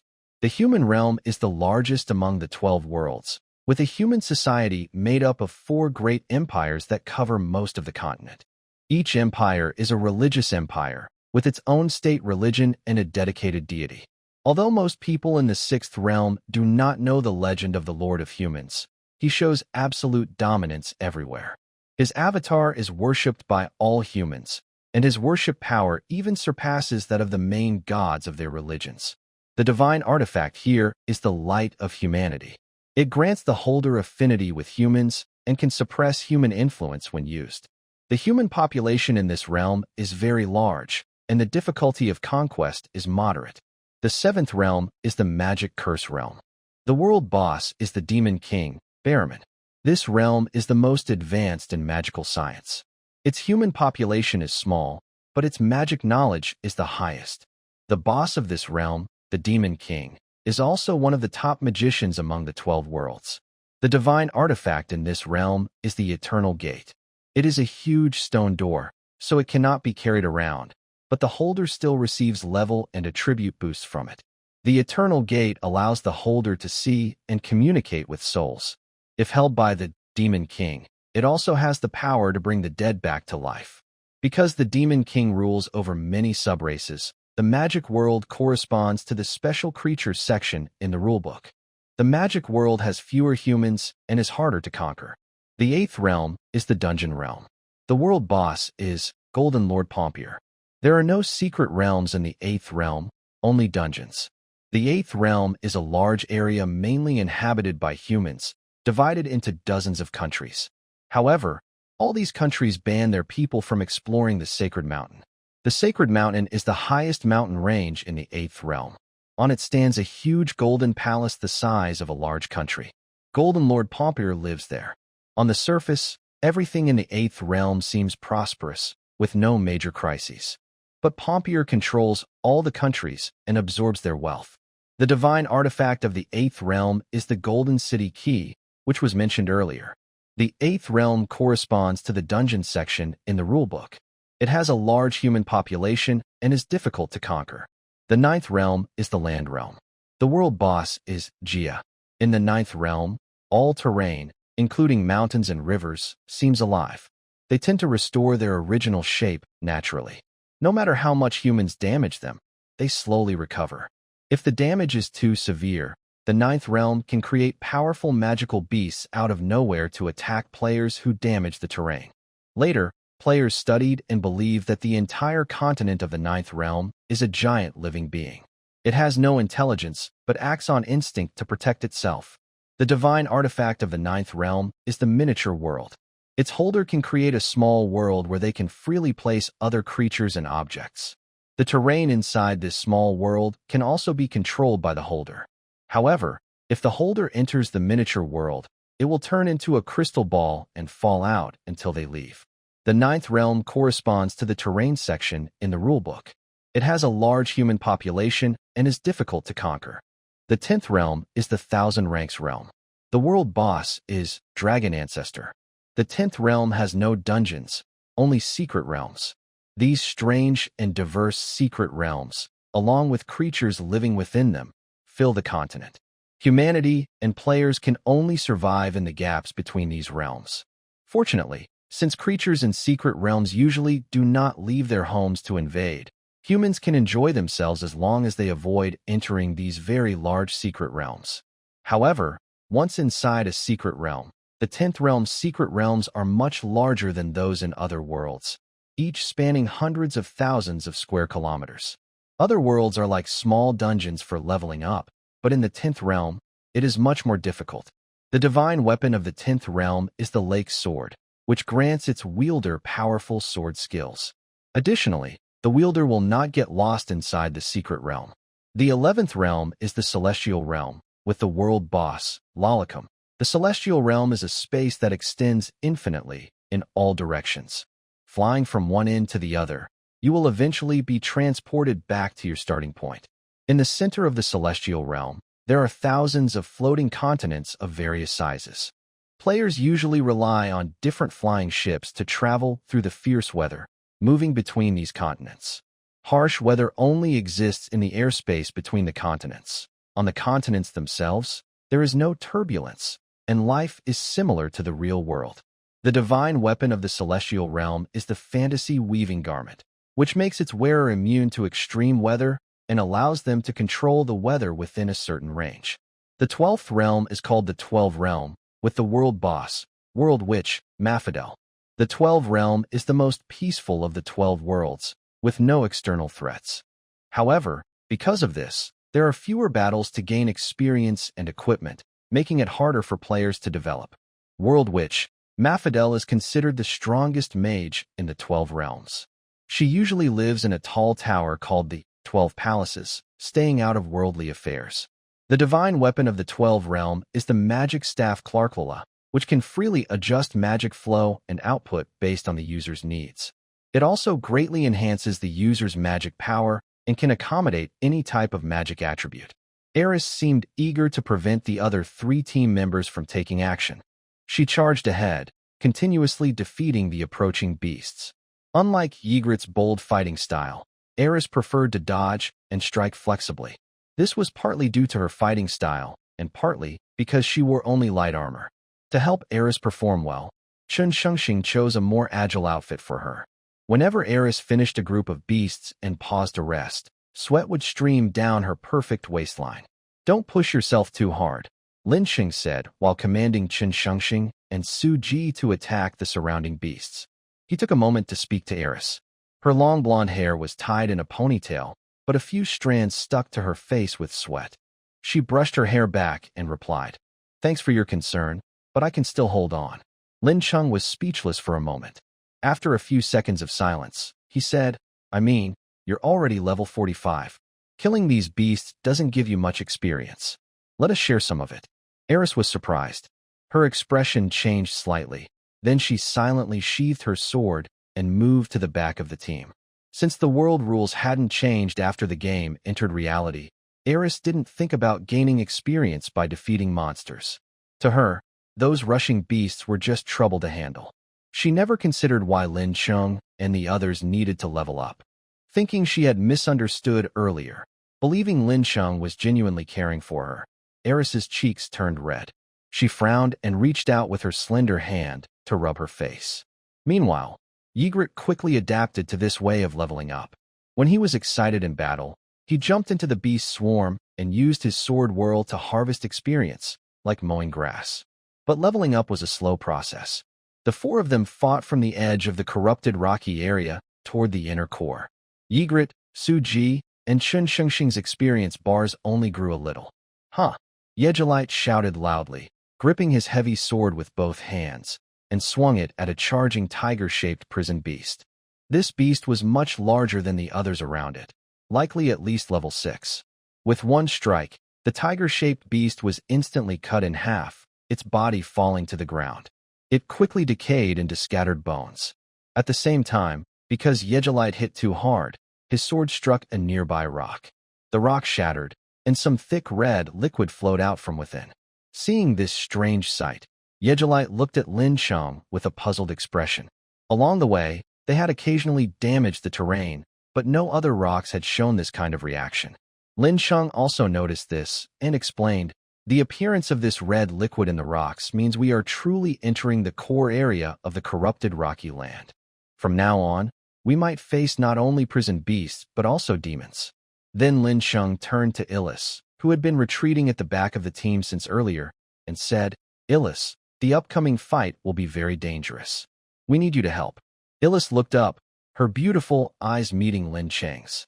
She crossed her arms, her cheeks puffed out slightly, showing she was reluctant. Although she understood that Lin Cheng's plan was very reasonable, she still felt uncomfortable about being asked to fight sometimes and not others. Lin Cheng realized he had been too casual and quickly summoned his spirit form, clasping his hands and saying to Illis, Sorry. Please help us." It's not necessary to ask so formally," Illis replied, feeling a bit guilty. She quickly drew her sword and moved to the front of the team again. Before Illis could kill many prison beasts, she saw the demon figure Lin Cheng had mentioned. It was a small demon, about the same size as a human, but short, about 1.2 meters tall. Its skin was bright red, with sharp teeth and claws, and 2 small horns on its head. This kind of small demon is the lowest rank among demons. Compared to the common demons in other worlds, it's roughly equivalent to a goblin. Although it has the ability to infect nearby things, its strength is limited. It could only infect a small area, like a single bathroom. Although this little demon may not be as strong as some of the beastly creatures encountered before, Iris still dares not take it lightly. She quickly rushes forward, her golden hair flowing in the wind. With her sword in a cross shape, she strikes and instantly cuts the little demon into 4 pieces. Iris's caution is justified. If a person is in a wolf territory, they might only encounter wolves.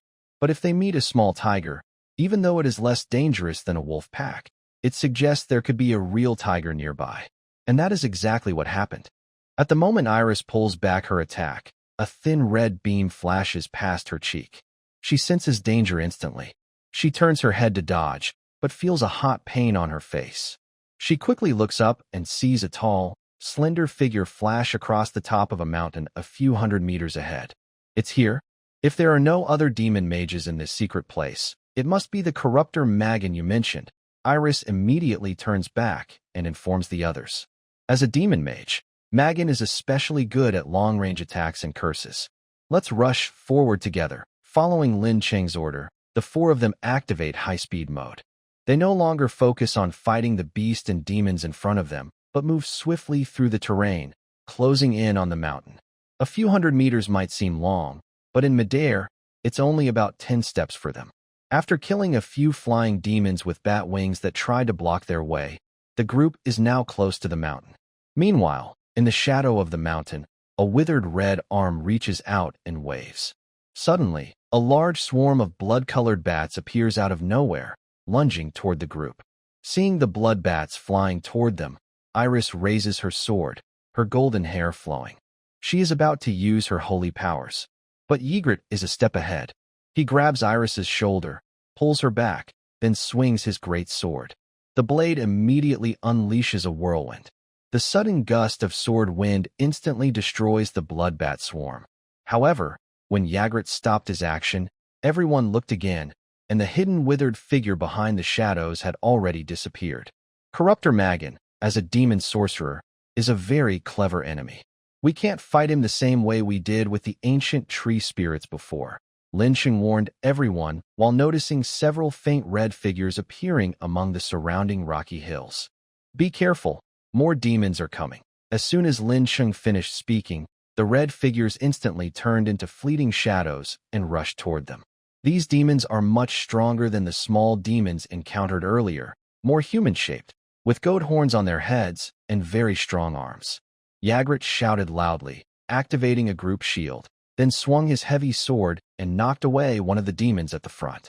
The other three also entered the fight, but the number of demons was almost twice that of Lin Cheng's team. Each person had to face at least 2 demons. These goat-horn demons are much stronger than the small demons seen before, roughly level 7, and can cast simple magic.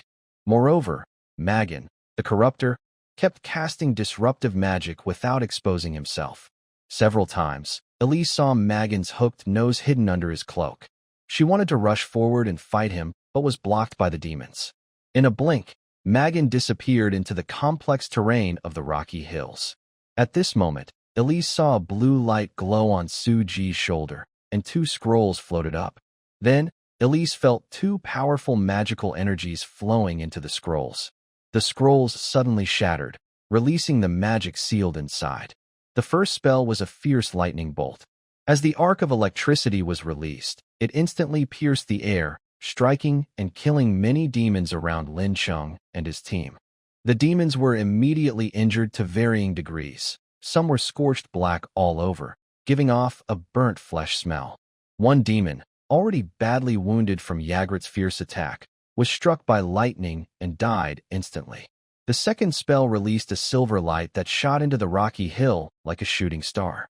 Then everyone saw a silver cross-shaped star light up in the shadow of the rocky hill, shining so brightly that it looked like daytime. The star was steady and floating above the head of the corrupted Magan, clearly a magic mark. With this light, everyone finally saw what Magan looked like. He was hunched over, about 1.5 meters tall. Magan was covered in a black cloak, only showing his large hooked nose and dry, withered hands and feet. Under the cloak, a small but fierce look was fixed on this place. Facing this sudden change, Iris suppressed her doubts. She quickly jumped forward and struck with her sword, immediately beheading a weak, stunned demon. Lin Sheng, are you casting magic? Iris asked while chasing another demon. Using a scroll magic requires a clear action of pouring magic power into the scroll. Since the 4 of them were fighting just now, it must have been Lin Sheng. It's me. I'm focusing on the demon in front. I have Magan covered, Lin Cheng's voice came. Iris understood immediately. Actually, she had another question. When the magic in the scroll was activated just now, it didn't turn to ash like usual scrolls. Instead, it exploded directly.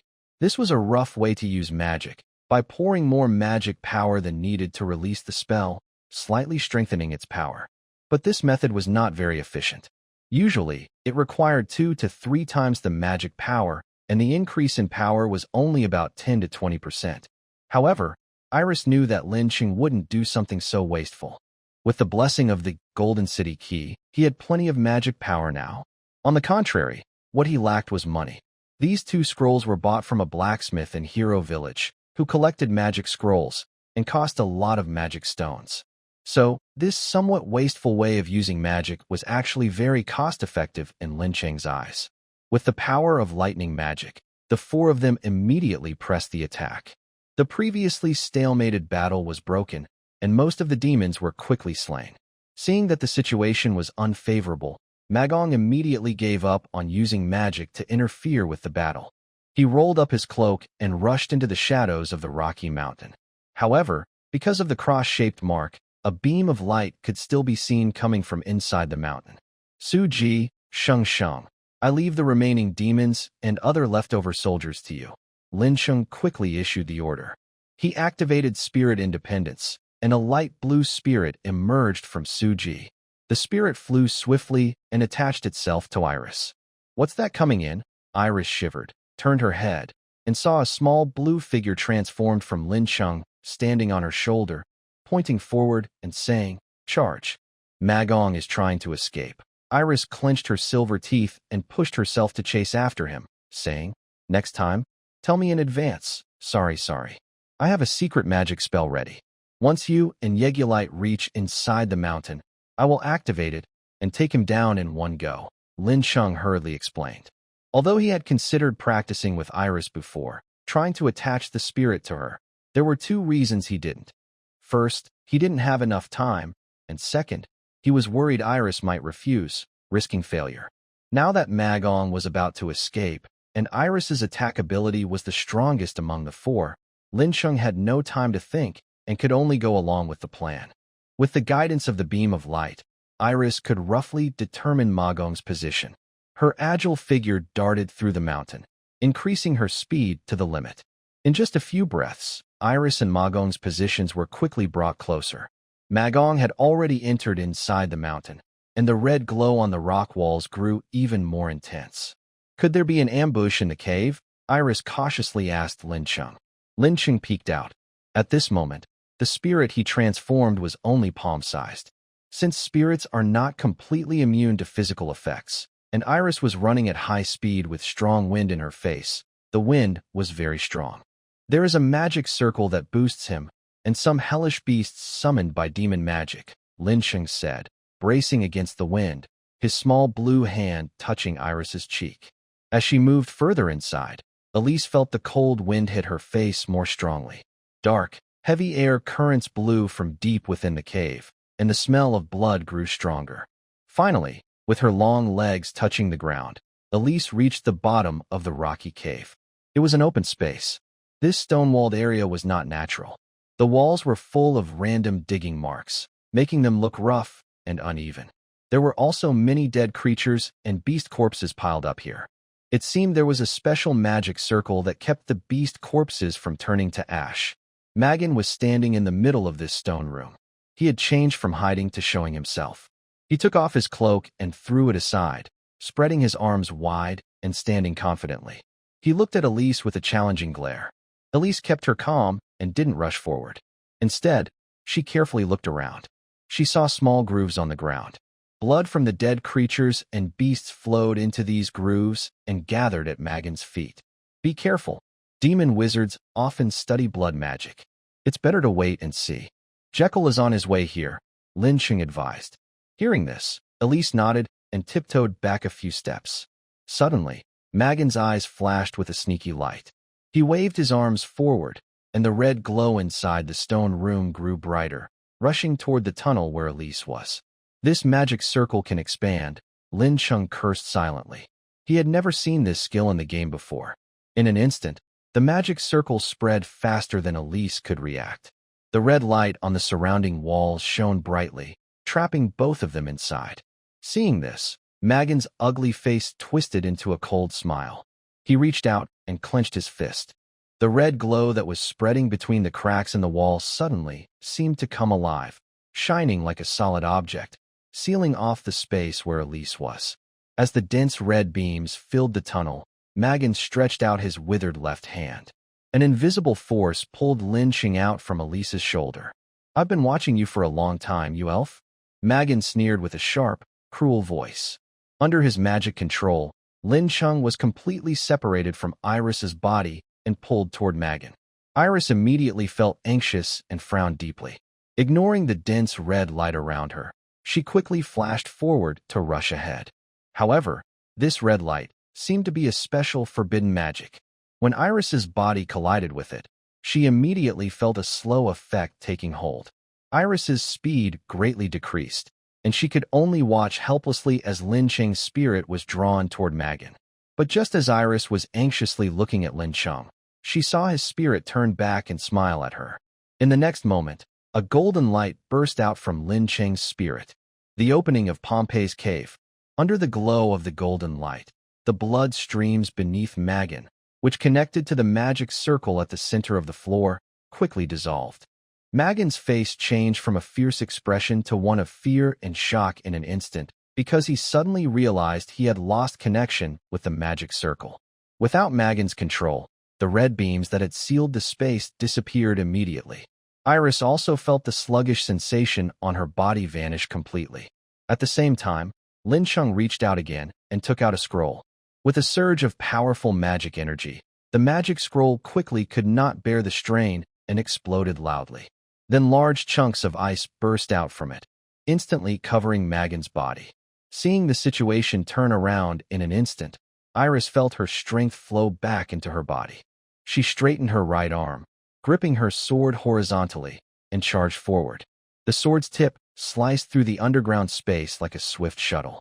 A slender, straight sword light flashed, and in the next moment, Iris had crossed half the underground space and appeared behind Megan. The huge ice block surrounding Megan shattered with a loud crash, splitting him in two. Iris spun around gracefully, glanced at Megan's still frozen corpse, then she sheathed her sword. Oh no, I think I might have killed him. Won't that affect my experience points? Iris looked at Lin Cheng, who was floating back onto her shoulder, and asked on purpose. Lin Cheng saw the mischievous smile on Iris's face and could only smile bitterly, saying, It's fine, it's fine. You fought really well just now. At this moment, Jurgliot had just stepped out of the shadows of the cave. He leaned against the stone wall, with his great sword resting beside him, quietly watching the two people. In fact, he had arrived earlier. When he reached nearby, he saw Lin Cheng turn the tide of the battle and freeze Megan. He understood that his help was no longer needed, so he stayed silent. Although you were a bit capable just now, at a critical moment, Elise raised her small chin high, about to say more, but suddenly noticed Jurgliot standing quietly there. What's so critical about that? A smile immediately appeared on Lin Cheng's face. No, nothing. Let's go. There might still be remaining beast creatures outside, Elise said, shaking her head and quickening her pace toward the cave entrance. She didn't quite understand what was happening to her. After traveling with Lin Cheng and the others for a few days, she felt as if she had been changed. She was more lively than before, even though she used to be calm and silent. But unlike Lin Cheng and the others, who played around with her, Jurgliot always kept a senior attitude, silently watching everything. At this moment, seeing Elise suddenly change her expression quickly, Jurgliot didn't say much. He simply lifted his heavy sword again, and the three of them quickly returned to the outside of the cave. As for Megan's body, since demon corpses could infect the surrounding environment, they couldn't be disposed of casually. Su Ji needed to handle it. Outside the cave, Su Ji and Chen Shengsheng had just finished clearing the nearby beast creatures and were heading inside. After understanding each other's battlefield situation, Lin Cheng separated his spiritual form and attached it to Su Ji, following him to deal with Megan's body. The other three stayed outside to guard. Jurgliot still leaned on his heavy sword, gazing into the distance. Elise and Chen Shengsheng stood together, talking. Why do I feel like you're not worried at all about Lin Cheng? We just went after Megan a moment ago, Elise asked. Because we all trust the boss, Chen Shengsheng answered confidently, as if it was obvious. Elise, you should trust him more too. Trust him more, Elise muttered softly, her gaze fixed on the center of the cave, on the small blue figure on Su Ji's shoulder. Su Ji was tricked by his studio into working hard when the game, Journey World, first launched. After paying a large amount for tuition and equipment, the studio ran off with the money, leaving Su Ji to face his account troubles alone. Later, Su Ji had to work during the day and use his free time to find teammates in the game, doing small tasks to try to make up for his losses. Before meeting Lin Cheng, Su Ji was just a low-level player hiding behind strangers' teams. He mainly helped buff the frontline teammates and was responsible for handling the corpses of special monsters. In Journey World, ordinary monsters' corpses have no value and disappear immediately after death. However, rarer monsters' corpses can be used as materials. Of course, these corpses need to be quickly processed and stored within a certain time, or they will also fade away. After a year of switching between different teams, Su Ji learned how to handle these monster materials. When he joined Lin Cheng's team, he took on this task. Thanks to Su Ji's skill, Megan's corpse was quickly taken out of the ice block, and the severed body was sewn back together. Lin Cheng used demon corpses to create guards, which only required the corpses to be intact. If they were just cut open, it wouldn't matter much. Next is red patterned steel. Lin Cheng looked around at his teammates. After the recent battle, everyone was a bit tired but mostly unharmed, so overall, they were doing well. He planned to move immediately to another secret area. The materials needed to summon the guard, magic stones, demon corpses, and monster blood were all prepared. The only thing missing was red patterned steel. Lin Cheng considered asking the blacksmiths in Hero Village if they had this ore, but since red patterned steel is not common in the beginner area, they didn't have any in stock. Let me see. There are 3 places in the beginner area of Maratone Town that produce red patterned steel: Beer Valley, Mist Mountain, and the Wind Howling Land. After thinking for a moment while looking at the map, Lin Cheng made his decision. Let's stop here for today, rest for a day, and tomorrow we will set out for the Wind Howling Land to find the red patterned steel ore. Ygritte and Iris were not very familiar with the layout of the beginner area, but Su Ji and Chun Shengsheng knew it well. When they heard Lin Cheng's decision, they looked at him with puzzled expressions. Boss? Isn't Wind Howl territory where the beginner area's boss is located? Chun Shengsheng asked. Is it too early to go now? It's exactly the right time to go. Lin Cheng pointed to the map at Wind Howl territory with his blue finger and said, right now. All the big guilds are busy leveling up. There should be many people in Beer Mountain Valley and Mist Mountain. And since our team has Ygritte and Iris, if we run into other players, we might be recognized. On the other hand, if we go to Wind Howl territory now, there are almost no players there. It will be easier and safer to gather red patterned steel. Hearing Lin Cheng's explanation, Su Ji and Chun Shengsheng nodded in understanding. The 4 of them immediately headed back home. They called back the sand shark from the edge of the incubation mountains and left the desert area riding on it. Ygritte, how is the news from Hero Village? How is the progress on the parts for the Kunga heavy machine? Lin Cheng asked Ygritte on the way back. To stay in touch with Hero Village, Lin Cheng had brought 2 communication stones, one given to village chief Morris, and the other kept by Ygritte. Ygritte had already contacted Hero Village when they left the desert on the Sand Shark. Now he replied, everything is going smoothly. The blueprints you provided are very attractive, so most blacksmiths in the village have put aside their work to help you. However, some key parts require extremely hard-use steel. Normally, the high temperature from charcoal fires isn't enough to soften you steel, which needs to be repeatedly heated and hammered for several days. Currently, there's no way to solve this problem, so it will take a few more days to finish. After Ygritte finished explaining, Lin Cheng nodded first, then fell into long silence. Because of the presence of the boss of Wind Howl territory, the Sky Extreme Bird, the area was constantly howling with fierce winds. The terrain was heavily damaged, with stone pillars everywhere, broken ground, and flying stones often passing through. Lin Cheng was thinking that if he could produce the jumping type of Kunga heavy machine within a day, it would make entering Wind Howl territory much easier. As Lin Cheng finished thinking, he suddenly spoke, and the 4 people stopped walking. How is everyone's stamina? Lin Cheng asked with a cheerful voice. I just had a good idea. Elise couldn't quite figure out what Lin Cheng was planning, so she waited for the others to answer first. When she looked up, she saw Ygritte deep in thought, while Chun Shengsheng and Su Ji simply smiled without speaking.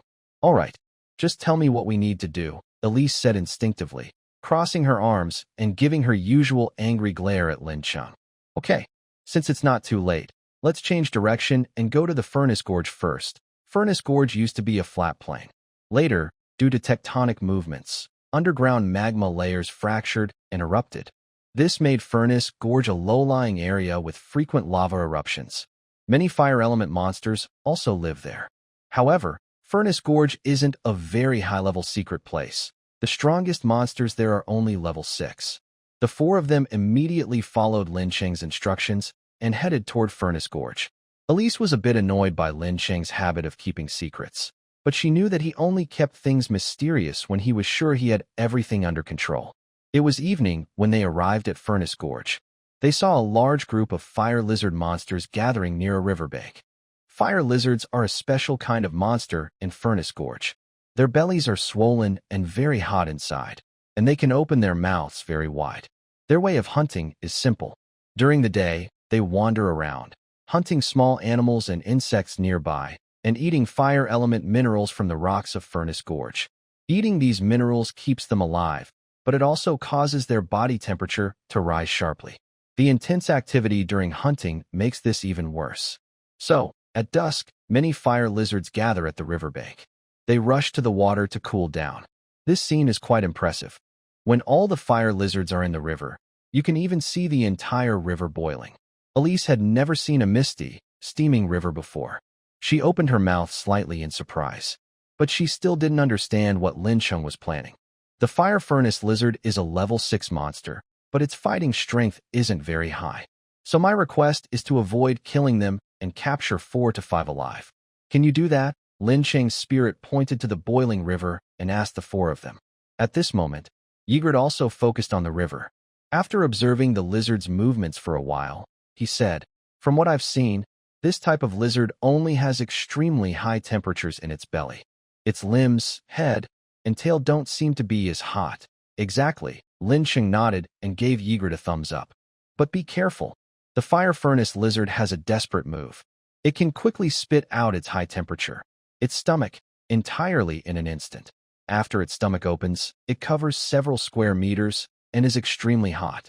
If you get caught in it, there's a high risk of severe burns. Elise nodded. She wasn't very familiar with the ecology of the beginner area, but she wasn't stupid. Hearing Lin Cheng's description, she roughly understood what he wanted to do with these lizards. After using that move, they probably won't die, right? Elise still remembered that Lin Cheng wanted them to capture the lizards alive. Most likely, Lin Cheng shook his head. Only a few lucky ones might heal their stomach wounds and gradually grow back their stomachs. And I want you to bring them back completely intact, without triggering that skill. As for transportation, don't worry. Suji should have some iron hooks for traps. Just hook the fire furnace lizard's tail onto one, and you can carry it back. The task details were quickly explained. After each of them thought of a plan, they all charged forward together. Suji and Chen Shengxing seemed very familiar with this kind of monster. Although Lin Cheng hadn't asked them to capture one alive before, they quickly came up with a plan. Suji strode toward the riverbank, found a lone fire furnace lizard, and suddenly jumped in front of it, snarling and waving his claws. "Yeah, ooh." You can refer to Leos here. The fire furnace lizard was also stunned by this shocking scene, hesitating between fleeing and attacking. At this moment, Chen Shengsheng had already rushed to the back of the fire lizard at her fastest speed. She drew her long sword and struck forcefully, hitting the fire lizard's head. Chen Shengsheng's strength was just right. With one strike, the fire lizard immediately fainted and fell to the ground. The two of them acted very quickly and soon used the same method to deal with another one. They finished the task within 5 minutes. However, after that, neither of them took further action. Instead, they looked at Ygritte and Iris, as if hoping they would try too. Although Iris secretly admired Chen Shengxing and Su Ji's teamwork and cleverness, she felt a bit shy about asking Ygritte for help. She cautiously approached a fire lizard, thinking about whether she could succeed with a surprise attack. But Iris was used to straightforward fighting and was not good at sneaky tactics. She tried several times, but each attempt had a flaw, alerting the fire lizard to her approach, which then quickly ran away. Meanwhile, Ygritte also tried several times but failed. He then changed his approach. First, he found a lone target, measured the distance, and took a few steps back. Then, Ygritte squatted down, pushed off with his legs, and ran very fast, then leapt into the air. Ygritte soared into the air and, amid the surprised screams of the fire lizards, landed steadily on the head of the chosen fire lizard. He then raised his right hand and punched the lizard's head, knocking it out. That actually works. Iris, who had been trying to sneak attack without success, widened her eyes in surprise. She thought to herself that this move was not difficult for her. Although her jumping power was not as strong as Ygritte's, it was enough to deal with the fire lizard. But to do what Ygritte did, sitting on the lizard and knocking it out with a punch, she felt she couldn't manage. Sigh, is there no method that is both quick and elegant? Iris tried several more times, but still failed. Standing nearby, Chen Shengxing and Su Ji couldn't watch anymore and wanted to step in to help Iris. At this moment, Lin Cheng reached out his arm to stop them and said, "Thinking too little during battle is one of Iris's weaknesses. Let her figure it out herself." Su Ji and Chen Shengsheng immediately understood and stopped walking at the same time. Meanwhile, Iris gradually found her own method. Although she still couldn't perfect her stealth, she thought carefully and started making noise in other areas to attract the fire lizard's attention, then sneaked up from behind. After trying twice, Iris successfully ambushed the fire lizard and knocked it out. She reached out, grabbed the lizard's tail and carried it to Lin Chung. After dozens of attempts, the intense activity made Iris breathe a little heavily. She tried hard to keep a calm expression, but her eyes unconsciously showed a proud look. Very good. The three of them have experience and know their strengths. Lin Chung praised Iris warmly. After changing your fighting style, you came up with a plan so quickly. It shows your high fighting intelligence. Iris was surprised and blinked her bright eyes twice. She looked at Jajaret and the others and asked, Really? Yes. The three nodded together. Su Ji and Chun Shengsheng kept a straight face, but Jajaret, with his faceplate, was already laughing openly. The five of them caught enough fire lizards and started heading home. On the way back, Iris looked at the fire lizard that Su Ji had pierced with 4 iron hooks and a long stick and asked, Are you planning to use the fire lizard as a living forge to help soften the jade steel? Yes, Lin Chung replied. If we feed them some fire element or beforehand, their body temperature can rise very high in a short time, enough to melt the jade steel. Then how do we take out the softened jade steel? Do we dig it out of their mouths? No, that's too troublesome. Only the innermost part of the stomach reaches that temperature, and when we take it out, the jade steel will cool down, affecting the forging. Then we can just cut open their stomachs. Since this is urgent, we only need to do it this once, and we can forge more slowly in the future. While talking, Lin Chung looked at Elise and observed her reaction. After all, Elise used to be a nun in the Holy Church. This kind of thing is a bit cruel, and Lin Chung wasn't sure if she would be upset about it. Fortunately, Elise only nodded slightly and didn't show much reaction. Lin Chung and his team hurried back to Hero Village. As soon as they arrived, Lin Chung immediately started working. He sent Su Ji and Chun Shengsheng with the prepared corpse of Magong and the blood of monsters to the underground city. Meanwhile, Elise and Giolite went with him to find the village chief, Morris, carrying 4 unconscious fire lizard creatures. Hero Village has many blacksmiths and often receives large orders for weapons and armor from other regions. So, the villagers built a big forge in the center of the village. The forge is over 10 meters wide, with several openings for adding coal. There are also 8 fire holes around it, used by blacksmiths to heat or. When Lin Chung found Morris, he was sitting next to one of the fire holes. Morris was almost shirtless, wearing only a leather apron that showed his strong muscles, with cloth pants on his lower body. Seeing Giolite come over, Morris immediately stood up and walked forward. After these days of negotiation, Morris roughly understood that Lin Chung was a kind of spiritual being, but he didn't find it strange. According to the mountain people's epic stories, they once made weapons and armor for legendary creatures like dragons and giants. Compared to that, a small transparent blue person is nothing special. Watching Lin Chung slightly manifest his spiritual form, standing on Giolite's shoulder, Morris quickly pointed to a large wooden rack nearby and said, Based on your needs, we prioritized making the jump-type parts. Most of the parts are now finished, but as I mentioned before, softening the Yuhang steel will take a few more days, Morris said, pointing to the huge forge. Now, all 10 fire holes are working at full capacity, and the firepower has been increased to the maximum. Although your payment isn't very high, we are eager to see what amazing creations can be made from these detailed blueprints. At this moment, Ygritte raised his long staff and placed 4 fire lizard figurines in front of Maurice. Maurice blinked his small eyes and asked, Are these fire lizards? What are you planning to do? You probably have a lot of fire element magic stones here, right? Please exchange some and feed them to these 4 fire lizards. Maurice was not a shy person. As he listened to Lin Chung, he reached out and grabbed one of the fire lizards by the tail, examining it closely.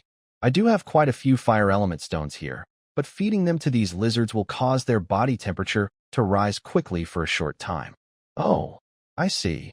Maurice suddenly threw the fire lizard onto the ground with a rough slap and jumped up. You want to use the high temperature inside the fire lizard to soften the jade steel? I should have thought of that. After saying this, Maurice stopped talking and a look of excitement appeared on his face. He took a step forward and rushed into the village to get fire element stones for Lin Chung. Standing on Ygritte's shoulder, Lin Chung just smiled slightly. He wouldn't tell Maurice that this method was actually learned from mountain people's forging techniques. In the past, because mountain people's forging skills were so excellent, Many races fought a long and exhausting war. After the war, other races united and destroyed most of the mountain people's forging secrets. Among the mountain people, the group from Hero Village was just a small branch, so such knowledge was not passed down. In no time, Maurice returned carrying a large basket filled with dark red fire element stones, of uneven quality. All right, these stones aren't very valuable. Consider it my gift to you. So, what should we do next? Maurice, sweating heavily, hurriedly asked Lin Cheng. First, use an iron hammer to break each fire element stone. Don't crush them into powder. Then, hold their jaws and pour the broken pieces of the stones inside. Next, dip your palm in clean water and gently tap their foreheads to wake them up. Using salt water works even better. Maurice immediately followed the instructions. Being an experienced blacksmith, he wielded his hammer with ease.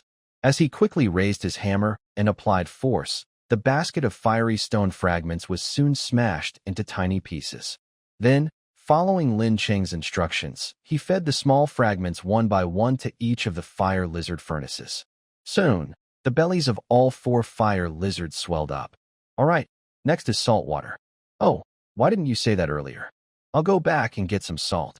Not only was Morris busy, but the mountain blacksmiths at other furnace openings also looked over. At this moment, Lin Cheng suddenly called out to Morris. Wait a moment, village chief Morris. Isn't the ready-made salt water already on you? Morris's steps paused, and he looked slightly stunned, a look of realization appearing on his face. That's right. After what just happened, combined with the heat from the fire element, Morris was sweating all over. Isn't that already salt water? This time, Morris didn't rush to act. Instead, he turned to look at Lin Cheng for a few more seconds, and his expression changed. Lin Cheng secretly chuckled. He had achieved his goal. If it was just to make Morris use the heat from the fire lizard's belly to soften the steel, Morris might have just been clever for a moment. But using the blacksmith's own sweat to wake up the fire lizard is both time-saving and effort-saving. This is not something an untrained person in forging could think of. Clearly, Lin Cheng couldn't be a seasoned blacksmith. The only answer was that Lin Cheng knew a lot about forging techniques. Lin Cheng casually revealed this point, so he didn't worry about Morris asking for anything later. Morris's thoughtful expression only lasted a moment. Then he followed Lin Cheng's instructions and began. He wiped his rough hand across his forehead and neck, then flicked the sweat onto the fire lizard's forehead. The fire lizard, stimulated by the coolness, immediately woke up from its daze. But Morris was prepared. When feeding the fire lizard the mineral fragments, he had already nailed 4 steel nails into the ground, securing the hook that held the fire lizard's tail. After waking up, the fire lizard instinctively tried to escape in the unfamiliar environment. But with its tail bound by the iron hook, it couldn't run away. Adding the feeling of abundant fire element minerals coming from the abdomen, the fire lizard's fighting spirit grew stronger. Suddenly, all 4 lizards roared together, swinging their abdomens as the minerals inside them were quickly digested, releasing a powerful heat. Now, knock them out. Hit them harder. At Lin Cheng's command, Iris and Yagrat, who were nearby, quickly moved into action.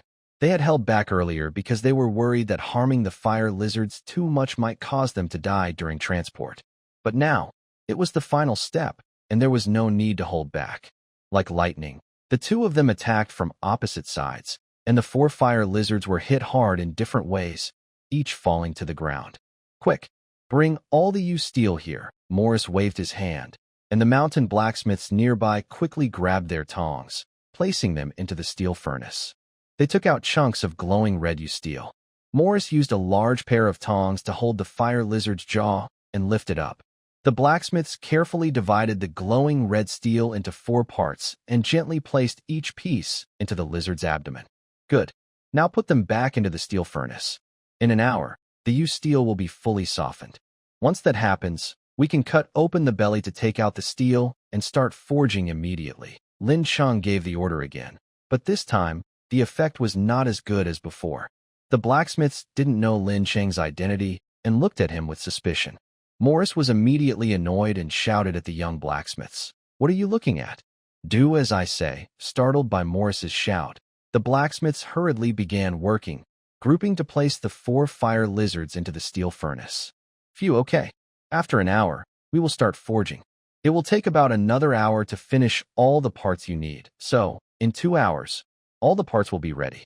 You can come and pick them up then. However, Morris suddenly looked sharply at Lin Cheng, a sly glint flashing in his eyes.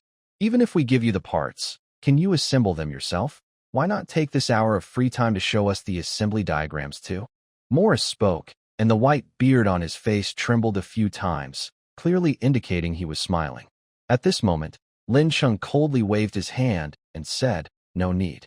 We have our own way to assemble." Morris's eyes darkened instantly, looking disappointed. Too stingy.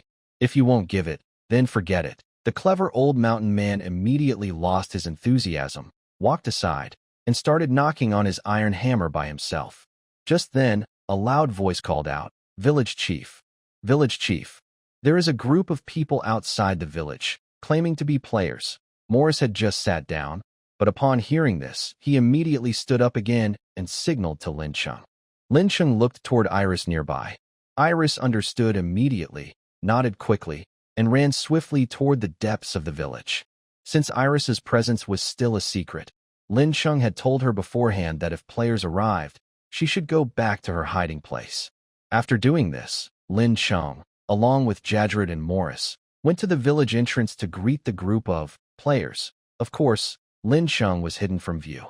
At the village entrance, Lin Cheng looked from afar and immediately recognized one of the leaders, Fang Zhongqing, the president of the Dragon City branch. Fang Zhongqing was talking with a young man standing beside him, who looked unfamiliar. The young man, like Fang Zhongqing, was walking at the front of the group. As for the others, besides Lisa from the Bloodflow Guild, who was also in the group, the rest were ordinary players, not worth much attention. Lin Cheng felt a bit puzzled. First, he wondered about the identity of this unfamiliar young man. Why was Fang Zhongqing personally leading the team?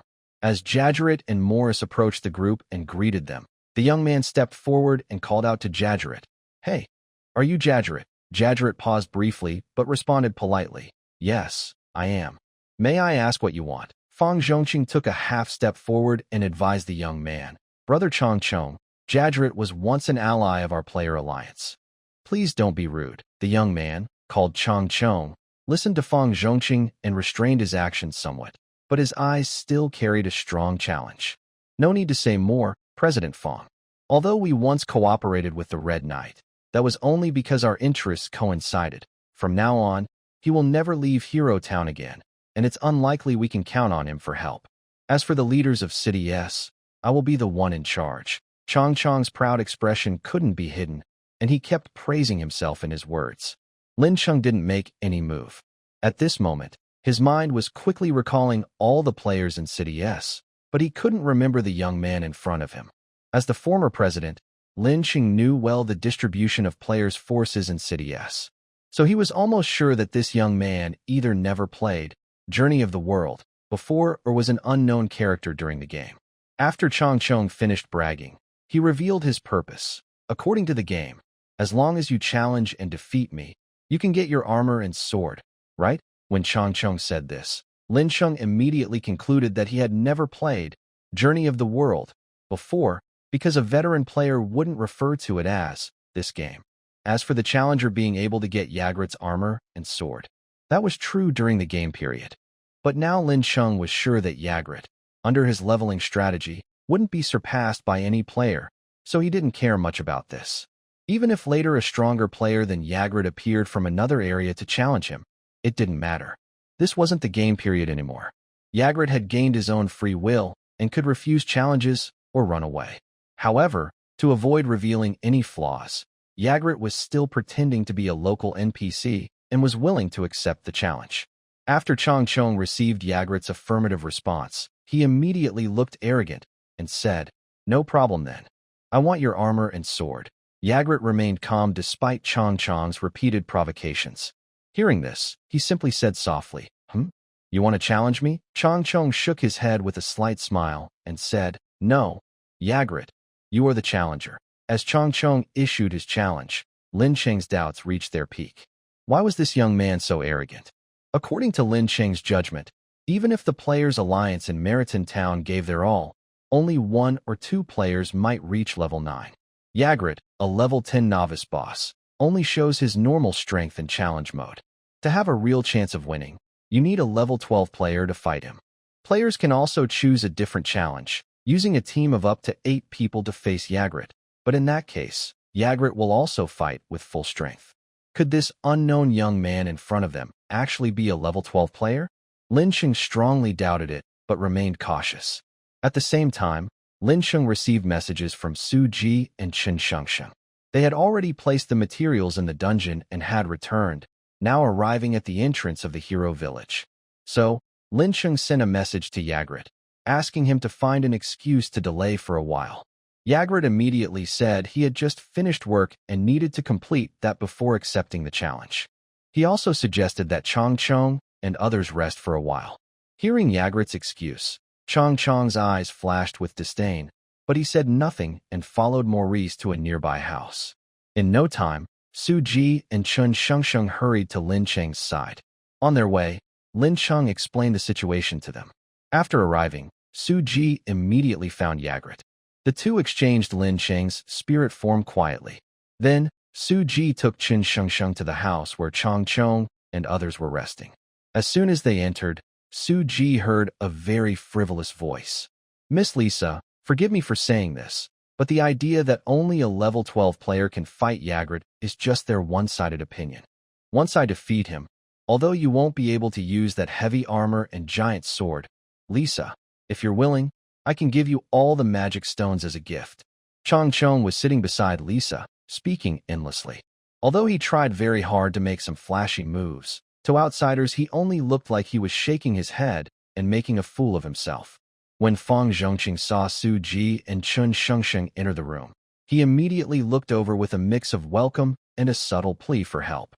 He quickly stood up, went to Su Ji's side, and said, "Mr. Su Ji, about the cooperation between our guild and yours that I mentioned earlier, perhaps we should discuss it now." Su Ji noticed that Fang Zhongqing was deliberately turning away from Chong Chong, and that his expression looked strange.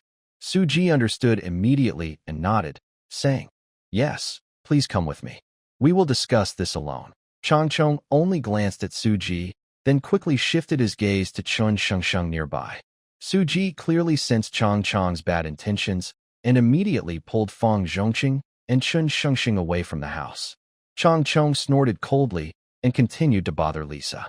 Outside, the three of them found a quiet place. Before Su Ji could ask, Fang Zhongqing said, "Mr. Su Ji, this Chong Chong has an unknown background and is very suspicious." Su Ji was surprised and asked back, "Really? I heard that you were the ones leading him to challenge Yejolite." Fang Zhongqing looked troubled and replied, "We had no choice but to do so. He wasn't a player before the big changes in the real world, just an ordinary person. But in the past few days, he suddenly became famous. He challenged our guilds Chun Mo, and also Chen Kaifeng and Zhang Han from the Blood Battle Guild. All three of them were no match for him. Later, he said that his level had reached 10. We also secretly asked informants about people who had contact with him over the past few months. The results showed that he had been missing often since 2 months ago. Based on his recent battles, we believe he has obtained the profession of martial saint." Fang Zhongqing's last words immediately caught Su Ji's attention. At the same time, Lin Cheng, who was inhabiting Su Ji, also shifted his focus. The martial saint is a very powerful physical profession that greatly boosts close combat abilities and allows players to freely use any type of weapon and armor. However, the condition to awaken the martial saint is very strict. In the entire S-City player community, only one player has this profession. Most owners of hidden professions tend to hide how they awaken their skills, so very few people can obtain these professions. I remember that the previous martial saint in our city was named Zhao Yan, and wasn't he banned? Su Ji recalled some information about this profession. "Yes, but Chong Chong still has this profession," Fang Zhongqing said with some worry. "He has been acting wildly in Merton Town these days, but no one can stop him. So, I tricked him into challenging Ygritte, hoping to weaken his confidence." "Aren't you afraid he might succeed?" Su Ji asked.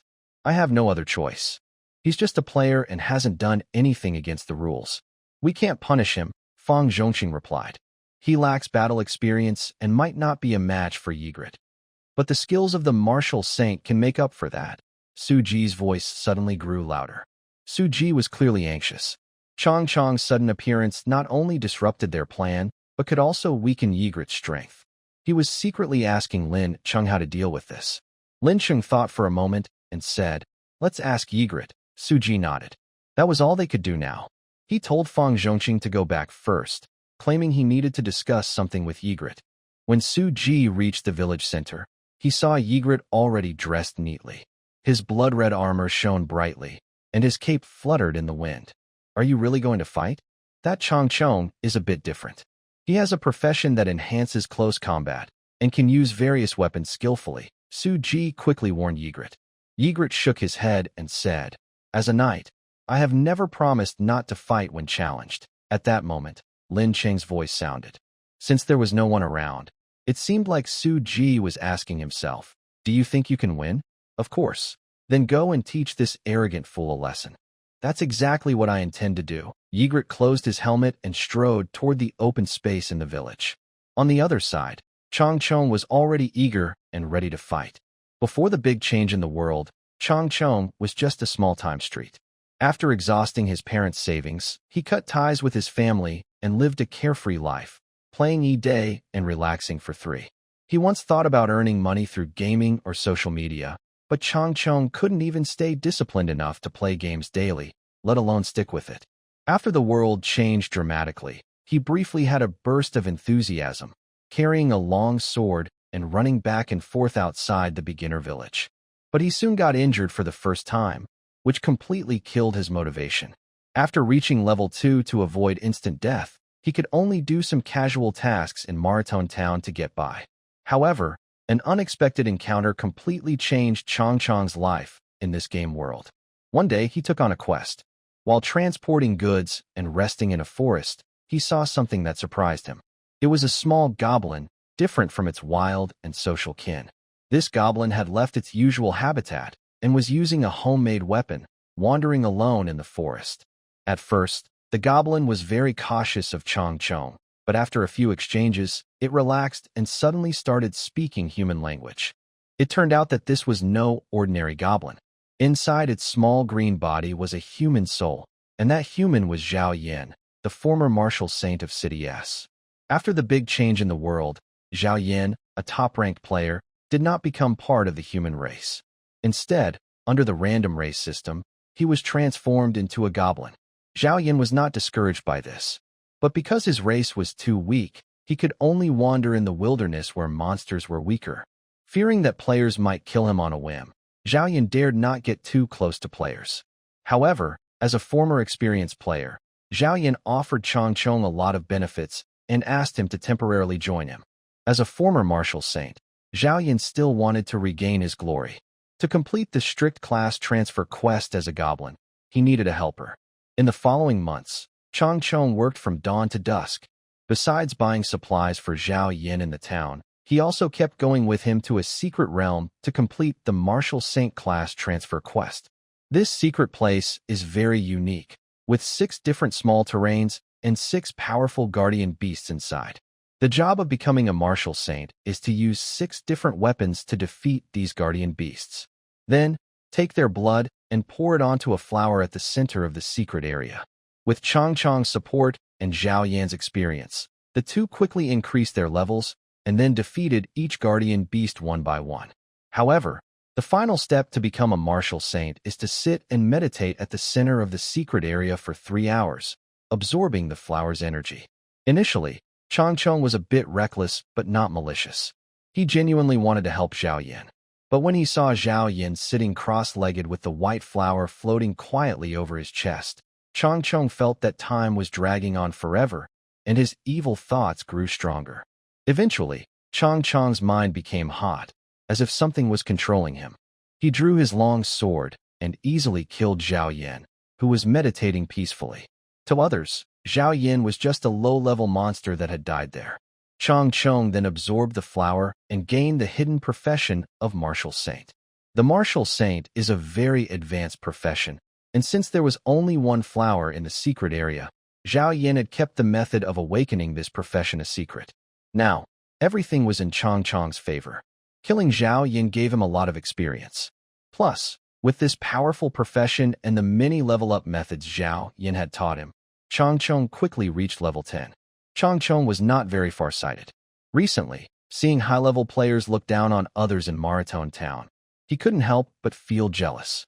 Soon, he revealed his true strength. While defeating those high-level players, Chang Chong also showed off his power. Lisa from the Blood Battle Guild and Songya from the Dragon City branch were both harassed by him. Now, Chang Chong dared to challenge Ygritte. To get first-hand information, the Blood Battle Guild had to send someone to investigate. Chen Kaifeng and Zhang Han didn't want Lisa to stay close to Chang Chong, but luckily, Lisa understood the situation and said the harassment was nothing serious. All these coincidences and strange events eventually formed a strange team in front of Ygritte. At this moment, Jägerlit was fully prepared, holding a heavy sword and standing at one end of the open space. Faced with this unreasonable opponent, Jägerlit no longer maintained his usual composure. He gently raised his left hand, palm facing Chang Chong, and beckoned. Chang Chong had originally sat down on a large stone on the ground. When he saw Jägerlit's provocative gesture, a sinister smile appeared on his face. In the next moment, a loud explosion echoed through the open space. Chang Chong suddenly charged forward, smashing the large stone he was sitting on into pieces. Chang Chong's figure instantly appeared in front of Jägerlit. He opened both hands, wielding a long three-section staff. The fight was about to begin. Jägerlit reacted quickly. He raised his left arm to block Chang Chong's sweeping attack, then lifted his right hand and struck upward with the sword's hilt toward Chang Chong's chin. Chang Chong pushed off the ground with his left toe, twisting his body in midair. While dodging Jägerlit's right-hand attack, he narrowly avoided a direct kick from Jägerlit. However, his dodge was slightly off an angle. His abdomen was grazed, and he fell to the ground, rolling several times. But just before landing, Chang Chong had already started adjusting his stance. He landed on the ground with a crouching movement like a hunting cheetah, then quickly sprang up again. He retracted his three-section staff and drew two knives, rushing forward. In the first round, Jägerlit had been caught off guard by Chang Chong's attack, so he couldn't fully utilize his heavy sword's advantage. Seizing the moment when he knocked Chang Chong back, Jägerlit tightly gripped his heavy sword and swung it in a wide arc. Chang Chong watched helplessly as Jägerlit's attack showed no intention of avoiding him, only swinging his sword to strike. Soon, their attacks would land on each other's bodies. Although Chang Chong's warrior class gave him some attribute bonuses, he didn't dare to simply take Jägerlit's attack head-on. In an instant, Chang Chong reacted quickly, flicking his wrists. Two short knives flew out simultaneously. He then drew a long spear from the ground, raising himself a step higher. Jägerlit did not dodge or evade. He swung his heavy sword, immediately breaking the steel spear. At the same time, the two short knives sliced past his body. One only sparked on his armor, while the other precisely cut into Jägerlit's joint, blood flowing from the gap in his armor. The spear broke into two pieces. Chang Chong, in midair, spun around and then landed steadily on the ground. Ygritte's cold gaze swept over him. Not only your skills, but even your weapon switching speed has improved. Chang Chong didn't speak, only sneered. He pushed off with his legs, creating distance, and at the same time, a long bow appeared in his hand. His right hand drew the bow so quickly it seemed like a shadow. Each time his fingers brushed the bowstring, several arrows were knocked and ready to shoot. In this rapid motion, just as Chang Chong jumped back and landed, dozens of arrows had already been fired, forming a dense arrow curtain in the air. Ygritte snorted coldly, gripping his heavy sword tightly. He swung it horizontally again, and a powerful wave of sword energy swept away the arrow curtain completely. Ygritte stomped his foot on the ground, and several layers of enhancement magic boosted his strength. Then he leapt high into the air, swinging his heavy sword in a wide arc aimed directly at Chang Chong. But Chang Chong didn't try to run away. His hand flashed with light again, this time drawing a whip. With a flick of his wrist, the end of the whip immediately wrapped around Ygritte's right arm. With Chang Chong's strength, he couldn't shake Ygritte. Instead, he pulled the whip, using the force to move beside Ygritte. His body flickered in midair, dodging Ygritte's strike. At the same time, Chang Chong's right hand produced a hidden dagger. In the next moment, their figures crossed in the air. Chang Chong landed steadily, while a blood flower bloomed on Ygritte's shoulder. Ygritte landed and quickly glanced at his shoulder wound. Chang Chong's strike had pierced his shoulder, but luckily, the injury wasn't serious, and he could still move for a short time. Chang Chong turned around at this moment. He wasn't in a hurry to make his next move, but said calmly, "Your strength is great, but your moves are full of flaws. I see that this famous knight is just all show." Ygritte quickly tore off a corner of his cloak, stuffing it into the gap of his armor to cover the wound. Then he responded, "Your moves are numerous but not skillful. As the saying goes, only the wise can see inwardly. Foolish people's judgments often fit themselves best." Hearing this, Chang Chong's forehead veins bulged. Just as he was about to act again, Ygritte suddenly raised a finger, causing Chang Chong's movement to halt immediately. "One more thing," Ygritte said, holding up his index finger. "Your actions have broken the rules of knightly duels, so I will not fight this battle with a duel. Next, let's see your true strength." Ygritte's words were cold, but to Chang Chong, they made him even more eager. "Is that your final words?" In an instant, Chang Chong lowered his stance, almost close to the ground, rushing forward. Each of his hands had transformed into a short axe. Ygritte held a heavy sword with both hands, leaning out half his body. He raised his right knee and stomped hard toward Chang Chong. But Chang Chong caught Ygritte's change of attack at the last moment. He pointed the tip of his left foot with a small sword blade at the ground to slow his body. In the end, Chang Chong's move, which would have brought him right in front of Ygritte, only brought him 3 feet away. Suddenly, Chang Chong lifted his body sharply, swinging both short axes to strike Ygritte's side abdomen. Ygritte's armor on his side wasn't very thick. It was cut through by the attack, and blood immediately gushed out from the blood channels on both sides of the axe. However, unexpectedly, Ygritte had never planned to attack with his heavy sword from the start. When Chang Chong rushed low, pretending to stomp heavily, Ygritte had already concealed his hand movements with his body and released his heavy sword. At this moment, Chang Chong had just finished his attack. Ygritte's armored hands reached out.